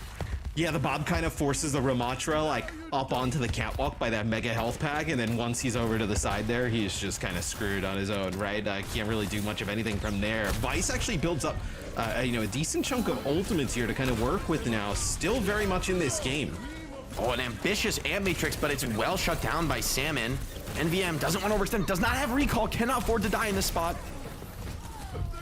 Does live, and Axur gets the cleanup, and honestly, Shikigami, this round went so well for them, but now they're facing a really tough test on the retake. Well, coming in through the chokes against a Sigma with no ultimates, that's not so easy. Yeah, I mean, you're coming into the Gravitic Flux where you have no beat, right? So you're looking at what? Immortality Field, trying to keep, you know, pretty much everybody topped up. And then Vice is going to have a sound barrier on the other side if they want to get aggressive and follow it up. So Vice actually, you know, flipping that point where they did, put themselves in a pretty good position in terms of ultimates to take this round. Yeah, pressure on Ryan, right? He's going to try and push through this flank, going to try and find a 2v2 victory, but it's so hard. The defensive Lucio and Tracer are doing a great job with that spam. Lucio's damage so high right now in the patch, and I mean, Ryan, it doesn't seem like he has any kind of opening here. It's going to be pressure on somebody else, but Vice, they're happy to play this slow, happy to poke it out with the Sigma. Seems like there's just no opening on the flank. Vice doing a great job holding the position down. Yeah, I think for Shikigami as well, you're trying to build up towards some of these ultimates, right? So they end up building towards that sound barrier. There is going to be for Noctis. You also have this Annihilation that you've now built towards. So Shikigami looking now to kind of keep this in overtime and contest. Oh, it's a big beat. That could be the final nail in the coffin. Vice with the beat. They're unafraid, ready to push forward. Bob as well. Would love to see that deployed onto the point. Yes, gonna hold position down, and this should be a round for Vice. Really well played, bringing it back here. Is gonna be an overtime, but I don't see a touch coming through here for Shikigami, and it's really well played. The composure to be down so bad, 99 to 10%, something like that, and bring it back. The slow meeting out of the ultimates, just well played by Vice. Yeah, Vice ends up, you know, they flip the point in a bit of desperation there scenario, right? But they end up kind of like holding on to so many ultimates that they're able to just kind of snowball 2-3 fights together and end up stealing that round. So that is one where take a look at this replay here from Exer. So looks like this is the kill on the Tracer, I believe, actually. Yeah. Oh, nasty. Predicts the blink. I love it. Love to see that. Look at that. He knows the blink. And wow, what a read, actually. It's really well done. And I mean, I think Sigma just the stronger choice on that map. Both teams going to go to the Ramatra, though, as we come to Village. Just a little bit more of a close-range brawling map, I think. Well, what do you think about now that Shikigami playing the Ashe instead of the Sojourn, and then Jutsu now going over and playing the Sojourn? I'm not such a big fan of the Sojourn in this comp, actually. I just think it is a little bit more static, but NVM's going to come up with the win over Noctis. Shutting down the enemy Lucio is going to be costly, and now the Sojourn's in this wide angle. It's starting to look pretty effective, but Ryan turns it around back onto the back. This is a surprising kill to come in this late into the team fight. And Ryan finds another? How does he do it? He's in alone. He just gets a 2K? That is absurd. It's just a solo man in the back line, just taking players out. As now you have this Ashe set up in the high ground. I actually kind of agree with you as Vice actually takes the point first, but now Shikigami will flip it.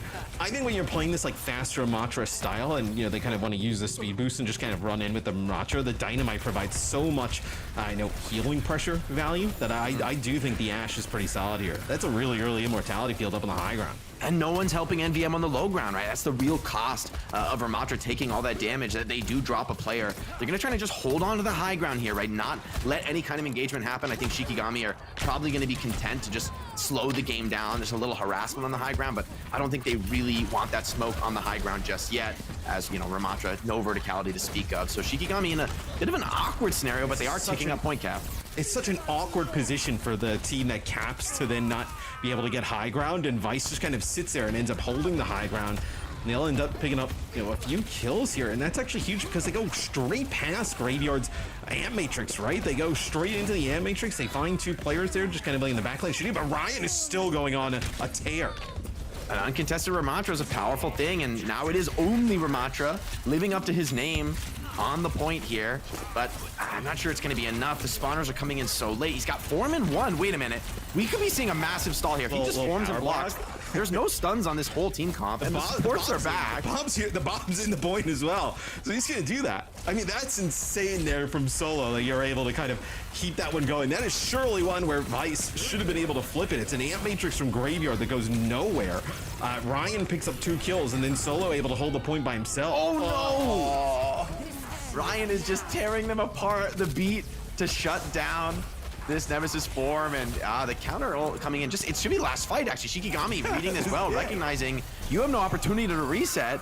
This one's done and dusted. All right, Ryan just ate on this map. He just destroyed them all. How many This is one of the more bizarre rounds of Nepal I think I've seen in a while. That's a sound barrier there from Hinge, who just kind of throws it in there for just him and NVM just getting onto the point. But yeah, I mean, Ryan just absolutely dominating on the Tracer. Where Vice, they were able to win some, they didn't win fights. They pick up some kills that would normally result in a fight win, but it goes absolutely nowhere, and Shikigami take map number 1. I really feel like you got to give this one to Ryan in terms of the credit. And is that Ryan Mazing, by the way, under a different name, or do they have another player named Ryan? They decided to name themselves after you. They just went with just the first name. Let's go. I started a trend. It's continuing. But Ryan, I mean, that was super impressive. I think when their Lucio went down on first fight, I think the whole team backed out. They're like, all right, we lost the support. Let's just take a quick reset and get back in. And then Ryan's like, nah, guys, I got 2. And they're like, oh, let's push, everybody push. Yeah, and then they end up dropping an Amp Matrix. They lose 2 players immediately after dropping the Amp Matrix. Ryan picks up another 2, and then Solo just power blocks on the point, and they ended getting a bob in and keep it going. Where that is one where Vice, I feel like they would love to have that one back. They were right in the thick of it there. I mean, they kind of had it. That's a dogfight for the ages. Look at all these low players. That's what you love to see as a Winston. You jump in, there's like 3 guys on 50 HP, just smacking your lips, something nice for dinner. Yeah, I mean, if they didn't nerf D.Va, that would be D.Va going up there and just killing them in like 2 seconds. Yeah, 1 missiles, just even though they're full HP. Just 1 missile just right to the dome. But Winston extremely strong now, accessing the supports and backline. Already was. I think I kind of agree with you, and like, if you're going to play the Ana, maybe you would have been a little bit healthier on that high ground. If you had the Brig, right, you would have been able to maybe kind of like deter the Winston a little bit more, keep people up, move that Ashe into position. Yeah, I think a lot of it is on the main support, right? Whether you play Lucio or Brig, it's not just the damages. You have to boop that Winston jump. If you let him land on your head, there's not so much you can do. I mean, healing through it is okay, but you've got to just deny the boop. And man, this is a pretty nasty rock, actually. But what a dog fight on this round from Ryan, especially. Like, so many clutch fights. Woo, okay. I see you, Ryan. And then not the Tracer dying to a 2K pulse. Other players I can understand dying to the pulse, but not your Tracer. I mean, take a look at some of these stats here. From map number 1. The healing done? Is that accurate? This can't be right. I was like, there's no way. They healed 7K total. 7K, is that one? Is this one player? That's like one Roadhog in a long game of rain. I was like, is that like 2 Lucio amps? Like, I mean, that cannot be right. That has to be. If it is, that's pretty impressive. They essentially, I mean, they were out damaged by 6K. I mean, that would be crazy if that's we'll have to get confirmation, but they were out damaged by 6K and then out healed by like 15K and won the map. I wouldn't be shocked by the damage stat.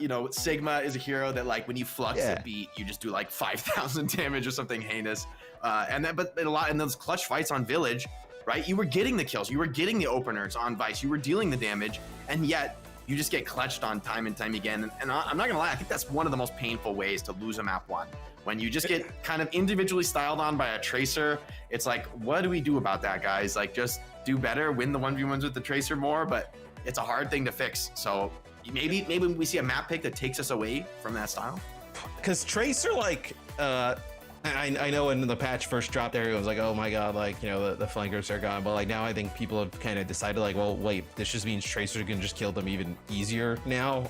Which, I mean, Tracer's just always like, never a bad option. Feels like it's always decent on every single, map in the history of just Overwatch overall. So feels like it's going to be difficult to kind of force somebody off of that at the moment, especially with so much, with how good Winston is here. Also with the map pool, there's a lot of really good dive maps in the map pool. Like, there's not, you kind of have your circuits and whatnot that you can play slower Sigma, but like there's a lot of good Winston maps in the pool.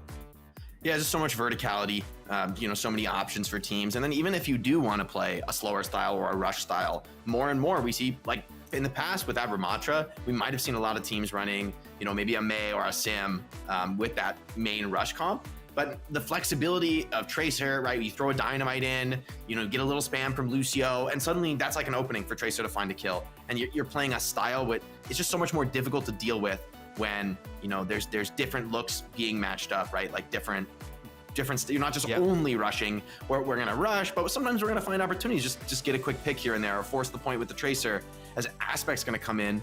He's got the Diva pictures. I'm gonna assume this is a signal, an off tank switch, and I do think Diva, for the record, is still good. The Matrix nerf is not the end of the world for Diva, it's a subtle change.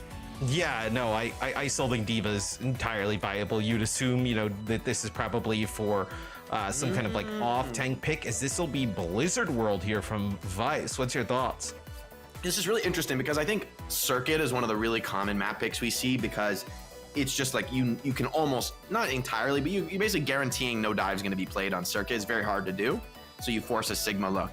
But I think Blizzard World is actually a map that has a similar style. It's like a little bit more pokey. I think Sigma and Diva are both very strong on this map. Dive is a little bit harder on some of the more wide open parts, especially second, but it's not the only option. I think you definitely can play Winston on this map. So it's an odd choice in a way. Like if you really wanted to play an off tank, you would have thought, okay, let's go Circle Royale, let's play Sigma. But this is, maybe this is the best Diva map in the pool right now, right? Like a lot of these slightly longer range sight lines where the Winston can take a lot of poke walking up. Diva's mobility to go up and down, touch the cart very easily is really valuable. So, it's an interesting choice with Vice. They're still gonna play. They're just gonna play the Winston, even on Blizzard World. It's kind of an odd pick actually for me. If you really wanted to play Winston, I think there are better maps in the pool for it. So maybe they've got something cooked up for us. Maybe a sort of a tech strat.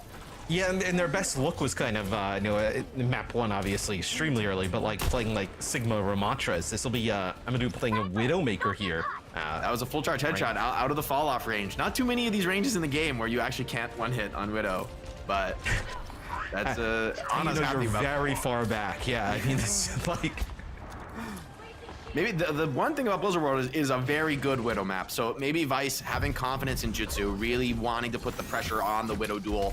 More individualistic, I think, than the Ashe duel, with a little bit more team play involved. So maybe that's probably the biggest decisive factor here. You're still playing dive, but the Widows are almost certainly going to come out. Vice still need to dive, though. And I do feel like the D.Va can be really good in like these types of situations, like taking off angles, just denying areas as Jutsu takes out 2 hit with the headshots right back to back. That's a good reason to play Blizzard World. If your Widow's gonna do that, just opening 2K, the dive comes in, kills him, but it's a Pyrrhic victory here. As I think this D.Va trying to live is maybe not gonna work. No, he's if D.Va gets mech'd here, this is like potential major snowball. Yeah, he should have died on point. That's a big mistake from Aspect. There he's not. They're not gonna kill him. They're gonna let him touch card. It's gonna take a long time to die, and positionally, you're gonna lose a lot of map control. Shikigami going over to the Sojourn and the Lucio as well. They don't want the Widow. Maybe that's what. Maybe Vice really believed in the Widow gap. And honestly, I think backing down from the Widow duel is a mistake on this map. Now you're going to the Winston right away here for Shikigami. So the D.Va just lasts 1 spawn. So you sub in Aspect to kind of maybe play some of those off tanks, and right away you're just back onto the Winston. That'll do it. A great opener onto the Tracer. A second from the Sojourn, and the Widow has found herself caught on a part of the map where it is a little bit more difficult to get an angle, right? I expect to see a spawn hold here from Shikigami. I don't think they're gonna give up any space for free, and even gonna turn this into a huge cleanup. This is just what you needed to turn the map around, get momentum back into your favor. And for Jutsu, I mean, the amount of pace being brought by Shikigami's comment is so difficult to play against. Yeah, so the benefit here for Vice, right? So they'll make the change away from the Widowmaker. I think we both agree with that. Like the sightline here is just pretty terrible for the Widow, considering how close they are to the spawn. Nice cleanse there on that bio, but it's gonna be a lot of ultimates here for Vice. It's gonna be the Nano here on Axure to kick things off. That's a great opener. Looks like they're gonna win the team fight with just the Nano, and that's just what the Doctor ordered. I mean, honestly, you were in a really tricky scenario here, getting spawn camp. The rally is gonna be forced with the Ana kill, and even Brig's gonna die. Oh, it's all crumbling for Vice. This looks so good. What a great start, but maybe even they were a little overconfident with how well that start went.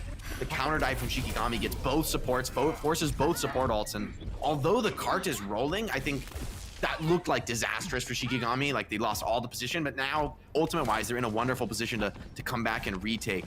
Yeah, it's a fight that allows him to kind of swing the favor of the ultimate economy in their favor, right? Like Shikigami basically had nothing going in that fight. You know, 4 ultimates for Vice there, and they end up kind of coming out, you know, not on top, but slowing the cart progress and also building up some big ultimates of their own.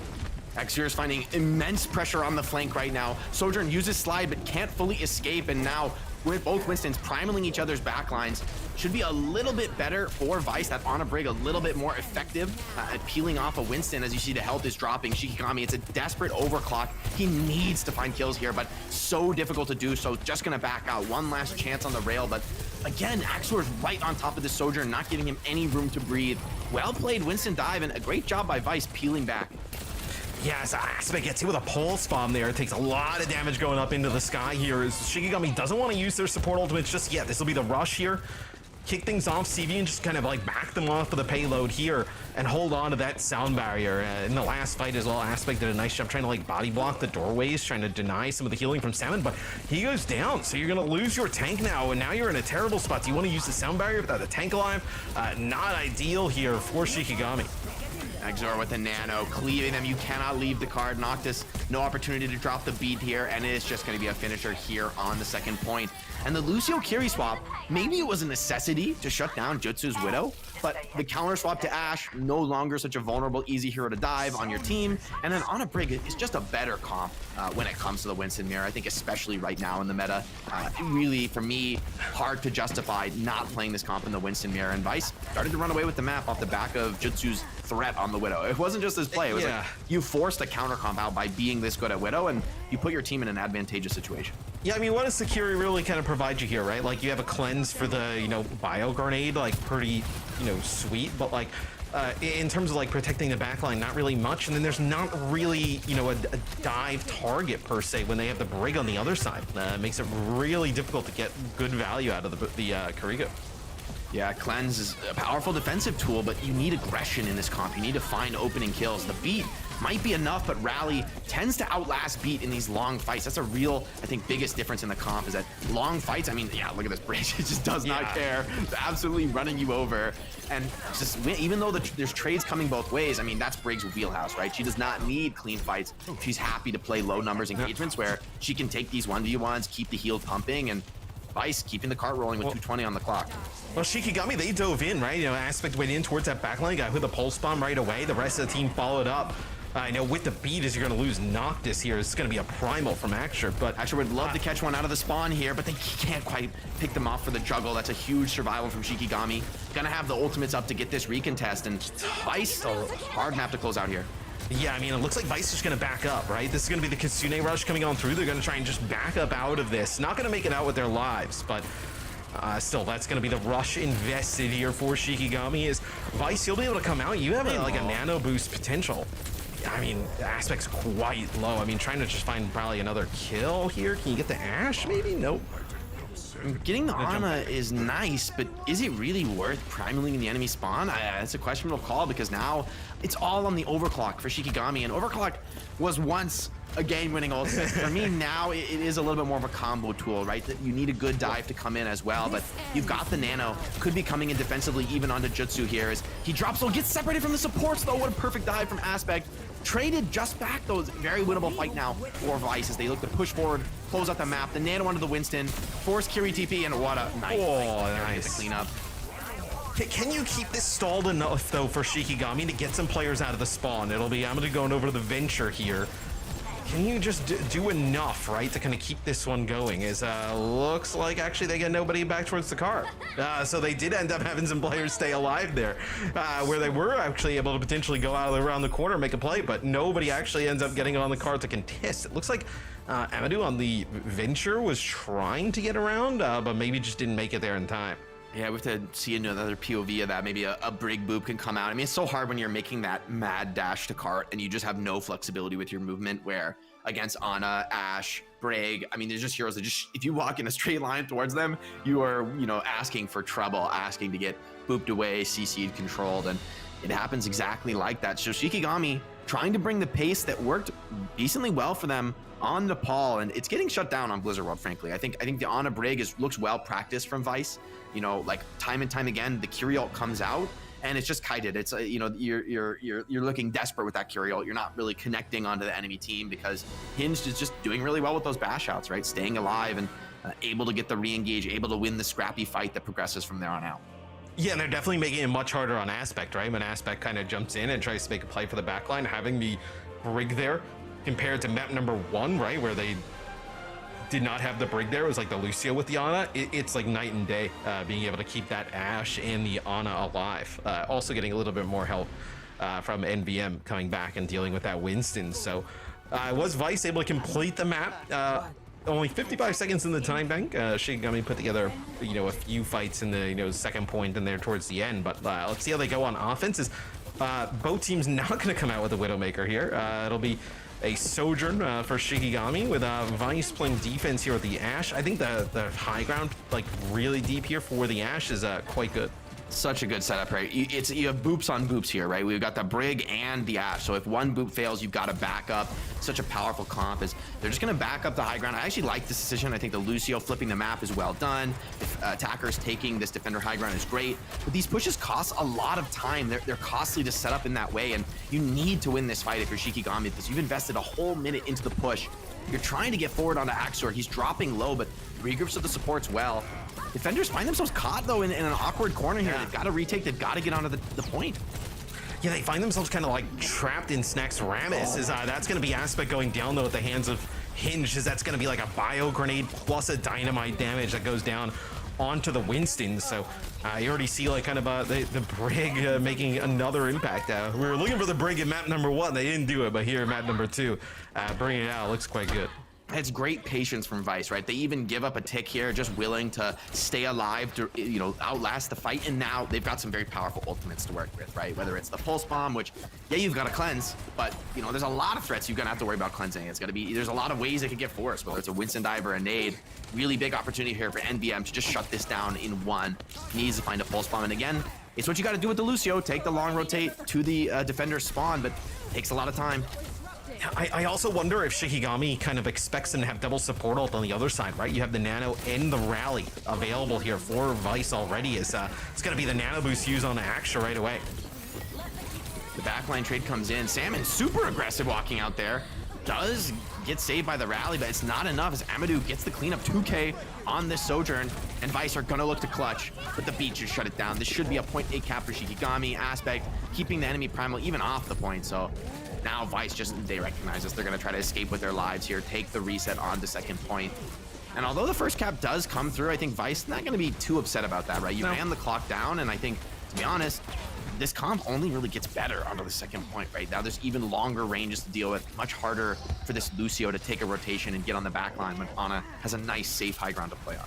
Yeah, I don't think the fight got off to a particularly great start for Vice, right? They had to end up using the Nano on Aksha probably a little bit earlier than they would have liked. They would have liked to maybe kind of hold on to it and even use it like, I know, to kind of counter a dive that comes on through, but that's going to be Jutsu using the Bob right in the choke. They're going to get a bubble right on top of the Bob as well to protect him. It's a great sleep by Salmon on the exiting Winston there, right? Denies him some of his in-mid-air movement, enables the cleanup. And shutting down the Winston, once again, we see the spawn camp. I mean, this is a staple of Blizzard World defense. When you win a fight in this position on defense, you always retake for the spawn camp because it's still a good position. Whether point A is open or not, it's not a bad position to be fighting from. Is super aggressive position from NVM. He is getting right up in their face. Yeah, this is going to be an overclock here used by Amadou. It's going to be Aksha falling.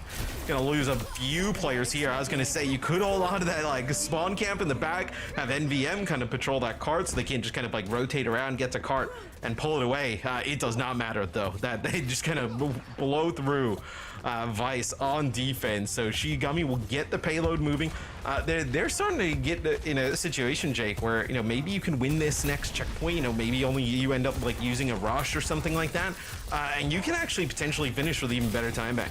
Yeah, I think this fight is really for all the marbles here right now as Sojourn drops super low, but a wonderful boop by Noctis really keeps his teammates alive. The pulse from NVM is just too much though with the defenders forced away. Tracer dueling on cart. It's a great pulse bomb to just get some breathing room for Vice. They're looking to get more than that. They want to get a cleanup. They want to finish these kills, but it's risky. I don't know if you want to, you know, fight way away from your backline position. This Ashe doesn't really want to leave the high ground. Neither does Ana.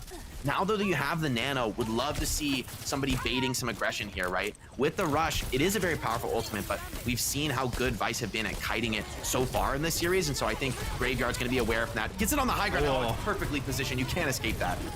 Yeah, they go as soon as they see the bio nade used from Salmon, right? Not able to use that bio for the Winston coming on in. This will be Hinge that ends up using the rally here. Maybe wanting to keep this going. It'll be Aksha coming up with one. It's not able to get much of anything else. So it'll be Shikigami making their way back to the payload and taking that second checkpoint. So a few ultimates used there for Vice on the defensive side of things. This Shikigami, you know, you invest double support ult here. You're going to end up taking out Salmon here towards the end. Maybe get some payload progress out of this. Shikigami looking in a spot where they can potentially, take this final checkpoint. Send us an OT. This pace is really paying out on the offense, right? Able to really get on top of this on. I think this is a big mistake from Salmon to be out wide like that, where he has to nade himself just to run back. Yeah. But it ends up being super costly. Shikigami reads it perfectly well, charges forward. Winston trying to hold the offlane here. Gets forced out super early there. Very scared of that Tracer behind him as both DPS on Vice very low, feeling the pressure. Some of these kunai coming in, connecting well. As Winston's trade bubbles on cart. It's a nice sleep though, buys a little bit of space here, a little bit of breathing room as they kite back. Nano forced as well though, so yes, you kited the primal, but it was expensive. It cost you so much, and now you have only Pulse Bomb in the bank on the defense. Yeah, I mean, that's the Bob used earlier on, and then the Nano as well there is, maybe they thought that Aspect was gonna kind of stay around. They end up getting a nice sleep on Aspect, but the Dynamite that's just kind of pre-placed there ends up waking the Winston up as Shikigami will end up kind of like building up towards their Kitsune rush here. Now that they have it, I expect them to go. Yeah, Ryan aware of the threat, aware of the possibility. Winston leads in first. Expect to see the Curie right behind, and a lucky stick for Ryan. I don't think that was the intended target, but he takes it as it's a brawl here on the point. This might just be good enough for the defense, even though the kills are coming in for Shikigami. The defender spawn is so close here. Trades, I think you're going to be pretty okay with this for Vice, especially because NVM has been contesting the cart the entire time. At this point, even if he dies, doesn't matter, but he escapes with his life. Yeah, you're going to be coming back on Shikigami, but this is essentially going to be a reset fight. So really well done by Vice without many tools in the kit to trade backlines, knowing that they can't outfight the Kitsune Rush, so they just fight players who aren't on it. As, man, the aggression from Vice is really, they want to get in here, right? They want to force this beat on the back foot. Well, right there, it looked like that Shikigami was going to try and get aggressive, go around the corner, but Aspect is hit with a bio grenade right off the rip. It'll be Amadou using this overclock here, just trying to find some railgun shots as Axer uses the Primal Rage just to push them back. Gonna have a rally here available, but the rally doesn't come out to keep Jutsu alive. Yeah, and players very, very low. Winston and Tracer both falling back. Primal in the spawn, though, is that a little too much? As the nano comes out on the Tracer, it's not too much. NVM gets shut down. Ryan with the pulse would love to connect it on this Brig, but she knows it too. She's hiding. Primal won't let her back into the spawn. Ana shut down as well, and Shikigami cruising to a finish here. We will almost certainly be seeing an overtime round. Jutsu with the Desperation Widow. It would take an aimbot. I don't think you can win that with an aimbot, low-key, but you know, they take a headshot after headshot after headshot moment. Yeah, I mean, it would take an epic Widowmaker performance. Yeah, I don't think even if you were like spin botting, you'd probably be able to not kill everybody before the cart went through. A minute to a minute 21. I wonder if either of these teams kind of goes back to that Widowmaker here, like an OT, right? I believe it was Jutsu who's able to find two right away. Like, you know, it's a little bit of like an all-in type of play, right? Can the Widow get the picks? But at least for Vice, you know, the last time they kind of ran into it head-to-head, they came out on top. But it looks like at least the start here, both teams kind of probably playing for the long game here, potentially thinking further past point A. Yeah, and the Lucio Curie has been paying off so far for Shikigami. I mean, time and time again, Vice, they've got one player just slightly out of position. Shikigami reads it, and they're not scared to pull the trigger. They go super aggressive, not even afraid to commit ultimates as well. And each one of those mistakes in positioning has pretty much cost team fights for Vice. Although NVM and Exor have been doing a great job at trading out these backlines, in the end, those opening kills, whether it was on the Ana or Jutsu on the Sojourn, caught out just a little bit away from the bubble, have started the fight on the wrong foot. So this Ana Brig is super powerful, but if your formation has any kind of crack in it, Lucio and Carey can just split it wide open. So for me, Shikigami have impressed with their ability to read those openings and strike hard and fast. I think Jutsu probably does not want to play a Widow into the pace he's been feeling, at least no, probably the not. latter half of the map.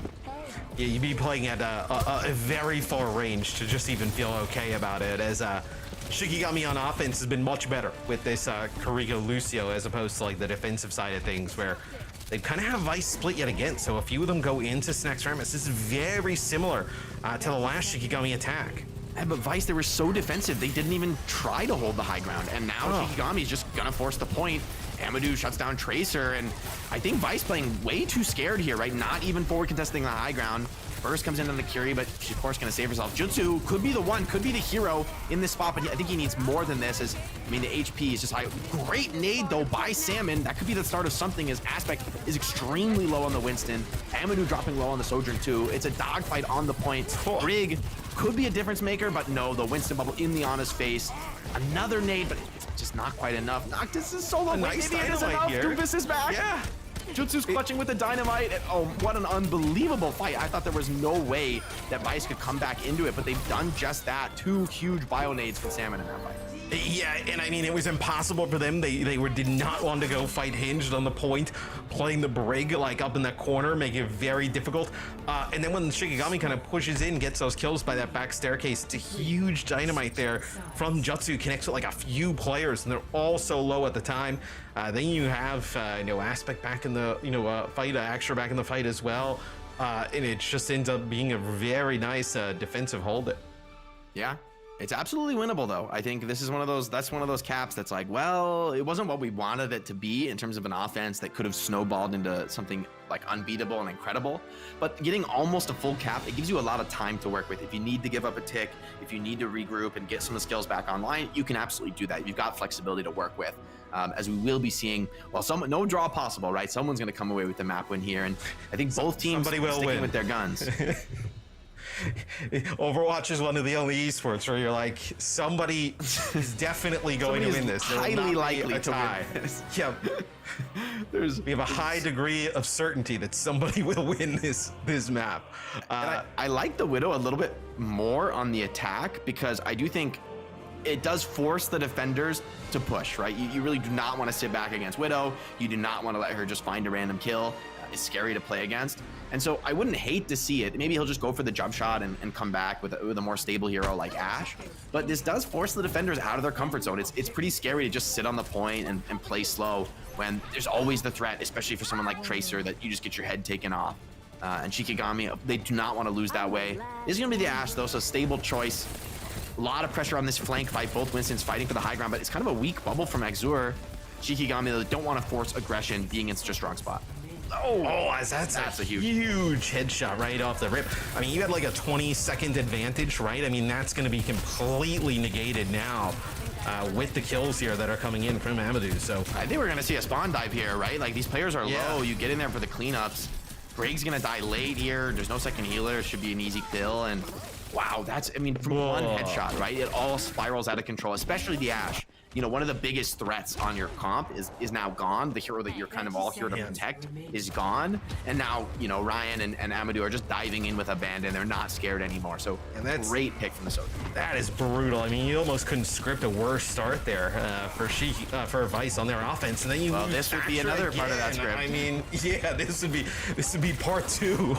So you lose your tank right off the rip. I mean, you know, once Shikigami, I think you noticed, you know, really started to amp up the pace of play playing this Lucio Krika. I mean, it was just lights out from them. Yeah, and Ryan forces the recall, and not with a... Wait, Exur, why is he 1 HP? Why is the Doom 1 HP in the spawn? There's actually a chance to throw this if you die on the defense, but no, not quite. No, it was a Kitsune rush there as well for Shikigami over the point. As they take care of business in map number 2, where Vice, I thought played better. They played better. I mean, map 1 was pretty close. It wasn't like it was a total blowout, but Vice played pretty good there in map number 2. But I think once the pace got really ramped up and fast and like kind of frenetic, I think they started to kind of fall behind a bit. Yeah, and honestly, I think the defense made some very passive choices, right? Like, the first round, we saw them playing that defender's high ground with the Ana and the Brig. Yes, the Lucio Kiri will come and rotate and eventually clear you off that position, but at least you kind of force that to happen. You sit there, you say, all right, come to me. I'm gonna try to boop you. I'm gonna try and nade you, and if it, you know, and then we're probably gonna fall back, but at least we're gonna show some presence. And then on the overtime round, they were just, well, let's just not fight. Let's just immediately back off. And I think that really was a mistake, honestly. I think that allowed Shikigami to take a lot of position on the map and fight very comfortably with all of their skills online. And then they close out the map because of it. And I think trying to walk in on that offense, once again, any opportunity, this Lucio Kiri Shikigami are great at just super aggressively punishing it. This was a big dive as well from the Winston. Well, I also think, too, for Vice, like, when they kind of play really defensive there, like, they have, you know, Jutsu, Hinge, and Salmon, you know, they're, you know, Ashe, and then both supports. That's where they don't actually get back and get a touch. It looks like the Venture just a little bit late. But they have their Ashe and both supports in Snex Ramus, and then when NVM dies, like, nobody can test, and then Axure is just basically there, has to contest, but the supports, like, have no line of sight because they're just kind of, like, pushed back into Snex Ramus, and that was, like, you know, probably worst case scenario there. Is take a look at some clips here from Ryan, is still continuing with that strong Tracer performance. Yeah, Ryan has really been great on the Tracer, been a key difference maker, a big part of these dives, and just being very difficult to catch, right? Very difficult to punish. I think Jutsu was a big performer on this map. I think there's a good reason they brought us to Blizzard World where he could really shine, but so far it wasn't enough. Just, you know, there's like the couple moments I'm thinking back to of just the Ana being a few steps out of position, has to nade herself to retreat, and just gets caught, right? Like the full commit in with the Lucio and the Kiri, so explosive and threatening. You can't afford to be out of position. If you are that 2 steps out of place, it's gonna cost you rounds, it's gonna cost you maps. All right, so if Coach Jake was providing Vice with some free consulting services, where would he tell them to go here, and why? I would say it's time for the Circuit Royale. I think Jutsu's Widow has been like, I mean, Shikigami the answer Shikigami have brought is like, okay, let's just do a super aggressive Lucio Kiri and Sojourn, and we're just gonna like run you over so you can't play Widow. But if we go to Circuit Royale, I don't think that option is so realistic. I think in the end, the Widow duel is just what you have to do on Circuit Royale. And so for me, that's where I take this. I say, you know, all in on Jutsu. He has been looking great individually so far in the series, and maybe a super advantageous Widow duel is what allows you to secure a map here, to secure at least surviving in the series. What happens from there on is going to be tough, but that's where I would go. Yeah, I agree. I think, you know, you get one on the board, right? You get a map on the board, and you're in a fantastic spot, right? You kind of like can kind of build back the base of confidence from there. You see the stats just you know, overwhelmingly in favor of Shikigami across the board here on Blizzard World. Not all too surprised when you see a team win that the kind of stats kind of reflect this heavily in Overwatch, but.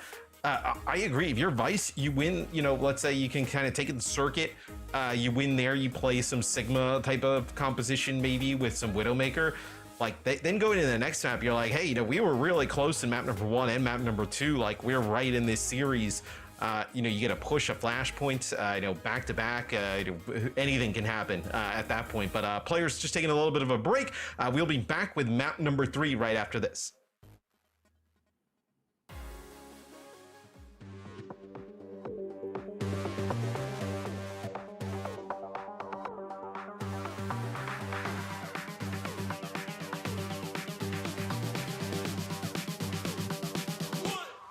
One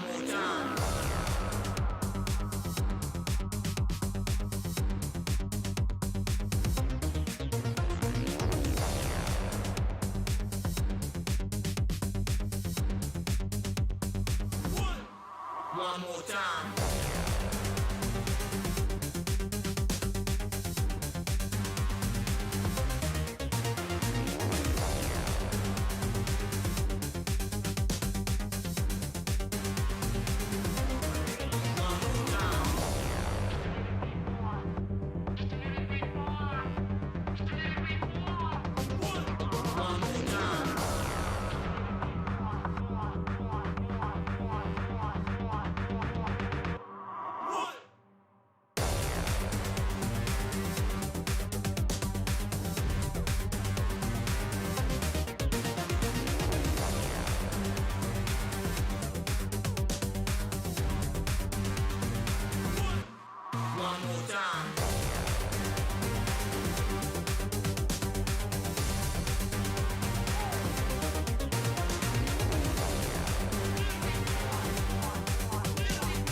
Welcome back, everybody, to the Overwatch Champions Series group stage here. We're seeing Shikigami taking on Vice. They're up 2-0. They want to close out the series here. They're going to be bringing in Solo to do that. He looked great on the Winston in the map 1, played a lot of Ramatra as well. So interested to see what map we end up going to here. Vice, of course, they lost the last map.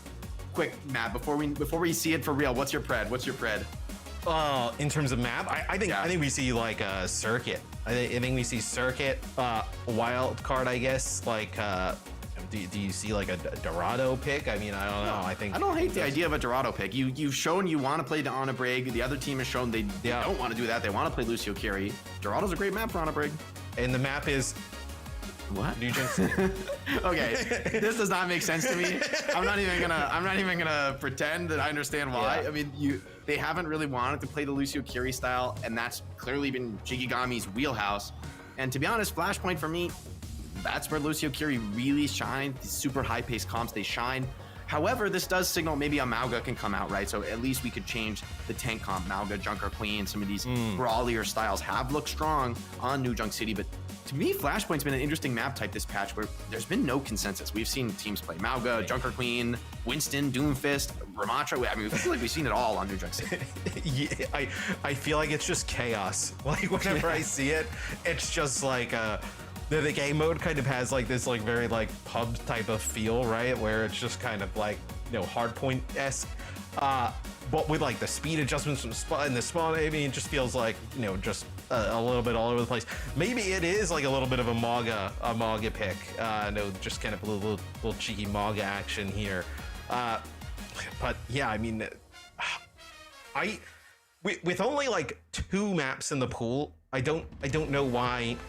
I mean, I guess like, you know, teams have strong preferences, but like, you know, having 4 maps to choose from, you can definitely affect the game more than just, you know, most likely, you know, Shikigami would have picked, you know, New Junk. I mean, there's a 50-50 chance they would have picked this map. So like, you have a better statistical chance of, you know, getting a map you would have wanted, you know, picking like a Escort. But, you know, if I were the coach, I would have picked Escort, you know, playing for the win in the series. But this is, I mean, maybe if your team is just, we love Flashpoint, we're super confident on Flashpoint, let's just get a map win on the board and get some confidence rolling if you feel like that's your issue. Again, I agree, like strategically, I prefer the Escort picks. I think it's just like, makes more sense. You know, the math is on your side. But in the end, maybe you put one up on the board on New Junk City, you know, you get feeling yourself. In the end, yes, comps mattered. Yes, the strategy is super important. But with the matchups they've been playing so far, there's pretty much 50-50 matchups, more preference-based. So if you can get your players firing on all cylinders, I'm a little worried though, because to be honest, I think Shikigami, they've looked great at these like group up, be super aggressive, run it down. That's been their wheelhouse. They look great when they're diving in as one. And that kind of is how Flashpoint is often played, you know, group up and swarm through these chokes. You'd expect them to be pretty good on Mauga, like with the way they're type of playing at the moment. You know, mathematically, we would have liked to see Escort, but we also don't know the how to calculate, you know, vibes, confidence, those types of things. But Season 12, it's out. It's live. You can play it right now, but don't play it right now. Watch us. But a lot of new things here in Season 12, Jake. Yeah, it's been fun, man. I like the patch in Season 12. The hot fix came down is interesting too. Laurie taking a small nerf, Tracer taking a small nerf. Tracer getting her I saw this on Reddit, but that was pretty funny. Like the you know, every 3 months Tracer damage has to go up or down by 0.5. It's just like part of the it's a ritual. It's something we do here in Overwatch. Yeah, and the 0.5, you're just kind of like, is this just symbolic? Like, does it actually do anything? What do you think? What if they never changed it over all these years? They just kept having patch notes with different numbers and they just don't care and they don't change it. No one would know. No one would actually know. I mean, yeah, nobody would know, right? I mean, it's not like a health change, right? It's like a 0.5%. Oh, that guy took 11 damage instead of 12 from my 2 bullets from my pulse pistol. Oh, that's why he lived. Yeah, I don't know. I'd love to like sit down and be like, okay, when you do that 0.5 change, what does that actually do? Like does a support, you know, statistically last like 2 seconds more? Like by adjusting that? Like I can't imagine it's massive, but I guess Tracer needed with the squishy heroes, right? Losing a lot of them, losing 25 HP to be 225 now. Maybe it just keeps Tracer from being too overwhelming, right? Tracer's such a good hero that, yeah, okay, maybe she doesn't need to be 100% permapick broken. I do think this year in Overwatch, we've seen a ton of metas where even at the top level, Tracer hasn't been, I mean, it's been popular, but it hasn't been like a universal pick the way it was for many years in the game, even at the pro level. And so I think, to be honest, there's never been a more interesting time in terms of different subtleties in the meta, different styles to run. With Mauga in the game, I think Tracer pretty bad against Mauga, actually. Yeah, Tracer doesn't really excel against Mauga. Season 12 obviously just releases, and with that, you know, Juno comes with Season 12. Let's learn about a little bit more about Overwatch's news here.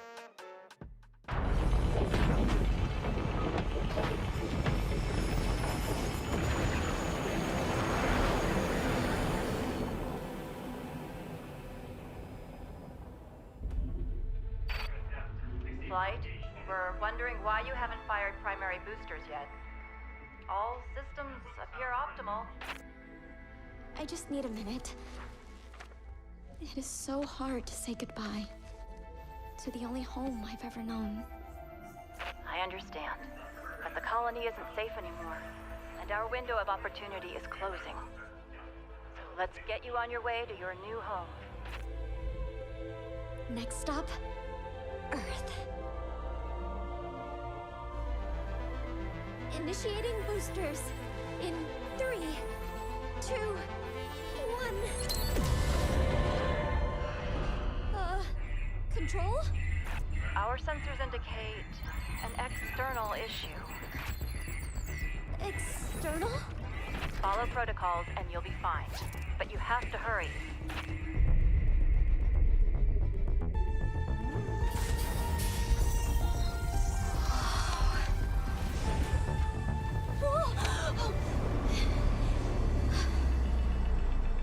Careful. I'm going to find a way to save you. All of you.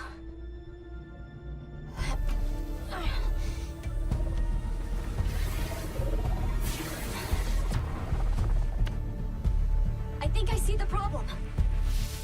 Copy that. Okay.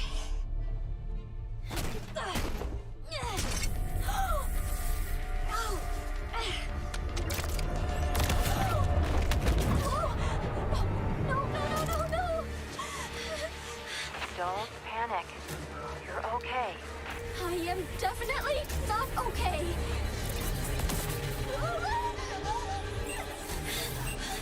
Why did I think I could do this? Juno, I believe in you. You've trained for this kind of thing your whole life. You have all the tools you need.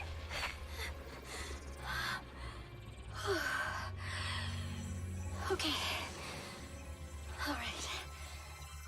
I have all the tools I need.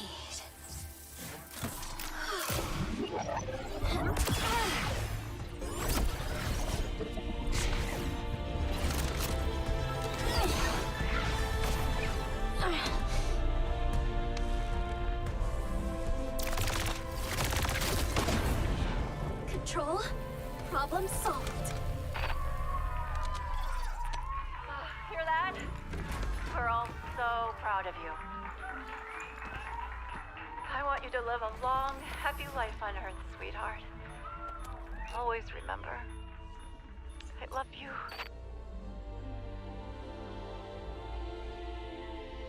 I love you too, Mom.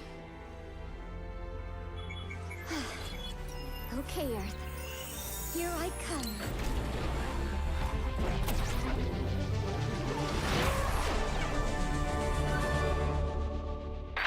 Attention, unknown craft. Halt your approach and identify yourself. It is too late to halt. I'm coming in very hot. Who is this? This is Overwatch. I am tracking your trajectory and will have someone meet you. For my records, where did you come from? I am from Mars, and my name is Juno.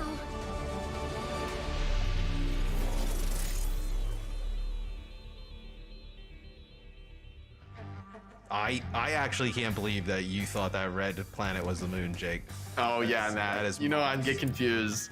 I know you're I love the lore on Juno. She just like she doesn't know what's going on Earth. You think if people lived on Mars, wouldn't they know what's going on Earth? I don't know. You have like the internet. There's a lot of people on Earth who don't even know what's going on Earth. I mean, we got fair point. Yeah, I mean that's a deep statement there.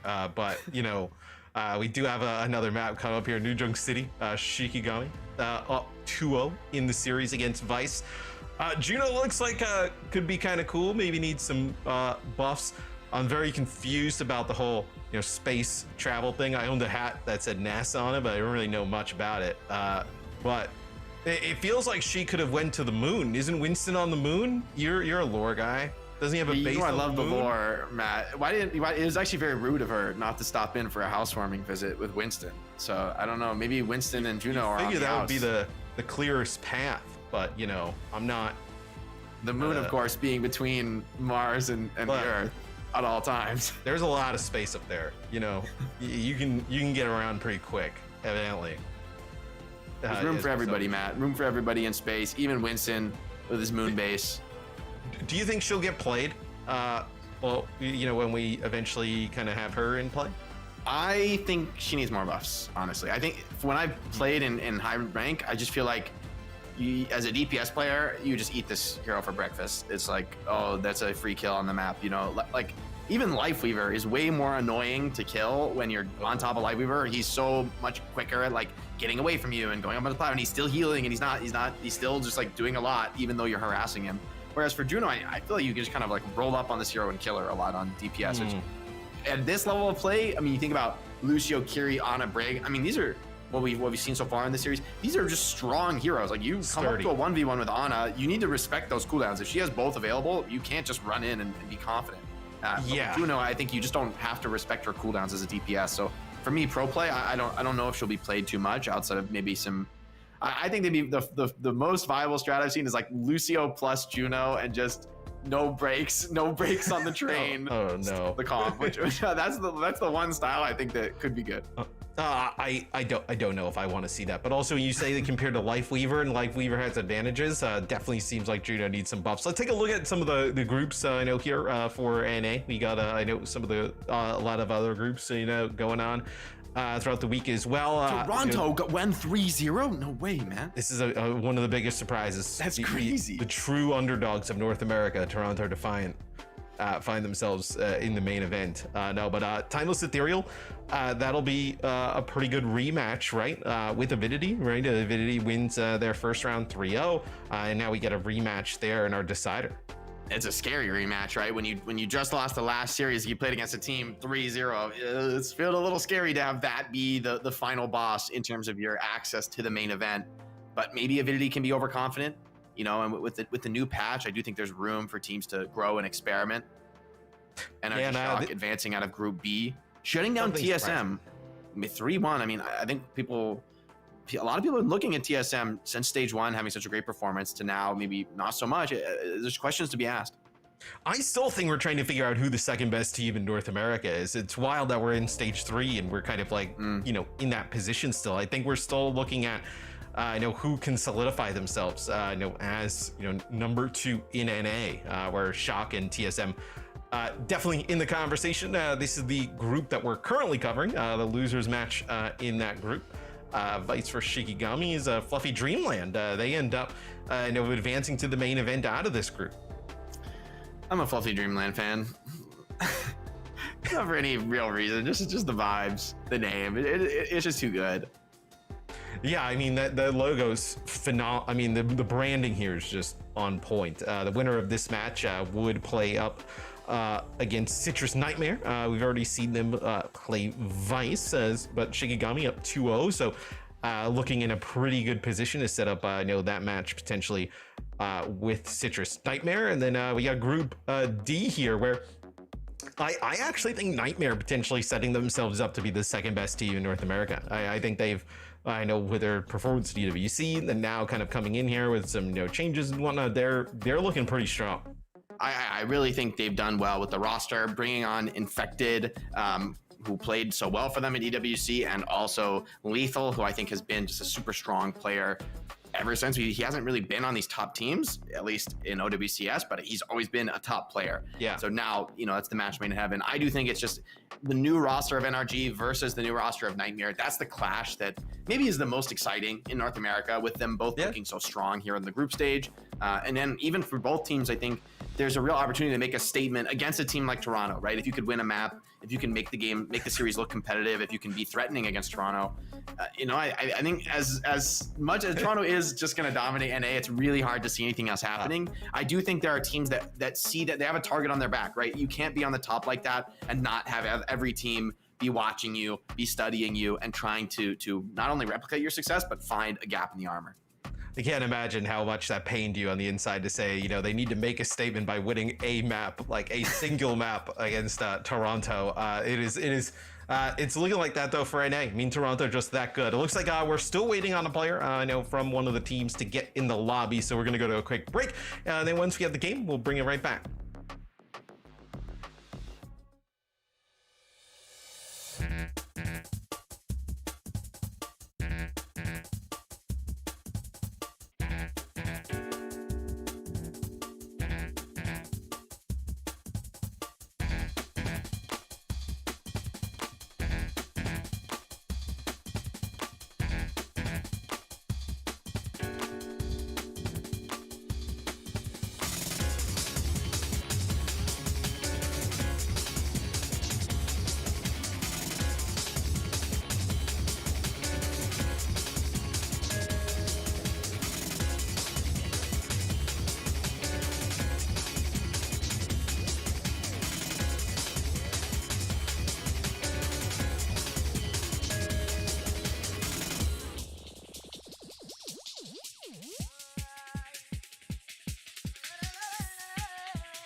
Welcome back. It's Matt Mr. X here with Jake Shikigami, up 2-0.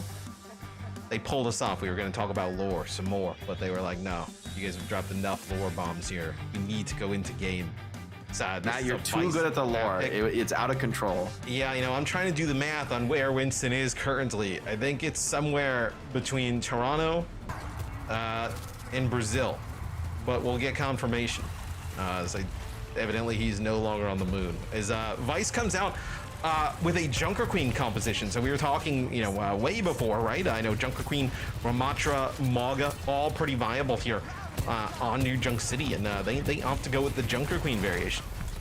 Yeah, Junker Queen, I think maybe trying to catch a Maga comp, but against Ramatra, it's tough, right? Tough to break through that front line. Although Solo, hold on, overconfident, doesn't block and gets melted down there. Jutsu, the trade comes in on the tanks though, so time for the DPS to do work.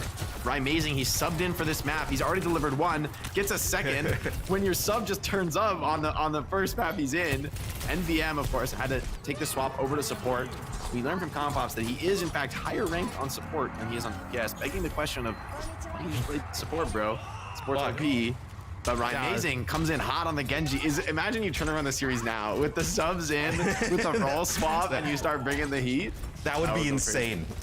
We do have some switch ups for Shikigami. I believe actually what happened with Solo is he actually got hit with a Junker Queen knife, then yoinked back into the opposing team. So Shikigami will also end up playing the Cassidy here, which we haven't seen a ton of Cassidy today at all here in NA in this series. And right away though, it's going to be 2 kills here for Shikigami, as it looks like they'll break this setup.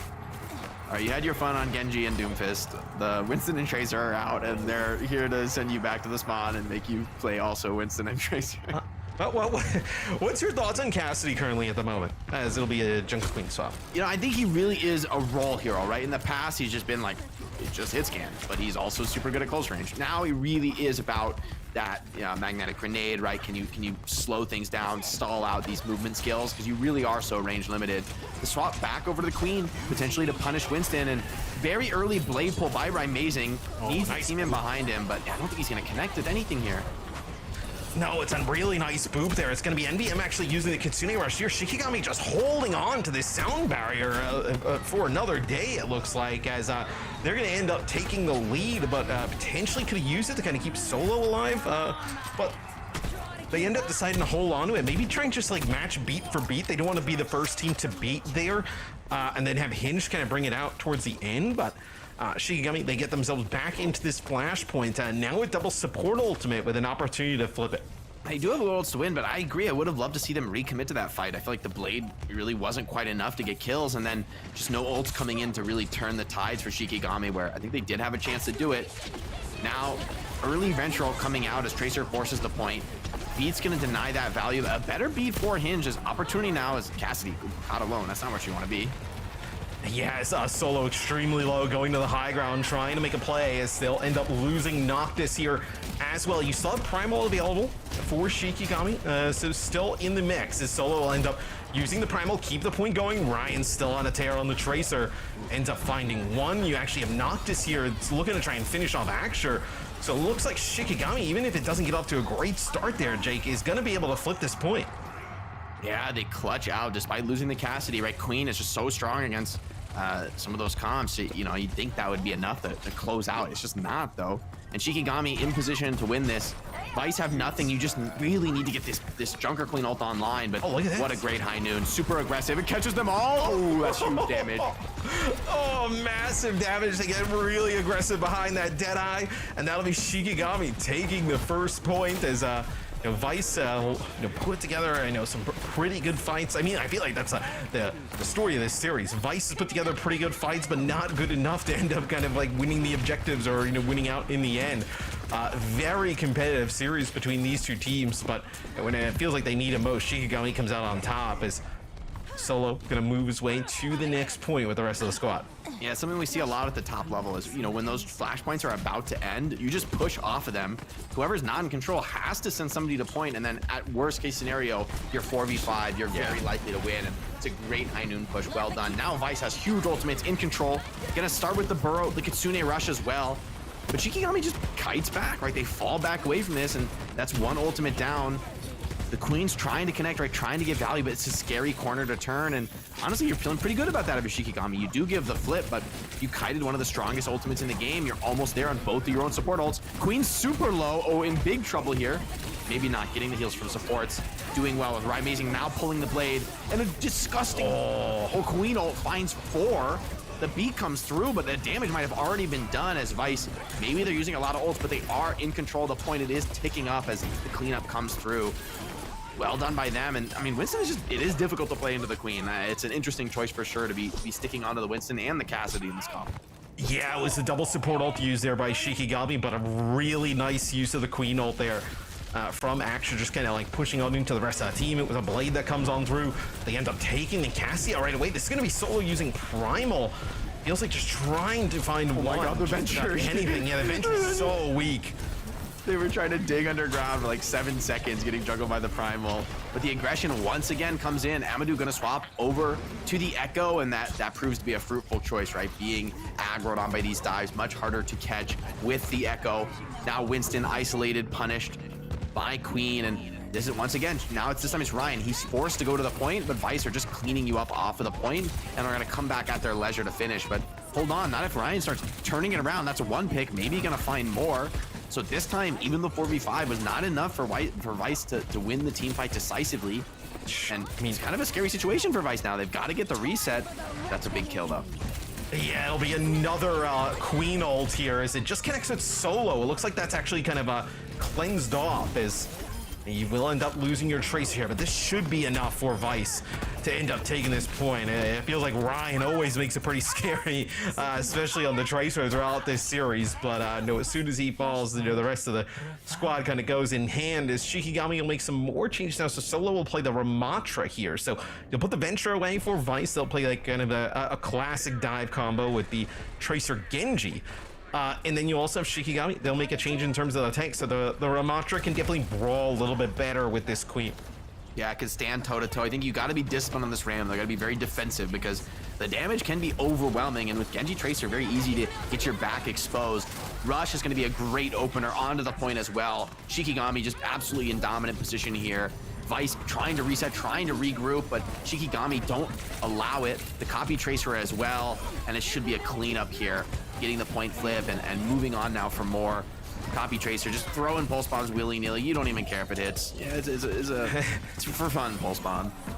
Yeah, and you end up losing your Tracer there, your Lucio really early on there for Vice, right? And you end up having that sound barrier. So the Kitsune Rush comes down from Graveyard. You don't really have anything to kind of like counter it at that moment, so you end up losing the Lucio. It's quite difficult, right? You lose the speed to kind of get the Queen in position, and then you also end up losing that big support ultimate. So Shikigami also gets to control a high ground first. That allows him to take the point. But man, these flashpoints are able to build up such a huge lead. I mean, by the time this next one kicks off, I mean, it might be like final fight. Amazing, pulling the blade, trying to get this beat force. Noctis doing a fantastic job holding onto the beat. Pulse Bomb doesn't connect either, and now the beat comes in like a ton of break. It's going to be a better beat for Vice here, trying to close this one out. Might be enough here as the Queen charging into the back line. Slightly longer beat timing should be enough as no one dares oppose Exor right now in the long fight. Ryan, though, finds a support, gets the recall back to full HP. They're trying to contest this, but I mean, even though Vice win, that was just fantastically played by Noctis. Gets both DPS ults out without beating, keeps everyone alive, and only has to rebeat to come touch the point. Yes, the enemy Lucio does have a better beat, but that's still a 3-for-1. Shikigami gonna be very satisfied with that team fight. It's all on the Queen ult now, on Exor with Graveyard's cleanse. It could be scary, right? You know, you could hit a 5-man Queen ult and it could just all get cleansed off. Yeah, and with how the Queen ult could go, right, you could eventually, end up being in the middle of that Ramatra annihilation, as it'll be NBM using the Kitsune Rush there up on the high ground, just gonna cover the rest of the point with it, as they're putting a lot of pressure on the Solo. That's what kind of won them that last fight, and trying to do it again. Oh, what a sick initiation from Queen. Cleanse Force instantly finds the ult onto 3, gets the clean up, and Amazing Jutsu right behind the Queen. XR has been looking great on this character. Really been, I think, a star for them here. And maybe this is why they wanted to go to New Junction. Yeah. Probably the best Queen map in the game. Just playing this super high tempo style with Queen. A lot of individual pressure on Queen to just hit her shots, hit her daggers. But when you deliver, man, this comp is super difficult to play against. Yeah, and they're also putting so much pressure on his solo. It's making it very difficult to get the Ramatra in position to make a play. That time they had to use the cleanse really early on. It'll be Ryan getting on, getting a touch. He's quite low. You see they want to kind of hold on to this cleanse as they're going to get solo in position here with the Kitsune Rush. Dropping the Lucio is going to be painful. Maybe the ults are going to be enough. You got double carry, still 2 healers on the field now with the copy. Solo, that's a huge kill on the enemy tank, and Ryan wins the Tracer duel. The clutch is going to pay off. Now just clean up here. The extra Kitsune Rush on the point. 2 Kitsune Rush back-to-back. That should be illegal, Matt. That is too strong. That's the power of Echo right there. And really a well-played clutch from Shikigami, right? It looked like so desperate. Graveyard healing so many 1 HP players, but they managed to stay alive. They managed to clutch out with the well-placed ultimates, and now in position to potentially end the map and the series here, up 2-1 on Flashpoint. I gotta tell you what though, I feel terrible for Vice. I mean, they have been so close. Like, you as a competitor obviously can speak to it as well. Like, sometimes you're almost better off. Like, I would rather lose a series where I get blown out than like be extremely close and end up losing. Like, I'd rather know that like, well, we just didn't really have much of a chance, and like every single map kind of comes down to 1 or 2 fights that you end up, just not going your way in not a major fashion, right? It's just a kill here or there. Feels like they've been so close throughout this series. This will be a blade here from Rymazing. No need to use the beat here for Hinge. Just putting a lot of pressure, just trying to get rid of Solo, but they can't take him out. Oh, great cleanse on the false bomb, right? It keeps that queen healthy. It is going to be the rush as well. Rymazing shuts down the Echo. That's supposed to be your counter on Genji, but not today. Not with Rymazing on the server. And Shikigami gets cleaned up. I mean, that was a well-played fight from Shikigami, kiting the blade out, but Vice, they weren't over-committing, right? That's still, in the end, it's only blade and rush. You're pretty happy with that, especially given that you got point control early. Big ults to work with, as fantastically played. Yeah, and I know Shikigami like played it well to the point that like even Ryan nailed that pulse bomb on Action, but it's a really nice cleanse that comes from NBN that ends up keeping that tank alive. It actually takes no damage from his, allows it to kind of continue to fight, putting lots of pressure on Solo in the front line. So Shikigami now will make a play for the point. They're going to try and take some of this high ground, but right away, Jake, Vice already at 76%. That's going to be a kill on the Lucy. I mean, this is going to be a point for Vice. Yeah, they are bringing it right back. Hinged is going to beat. I think that's a tough decision there. Would have loved to see him hold on to that round because honestly, Rymazing and the Queen already came in and swooped in and bursted both your supports down. Should have been an open and shut fight. In the end, you're still pretty happy with how that went. That was a very decisive point. This Genji Queen threat is so dangerous. Lucio and Carry have to be constantly on guard. If they ever get caught off, right, you're in big, big trouble. But by the same token, for Rymazing, I mean, it all rests on the edge of a knife, no pun intended, right? If you don't find that first kill, you don't get a reset, you're gonna get cleaned up. So a lot of pressure on Vice as we get to the final point of Flashpoint. Yeah, maybe it's nitpicking a little bit, right? But like you mentioned, they did end up like getting 2 kills, right? Pretty much before, or at least 1 before that beat kind of came down. Maybe you were able to save it because now Shikigami, you get high ground control here early on, and now you have this Kitsune rush, right? Vice trying to back out with everything just to get to very low. Looks like they're going to be able to back out here, and this is going to be the Annihilation use as well. So Shikigami absolutely needs to win this fight. It looks like they're going to come out on top. A few kills go their way. This is where you would have loved the beat, right? You know, having the beat here in this type of situation where they push that far in could have made a huge deal there as Shikigami cleans up the rest of Vice here. It looks like just to alive as this will be the duplicated sound. Gotta beat, here. we gotta beat. Yeah, we gotta beat the whole time. 2. Queen's back though. I mean, this is so scrappy, and it's not good enough. I mean, Shikigami, they get the cap, but probably just gonna go right back the other way here as numbers advantage for Vice. Queen is low, forced to ult. Oh my, what is a ridiculous scrappy dogfight? Amadou is on Junkrat for some reason. Jumping across the spawn. As maybe Vice is cleaning up. I mean, I can't call this. I mean, Graveyard with 2 there towards the end.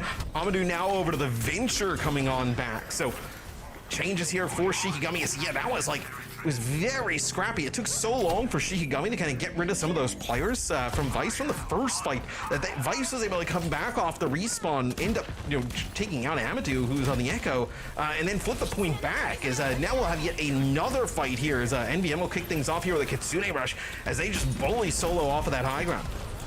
Yeah, and the rush comes in, and so many ultimates available for Vice. They can continue the pressure, but it's an overextension. They leave the Kitsune rush, they split from the Ramatra, and 2 kills come right back for Shikigami. It's all Rymazing with this blade. He has to fight destroyed by the Venture on the point. It's another dogfight, another fight for potentially the map and the series. Exor does not want to lose this, holding it down with the Tracer, and that was scary. That should have been open and shut for Vice. Instead, it was incredibly competitive. Shikigami bending but not breaking is, I mean, we're in for an extremely close final fight if these last few had been any indication. Kitsune Rush versus Beat.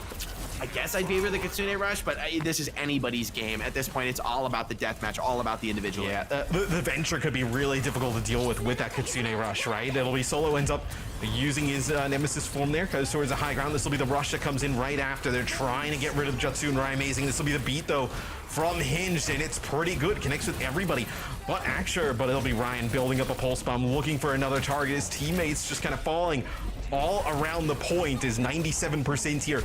Goes up towards Vice. The pulse bomb goes in for nothing. It'll be an annihilation used for Solo as the map's on the line. Yeah, Solo still wants to fight this out, still brawling on the point. Vice can afford to give up a fight, but Shikigami cannot. They're committing everything. They really want to close out here, right? Keep the mapping attention. And what a disgusting stick from Ryan. Keeps Shikigami alive, keeps them in the series. Maybe potentially winning it here for them as they're gonna get the flip. I think that pulse bomb may have saved Shikigami from potential map 4. I mean, that pulse bomb is long range. He had Amadou there using the Venture ultimate as Amadou just gonna play just a musical chairs of heroes here. As now they're gonna be on Sombra. As Vice, they'll bring in an Echo of their own. As now it's 99 in favor of Shikigami. Oh, Hive is powerful. Shikigami. Winston Tracer still high HP. Noctis has a beat. He doesn't want to use it just yet. Would love to see it come out here. There it is. It's going to be overwhelming with only NVM alive. Dies before the Kitsune Rush can come out. And now it's only Exor fighting on the point. Yes, he's got the Annihilation, but he's completely surrounded.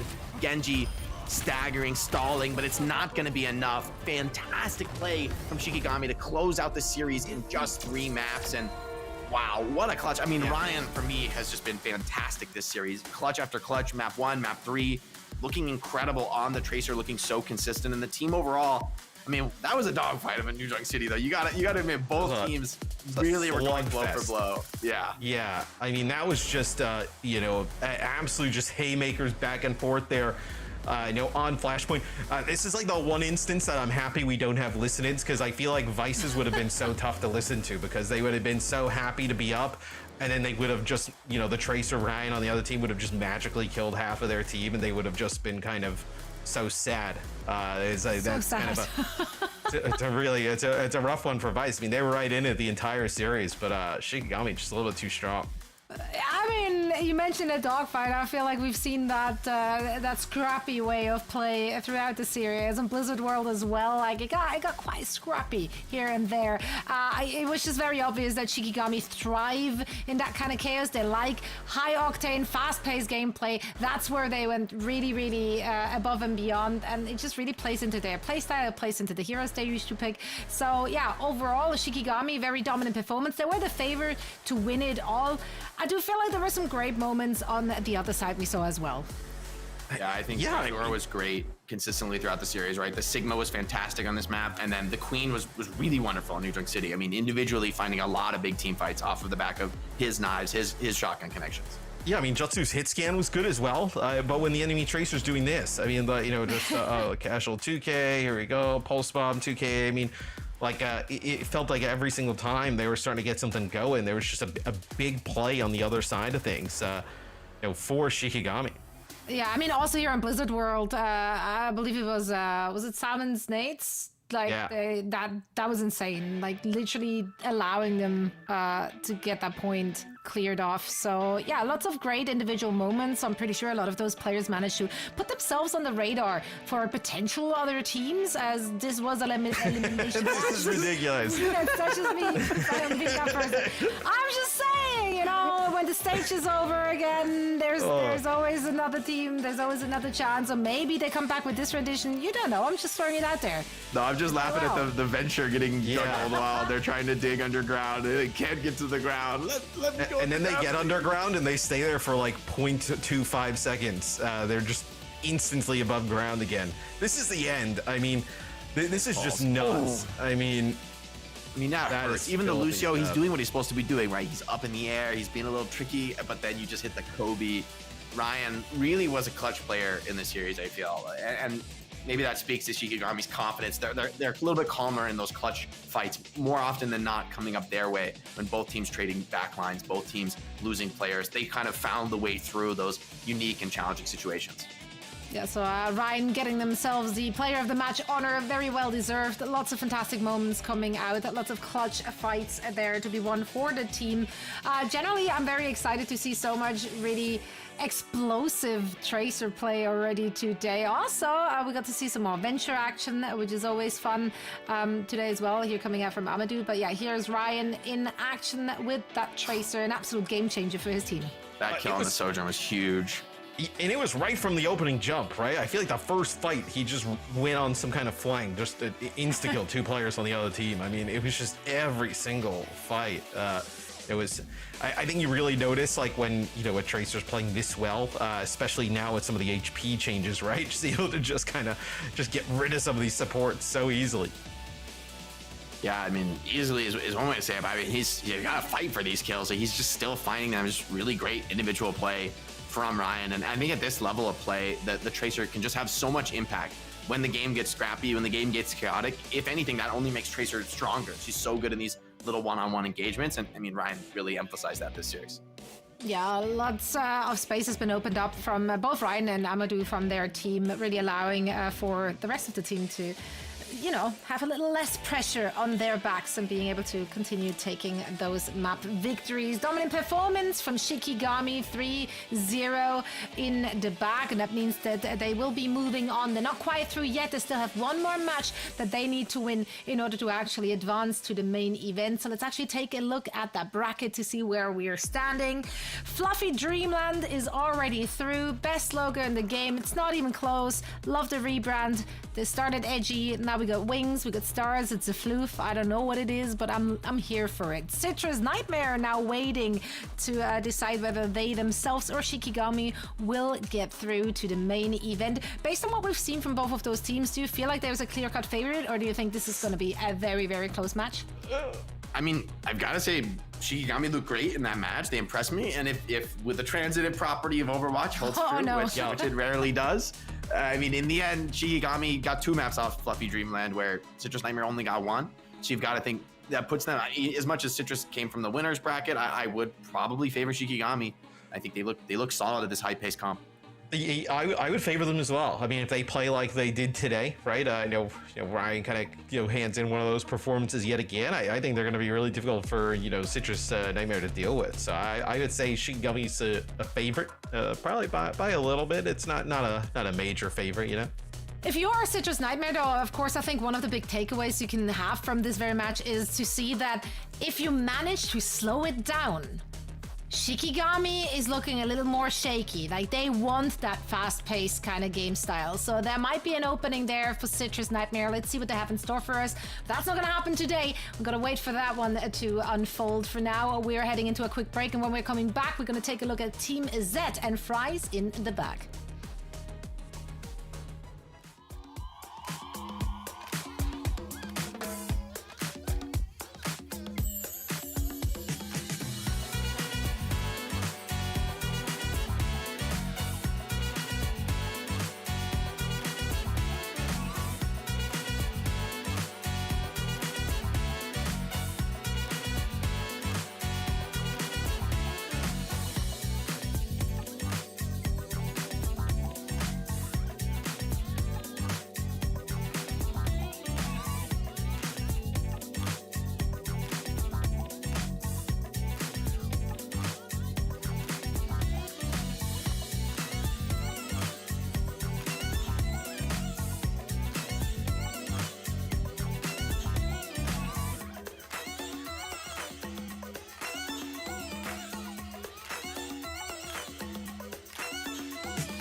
Look at the health bars just trickling down. They're running out of time.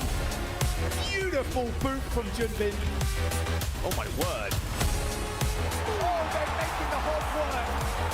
Look at that shoe coming in with the nano too. This might just be enough.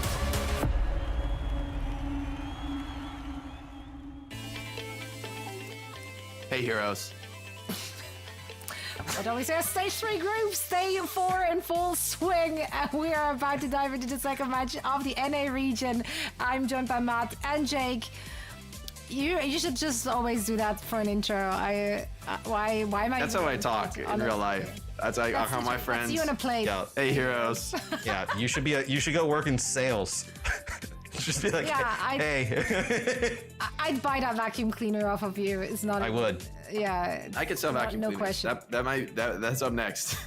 And that's up next. That's the pipeline of esports. Well, that's where we are. Anyway, brackets. Let's take a look at brackets and not that far into the future. There we go. Group D bracket. We're heading on to Group D. Nightmare already through. A very swift 3-0 victory in both of their games. Now the decider match will be between Timeless and X. The loser match now on the horizon. Team Z, I stick with it because I'm not American, and Fries in the bag. One of those two teams will be facing off against Timeless today. Let's look at those two teams in question. There's a few names you might recognize here on this team for sure. I'm most familiar, oddly enough, with Talisman, who actually he was playing the Overwatch World Cup for Team Puerto Rico. Hanbei, of course, has also been around for some time. Actually, a funny story. Hanbei listed, and we sent out questionnaires for these matches and for these teams, and has his biggest achievement. He listed that he defeated San Francisco Shock. Now, I am really not entirely sure when that happened. He played for Altiora, Trick Room, Rift, and a bunch of other teams. I am not aware that either of them has beaten the San Francisco Shock. I'm not calling him a liar. I'm just asking questions. I mean, you're insinuating it though. You're not calling Hanbei a liar, but you're implicating. What have I missed then?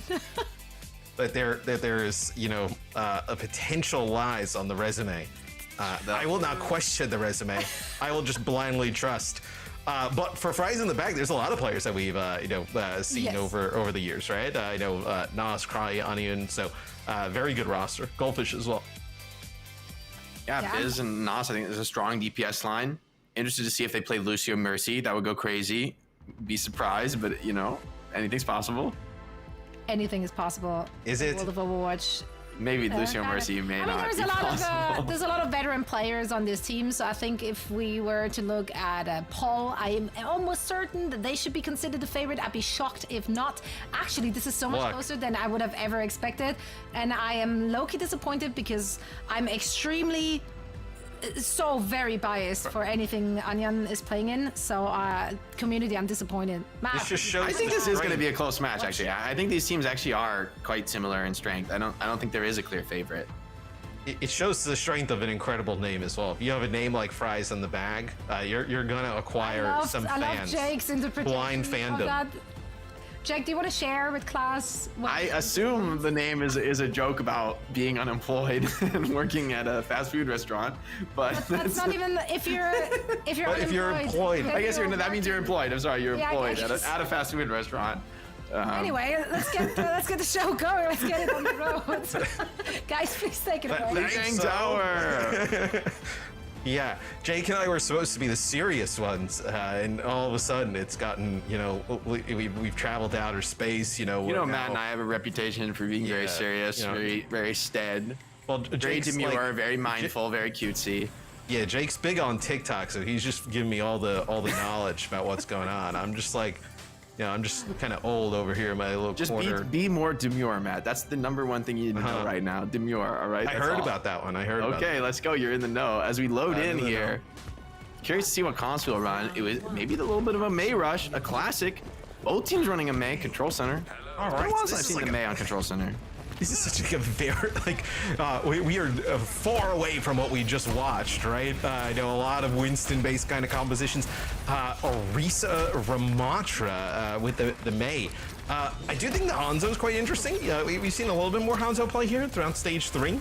Just really strong at bursting characters down, especially even some of those squishies from a distance. Yeah, it can be powerful, especially with an amp matrix, but definitely an odd choice. I think the Ashe has just been a lot more popular. The ultimate especially is such a huge difference maker. Great wall from Nas, though, cuts off the Orisa. She's forcing a ton of cooldown. See if Excal can turn it.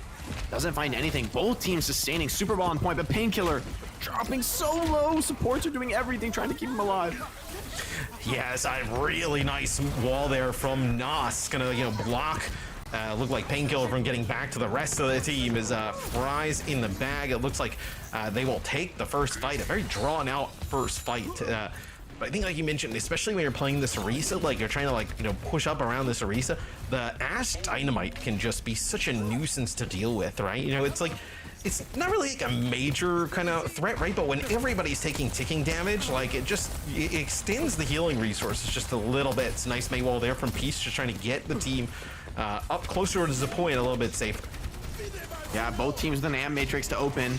It's blocked by Nas, but they're just gonna break that Mei wall and continue to pour through the damage from the front line. Mei ult 4 is just probably gonna be zoning away, and Painkiller, the fort just ending is not quite enough to get the kill. It is though. That is a long-range blizzard as well there from Nas, just kind of thrown in around the corner, playing on the point. And Fries in the bag, you're actually able to hold on to your Annihilation here. So, hold on to the Annihilation. I think the Ashe, you could kind of maybe kind of talk me into a Hanzo a little bit. I think the Ashe definitely wins against the Cassidy though, especially being able to kind of outrange the Cassidy. And then also just kind of, the consistent damage over time. I think the Deadeye also not as valuable as the Bob. It's going to be Bob that comes in early on. Yeah, it's going to open the fight up. Peace dies, though. That was your Mei ult. That was what you needed. Now you're about to get caught. Enemy Mei ult's a perfect wall. You're all trapped. You're trying to break the wall. And I think we may see a spawn push here. Fries in the bag. Making a cautious choice here. I just don't mind this. The enemy Mei is respawning with ult. You don't want to overextend and throw away your advantage. But Team Z are really on the back foot here as retaking with the Mei ult and the B. It's just not great ults for pushing forward and entrying. It's going to have to be that, though. Mei ult comes down, but only Krawi gets frozen. He gets saved by the beat from Yumitra. Better beat from Len, but very early, very, very defensive beat, honestly. They're not even really pushing in.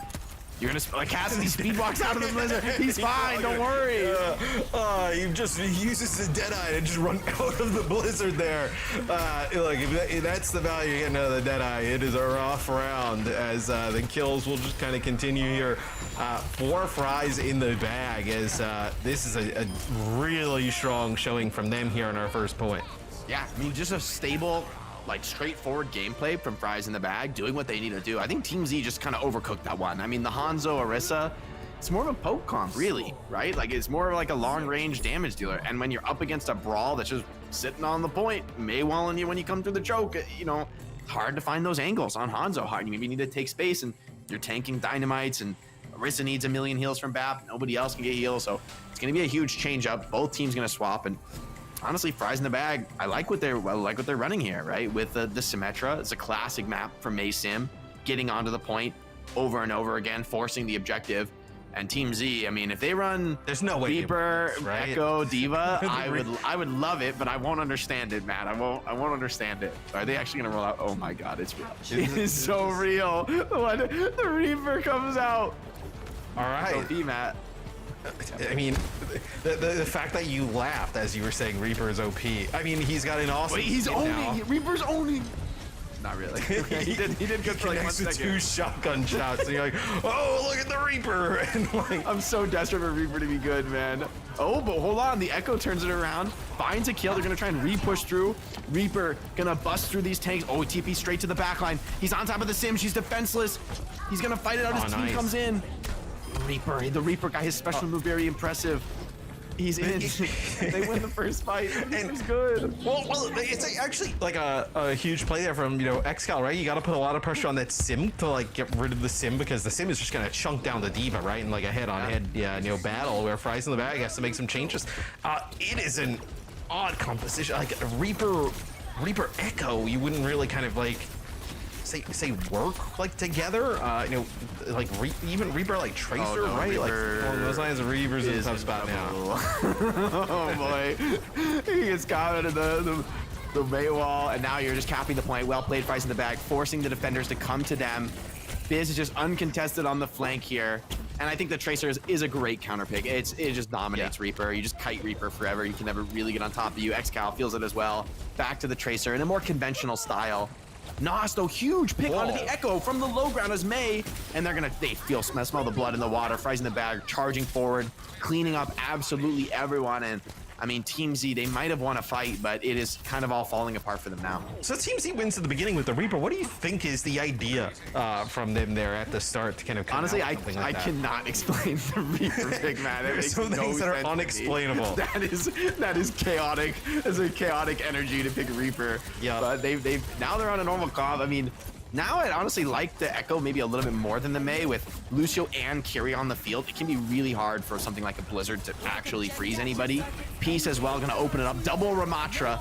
Is this enough? They're swarming over the wall. This is really well played. Bat Window not gonna really be able to find any value with 2 Ramatras running you over. Annihilation in beat though. This is gonna be huge though for Fries in the bag.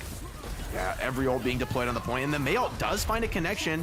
Finds 2 at that, but Peace still alive, still able to potentially clutch this out. And a double boop from Len. Disgusting play on the Lucio. Swarming over the top of Fries in the bag. And I mean, this is the power of the Lucio and the Kiri. When you get into a chaotic fight and you're swarming on top of each other, you're just so effective on the Kiriko. Whereas Baptiste, he wants things to be a little bit more straightforward, a little bit more front to back.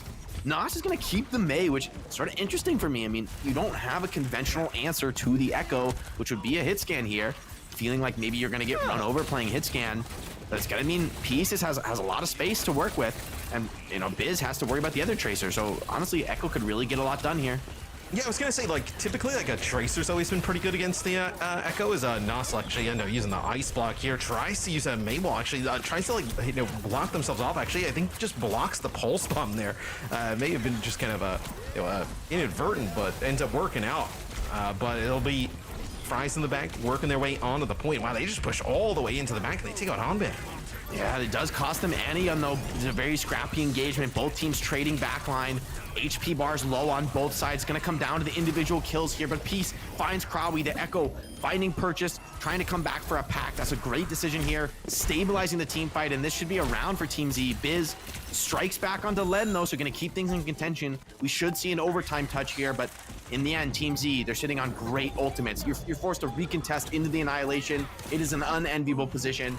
Copy as well, duplicate almost online for Peace, 95%. Could be seeing a double Ramatra fight. And Nas, I mean, who do you Blizzard here? There's no obvious target. So you just throw the Blizzard in the corner here. You know, everybody just kind of like grouped up. It looks like gonna just drop the Blizzard middle of the point here. With the Ramatras just using the Annihilation. Painkillers comes out a little bit late. The duplicated one. Oh my God, double Annihilation. Point. I mean, this is, and look at them. They're just kind of like running together through the point as you're gonna get the sound barrier now here. 4 Fries in the bag, and it's pretty good. Annie escapes away to the Mega, turns the fight. The double Annihilation can't connect. Great speed boost by Mitra, getting everyone out of what would have been an overwhelming vortex of pain. And it's not enough. I think Team Z had the opportunity to close things out there. They couldn't get it done.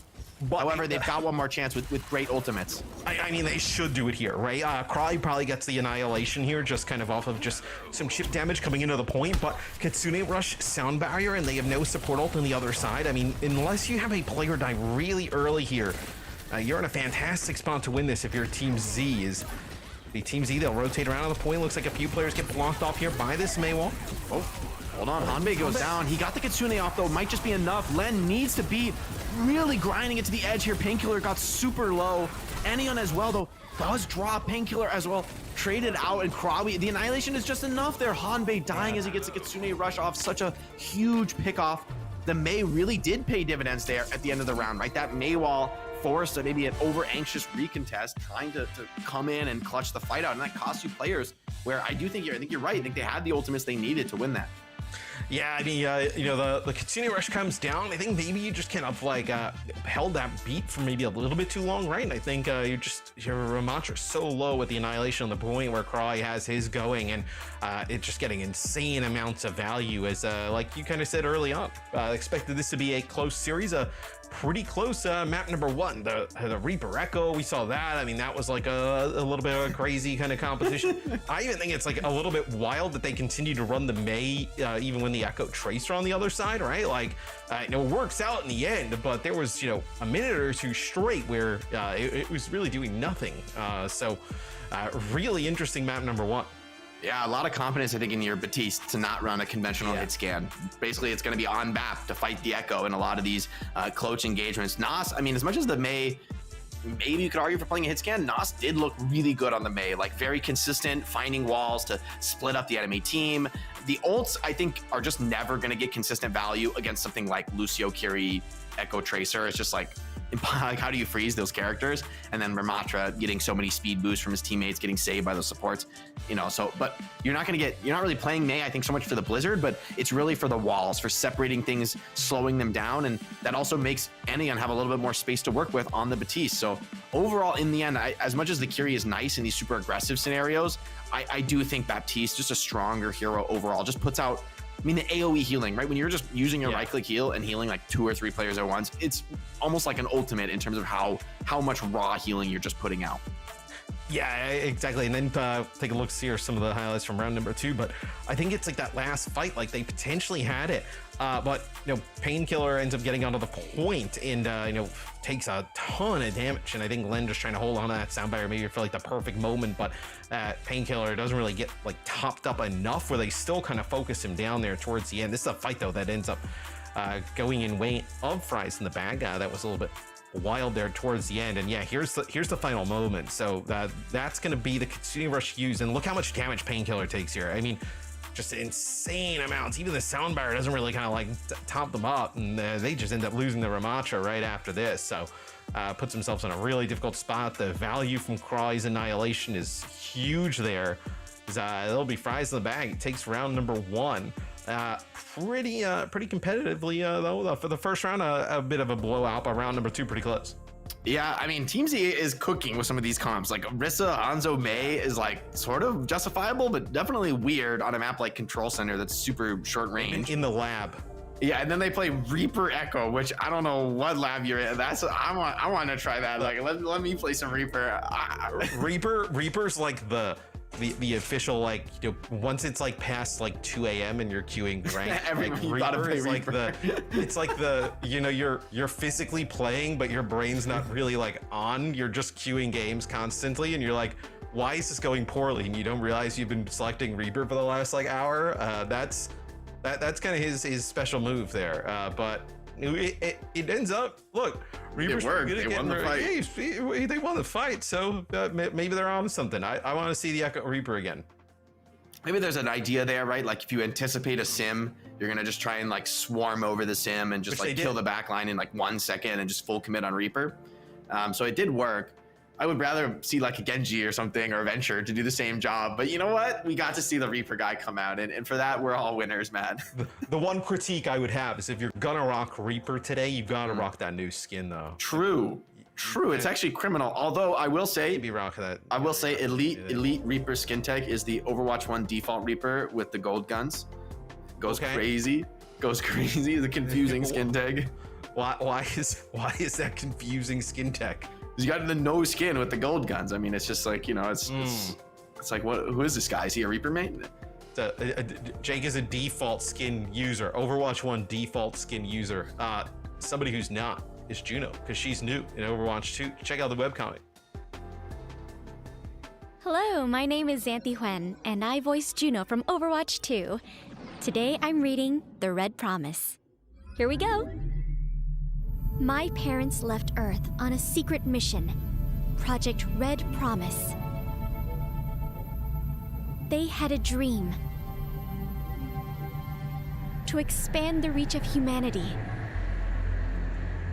Their work was unprecedented and dangerous, but also important and exciting. Jiayi, I have the latest ionization reports, full of possibilities. Possibilities like me. The first Martian. Well, the only Martian. But I was never lonely. Everyone treated me as if I were their own. Chúc mừng thôi noi. Oh, look at you. Oh, not in your mouth, Juno. The base was never intended for children, but I grew into it. Still, what was inside the base mattered less than what I could see beyond it. Juno, it's not safe! My family came up with an idea. Everyone pitched in to make me a suit of my own. I may not have had a PhD in astrophysics, but I learned a lot from my family. They empowered me to contribute in my own way. It was scary at first, but I loved any excuse to get out onto my home planet. Despite how relentless the work was, try it now! I knew with every problem, we would find a solution. Together. Life on Mars was not always easy. The terraforming project my family worked so hard on changed the Martian atmosphere. The storms grew to be terrifying. Each one was more violent than the last. But my family had given me the tools to overcome anything. I knew that someday, we could overcome this too. We could overcome anything! But then, the company that sent my family to Mars suddenly stopped responding. My family was only ever meant to kickstart Project Red Promise. They had expected a much larger wave of personnel and supplies, but it never arrived. Go back to Earth? Not enough resources for a return journey. How many years can the base hold up against the storms? We need to run full diagnostics. Come up with a plan. They tried to shield me from the fear and anxiety they were feeling, but I could tell we were working with limited time. A few months later, my family brought me to the docking bay. They had used their limited resources to build me a ship of my own, and said it was time for me to chart my own course. But I knew the truth. You want me to leave? They were giving up their hope so that I would have a chance. And I would not accept that.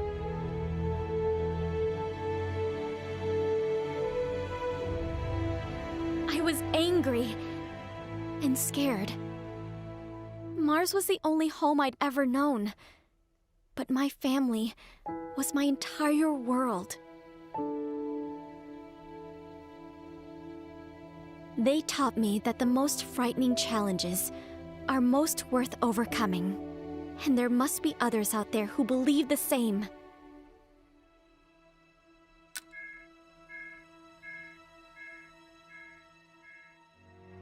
When it was time for me to say goodbye to my family, I told them I would see them again. I know they didn't believe me. It's time, Juno. But I can believe enough for all of us. I must. My parents came to Mars with a dream. To expand the reach of humanity.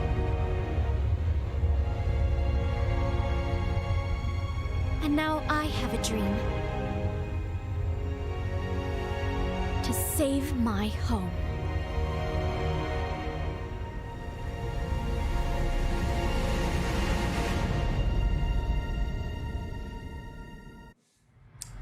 I don't know about you, Jake, but I am learning very much about Juno and the lore. I gotta say that was tough. I thought you'd be an expert on learning, Matt, given the amount of losing that you do. I mean, that is not true. I am just straight W's across the board.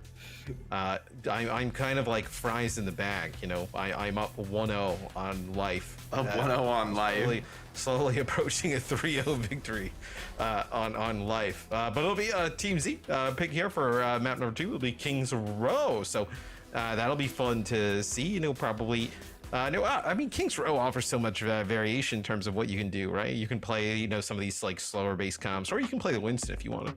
It is actually, it's so interesting because, you know, back in the day, we see Kings Row, we're like, okay, we're going to see some kind of rush matchup. Yeah. But now it really feels like it's the map where anything goes. You know, I think Poke, first and third point, really strong. Sigma, Widowmaker, heroes of that nature. Rush looks great on the map, but so does Winston Dive. I mean, it's kind of a beautiful map in a way, how it's evolved over the years. And now it is really it's kind of the most that map, more than any map in the game, where truly every style is viable, every comp can work. Just how do teams approach it? How do they position their heroes? A lot of creativity involved. It went from like, here's where you just play Reinhardt basically the entire time, to now you can play just about anything. Anything works all the time. Oh, Zoe's joining us. Hello. Hi, Zoe. Hello. That got really emotional and I asked for support, so I don't have to deal with my feelings about I'm myself. not gonna lie, Juno's backstory is like way darker than I realized. It's so hardcore. Like this feels like Titanic all over again. Like 2 would have fit on that door. I'm pretty sure there was space for more than one person in that little space. Yeah, it's like a little bit different than the Titanic, because the Titanic, they only had a few minutes to get the little ships off the boat. It was hours, but that's okay. I mean, I can't imagine. I mean, look, I'm not an expert, but I can't imagine they built that ship in minutes. Also, there was nothing, I don't know. Yeah, I just needed to get that off my chest. I'm out again, ready for the game. Let's take it away, guys. Yeah, Juno, very similar to the Titanic. I mean, Iliari like accidentally killed all of her friends and family, but somehow Juno has a darker backstory. Well, yeah, that one was pretty. Yeah, there's some dark backstories going on now. I mean, these characters, they got like there's some sadness going on. I miss Reinhardt. Like, charging his biggest problem is that he likes to pin in, you know? Like, all his buddies die too. Yeah, but he was pinning in, you know? It was like he had to hold shield, bro. Like, you know, it's just like ranked. Hold shield, please. So it's okay because he didn't feel any emotion because he was pinning forward.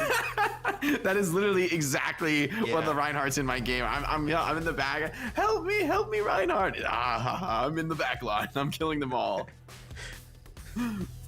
Oh, well, fries in the bag. They will be on defense. First, actually, they're going to keep the May again. So, looks like they're kind of committing to this. They're going to need their 5th player to pick a hero. The game's about to start. I mean, that's debatable. You don't really need the Lucio at the start. I mean, kind of wait. They should be there on time. It should be okay. It's going to be an Echo full dive here, which is interesting choice to bring out the D.Va. I mean, has high ground mobility. Maybe he's pretty good at touching the point. This is going to be the first fight here. Is really just a dance of forcing each other to touch the point. And now that Ramatra's dropped, the high ground's open. So Team Z, expect to see them move through the high ground, try and take control. Hard for Ramatra to really do much here. Backline just needs to slip away. Out. Yeah. So they speed, Biz and the supports out of there as. And like you mentioned, just kind of like rotating around, just trying to get a May wall here as Fries in the bag to kind of split one player off. So I know both teams kind of go round and around as now they're back pretty much exactly where they started. Yeah, although the high ground no longer defended by Fries in the bag, right? So there's an opportunity for flankers to come in from Team Z. But this passive position in the back of the choke means you kind of only can get to hit Krawi, and he's perfectly happy to tank that aggression on Reinhardt. The dive does come in, the nade connects, and Imitra is finished off by Xcal Painkiller.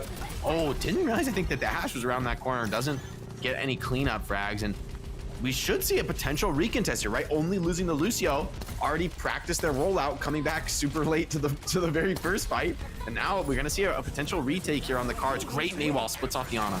Wait, Nano Lucio, it's a Boostio!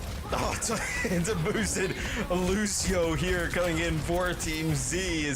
That'll be a nice immortality field from Ani, and just able to keep a few players alive, just trying to keep Nas up to end up potentially maybe even using this Blizzard, but it's not even needed. Fries in the bag actually just kind of push them back off of the point. Without boosted Lucio, definitely could hurt Team Z there, right? You get that nano boost onto like the D.Va or even the Echo, right? It could be a completely different fight as they want to get aggressive. Fries in the back. Look at this Blizzard. It is going to kill the Ana just before the beat comes down as well. Fries in the bag, that's a very risky move, but it pays off big time. May is stuck, saved though by the drone and the beat as well. It's going to be a big cleanup. Painkiller wants to sort of keep this in contention with the self-destruct. but it's still not going to be enough. And Fries in the bag, I mean, they were sitting back so passively, so patiently for so much of the round, and then they just flip the switch, get super aggressive. And Hanbei, I mean, he's been hitting tons of aggressive bio nades. I think that is a very powerful hero to be playing, and he felt the pressure of that rush and just went over to the Kiriko. I think this is maybe a passive decision, right? Like I think the Ana was a more threatening choice when it comes to those dives with whether it's the Nano or the nade. So to be honest, I think the choice to go Kiri is a questionable one here, as you've got to somehow break over Ramatra. Nade is one way to do that, but I mean, this Ramatra is perfectly happy to just block trade you in the choke. That's how you do it. The Bob gets onto the point there for Fries in the back, and it keeps it contested for a little bit. So Peace now in a little bit of trouble. Crawley's going to pump the Annihilation and actually going to take out Lin. So right now, you're under a minute on the clock. I mean, this is kind of all falling apart here for Team Z. As now, look, you have nothing to work with. I mean, this is quite brutal. Nas should be able to build up towards another Blizzard in this next fight. And Fries in the back, they've done a tremendous job holding this high ground. I will say this is one of the worst comps I can imagine to try to use a Blizzard into, so I'm not too worried for Team Z on that front. As XCal in the back as well. Formation is getting awkward here for Fries in the back. Ash was non-positioned, so Nas caught out alone.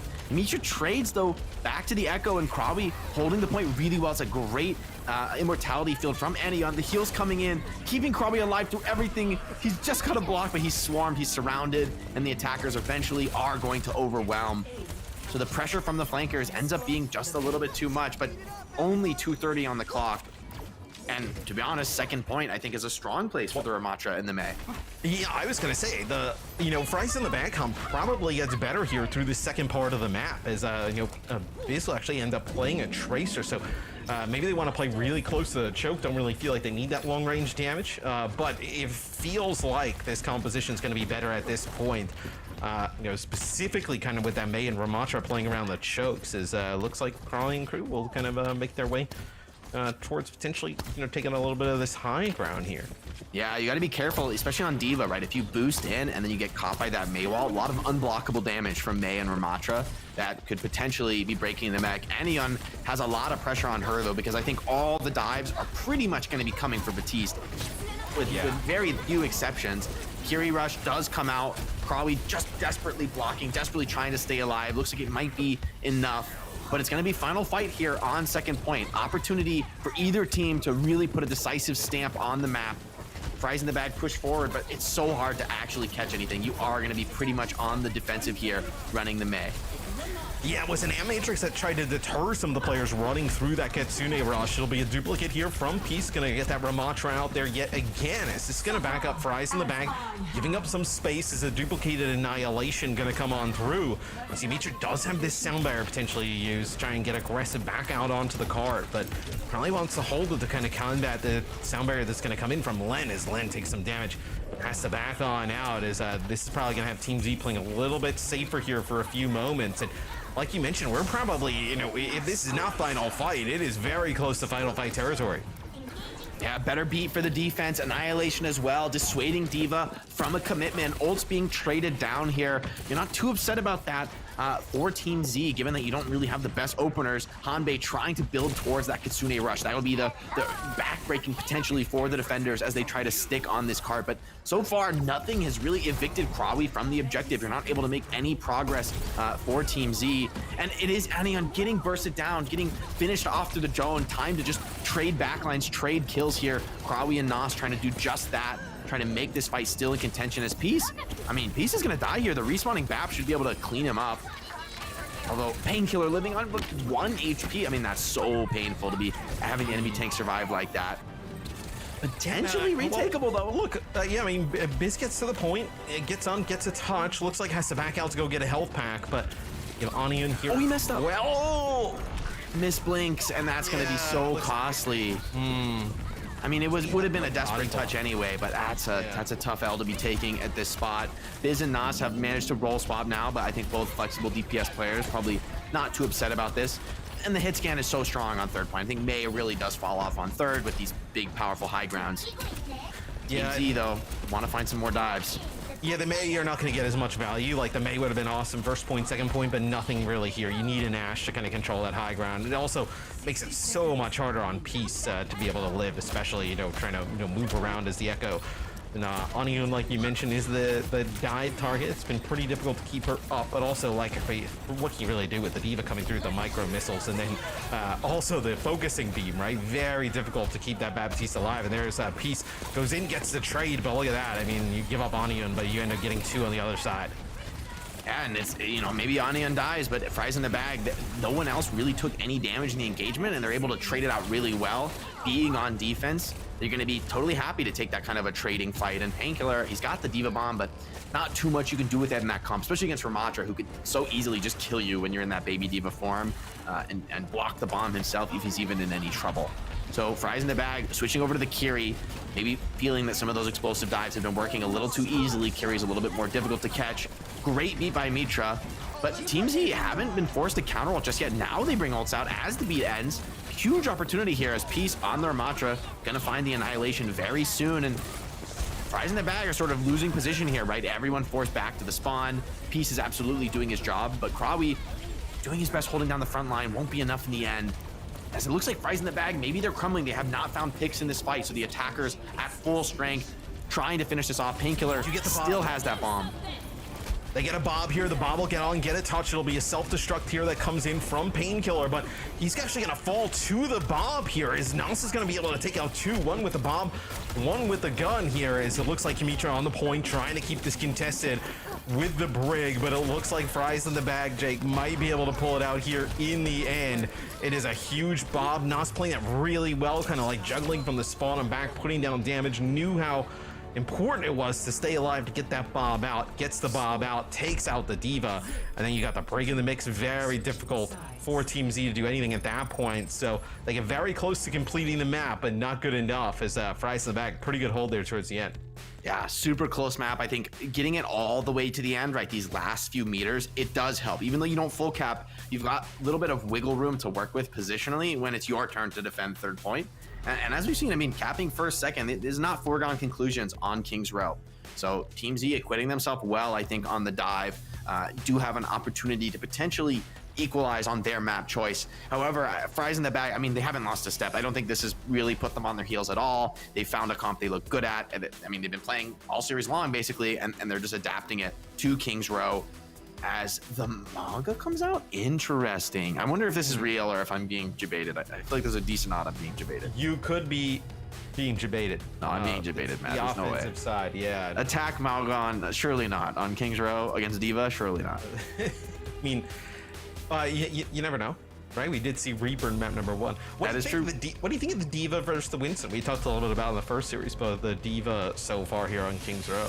You know, my years of Overwatch experience tells me that Winston does win this matchup in the end at a super high level, especially when there's Briggs on the field, because I think D.Va just gets kind of owned by Brig. You just get booped around, and Brig is not really that scared of you, and so there's always proccing, whereas against a Winston as Brig, it's a little bit harder to get your heals online.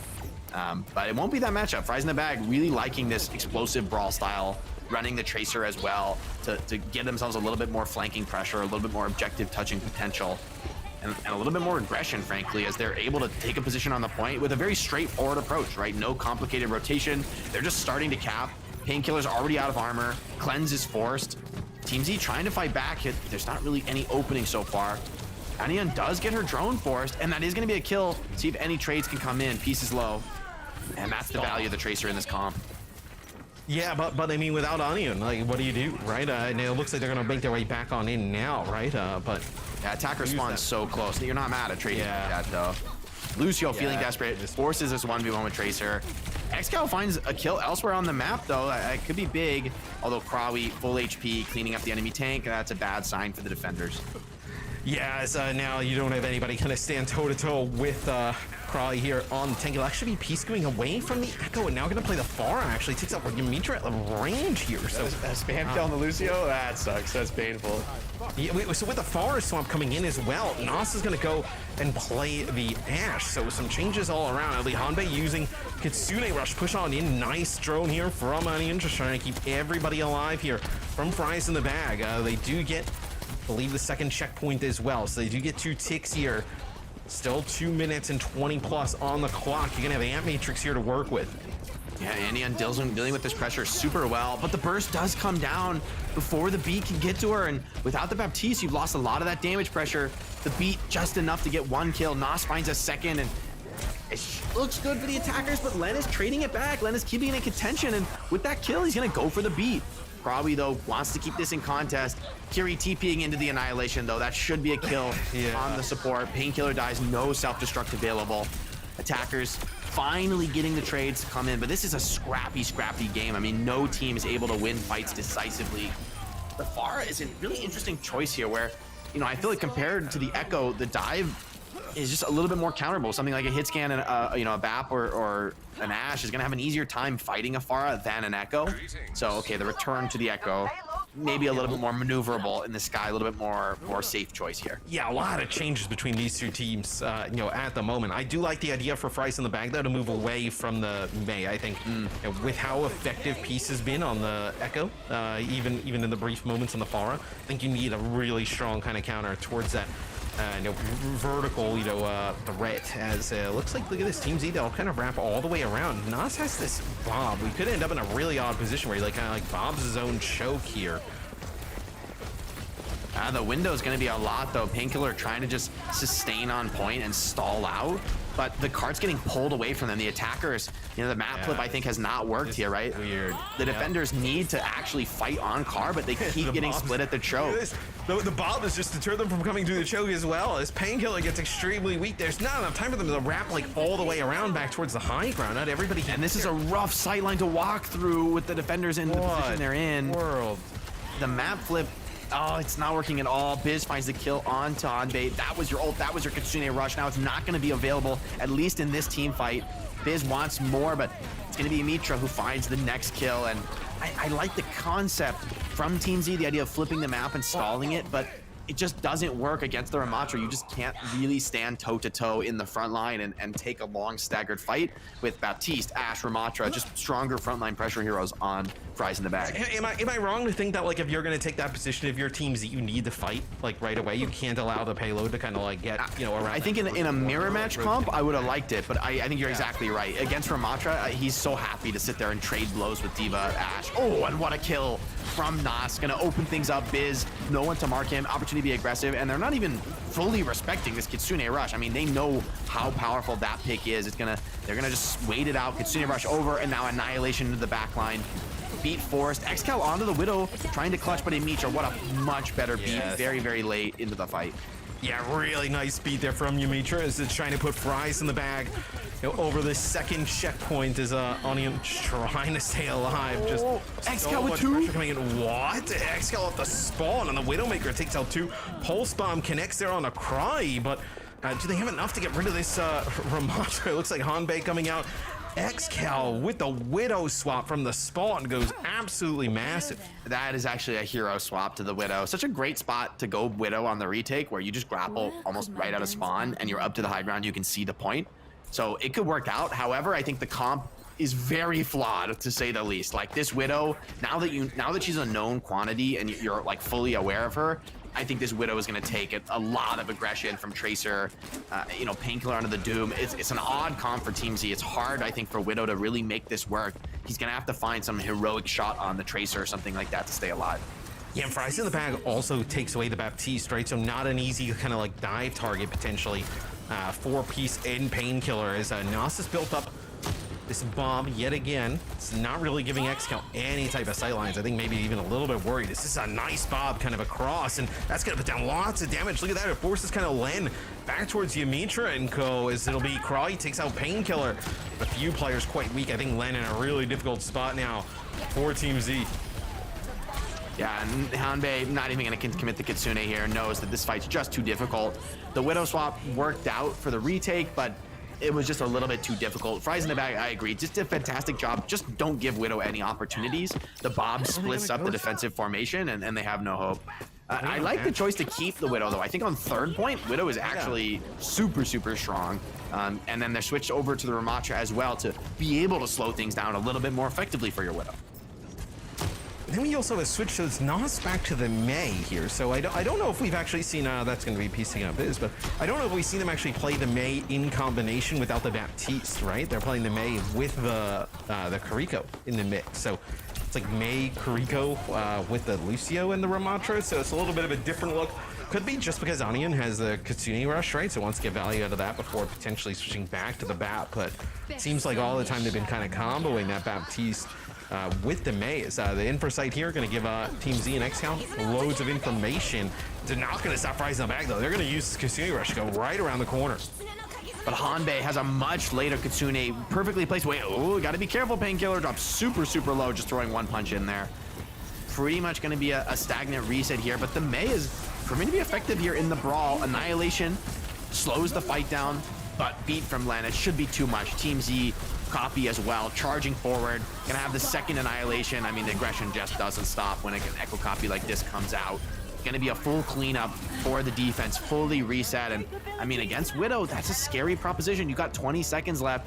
You don't really have the luxury to do a rotation. You don't have the luxury to go clear out a Widow flank. You really, I mean, XCal's gonna have opportunities here.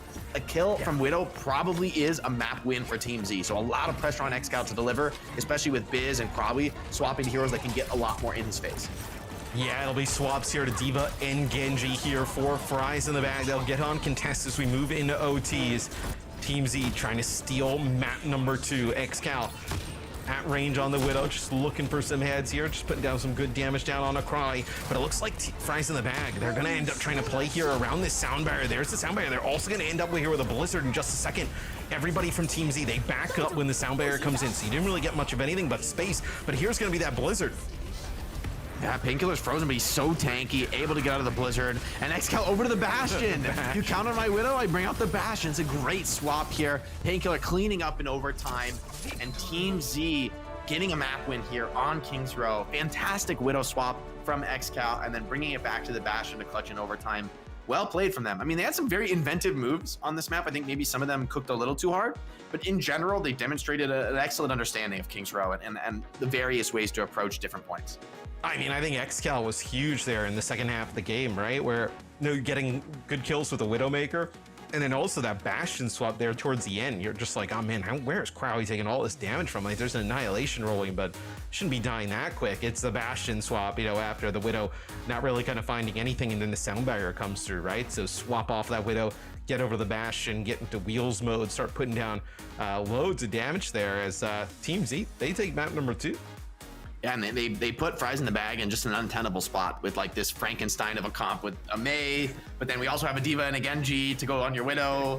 So we're like, are we frontlining? Are we diving the back line? Nobody knows. And when you force your opponent into a spot like that, you got to give credit to Team Z, just having a more masterful manipulation of the comps there. And Peace looking great on the Echo, I've got to say. Like without, especially with no Baptiste on the field, you really have nothing to answer the Echo and no hit scan, no Bap. And to be honest, Peace was really paying dividends with the uncontested Echo pick. A lot of these copies were just dominant team fights, snowballing over Fries in the bag and really giving them no opportunity to regroup whatsoever. So really well done from XCal and Peace. The DPS, I think, really being impressive. Even Painkiller, I think I love that he played D.Va most of the map, but then just realized late in the game, hey, it's time to just bring out this Ramatra and just hold the front line down now that my DPS have made these swaps.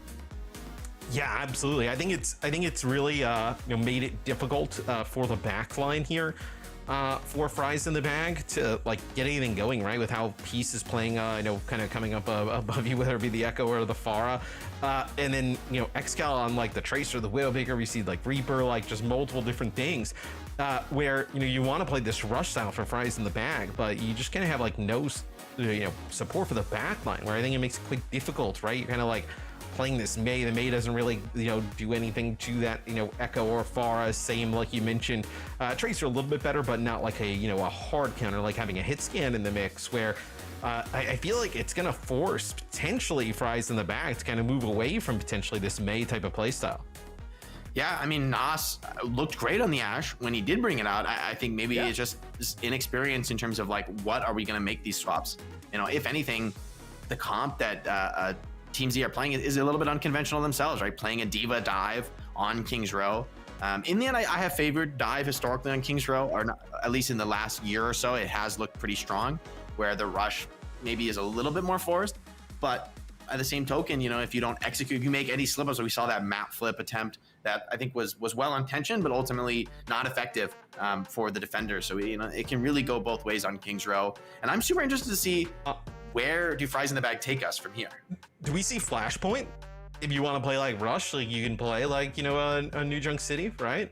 If you want to just play, you know, Ramantra head-to-head, like the May, I feel like it's not really that great there, but I mean, that's potentially an option. What do you think out of these maps?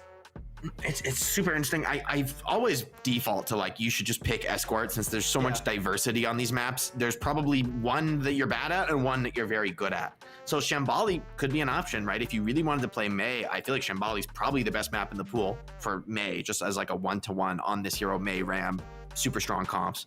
That'd be my first thought, I guess, for Fries in the Bag, given what they've demonstrated they want to play. Yeah, it feels like a Shambali or a Flashpoint type of pick where, I mean, yeah, you look at even like the Escort maps, like, you know, you just saw XCal and the Widowmaker, like all of them are pretty, I mean, probably not Shambali, right? But like Junkertown, Dorado, Circuit, like all like decent Widowmaker maps, right? So I know XCal is popping off on the Widowmaker, and then for the Fries in the Bag team, it seems like they're just going to want to play some Rush. So we'll get an idea of where they want to go, but pretty interesting series as far in terms of like, you know, people, you know, teams now playing, you know, exactly kind of these mirror matchups a little bit all over the place. Is it will be Busan 4 times in a row until the game ends. It will not be that. Is one map number 2. Map number 2 was Kings Row, and we are still waiting for the pick. They cannot pick Busan. Busan 4 times is my second map pick. Is Busan 4 times, Matt. You have to deal with it. Yeah, that's gonna be our new rule. I'm like the little kid who makes up the rules. I'm like, no, I'm allowed to. Whoever loses map 1 picks the rest of the series. Yeah, it's a competition to lose control. Yeah, you'd have just people just jumping off the side. So it is Circuit, so you can play, obviously, you can play some Ram here, but really it's mostly about the Sigma. I think it's going to be interesting to see this Widow head-to-head. Yeah, I think the Widow head-to-head always is just defining on Circuit Royale. I also think this is an interesting matchup. For me, the Brig style historically has looked stronger than the Zen in the ability to just explosively push, but typically I see that paired with a Genji and not with the Echo. So the Echo coming out, I mean, it's a different way of executing a similar style, but I wonder if it has the oomph, the explosive potential necessary to kill off Zen and Bat, because if you don't kill these heroes, you will slowly lose an extended trade fight if Zen is able to just put down damage. Yeah, I mean, historically, right, in Overwatch 1, this would be like kind of like a, you know, your shield war, so to speak, right? You're gonna lose the battle in terms of like shield output. Is Peace there just jumps around the corner, just shoots a log down the street and connects with Nos's head. So be an early pick off here for Team Z on defense, where, I mean, the amount of damage output they have, right? That Zen with the Hanzo in the mix, I mean, it is just a huge advantage. It's gonna be much harder on Cry, as Team Z is allowing them to move the card up here to this first corner, and then probably gonna kind of like just play from here. So they are giving up some space, though. I will say, I think the Brig is stronger in this matchup than most people would think. And Nos, what a monster pick onto the Widow. Now the floodgates are open. Opportunity for Imitra and Krabi to push forward, overwhelm the defenders. They do not want to allow them to regroup. They would love a clean cap on first. One more pick from Nos would certainly seal the deal. Hasn't connected it yet. Gonna go for the jump shot. But XCal went back to the Tracer to make this retake happen. Hanbei dying to Biz though. Painkiller as well. And that's gonna be Fries in the Bag with an A cap. So there's the idea that the Brig may be a little bit underrated in this type of composition, because if the fight ends up getting to that first corner where the other team has to step up in kind of that, like, you know, Sigma head-to-head, right? The team with the Brig there also kind of like wailing away has like an advantage. Is that the idea? Yeah, and then Brig does like deceptively more damage than you would think. All her damage goes through Sigma's shield and Sigma's block. So you're continuing to put down damage, and whenever anybody gets low, you just super aggressively charge in, and Zen just doesn't have that explosiveness, right? His damage is high, but it's only going to come from one spot. He can't really move. He can't really like up the aggression in any way, other than just continuing to walk forward. Trank and Dragon aggressively, but that is an odd choice. They're body blocking Cry. They're trying to actually kind of like trap Cry, and it does not work. They do find Biz, though. It's a big pick by XCal, and another one. Okay, so 2 Widow kills. That is enough. But they use Trank for that, you know, and now you're in a spot where, yes, you get a great reset, but you used everything. You're on to Ramatra over the Sigma and XCal. Okay, another one. I mean, if XCal just keeps getting kills for the next 3 minutes and 50 seconds, they'll be good. But there's a lot of pressure on him since the team doesn't really have the tools to fight normally. They need sniper picks. Price in the back, though, did end up using their rally and their Ant Matrix, though. Yeah. You end up kind of like, it looks a little bit funny at the start, right? But some big time ultimates come out from Fries in the back. I guess this will be the Infrasight. It's going to try and buy them some space here. There's a jump shot here from Nos. Been pretty good with the big flux. Yeah, that is a very dead Zenyatta there. Is not going to live. Is Len also trying to hightail it here? Is the Baptiste extremely low? This will be a duplicated Baptiste dropping an Ant Matrix. Going to keep everybody topped up as Fries in the back. Potentially this is their second checkpoint. They'll be in for sight here from XCal, just trying to find any type of pick. Yeah, XCal's been great so far. Now he's got the Inversight on, needs one pick, needs something to stabilize with. Painkiller does have that Annihilation, though. That could be another way to charge forward. Hanbei picks up the Brig, and okay, without the Brig, your front line is going to become extremely vulnerable. Ooh. And Fries in the bag weren't able to secure the kills with their ults, and it is going to be a regroup and a stabilize for Team Z, running a very unconventional comp now, right? With the Kiri and the Ram, double sniper. Yeah, Kiri Bap Ram double sniper. They also win that one without having to end up using their Annihilation, which is quite massive, right? You know, obviously with how close the payload is towards the end, they have the advantage kind of like playing pretty static around the cart if need be. This will be a Dragon that gets sent down, trying to just split the other team off. It doesn't look like they're actually able to do so, but you know, having Ant Matrix plus your Annihilation for this next fight should be a win here for Team Z. As Fries in the bag, I think they're trying to build towards an Ant Matrix of their own. I think they're just letting Onion farm that ultimate. I think they're letting Cry kind of like build up towards his gravitic flux, and then I think they want to take like one more really good crack at it. Yeah, I mean, the Lucio is a really wise choice here, though, right? Because if Ramatra can't catch you, he can't do much of anything. And so Ramatra is going to be able to speed out a lot of these ultimates, whether it's the Matrix or the M-Matrix, whether it's the Annihilation, you know, or even the Kitsune Rush. The Lucio could just speed you out. So, yes, you're going to Kitsune Rush, but it's all flux and opportunity here to fall back. XCal, though, another critical. I mean, he's been saving his team time and time again on this Widow. It's always XCal with the opener, so I guess it doesn't matter what comp you're playing if your Widow clicks the head. And those are the two ultimates I was talking about that they were kind of saving towards, right? They use Onion's Ant Matrix to kind of force them back into that corner, and then they use the Flux because they obviously know all those players are there. But it goes for nothing. I mean, XCal just so good on the Widowmaker, really the difference maker on King's Row on the Widow. And then, you know, the map pick comes in, and that just allows the show to continue pretty much. As you're going to have an Infrasight, plus you're going to end up having this Annihilation where Team Z in a very good spot potentially get this hold right before the second checkpoint. Yeah, and there's no way around the Ramatra here. You've got the Dislodge Painkiller, but he's going to get so much heals from this double flex support comp. And if you really try to go past him, he's going to pop that Annihilation, and someone like Anion is going to have a really tough time progressing through the map. And XCal so safely tucked away in the back here, so hard to shut down. Doesn't find the kill onto the Kiri. So opportunity here for Biz to charge another ultimate. Cry's so weak. Oh, he's getting bursted. Yeah, I mean, nothing Cry could do there. Just kind of gets run down there with the Annihilation. The Annihilation still rolling, takes Biz out of the duplicate here as it's like just a few players alive. Yeah, Team Z, they know they can finish this here and now, and that's exactly what they want to do. Oh, Dragon on the spawn. What? Catches Onion. I mean, it's a long straight line spawn that you're probably just having to run out of there. Tracer desperately touching. Is gonna get the overtime tag, so it's still in contention. Ramatra's here too, but so many players alive for the defenders. Even the beat comes down. You gotta find kills with this beat though. It's not enough to just delay. Defenders are gonna be back in force, still all 5 alive. So as much as you've been able to stall this out, are you really keeping this in contention? Not quite, as Team Z, with an end of second point hold, gonna be feeling pretty good about how Circle Royale went. Playing a very unconventional style, but man, XCal did deliver on that Widow. I feel like it's been the entire series for them, playing a little bit of an unconventional style of play. True. Where this is the team that brought you Reaper Echo. Yeah, from the brilliant minds that brought you Reaper Echo. It's like a movie preview. Yeah.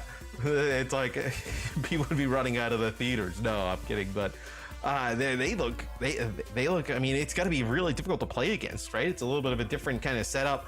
The double sniper with like a double flex support they had there for a little bit with a Ramatra in the mix. So definitely giving Fries in the bag some trouble. I think.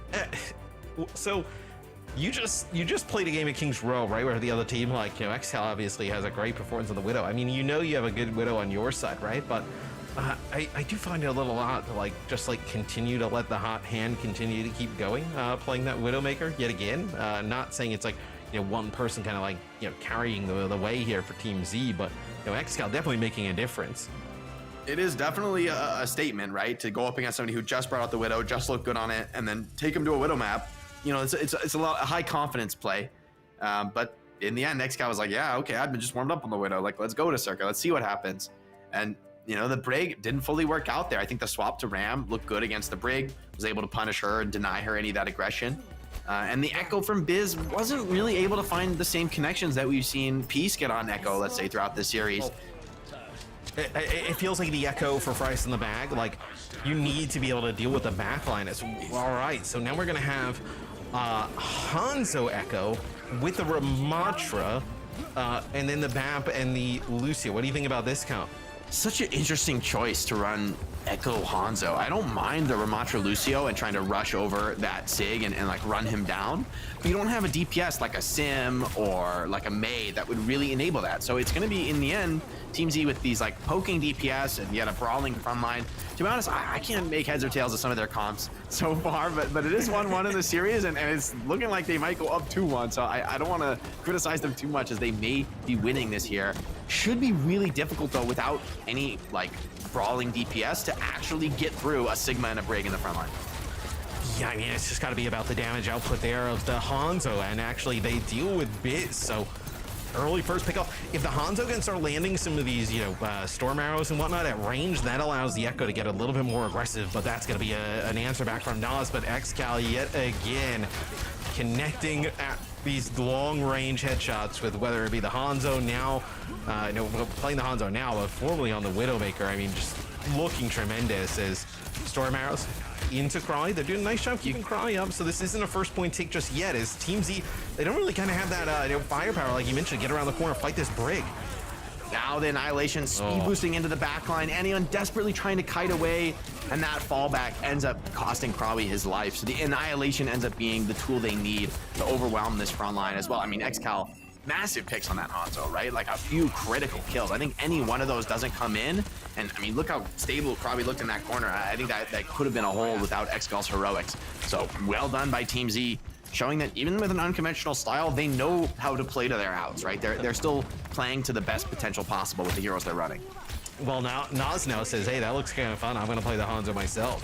So they'll play Hanzo Tracer, so a little bit more kind of conventional, I guess, like as you've seen before, with Hanzo set up. But Team Z in a spot where they're one good fight away from taking a 2-1 lead in the series. This will be a Dragon here that's going to actually have the Immortality Field come out and the Rally. That's a great immo from Anion, keeping the Rally alive. I mean, I think that Rally would have died to the Dragon without the field being put down there. So well done. In the end, it's just a 1-for-1, but you're pretty happy as Team Z, right? Trading Dragon for Rally. I mean, you'd make that trade any day of the week. Rally and Flux, right? They end up using the Flux there as well, I believe. And saving the beat now for the opportunity to get really aggressive. This time it's Biz onto the Mei. Okay, so we are playing Mr. Heroes officially, Matt. We got the roll swap on DPS. That's how you know it's getting crazy. Maybe they feel that with the beat online, they're just too scared of that overwhelming rush, and they need one more tool to slow things down. Team Z gonna copy the Mei, though, and bring it onto their own side. Now they're playing, ironically, a much more conventional comp with the Mei. Yeah, so they do end up losing Len, though, so not gonna have the sound barrier to use here potentially, but the Blizzard gonna get chucked in there. It looks like it doesn't really kind of go for much of anything here. As looks like you're gonna have to wait here for Team Z. You're gonna have to get everybody back off the respawn. You're gonna wait for Peace. You're gonna get Len back in the fight here. The sound barrier is so important here towards the end. No big support ultimate of Sustain on the other side. opportunity for this beat to run things over, but it's so difficult. It's not easy to get on top of a Sigma Brig BAP. I mean, such a defensible front line. Team Z in the setup phase, they're taking tons of pressure from that Hanzo. Have to stay healthy, have to stay cautious. Maybe a Dragon Strike could be the go sign, could be the opportunity, but I mean, Fries in the Bag are doing a fantastic job of keeping this defensive pressure hot and heavy, making it hard to get a clean setup for an offensive fight. Dragon Strike could be the opener that they need, though. Here it is, online, ready for Excal to split potentially the backline away. But that Sigma is standing strong. He's holding the front line well. The Amp Matrix gonna come into support.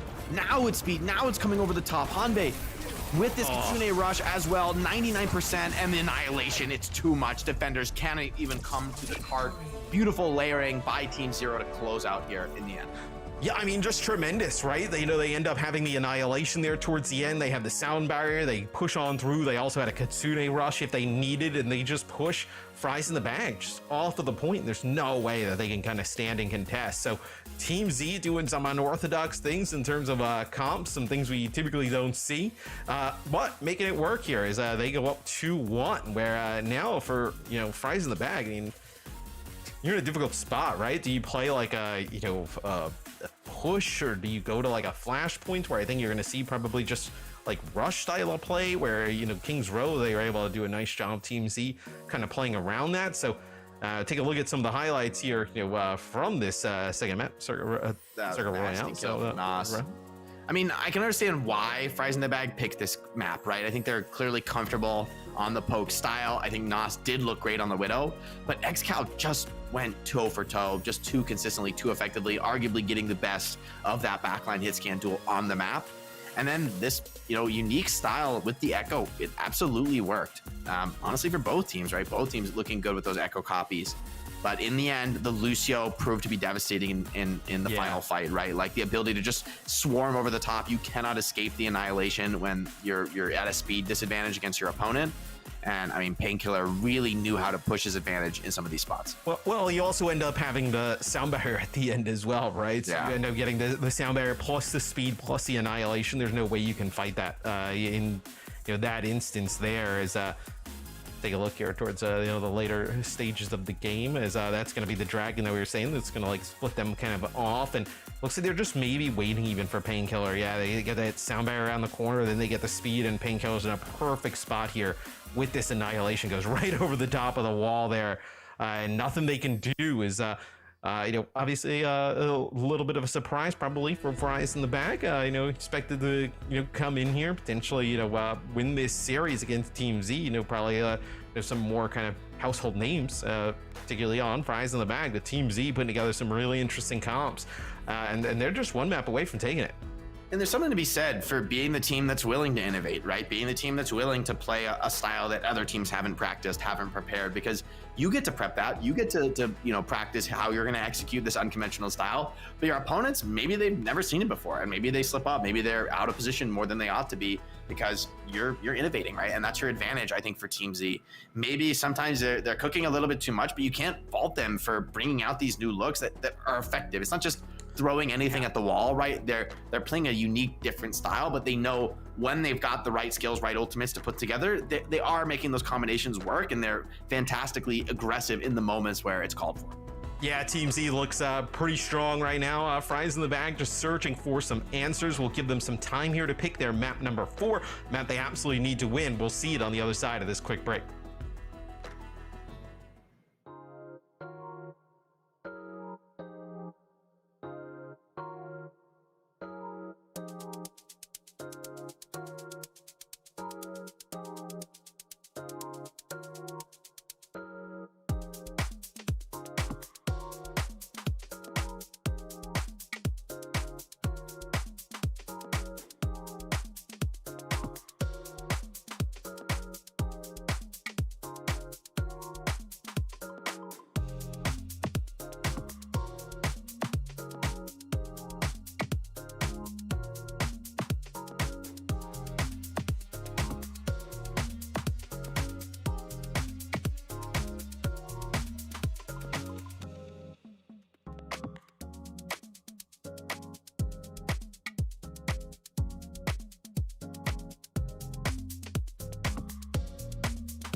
Welcome back. It's Matt Mistrix and Jake in your comms, and this is Coliseo. Push coming up here, selected by Fries in the Bag. Jake, what do you think about this selection? I can't disagree with it. I think the BAP is going to be strong here. That's looked to be Neon's wheelhouse. Could even see a BAP break style. Even the Sigma could be good. Interested to see Coliseo, because I think now with that change to the verticality of the push bots contest, you can just push the cart under the bridge. There's no more that like cheesy stand on top of the bridge as a Ramatra and stall tank for 30 or stall the bot for 30 seconds. You actually have to get down in the low ground and brawl. And I think that means maybe these like brawl comps that just force the card and play low ground might be stronger, because they can't just be like stalled out forever by a high ground character. So this could really change the meta on that Coliseo in particular. The Roadhog here, the Roadhog Venture Widow. Yeah, the Roadhog Venture Widow is definitely the next strat in Team Z strat book. We would have instituted drug testing, I think. I like in the bag. I like Fries in the Bag here, to be honest. I think this comp should really benefit. In the end, the middle won't be really changed by this, but that bridge fight should hurt Dive. It should Dive used to be better at stalling the car. They have had difficulty though dealing with this echo throughout the series though. So I'm looking at peace here for Team Z is oh my god, the mech is gone instantly. That's the power of the Mei, right? You just get a nice Mei wall down and nothing you can do to keep the D.Va up. So could be a potential new bot movement here for Fries in the Bag. It looks like Painkiller will still stay on the D.Va for now, but interesting enough, Jake, Onion actually just moves away from the BAP right away. So gonna play Moira. Yeah, I mean, they were clearly hard focusing her with these dives, which makes sense on BAP. Maybe Moira can dodge that a little bit better. I don't love the choice, though. I think Moira's just not a strong hero against D.Va in particular. That's a critical kill, but it seems like Team Z has done just enough here, right? Especially with the Moira being late to the engagement, right? Like returning back. Maybe the Moira's picked as like just a let me get back fast. I'm gonna get back to the fight since it was still kind of continuing on. Very curious to see if she stays on it, because I do think the Moira, since you can just eat the heal orb, it really hurts in this matchup, since D.Va, for me, is just kind of a hard counter to Moira.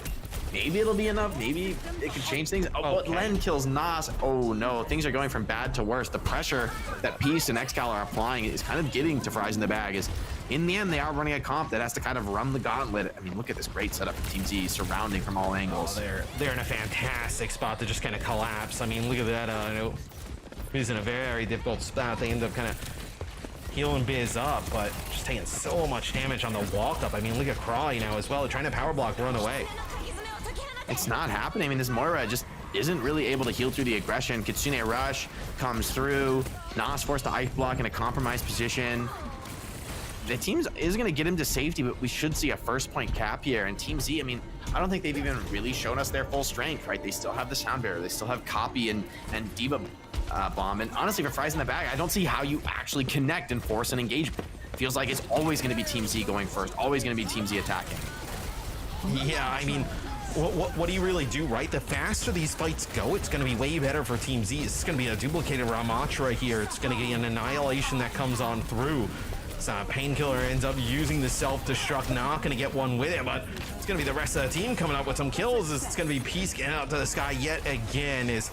They've had no answer for the Echo all series long. It feels like obviously extremely hard doing it, playing the Mei as consistently as you want. So they'll actually match the Echo Tracer now. They'll match the backline, but they're going to kind of continue with this Ramatra, potentially just to use the Annihilation. I'd like to see the mirror here, Matt. Yeah, I agree. I hope they just pop the Annihilation, win a fight, and then go to the mirror. Because at this point in the series, your back's against the wall, right? You're facing elimination. You cannot afford to lose this. At least go out on the mirror where you know that strategically you're not being outmatched. At least you're guaranteeing that it's about our individual skill, which is honestly, it's the way I'd rather, win or lose, the way I'd rather go in the end. But with how much progress Team Z has gotten, right? They have 2-3 fights, before they even have to worry about Fries in the Bag taking a lead. So Crawley will use the Annihilation, just trying to push in.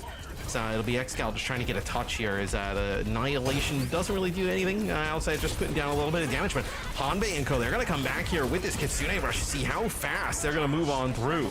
Nobody gets quite weak though for Fries in the Bag. Fries in the Bag able to kind of kite all of this, but more time that goes off the clock. And the bot just kind of sits here at mid-map. It's just better for Team Z. Yeah, you don't mind it though, right? Getting out that Kitsune rush, 6 minutes on the clock, but Nos gets bursted down, caught without his flight cooldown.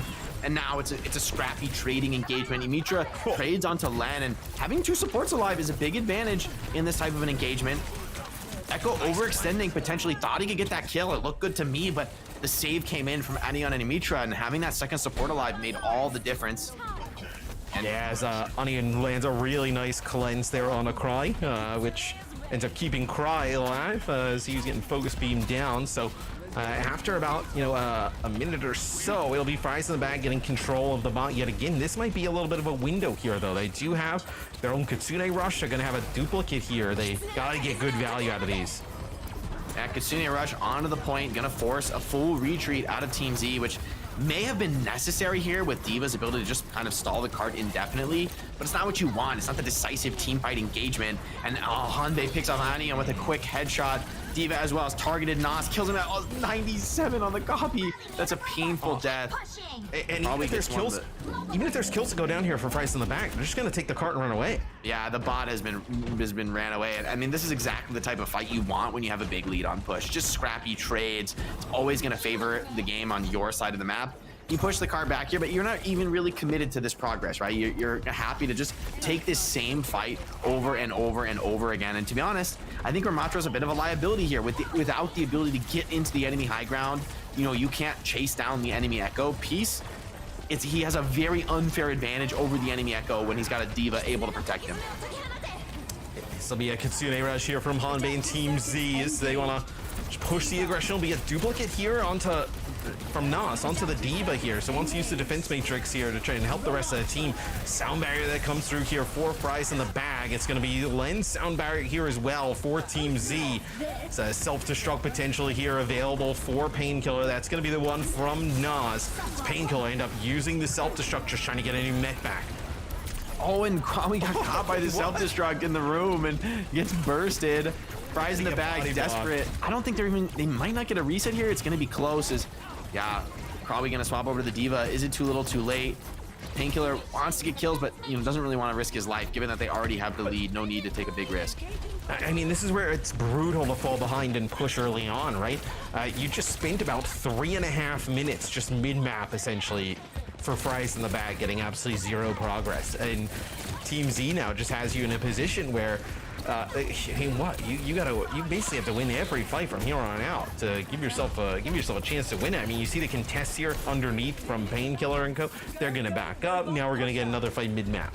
I do think Nos has the opportunity now with the D.Va on his squad to really go toe-to-toe with Peace and really show if he can be the better Echo. And I think that is the opportunity to basically come back in the series. If you can start winning those air duels. Early rush from Anion gets kind of baited out here with every cooldown ready. Team Z perfectly escapes that fight and really didn't force much of anything other than the speed amp. Yeah, very, very defensive. And the counter rush comes in. Same story, the full kited, but Nos gets caught. Beautiful boob. Len snuck in behind the Echo, booped him out. That was fantastic. What a play from the Lucio there. Catches the enemy Echo sleeping, and the follow-up is beautiful. And yeah, I mean, honestly, if anything, Fries in the Bag, they're looking a little bit telegraphed right now, right? That rush was just very early, to be honest, very forced. Maybe you're feeling that pressure as you're behind, but now you're in a spot where you're getting further behind. You feel like you kind of have to make something happen, right? So you end up using that Kitsune Rush, but it's very easily kiteable for Team Z. And the Team Z, with their aggression, they come right back. They use the Kitsune Rush as well. You kind of have to play in that position if you're Fries in the Bag. No way to kind of avoid it is now you're in a difficult spot, right? You end up using the sound barrier. You probably don't have another opportunity to use one, right? So for Umitra, it has to be a very difficult decision on what to do. But maybe now after Cry takes out Peace, you feel like you definitely don't have to invest it. Yeah, it should just be a regroup, right? The copy is enough to win the fight, but this is a throwaway fight for Team Z, right? They're, great. We got a couple meters of progress, and we take a reset. It's a late death by XCal, though. It could maybe get this choke point that has been so far the kryptonite for Fries in the Bag. Now, at least they're going to be able to move through that, but a lot of ults for Team Z. They've got all the tools they could possibly hope for here to slow the game down, stagnate progress. it's up to the DPS now, frankly. It's all about fries in the bag. Nos and Biz getting some kind of edge on the flank that then translates into a later kill on a supporter or a forced ultimate. Yeah, they're trying to play now for getting the Kitsune rush, so they do end up building it here for fries in the bag, but last you just gonna like sit here mid-map, just exchange damage. Kills being traded out here for both teams though, is having that Kitsune rush gonna be massive here for fries in the bag. Should be able to put this away, but it's still gonna just buy some time here for Team Z. Maybe you can kind of stagger some players out. Not entirely. So you do get a fight win here for fries in the bag. They'll end up holding onto this sound barrier yet again, so just kind of highlighting that. But Team Z's gonna have an opportunity, Jake, to just, if they want to hold even for another fight after this one, right? You can get all 5 ultimates, just hold on. Yeah, they're playing to just stagnate the game here, but I wouldn't mind them trying to win a team fight. I mean, at this point, 20 seconds left, maybe the next 3 or 4 seconds, we will see probably an attempt to open the game up. But if you have a nice defensive position here, you're confident on DPS, you don't necessarily need to force anything. No, it was Biz Pulse. Oh, Nos gone. And they deal with Nos in the sky before you can get the benefits of the sound barrier. Kitsune rush here now used here for Team Z. Oh! Self-destruct up in the sky.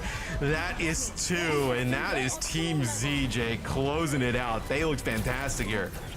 Yeah, it's a beautiful map from them. The dives were incredibly effective, and I thought the Mei would look a little bit better, but it did not. Peace being free on the Echo, I think we've seen in this series, is just not something you can let happen. Team Z run away with it off the back of monster performances from a team that cooked some wild stuff this series, brought it back, I think, into a more of a stable place by the end, but they looked fantastic on anything they played. I liked it. They were cooking up some interesting stuff, making it really difficult for fries in the bag to deal with. Fries in the bag definitely want to come in, play some Mei type of stuff, and that was not working out.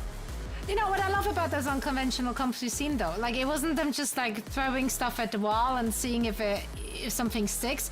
They knew the win conditions of those respective comps. Like, they know how to execute. They knew exactly how to react to any kind of changes coming out from the opposition. And quite frankly, they tried their best to somehow adapt to what Team Z was actually throwing their direction. And while some of it may have been overcooked, looking at you here, right, Mei and then Reaper joining the fray there as well, it was everything is still fine because I felt like a winner just getting to see that somehow. Reaper Echo Diva may be throwing something at the wall. That might be just being like, you know what? I think they're gonna play Sim. Let's just play Reaper Echo and end up working on that round. But I mean, this is look. Fries in the bag. They looked good on control, right? They end up taking that one, but after that, I really felt like, for me, probably the player of the game was like Peace, right? Like being able to kind of like, use that Echo and just really no answer on the other side. I think the DPS from Team Z really impressed me. Not only, Peace on the Echo really was fantastic. Great copy, is like almost never getting caught off. Always being the one to catch. But yeah, exactly. Xcal on the Widow, on the Hanzo on Circuit, on the Tracer, just incredible depth and flexibility that the team, that there's the reason you're even able to play these crazy comps, because you have a player like Xcal who can flex to whatever you need, right? You got some wild idea, like, I'm gonna play Hanzo. You're like, I got you, bro, and it delivers. I mean, that's the thing. The picks he did there, or rather the hero picks he had there, those are very high risk, high reward kind of picks, because if you're picking those Widowmakers, for example, like, if you're not getting the picks necessary, then that's a throwaway pick. So there's a lot of pressure riding on those individual players in order to make those composition works. A lot riding on him, and Xcal did not falter under that pressure. He performed time and time again on those more extra picks. So really, overall, fantastic performance from him and Peace there. They're a really exciting team. They're really fun to watch, right? I know they just kind of like amp up the pressure, the pace they play. Just seems to be a little bit of a different style than some of the other teams we've seen, at least here in NA, and is quite refreshing to see. So, Peace got the player of the match. Look at that. Should have been the Echo as the player, as a hero profile. No, it is Echo. It is Echo. He's just a Cassidy, so it's fine. Oh, okay. Smart. He just copied the Cassidy. He's duplicating. He's duplicating. He's duplicating Cassidy. Peace's Echo really broke the back of the opposition here, though. Like, it was They had no answer to that. Yeah, these copy fights were really dominant. I feel like I also want to highlight Len on the Lucio. I mean, talked about amping up the pace. You're not doing that without the Lucio. So Len, whether it's the beats, but also when he's individually on Lucio, finding the windows to get in, get aggressive. I mean, you see him here in these clips. Like, look at him. He's in the back line. He's mixing it up. And for me, that's a huge difference maker at this level of play as your main support, where it's easy to be like an okay main support who kind of does their job. But to be that player who goes just a little bit further beyond is just huge for a team. And I think Peace is really benefiting from the fantastic aggression that the team is just synced up, right? We saw time and time again, full kiting some of those carry ults and then re-engaging just so emphatically. Really well done by Team Z, showing that they're the better team today. Absolutely. Let's take a look at the bracket to see who is now standing in their way to the main event. It is no other team but Timeless. They have to face off against them. Can we use transitive properties here? No, wait, Timeless. Okay, they both doesn't work. Prize in the back. Nothing works here. Alas, they dropped the map, so clearly Timeless is going to win it. Am I doing this right, Jake? Yes. I would give, based on the transitive property, I would give a small edge to Timeless. Small edge. But it's not a decisive one. All the fun. Timeless is gonna play. They're gonna play something crazy. That is true. Team Z's gonna play Reaper Echo, and I don't have the calculus for that one. I have not. Timeless probably as a team, they sat down to watch his match today, and they're like, okay, we're gonna takeaways, and then it's just like nothing. Actually, like there's no takeaway here. How do you even prepare against that? Can you prepare? Should you prepare against that, Jake? That's probably more the question. Or at this point, are you just playing to your strength? I think you should, against these like wild comps, you shouldn't try and like have some wild counter strat for them. Just play something stable and standard and play it well. In the end, I think Fries in the Bag made some mistakes, honestly, made some mistakes to lose to some of these rush comps. Maybe not aggressive enough, or like Xcal finding miracle kills on Hanzo. I don't think you want to like play around that to the extent that you're going to change your own team style. You really should stick to your guns, especially in a meta like this where you can make a lot of things work. Yeah. Indeed, and with the opportunity to, of course, pick the map as well if you're one map down. That could give you an edge there as well. Let's see what the teams have in store for us when the time comes. For now, we're heading into a very quick break, and when we come back, we got the last match of the day coming your way. It's going to be Avidity going up against Timeless Ethereal.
Juno.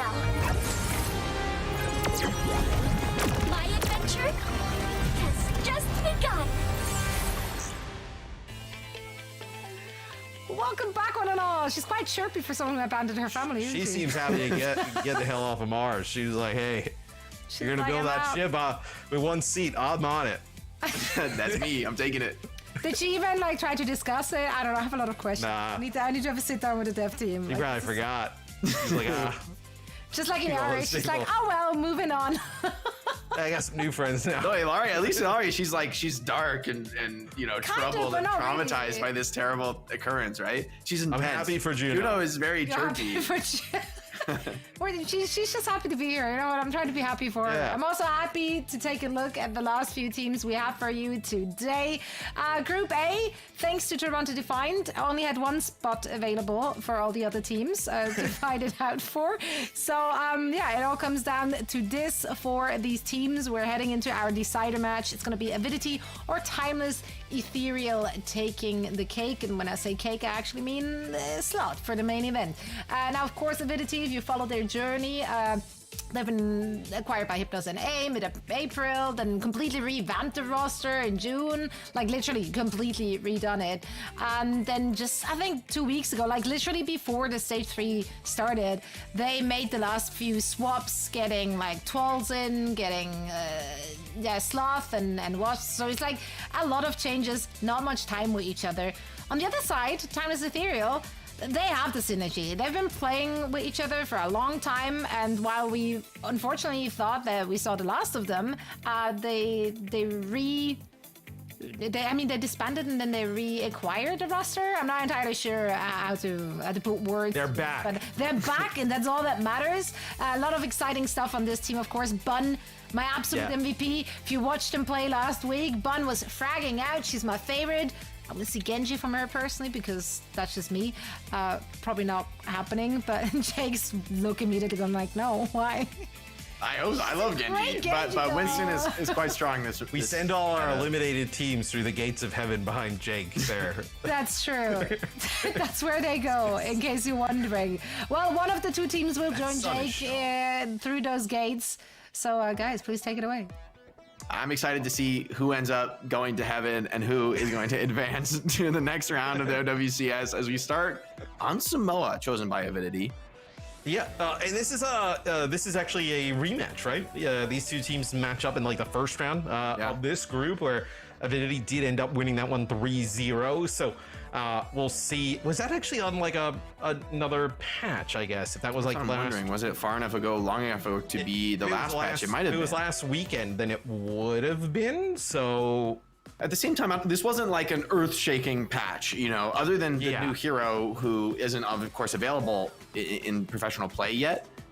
I don't think this is going to like radically reshape the game. I guess, you know, the Ilari hotfix nerfs have made, you know, the hero a little bit less popular.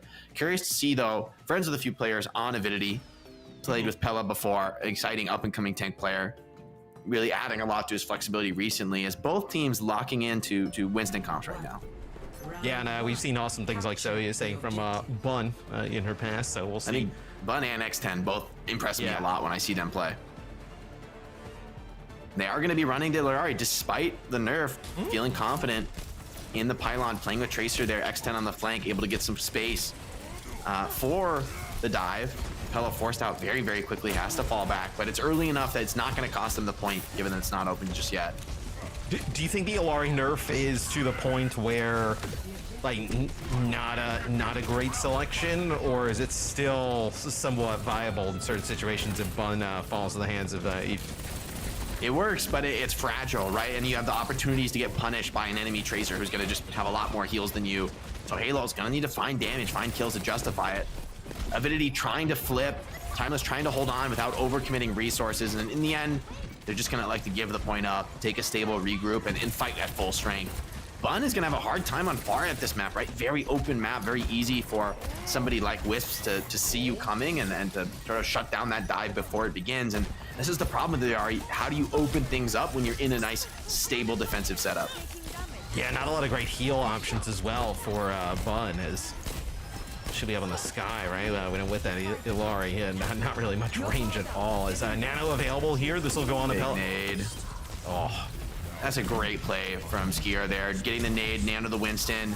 And the kills come in a little bit too thick and fast, right? The player's not able to stay alive for Avidity to leverage that good engagement into a fight win. And that's going to be painful for them, right? You really would have wanted to win that fight off the back of a strong dive, but the counter punch from Bun and X10, just too explosive, kills both backliners. Yeah, that's the primal there from Sahil, working with Bun, able to pick up a few kills, right? Push them back towards the spawn. Now Timeless Ethereal, right? You're in a position where you're gonna have the Captive Sun, you're gonna have your own Nano to use here, so potentially an opportunity to kind of like roll these fights into one another, back-to-back fight wins. Yeah, Eve trying to find this pulse connection on the flank, sneaks up behind the Ana, and Illari's just nowhere to be found, not really there to protect the Ana, so the dive is explosive. This time the rally from Nenwai keeps backline alive, and Eve's just cleaning house here on the Tracer. At this point, Timeless Ethereal trying to scrap, maybe kill Pella, he's low, but it seems like too difficult, too late into the fight. And that's the downside of the Illari, right? Your Ana is so defenseless, especially if Skier keeps landing these huge bio nades. I was gonna say, Skier lands a really nice bio nade. Like Scuffed is being pushed down to the low ground, connects that bio grenade, and Halo didn't live long enough to even get the Captive Sun that you potentially could have used there. So now for Avidity, you'll end up having your own Primal and your own Bob coming into this next fight, where with the way these fights go on this point, you can contest for so long. You're in a position where this might be like our last good opportunity. Pella's primaling, but he's very deep, very alone. I don't think he's going to really get much value at all about this. So well done by Timeless Ethereal, falling back, staying alive. Although Nano almost online, this is the moment, right? Can the Illari find value? Does get both supports with the Captive Sun. That's exactly what you were hoping for.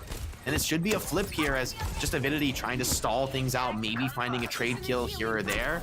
Skier's going to wisely run to the point and just, stall for one more second before retaking. But we're in a spot where Timeless Ethereal, yeah, they're not up against 99, but you really can't afford to give up the point anymore. No. Yeah, I mean, you're in a spot where, the game's not technically over, right, if you give up the point, but it kind of feels like it is over. So for Timeless Ethereal, they need to be perfect from here on out, where Avidity, they will end up having a few cracks at this, most likely, as that actually takes out X10. That's huge. You still have this Bob as well. You got to be careful, though. Barrage still available for Bun, right? And where is the Pharah? Could be coming over the top, trying to get on top of this Ana Brig. She's still sitting back, though, playing more of a spamming style. Sahil does have Primal that could buy time, but it's too late as Wisp finds Bun. The Primal's onto the backline, but it doesn't really seem to be doing enough with Brig keeping them alive. Halo finding the pick onto the Tracer could keep things in contention, but the heals aren't quite enough to save Wisps, and Timeless Ethereal somehow are clutching. They're turning this around off individual heroics. They gave the point, but they're still fighting this one out. Now it's Avidity's turn to consider a reset, but no way. Even with 3 players alive, the dive is still working for Avidity. Yeah, you had the Bob on the backside of the point, right? The Bob was very difficult for them to get out of the way, so they couldn't really deal with the Bob, had nothing to do there. And then they ended up losing Scuffed, Ana, so you end up losing a bunch of the healing. Couldn't really kind of play for the point. Reaper swap here towards the end. So that is Avidity taking round number 1 in a very chaotic competitive round. It's Reaper Saturday, Matt. Let's go. Reaper's back on the menu, and I mean, it's an interesting It feels like comp. something your parents tell you, like, hey, it's Reaper Saturday, and they're super excited, and you're just like, yay, can't wait for Reaper Saturday. It doesn't hit the same as Reaper Friday, I'm not gonna lie. Reaper Friday is the truth. Wisps, he's thinking about it, considering it. Look, he's got, Wisp has the skin, right? Surely not. With the Ash picks he's been getting, surely not. But we can dream, we can hope. It's new skin buff, it's a mythic skin buff. Yeah, the mythic skin goes crazy on Ash. And once again, it's the Pharah and the Illari, so right, electing for a more pokey defensive style. In theory, this can work, but in practice, against players like Skier and Eve and Pella, I mean, the nade comes in, Winston Tracer, explosive follow-up. I mean, that's tough. You're asking a lot of Scuffed, right, to be able to live. Yeah. I mean, he's not really going to get much of any kind of help. You just have to somehow trade it back quickly enough. Bun is deep on the flank, but I mean, she has to be cautious. She can't really get healed reasonably in these team fights. Yeah, Sahil goes very low. Gonna have to back up to the rest of the squad here. So looks like Avidity potentially able to take this first point as Sawhill basically one shot for it feels like ages. Is still going to get that first kill. So the point not taken here is it's going to be Timeless Ethereal. They're going to bounce back here. 3 straight kills for Timeless Ethereal. Bottom finishes another off, so she got 2 in the fight, and just like that, the point looked like it was definitely headed over to Avidity, but Timeless Ethereal played it quite well. Yeah, they managed to bend but not break, and the Pharah being tricky on the flank is doing enough, right? It's keeping Wisp's attention split, making it hard for him to find that pressure onto the enemy backline. And this is a map maybe a little bit wider, a little bit more open, maybe more space for Iliari to work with. However, I do think it's still just the beginning of the round, right? Still very real opportunity to clutch this out. Skier is dropping super low, getting flanked by the Pharah and bubbled off completely, can't heal at all from his team. Yeah, Skier is extremely low. Gets pushed all the way back. They end up losing the Brig. This is going to be the Nano, though. They definitely want to win this fight as he gets right on top of Scuff. Scuff is going to use the Nano here on the Sawhill. So I don't know if this is going to end up working out here for Timeless Ethereal. You still have 2 players alive here. You have 1 player, it looks like, yeah, it's going to be Eve on the bottom here. So Timeless Ethereal actually will be able to kind of withstand some of that. Looks like hold on to the point. This is exactly the type of fight you want on Control, where you trade ults and then you just barely clutch out without losing point control. This is a great spot to be in, as Avidity haven't really been able to find these backline nade connections. Scuffed has been just too hard to catch on this map, maybe offering a little bit more protection, a little bit more safety from those enemy nades, maybe just more aware of that threat after round 1. Pulse Bomb comes in on Sawhill's back, but kind of pop the Primal, keep the aggression on, and both teams looking to trade backlines now. Primals on the respective teams, and the lack of a Brig makes Pella's job just frankly a lot easier when it comes to picking off those squishy backliners. Yeah, it was also a pretty nice bio grenade that came in from Skier, connects with Sawhill and X10, so both those players get hit with the anti. They have to kind of back on out, and that allows Avidity to flip the point. A few times they've gotten close, but this time they finally come out on top. Yeah, it's gonna have to be a very stable hold though, because with only 20% to give, you've got kind of like 1 fight's worth of wiggle room. Wisp forced to Bob relatively defensively, and I think you're gonna be pretty happy with this, as Bob, I think, went off the map there. You know, it's debatable. As just the rally from NY, Skier, 20% of that Nano, would love to finish the connection, as the dive is perfect on the Wisp. Rally too greedy, too little, too late, and the barrage from Bun should be sealing the deal here. Opportunity for a retake. Wait a minute, the supports? Surely not. I was gonna say you're getting dangerous because you would have like a Nano Brig type of situation potentially, but there's no way you would have been able to kind of survive the Pharah up in the sky. As Wisp now will move away from the Ash, gonna go over to Sombra here, probably just try and get a touch. Wisp working around the outside, so we'll end up being able to get a touch here, and then you're gonna get the Nano boost. Yeah, and NY also over to the Lucio, so they really want to up the aggression to 11, but Wisp is caught in kind of an awkward spot here. Yeah. But he's baiting a ton of attention onto himself, and that makes space for Eve, right? Everyone's looking at the Sombra. She does die, but everyone's one shot, and Avidity have oh no, they didn't touch the point though. Oh boy. I thought it might have been enough, but it wasn't. They don't have anybody who can get to the point. It looks like they kind of nano the Lucio there towards the end. Maybe the Lucio is the one who's gonna have to take over, but not able to make it towards the point. So that'll be Timeless Ethereal getting on the board. Okay, so 1 map to the Iliari team, 1 map to the Brig team. Now we go to what is almost certainly going to be a rush map, Volcano, one of the closest quarters control points we have in all of Overwatch. Avidity straight to the Malga, right? Like, this is the final form of rush. This is the most all-in, most YOLO aggressive. Sahil on the Rhine. Rhine has a strangely good matchup against Malga, being able to block the heal, so you don't get any lifesteal on Malga shooting the Rhine shield if you use Shout. Right. I think Rhine legitimately is pretty good in this matchup, but it's Reaper time, baby. Wisps, let's see what you got. Let's see what you're cooking on the Reaper. This is a wild Reaper pick. Reaper May Malga. Right into this Reinhardt as Sawhill just holding that shield up. Oh, big stop from Pella.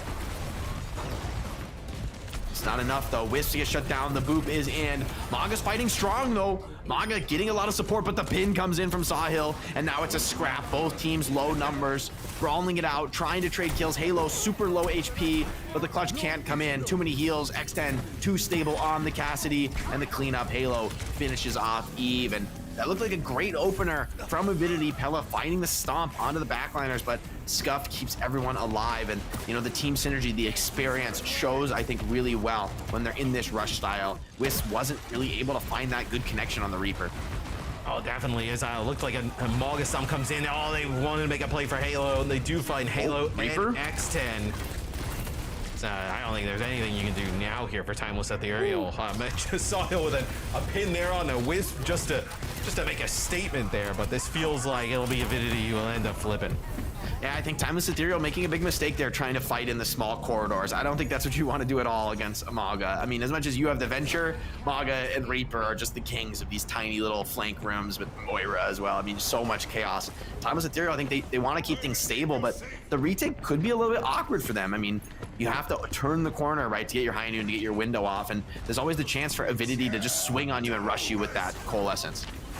That'll be an Earth Shatter with a Deadeye here. So they will deal with Pella. That's a huge pick-off. I mean, what do you do now if you're Avidity? Is there any way you can even fight this point? It'll be a Coalescence here to kick things off. They do have a sound barrier to work with here as well, if need be. Just putting down some ticking damage there on the Sawhill. Not able to get in the ice block is Eve. That'll be the sound barrier coming in over the top. I don't believe it connected with Wisp either, so the sound barrier only connects with 2. So you do have Pella back in the fight, but I feel like you just kind of threw some ultimates in there for Avidity. Didn't really get much of anything for it. Yeah, the Mei getting bursted down there. I think she might have had the ice block, but the damage just came in so explosively, so quickly from X10 and Bun that wasn't able to get it off. Now, big opportunity here, though, is the Blizzard. I think this is going to be a tough test for Sawhill. Could easily get caught by a wall, frozen up, and Ryan, if he's not able to hold shield against Reaper and Maga, you're going to be in big trouble. Yeah. So dodging this freeze is of the utmost priority right now. Avidity charging forward, Pella straight to the backline, and they're caged in, potentially with a Blizzard, although he's holding the Blizzard. It's the Reaper that's the one who's got the cleanup ultimate. The Death Blossom with extra lifesteal from Maga is a terrifying sight to behold as Avidity flip the map, retake control in what has been a very back and forth volcano round. Yeah, it feels like if now you can hold this Blizzard to use as they kind of try and move through this choke, right? You know, there's not really a way they can kind of counter it. You can use this Blizzard as a deterrent here, and that's exactly what they do. They use a Mei wall here, then they use their Blizzard, they push on in. They get one, Sahil taking some damage. It's a nice immortality field keeping the Reinhardt alive. And look at this, they're gonna get even. Mei is in big trouble. Surely the Mei doesn't live. No way. Okay, the Shatter comes through. Okay. They kind of baited themselves into that one. And Avidity, I can't help but feel overextended there, right? Going into the attacker spawn is a little bit too much, right? Like let the Timeless Ethereal try to retake into you, but they charge into the spawn, they trade a couple kills. It's messy, it's scrappy, but Timeless Ethereal responded to it incredibly well. It only cost them Shatter and the Ventral. Hey, you're not really feeling bad about that at all. That's exactly how you want to use Tectonic Shock. Hiding from X10 though, maybe making the same mistake, although Sahil catches Wisp on the Reaper. Oh, they're so split though. I mean, look at this. Oh, it's gonna be a cage fight as well. This sound barrier is gonna come down, but was nobody else alive there for Avidity. Is Avidity now gonna have to make some changes, probably just to get back and get a touch? Yeah, Pella over to the ball. Maybe can make something work. They do have some support ults, right? I mean, so if you can get a decent touch without losing a player, there actually is hope for Avidity in this round, but they're gonna have to be perfect. They can't make any mistakes. Great opener from Pella, gets OT, forces attention, and Bun dies. Hold on. Coalescence as well. Snowballing into the backline. Pella's onto the Batiste. Everyone's turning, trying to peel, desperately hoping to keep their backline alive. You can hold on to sound barrier here too, which is massive. That is so huge. And now you're on such a versatile, such an evasive comp. It's gonna be hard. A lot of pressure on X10 to find some kills in the chaos here. Nenwai's gotta be cautious, can't get picked off early. Bap slammed up. Boop forwards, what Bun someone kills both DPS?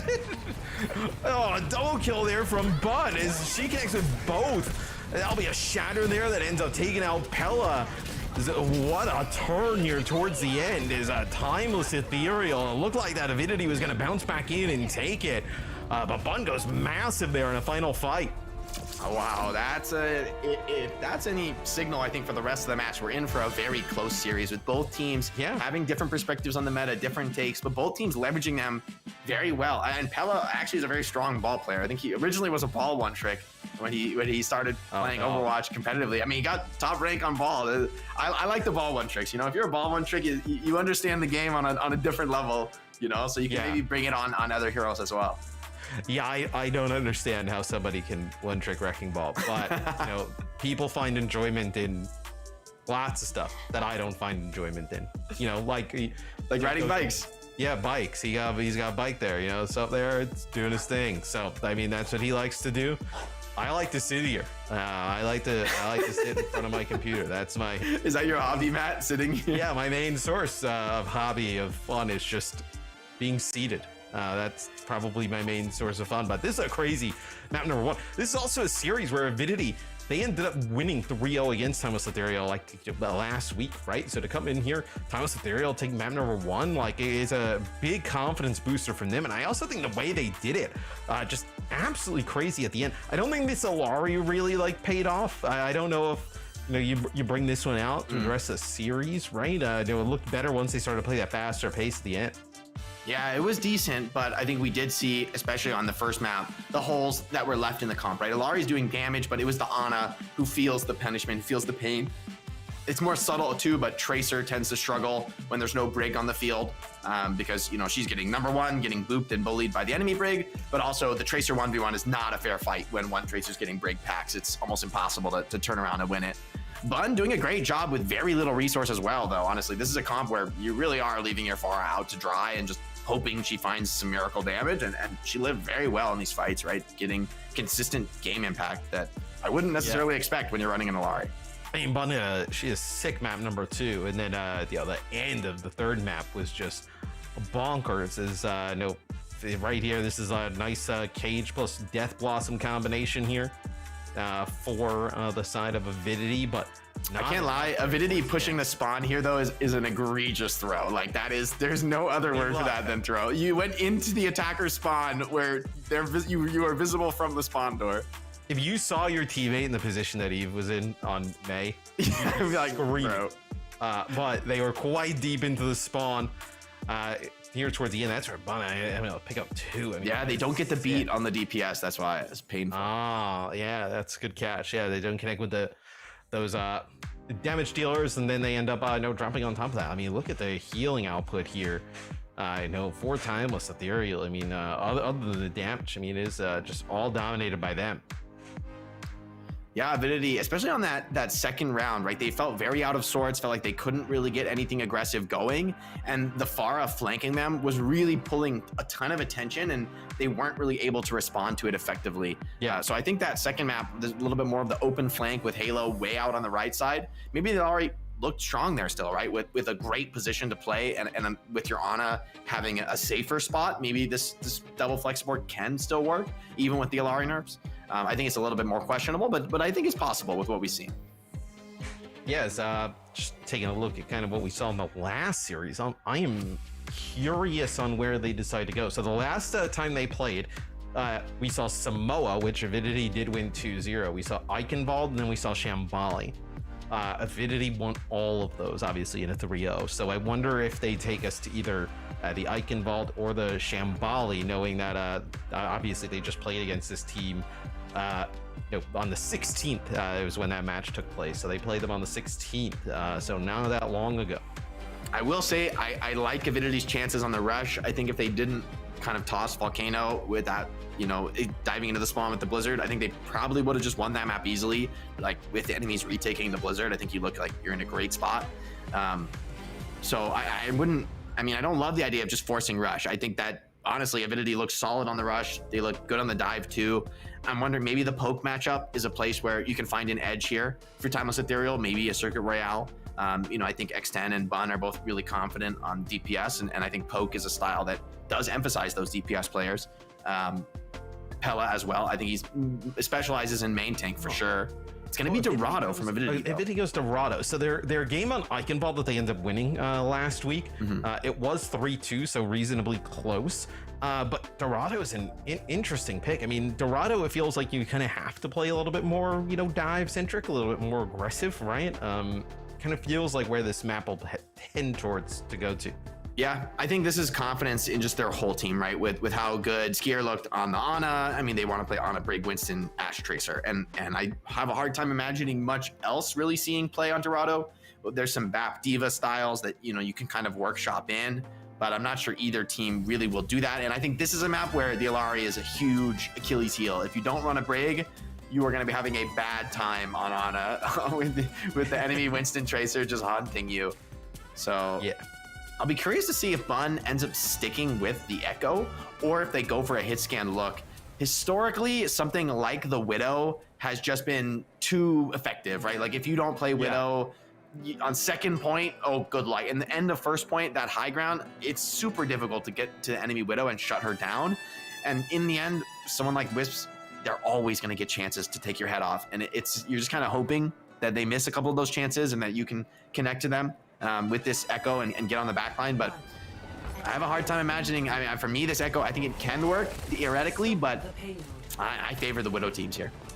Yeah, I think the Echo on offense, especially into the defensive Widowmaker, I think it'd be quite tough. Widow has such great sightlines on this map, and just so many different spots the Widow can play from that are pretty safe. But like as you see right here, kind of through the windows. So see if Bun is forced to make a swap, but it'd be really good for Timeless Ethereal, right? If you can get off to a really good start here, set an awesome time, really just swing the confidence and momentum in your team's favor is, that is a lot of damage that Pella takes, not able to live. Yeah, and it was great split pressure. Sahil blocks the supports, and the Echo comes in onto the Winston, who's not getting any heals for a moment. Normally, you would want the dive to come in on the same target, but that's a great job of using the Winston as a distraction, bait and switch, to get the kill elsewhere on the map. And honestly, I think maybe Avidity overconfident to stay forward there, where I think Widow really does shine at the back of this first point. And now I don't even know if you're going to get a retake. The cart rolled so far there. Eve's touching, going to have to recall. Pella's going to come in. So they are going to try and take this engagement, but it's a tough retake here. Both the divers get naded. Yeah, both Pella and Eve hit with the bio grenade, and they're forced to back up, and that's going to be the first checkpoint. Over 5 minutes on the clock here for Timeless Ethereal. I don't think they're done, Jake. I think they're going to try and push forward here. Maybe see if they can find a few more kills. Sahil taking large chunks of damage, then ends up backing out. But this is about as good of a start you could ask for here for Timeless Ethereal. Yeah, it's a great opener. They snowballed into that first point, but I like that Avidity, once they took that huge nade, they just back out. I mean, you could stay on the point, but you're just going to die. You're just going to lose the fight. And the fact that they stayed alive means that they're going to get a very early and strong hold on second. And Scup already got naded, could see a follow-up trade kill here. But Pella got slept, and oh, it has to be Eve getting the Tracer kill. So at least with Ana dead, the snowball won't be too devastating. Avidity, though, likely to be cleaned up here. Sahil just trying to hold that primal. Yeah, Bun has this duplicate. Just a nice job here, working with Sahil up on the high ground. It's, Cart continues to move here. Double support ult here for Avidity. This could be kind of where they end up making their stand, right? You can have high ground control, double support ult. Maybe you're able to make something out of this here. Yeah, you need to. I mean, I think this is probably the strongest spot on the map. I don't think that's an exaggeration. Echo, seen on the flank, doesn't want to commit too much into that kill with the potential for a copy and turn. Bun is going to go for the Tracer copy, so potentially setting up for a very aggressive double Tracer dive, but just fighting a Tracer is getting healed is unlikely to yield too much fruit here, as yeah, the supports are so aware of this fight. Pella trades backline. It is the second Tracer. It's enough to kill, but Pella, I mean, this is a cleanup that's usually going to favor defense. With Primal online, I can't imagine this turning into a cap. Yeah, it's going to be solid to get to a bio grenade in the rally going here. So for Timeless Ethereal, though, I guess, like they end up using their rally and their nano there, and you end up using what? I mean, I guess you kind of have to use like dupe, pulse bomb, and primal to get it out. So I guess your only advantage here is Halo with a rally coming up. It's still so hard to leverage the rally on offense, right? You're blocking it on the low ground. You can live the dive, but how do you connect to the enemy backline? Hold on. It's a big nade on the skier. Honestly, Avidity's going to be feeling pretty happy that they don't get cleaned up, but Pella's primal. This is no such luck. Yeah, this is going to be a big cleanup, and he's just going to live. Get that all those heals to his Ana. Farm the nano. Oh, he needs to live, though. Well, like you mentioned, though, you can't exactly use the rally here, like on offense, incredibly effectively, right? Like where does it get used? Like you're not going to play low ground with this type of composition. It would have to be like, you know, fighting over that payload as Solio actually, you know, takes that health bank, then ends up dodging out. So now a slight advantage here maybe for Timeless Ethereal, or at least being, you know, Avidity scared enough to have to back on out, making them feel threatened. Pella taking some shots here. There'll be a pulse bomb that comes through that connects with nothing. This is going to be the rally here. Big nade onto Halo. Oh, that is nasty. Oh, and the brig goes down. That's going to really cripple the attackers. They want to close out, but they really just don't have the sustain to do it. No supports alive. Everybody on Avidity is healthy, and that's a painful fight to lose. The defenders didn't have high ground. They didn't really have the setup that they would ideally want, but it doesn't matter because once again, as we've seen so many times in this series, Skier just finds the perfect nade exactly where it needs to be. And I think this is why Avidity took us to Dorado, as they're saying, all right, we know we're going to be the better team on this Winston comp. But I would say, Timeless Ethereal, like typically at this point you'd be like, oh yeah, your final fight, but they take first point so fast that you still have like a minute and 40 on the clock. And look at this, I mean, you're gonna have Primal used here, you're gonna have this Nano to kind of like shuffle on to that Winston right after, and then you got Pulse and Duplicate. Like you're in a spot where you can still end up taking the second checkpoint. This Saul gets a ton of damage, gets pushed back. Now it'll be the Nano here onto the Winston.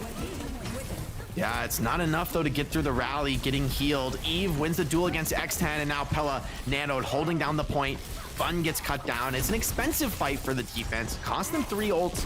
So in that sense, it's well played by Timeless Ethereal, but that was really their bank too. That was everything that they're bringing. Who wants to go? This is a very aggressive move. Maybe a little bit risky, might be forced to Primal just to live.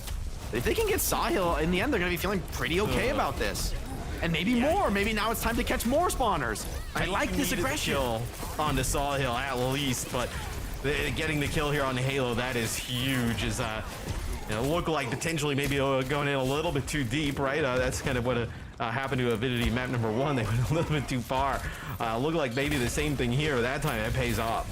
And now Avidity are very committed to the forward hold, right? Skier dropped to the low ground to support this push into the spawn, and there's not really a way to retreat from here. I like that they're just saying, all right, let's go. Let's take the fight here. They can probably still get a recontest if they lose a fight, but you can also just win it right here and now while the rotation's being forced. Maybe Avidity gonna think better of that though, gonna fall back and sort of slowly dissipate this engagement while continuing to hold the objective while on a brig, rotate back to a position where it'd be a little bit more effective. But Eve with the pulse bomb could be the decisive factor here. No saves for Pulse. If you get the connection, it's gonna be a kill on anyone but Tracer or Winston. Nade misses though from Skier, so maybe the dive weaker than you would want. Oh, it's just enough. Oh yeah, the Halo was really weak there. It'll be a Primal use. Nice sleep though from Skier as the Ana for Avidity's been. Oh, that's a nice pulse bomb though from X10. X10 with both supports here. Just gonna have Scuffed alive for Timeless Ethereal, just trying to keep the team topped up. That should be enough for the attackers. Nowhere though. Oh, it is enough. I mean, they're quite lucky there because the Nano ends up getting used on a Soil, but as Soil dies, so you end up getting nothing for the Nano. That could have been a disaster, but yes, Skier just couldn't quite find the save there on his teammates, right? It's a pretty straightforward dive that comes in from Timeless Ethereal, but it just gets there with Nenwai maybe being just a little bit too far out, a little bit too exposed, maybe feeling a little overconfident in that spot. But Avidity, only 1 minute left on the clock for the attackers. They're sitting pretty on this high ground, ready to defend, shutting down that Winston dive with ease. Now, Timeless Ethereal, what do you have for us? How can you open this up? Can you find some sort of aggressive nade connection? But you've got to be so worried with how good Skier's been on this Ana. Without Eve, though, it's going to take some of the teeth out of the dive, as Pella not finding too much harassment. Brig blocks nade as well. Rally turn, keeping everyone alive, but Wisp Bob. Really, yeah, nice Bob there. The bomb gets thrown in. It's going to be 2 players down here. So that's the rally gone. Now, Avidity looks like they're going to come out and win this fight. Jake, I gotta say, Avidity's probably so happy with the way this map ended up turning out to be, considering where we were after the first point, right? They get kind of dominated, and now they're in a spot where I know they do give up that second checkpoint, but not much here at the end. Yeah, it looks pretty stable, although Timeless is gonna have one more shot at this, I think. Maybe a little bit of a sketchy touch from X10, but should still be able to get it unless, oh, Skier's playing super aggro. They try to stop the touch, but it doesn't work, and now Skier's caught maybe a little overextended, but the dive is working. Pella with the Nano cleans up Halo. Scuffs just can't really come into the engagement, and you're fighting without supports on the point. Yes, Bun has the copy primal, but it's shortly going to expire. Wisp dodges Pulse. Easy cleanup here for the defense, and they hold only a few meters in the third point. As you said, Matt, after a great start for the attackers, it does kind of fizzle out. Although, to be honest, I think Avidity should be kind of kicking themselves. Like, they should not have lost second point, frankly. Like, there's no... They lost because they kind of screwed up and, like, just died to, like, a normal dive. When they've been tanking ultimates, right? Time and time again, and then this dive comes in without really much of a oomph, and it just gets the kills. Like, this seems out of place. So, honestly, I think Avidity probably wishes they did even better. Wish they had a stronger first as well, because they look really good on this Winston hit scan comp. Yeah, I think that's a good point, where, like, they probably should have held second point. Like, not giving up the checkpoint, but it ends up being just kind of Timeless Ethereal pulling something out in the end. I'll be curious what Avidity decides to do on offense, right? They kind of, run that Widowmaker at the start on defense, and they're actually able to successfully Timeless Ethereal run the Echo into it. They'll actually play the Illari here on defense, so this is pretty similar to what we saw in Samoa. Yeah, we'll see if the Illari, Illari on defense, I can see the thought, but honestly, I actually hate this comp. I think this is like super throwing. I think you can't win with this against a confident team because the problem for this is like, yes, you could theoretically boop the Winston dives with Illari, but it's like, I don't think that should really work consistently. The range is so limited, your position is so limited, and you don't even have someone who can properly heal the Echo. It's going to be like your Ana healing the Echo. I just think this is so forced to play Illari here. It feels like the Brig is just so much, just so much straightforwardly better, right? Like in every way. And like, if you really want to hit scan, just play a hit scan on DPS. And I don't like it. I'm not a fan of this. In ranked, you got to play Brig, guys. Trust me. You may not so like good, but you should play it. You're gonna win some games. This Hella gets it with a nade right away. Gonna get a lot of healing up here. For both on us, right? Scuffed and Ski are both gonna be approaching almost like 40% in terms of ult charge there as a bio grenade goes to the high ground. Doesn't connect with much of anything here as we're on with Bun. We'll see. Look at the amount of pressure they are putting on her. That is difficult to live through, even if you had strong support for the Echo, right? But with that Illari in the mix, very difficult as they'll take out Sawhill now. So it seems like Avidity's gonna get the payload moving.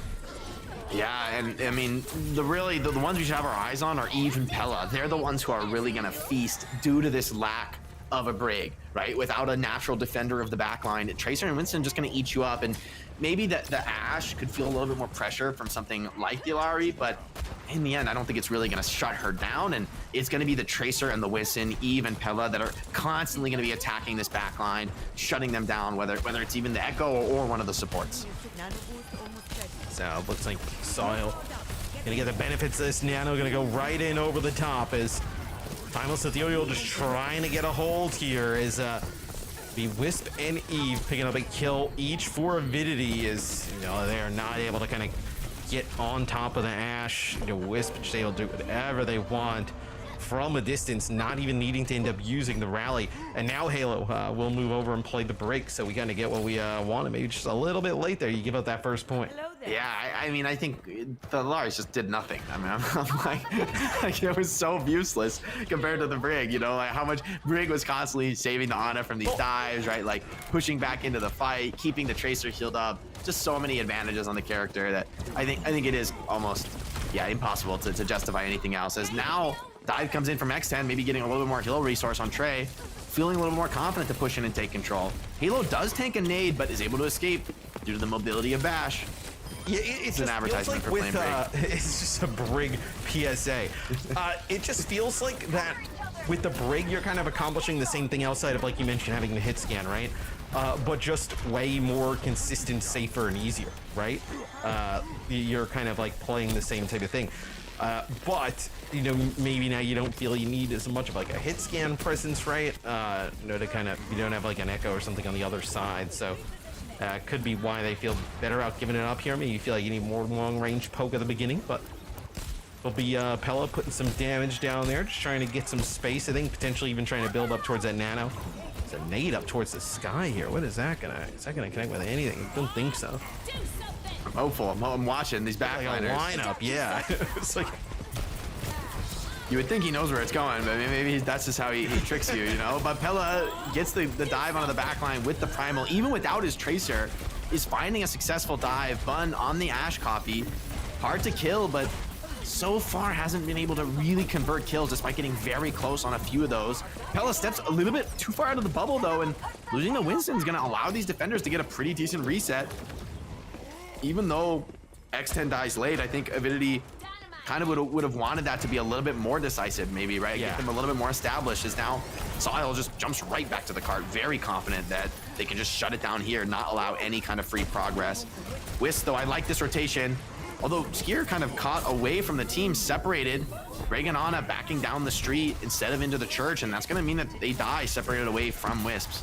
Yeah, Bud still continuing very strong play. It takes out both supports here. Now you gotta have Exton on the Widowmaker, right? So I think the Widow is definitely going to be helped here, you know, by the Brig and the Ana in the mix, right? If Pello wants to get aggressive and dive on in, making him deal with being bioed, getting hit by, you know, the bash and whatnot of the Brig. I think if you're Timeless Ethereal, you're looking at, okay, if we can get this into OT, even if they end up, you know, taking the point, you still feel pretty good about potentially winning the map. I don't agree with you there. I think if this goes to third, you lost. So I think you really need to, because it's so, you didn't make much progress on third, right? Like you really don't have much opportunity to you got like almost you would probably only have like one fight. Like you got like a little bit past the bridge. You may have like a, hey, everybody's coming out of the spawn, you know, Doomfist and whatnot, but and now that if you got it low, I don't know. Maybe they can clutch it out here. Primal in the small room, double monkey diving into the small room. That is pretty powerful. Even the Nano Brig. When Nano Brig's rallying, oh my god, they're trying to turn. Oh, wait, this is a crazy attempt to turn after losing the Ana and being sworn. But I guess it does, you know, get the rally out. In the end, that's a massive commitment from Timeless Ethereal, right? Without the Tracer, they need to really bring a lot of damage to bear to make those aggressive dives work. And in this case, it's rally, Primal, and copy. Just Nano boost on the cards for the next fight. I like that Wisp has gone to the Widow duo. I think you kind of need to match Widow in order to even take these hitscan trades. But he's got to be very careful. He's got to probably rotate with this Ana Break backline because he is very vulnerable to heroes like Echo and Winston. Jump shotting is insanely risky here with a Winston on the card. Yeah, okay, that's Winston in your face. I wouldn't jump shot there. I would save that grapple, but Nade comes in. They're trying to fight Sahil. Gonna get forced out, and Pella doesn't even want to primal commit to this. Take the reset. And I mean, honestly, this is working out well for Timeless Ethereal, right? And lacking a Tracer hasn't really been punished for them at all. Eve, it's very hard to get to these defending high ground players when you're on Tracer, very hard to connect. And even Echo can sort of do double duty sometimes as a cart touching hero. Yeah, he did end up using the Nano there from Scuffed as come in here though. Sawhill wanted another Primal. So's able to build these so fast. Is putting a lot of pressure on the nade. And that's gonna be a huge grenade there. A bio comes through from Scuffed as now it's gonna be back to the high ground here.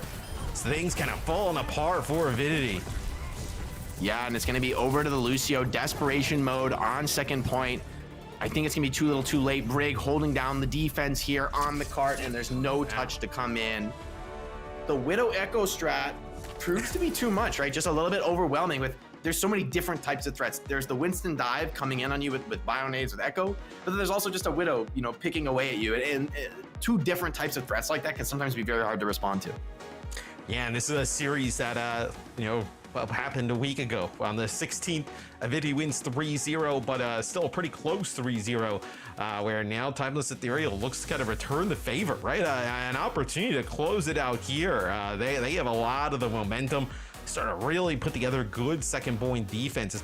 Honestly, it's once they ditch the Alari. Once they ditched the Alari, they were able to just kind of consistently win on the defense.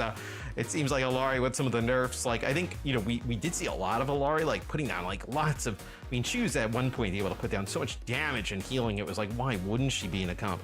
But now feels like you can do that. It's just a lot easier to kind of capitalize on it from the opposing team standpoint, as, you know, just jumping into a Brig. You're never going to see success, just kind of, you know, face rolling into Brig.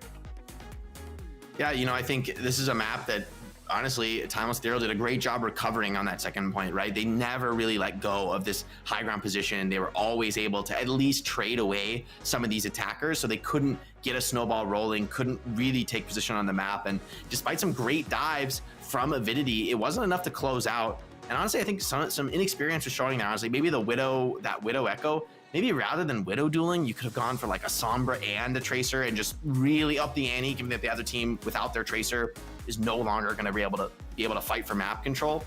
But I mean, now you start to wonder, like, what if Avidity makes that full hold on second point, right? Like, you know, that's where this map really could have been different. What if they didn't get completely blown out in that first fight on offense? I mean, they gave Timeless Ethereal 5 minutes plus to take second checkpoint, and they were almost good enough on defense for second checkpoint to just like prevent them from taking it, right? I mean, you win one fight on first point and you hold second point. They don't get it. Just in terms of like where we were in terms of time. Just a crazy turn of events there. That Timeless Ethereal is able to take the second checkpoint. With how fast they took that first checkpoint, just kind of like opened up the rest of the game. And like we've been talking about, having that Brig in the mix seems to change things up for them completely. Yeah, and the dives looking really solid there, like able to find so many nades from the high ground. Timeless Ethereal, their follow-up was immaculate, and to cut the Tracer there is a risk, right? Where now the opportunity to pressure card is opened up, and maybe your dives aren't going to be as consistent. But because Bun kept delivering on the Echo, kept finding those connections in the back line, and managing to hold card at the same time too, right? Balancing multiple responsibilities. X10's Widow, they weren't really able to answer it. Wisps didn't really feel like he had any opportunity to even take a duel. He's just constantly getting jumped on, right? Not ever able to even take the space, much less actually, get into a stable. He got one kill on the enemy Widow, like while he's being primaled. That's your best chance to duel the Widow when you're being juggled by a Winston primal. It's not what you want. No, not an ideal scenario for X10 and Avidity, but Timeless Ethereal, one map away from winning this decider match. Going to give Avidity some time to figure out where they want to take us in the series, potentially the last map in the series. Stay tuned, you don't want to miss it.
Welcome back to the OWCS Stage 3 group play. We got a good decider match here between Avidity and Timeless Ethereal. I'm Matt. That's Jake. We go by first names now. I'm gonna ditch, maybe I'll just ditch the Mr. X. I'll just be Matt. Hell yeah, Matt. That's the future, man. I tried to start this trend years ago, and it's finally picking up steam. Future. We got Ryan. Who else? Yeah, we got Ryan. That's it. It's just Ryan. We got everybody. Yeah, just you and Ryan. Wait, Zoe? Amazing. Zoe? Yeah, that's true. Yeah, okay. So is Zoe cheating? Is Zoe Salami? Salame? I call her Salami. So he is in the call. I just got her salami. Oh man, I do not want to be you. I am not gonna live that one down. Yeah, you're gonna. Whoops. You're gonna hear that one. Jake is sick next week in the studio. Let's see if I can redeem myself as we come here to Eichenwalde. Oh, I didn't redeem myself. I don't know. I think you've sent yourself. I'm only digging. I'm only digging. Yep. This is where you just pretend it was a bit and you just move on. I've been joking with my terrible pronunciation. Yeah, talk about the defense here for Avidity and how important it would be. It is important. Yeah. It's going to be the same matchup we've seen, and thank God they're playing Brig. I would lose my mind, I think, if they picked Illarii here. They never even considered it, though. And Wisp, a quick 2-tap on the Bun.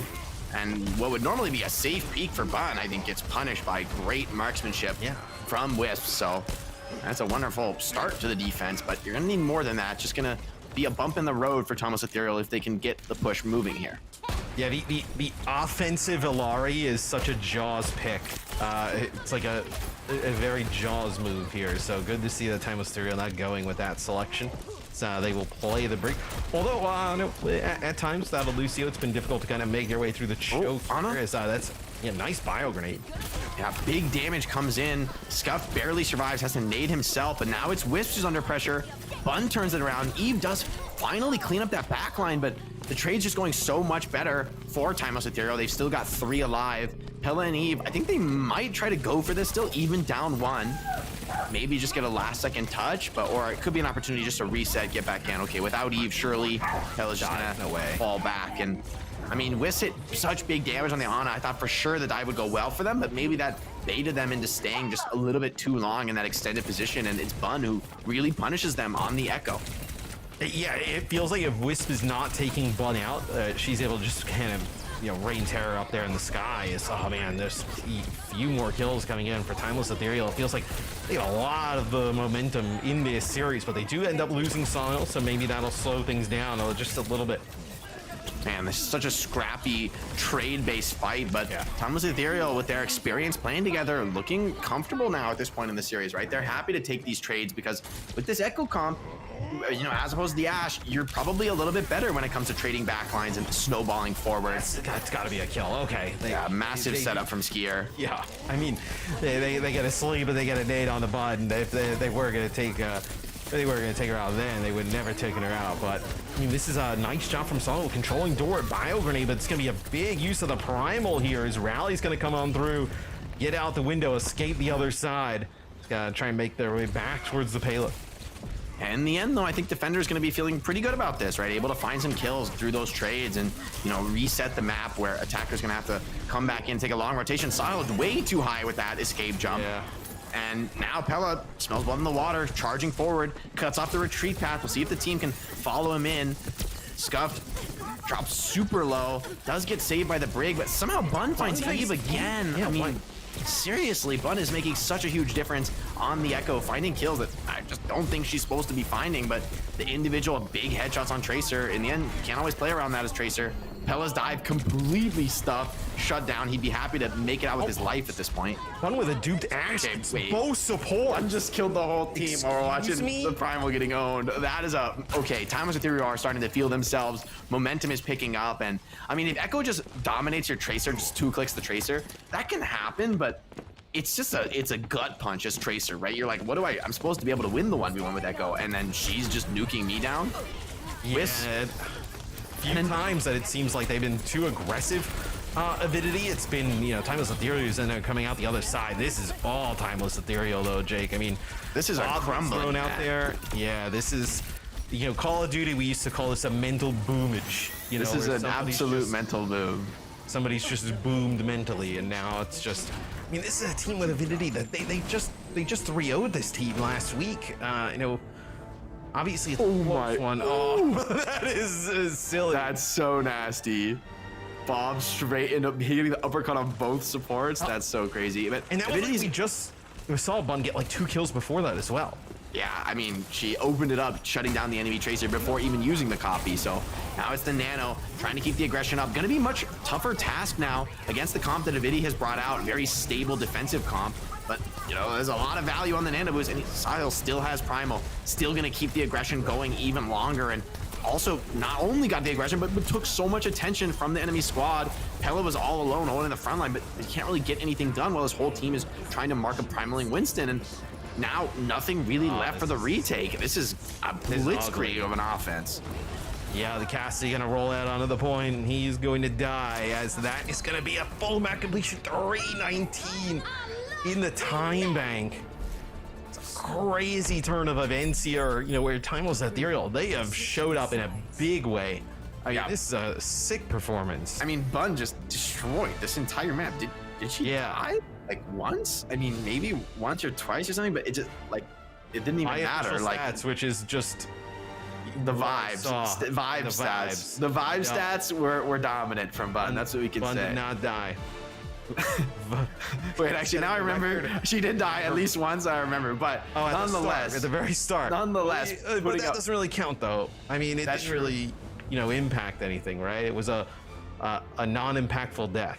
We need to get the Bun cam. That's for sure. We need to get the Bun cam a little bit more on this Echo. I mean, Echo, great observing camera. We get to see a little bit what's going on. And honestly, Wisps on the Ashe, it's just so difficult. Right? He has to like put out these early kills, early damage, because once the dive sort of gets on top of you, once they swarm over you, you're just in a world of hurt on Ashe. You know, Echo's gonna dominate you every time. The place you're supposed to have the advantage, though, is when you're sort of 1v1ing Echo on the flank as Tracer. You're supposed to be able to win those. Echo's supposed to run away, but if Bun just 2-taps you and is somehow like headshotting you down and winning those, you know, I mean, it's not really a strategic issue. It's a mechanical issue. Exactly. Curtains is the only thing you could say.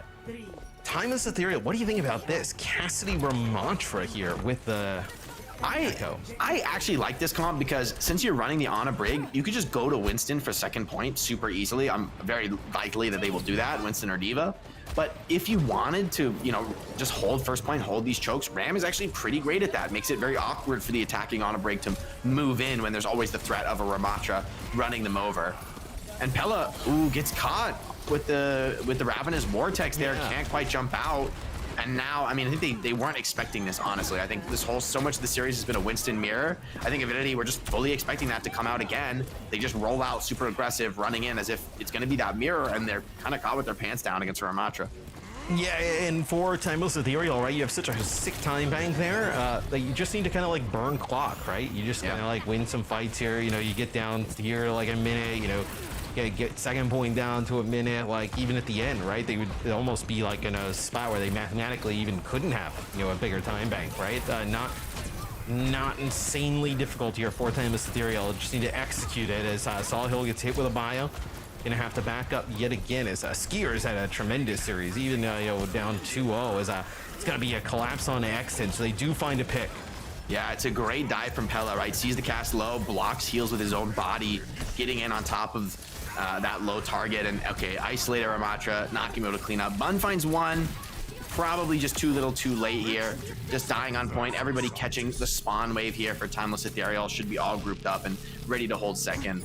Sile's close enough to this annihilation that I wouldn't be surprised to see her trying to go for it and maybe hold this choke point. But love to see the Winston come out, especially for the end of second point, trying to clutch out, where this vertical mobility is super valuable here, and especially with Echo. The Ramatra sort of an awkward combo with Echo, who wants to get in, wants to get on top of the back line.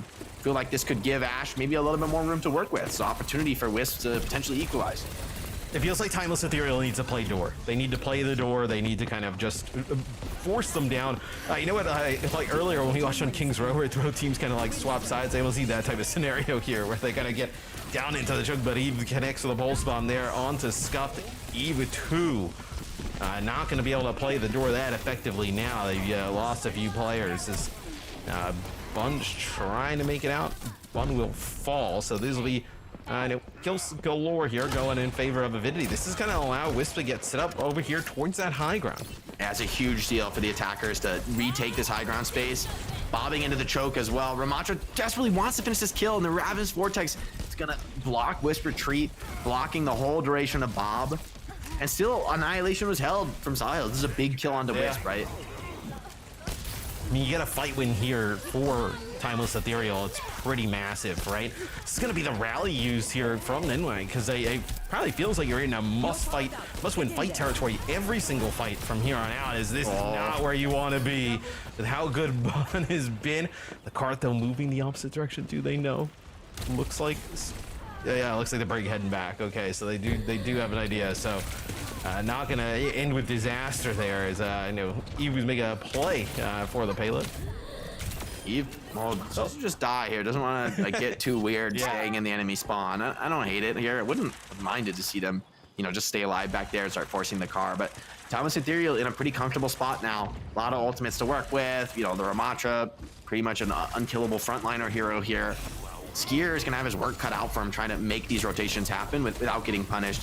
Ram drops to the low ground very early, very aggressively. Not very demure, not very mindful. And X10 does shut down Eve. That'll be probably good enough here to stabilize this choke. Pella's primaling in the back line, though. Hold on. I spoke too soon. Oh, no, don't go to the edge, Anna. Not against the primal. That is not where you want to be there for Scuffed. Is it not with the primal into basically the choke? His Bun will finally fall. So I know one more player's here at Sawhill, just trying to make a play for some of these players on the backline. Finds Wisp. I don't think he's strong enough to potentially kill out Pella. He's going to use the Annihilation. Oh, maybe he is, though. Hold on. Oh, the triple pack. And they're pressuring the card at the same moment. Sawhill, ultimately it's expensive, but Sawhill does make it back to their team. So able to take a reset, able to slow the fight down. That's the last form used, though. So Ram kind of out of cooldowns here. Very aggressive, went all the way into the back line. Is the follow-up going to be here? No, maybe the team wasn't quite ready for that one, right? Not on the same page. And Pella sees the opportunity, pushes forward. Anna's super low. Sleep is missed. Opportunity here. Now it forces the rally. Bun finds the kill. Bun finds the kill on the Skier. You're going to have players here come out with Halo's rally, get back towards that payload. As look at this, Wisp, he just doesn't want to poke out because so scared of Bun up in the sky. This will be the rally here for Ninwai, just trying to stay alive, but taking tons of damage. Eve, though, finds two. Pella with another one. That'll be the second checkpoint. Yeah, great job. And you've got to cap with 1 minute on the clock here, or with time on the clock rather here for Avidity, so that you even get that minute to continue the offense. So, I mean, now it's almost ethereal. There really is the option. Do you want to kind of just fully go to a clock burning strategy? I think maybe just a little bit too much time left for Avidity to make that a wise choice. Timeless, they really committed to trying to hold second point, and now they have nothing. And now Bob comes in, forces them off the car, still Primal Rage, ready to be committed. Drone bounce, no! Not that it really would have saved Sahil there, but Pella, this should be a cleanup. This should be a full cap even for Avidity, who have maybe found their footing late into the series, but better late than never, Matt. No DPS swaps coming out. Okay, Bun does go to the Venture. Maybe she can make it on time. She does. Opportunity for something, but Eve does not want to lose this series, does not want to go down. Nenwai does kill Bun, trades his life away for it, but surely this is enough here. Ryan can only stall for so long. Pella wisely targets the backline, and a huge cleave from this Winston. He's absolutely eating them up here as they're forced to come touch the payload and fight overly aggressively. Bun, can Bun make it back? Can he get the dig? No, not quite. And it is going to be an overtime round here for Avidity, who give themselves another life here in this map, another life in the series, as it is on the line here, being down 0-2.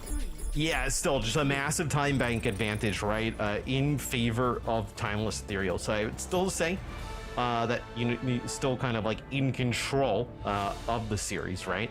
But I mean, when they need it the most, right, Avidity started to turn up there towards the end.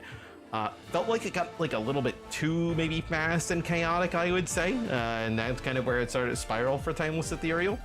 But otherwise, no, they're still for me in the driver's seat here. It's still their map to lose. Yeah, I'd be interested to see if Sahil elects to come out with Ramatra again. I like the choice to go Winston. To be honest, I think, they just stuck on the Ramatra for way too long on second point. And then on third, it's like, okay, sure, Ramatra's good again. But I really think some of those dives, they were kind of like role-playing as a Winston with Ramatra, like jumping off the high ground and running at the back line. And I think, you could have just even given up the annihilation, 70, 80% annihilation, just drop it and just go Winston. And I think you might have had a better chance to hit the full hold. Eve also really came alive on the Tracer. I feel like that is a huge factor for why Avidity was able to cap with a respectable time bank of 90 seconds as Eve finding kill after kill on second and third point. She's gonna have to keep that up. A lot of pressure on Eve right now, I think, on the Tracer to be that difference maker, to be winning those flank fights. That's protecting your Ashe. It's creating opportunities for players like Skira and NY Pella to get in and find those kills. This is a tough spot to be doing it on offense first point. Not super easy for an attacker to get in. Sahil's super low though, like 1 HP, forced out instantly. Right off the rip, right? Yeah, not getting healed up quickly at all. Hold on, this defense is looking very weak with players very low.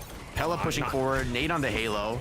That's a nice dynamite as well. Puts down some consistent damage on a team that was already kind of like starved for healing resources.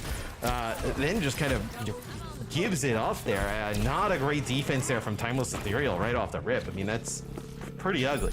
That's exactly what you want when it comes to snowballing in OT. Super dominant first fight, right? Close it out easily. Still got enough time where the enemies can't just like int on you on car. You have opportunity to get off and play the time if you need to.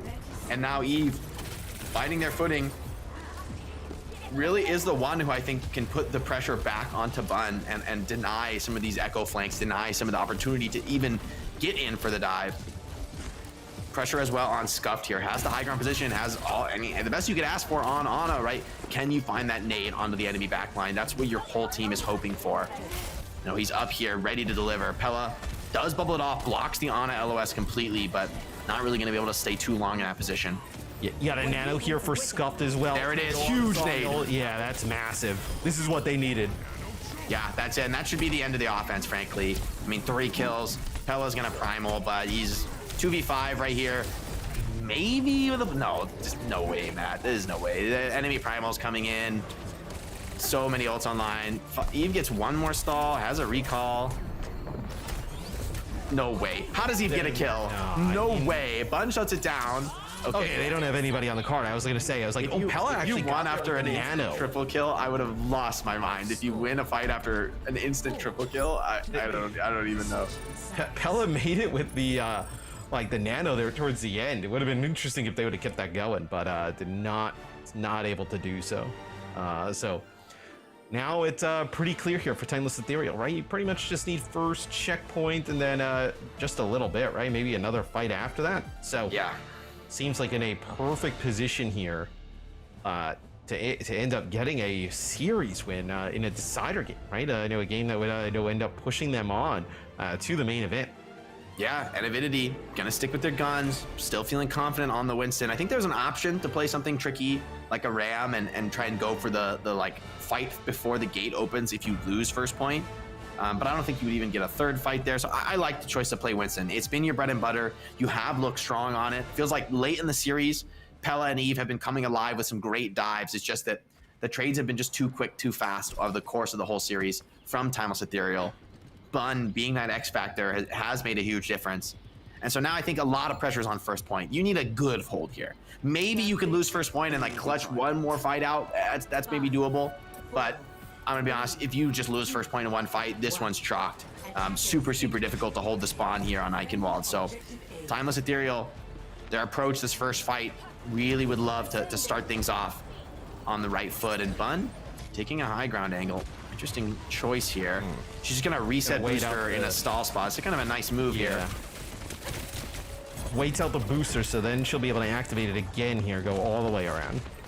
Yeah, just pressuring from a different angle, right? Like bring Wisps' attention away. Nade comes in on the Scuffed. See if there's any follow-up. Looks like not. Pella busy elsewhere, holding down the front line. I think neither team wants to make a mistake, right? Both teams posturing.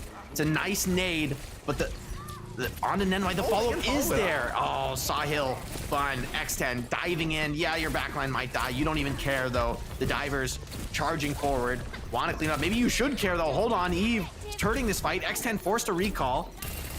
Pella is slept, but super difficult to burst that high HP Winston down. I think you're going to keep extending this, though. I think if you're Timeless Ethereal, you're going to have players coming back off of the respawn here. You're going to get very close to a nano coming up. but that is one that they probably would have loved to put away, where I thought there was no way Sawhill was jumping in. He was quite low, just kind of like how he was there.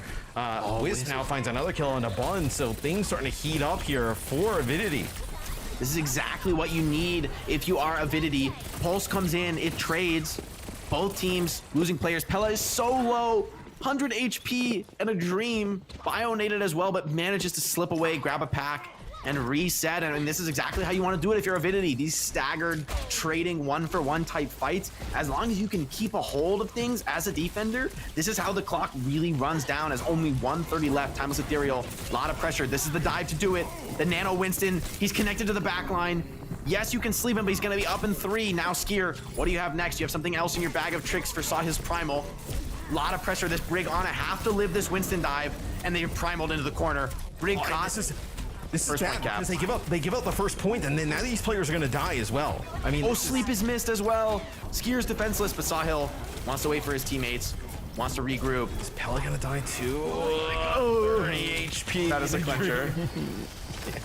So, I mean, now for Avidity, I guess, you know, you do have your Nano here, Nano Rally, you'll have your Bob, but this is really, you know, one fight goes wrong. I mean, you are just shocked, and you're not even gonna get a use of the Bob. Oh, they just dive Wisp up on the high ground. Oh, Bun copies Ana, nades her, a tail as old as time. The Brig's even on top of this backline. Pella's Nano, though, fighting with the Rally. Inside this room, they're quite powerful, very effective. Bun gets a copy Nano online. Drops it instantly, and that'll be the series. Timeless Ethereal, dominant 3-0 performance against a team that has just beat them 3-0 not only a few days ago, and here they come roaring back with a decisive 3-0 victory. This is going to mean a lot to this squad that has been playing together for quite a long time, Matt. Yeah, it's a huge win for them as a team, especially with the stakes, right? To, you know, bounce back after losing to Avidity last week, and then now taking them out 3-0 in a decider match, right? To make it out of the group, that's huge. Yeah, and 2 of the maps they played today were 2 of the maps that they lost against them just like 10 or whatever days ago. So that is a great turnaround for that squad. It does mean a lot, and I think it was very interesting to take a closer look at how they got it done, because Timeless has also shown us a very distinct style, which is something we just got treated to in our previous match. So it's great to see Timeless also just relying on comfort picks in a way. I mean, we saw that Echo being used a lot by them. Not in every situation this would have been considered the ideal pick. Also, Halo was on that Iari. Not everyone would agree with that at all times, but I think Timeless just played really, really well around it. Bun managed to do so much with so few resources, time and time again, no matter what she played. So I was very, very impressed with the individuals on this team. Yeah, Bun's Echo, I think, really was a huge centerpiece in this series, right? Whether the copy Ash is getting Bob, you know, the copy on Ramatra or Winston, and the Ana copies. I mean, just so many effective plays on the Echo.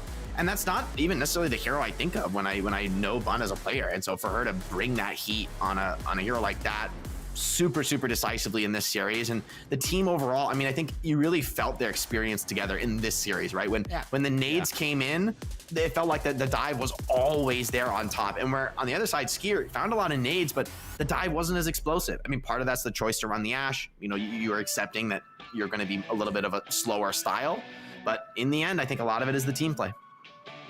Yeah, absolutely. I mean, they were just so well coordinated all throughout.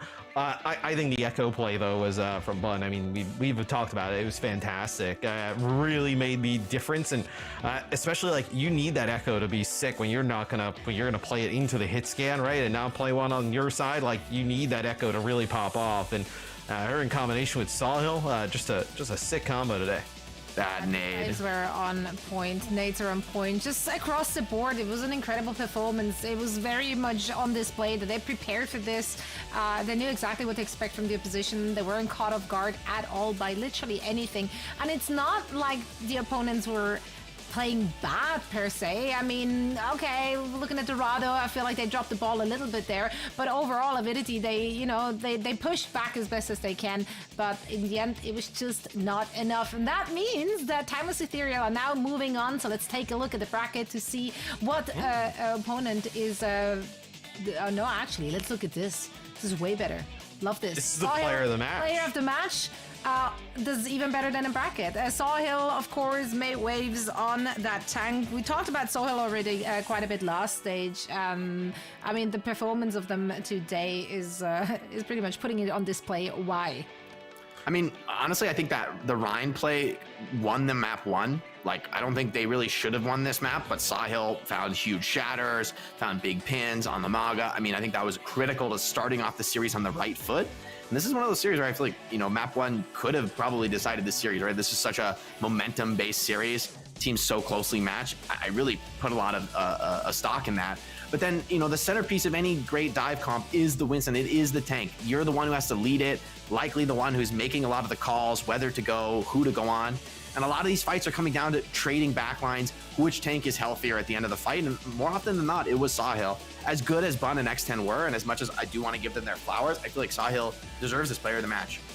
Absolutely. And here's the next best thing after the player of the match, and it is, of course, the bracket that I teased already. Timeless Ethereal, they are moving on to the main event alongside Toronto Defiant, as this was the decider match. Very well deserved.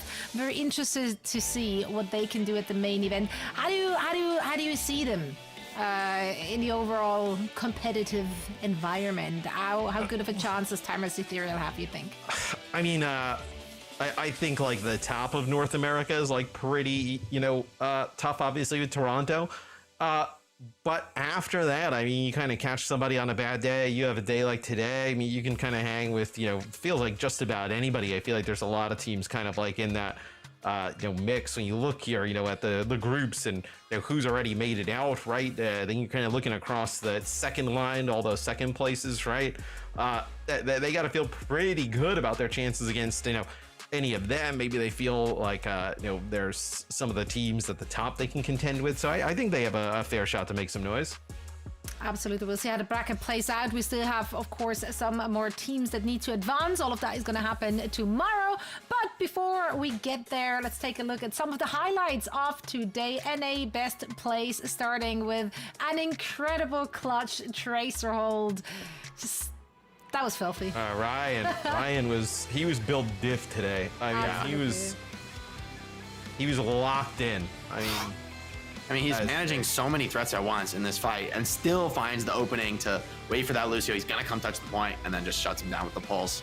Beautiful performance from Ryan in this whole series. I mean, this clip was great, but the series overall was Ryan. He's part of the first name gamer gang. So you know I'll be repping him. You know I'll be repping him. No, only if he frags. Actually, his first name, or did he just... Surely it is, right? Like, can you imagine just... What if I just make an account that's called Matt or whatever? Yeah, honestly, I'd respect that. That's like wearing the default skin. You're just wearing a default name. I think Jake could pass for a Brian. A Brian? Yeah, I could see a Brian. Yeah. This was sick too. He saw some sick echo play. And then Piece's echo play was incredible. I'm not gonna lie, phenomenal. Such a two divas flying at you, that should be illegal, man. Double diva inting on you. Run, everybody run! It's actually nightmares. Yeah, I agree with you, Matt. Lots of great echo play on display today. I mean, Piece obviously making real case for himself. Bun in that last series, insane stuff. Yep, good old Reinhardt clip here though. Shatter. Big shatter. And going straight to the point. You guys got the clean up. You ball. guys got that. No, that's a good play. That's correct. That's very good from Sawhill, actually. You want it because this cap, right, means they have the flexibility to give up the cap later. They capped a little bit quicker. So it actually might have actually saved them the game, given how close this map was. The awareness to instantly go point. He got that shatter because he had that mythic weapon, though. That thing is pretty Isaiah, That is how it works. That's exactly how it works. Let's take a look at tomorrow's schedule, as we still have one more day of groups to play. Day number 5, that is. There might be some more Ryan on the horizon. I believe Cloudy will be playing in the EU region tomorrow, so a lot. So there will be some Ryan on the horizon, is what you're saying. There will be definitely some Ryan on the horizon. For Europe, yeah. Will I be joined by the two of you again tomorrow for the NA portion? You will. Yes, indeed. Perfect. It's like Christmas, just better, actually. Which of these matches are you looking forward to the most? I was going to let Jake go first, but I think curious to see Shikigami play more. Okay. Yeah, I thought they were fun to watch, played super aggressively. I want to see that high-paced style against Citrus Nightmare. I was looking at that one or you know, I want to see TSM play, you know, against ASU. There was a match where TSM 3-0'd them, but I'd like to see, you know, just kind of like the state they're in going into the main event. Agree. TSM, we haven't seen them in a while, I feel like, on the main broadcast, and I think they've been kind of hungering for that high level appearance that they able to deliver in stage 1.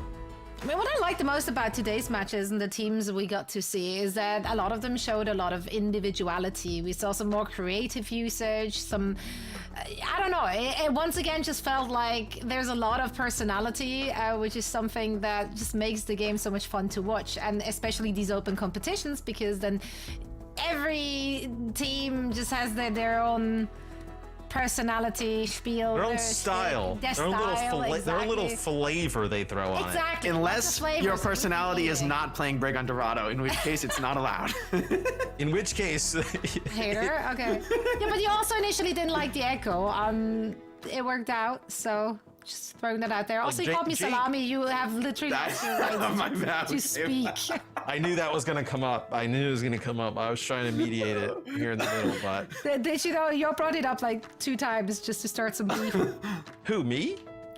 Matt starting drama? No. No, what? You're thinking of somebody else. Must be someone else. Definitely was Overwatch Social. They've been poking the bear. So yeah, I see you on LAN, Jake, next week. Yeah, I'm excited. So we hope you can forgive me for my egregiously bad pronunciations. But I agree with you. It's not about pronunciation. You literally it's just like another word. It's just That's wrong. That's not a mispronunciation. That's a different word. It's just the wrong name. Yeah, like, you know, yeah, you're just wrong. That'd be like if I try to explain myself, but I think at this point it's better if I just. Yeah, you probably would just have to start the broadcast altogether. I think this is where we got it. More complicated than just Zoe, and then he tried to say it, but he said it like the Italian meat instead of how you would say it. So it's like your name is. Your mediation is not great. Yeah, so I think we're gonna just stop the broadcast right here, right now. And Jake, go again tomorrow. Maybe you can redeem yourself. We'll find out soon. I hope so. Teams will also try to redeem themselves and make it into our main event. I can't wait to see all the action transpire on our servers. Same time, same place. Thank you all so much for tuning in. We'll see you again tomorrow.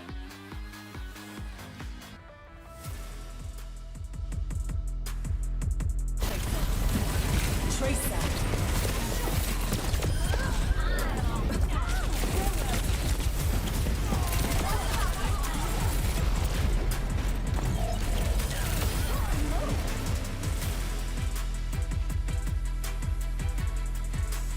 And Zoro following that up with his Inanna boost to deploy.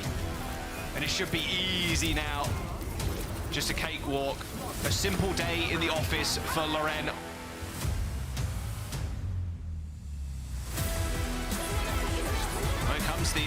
The rush from both sides. Pretty much everybody pressing Q here at once. The cage coming through as well. It's going to be a good place for trying to get a lot of value, but look at that.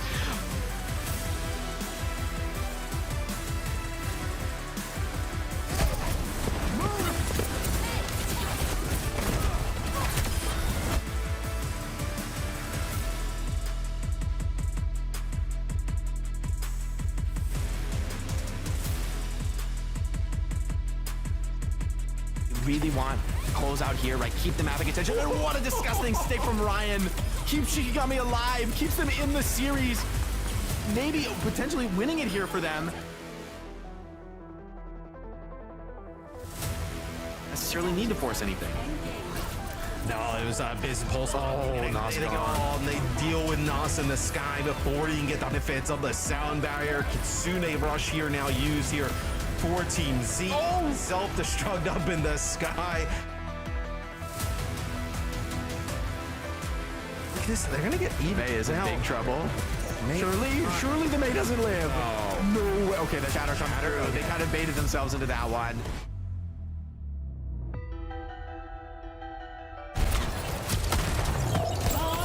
Oh my one. Oh, that is silly. That's so nasty.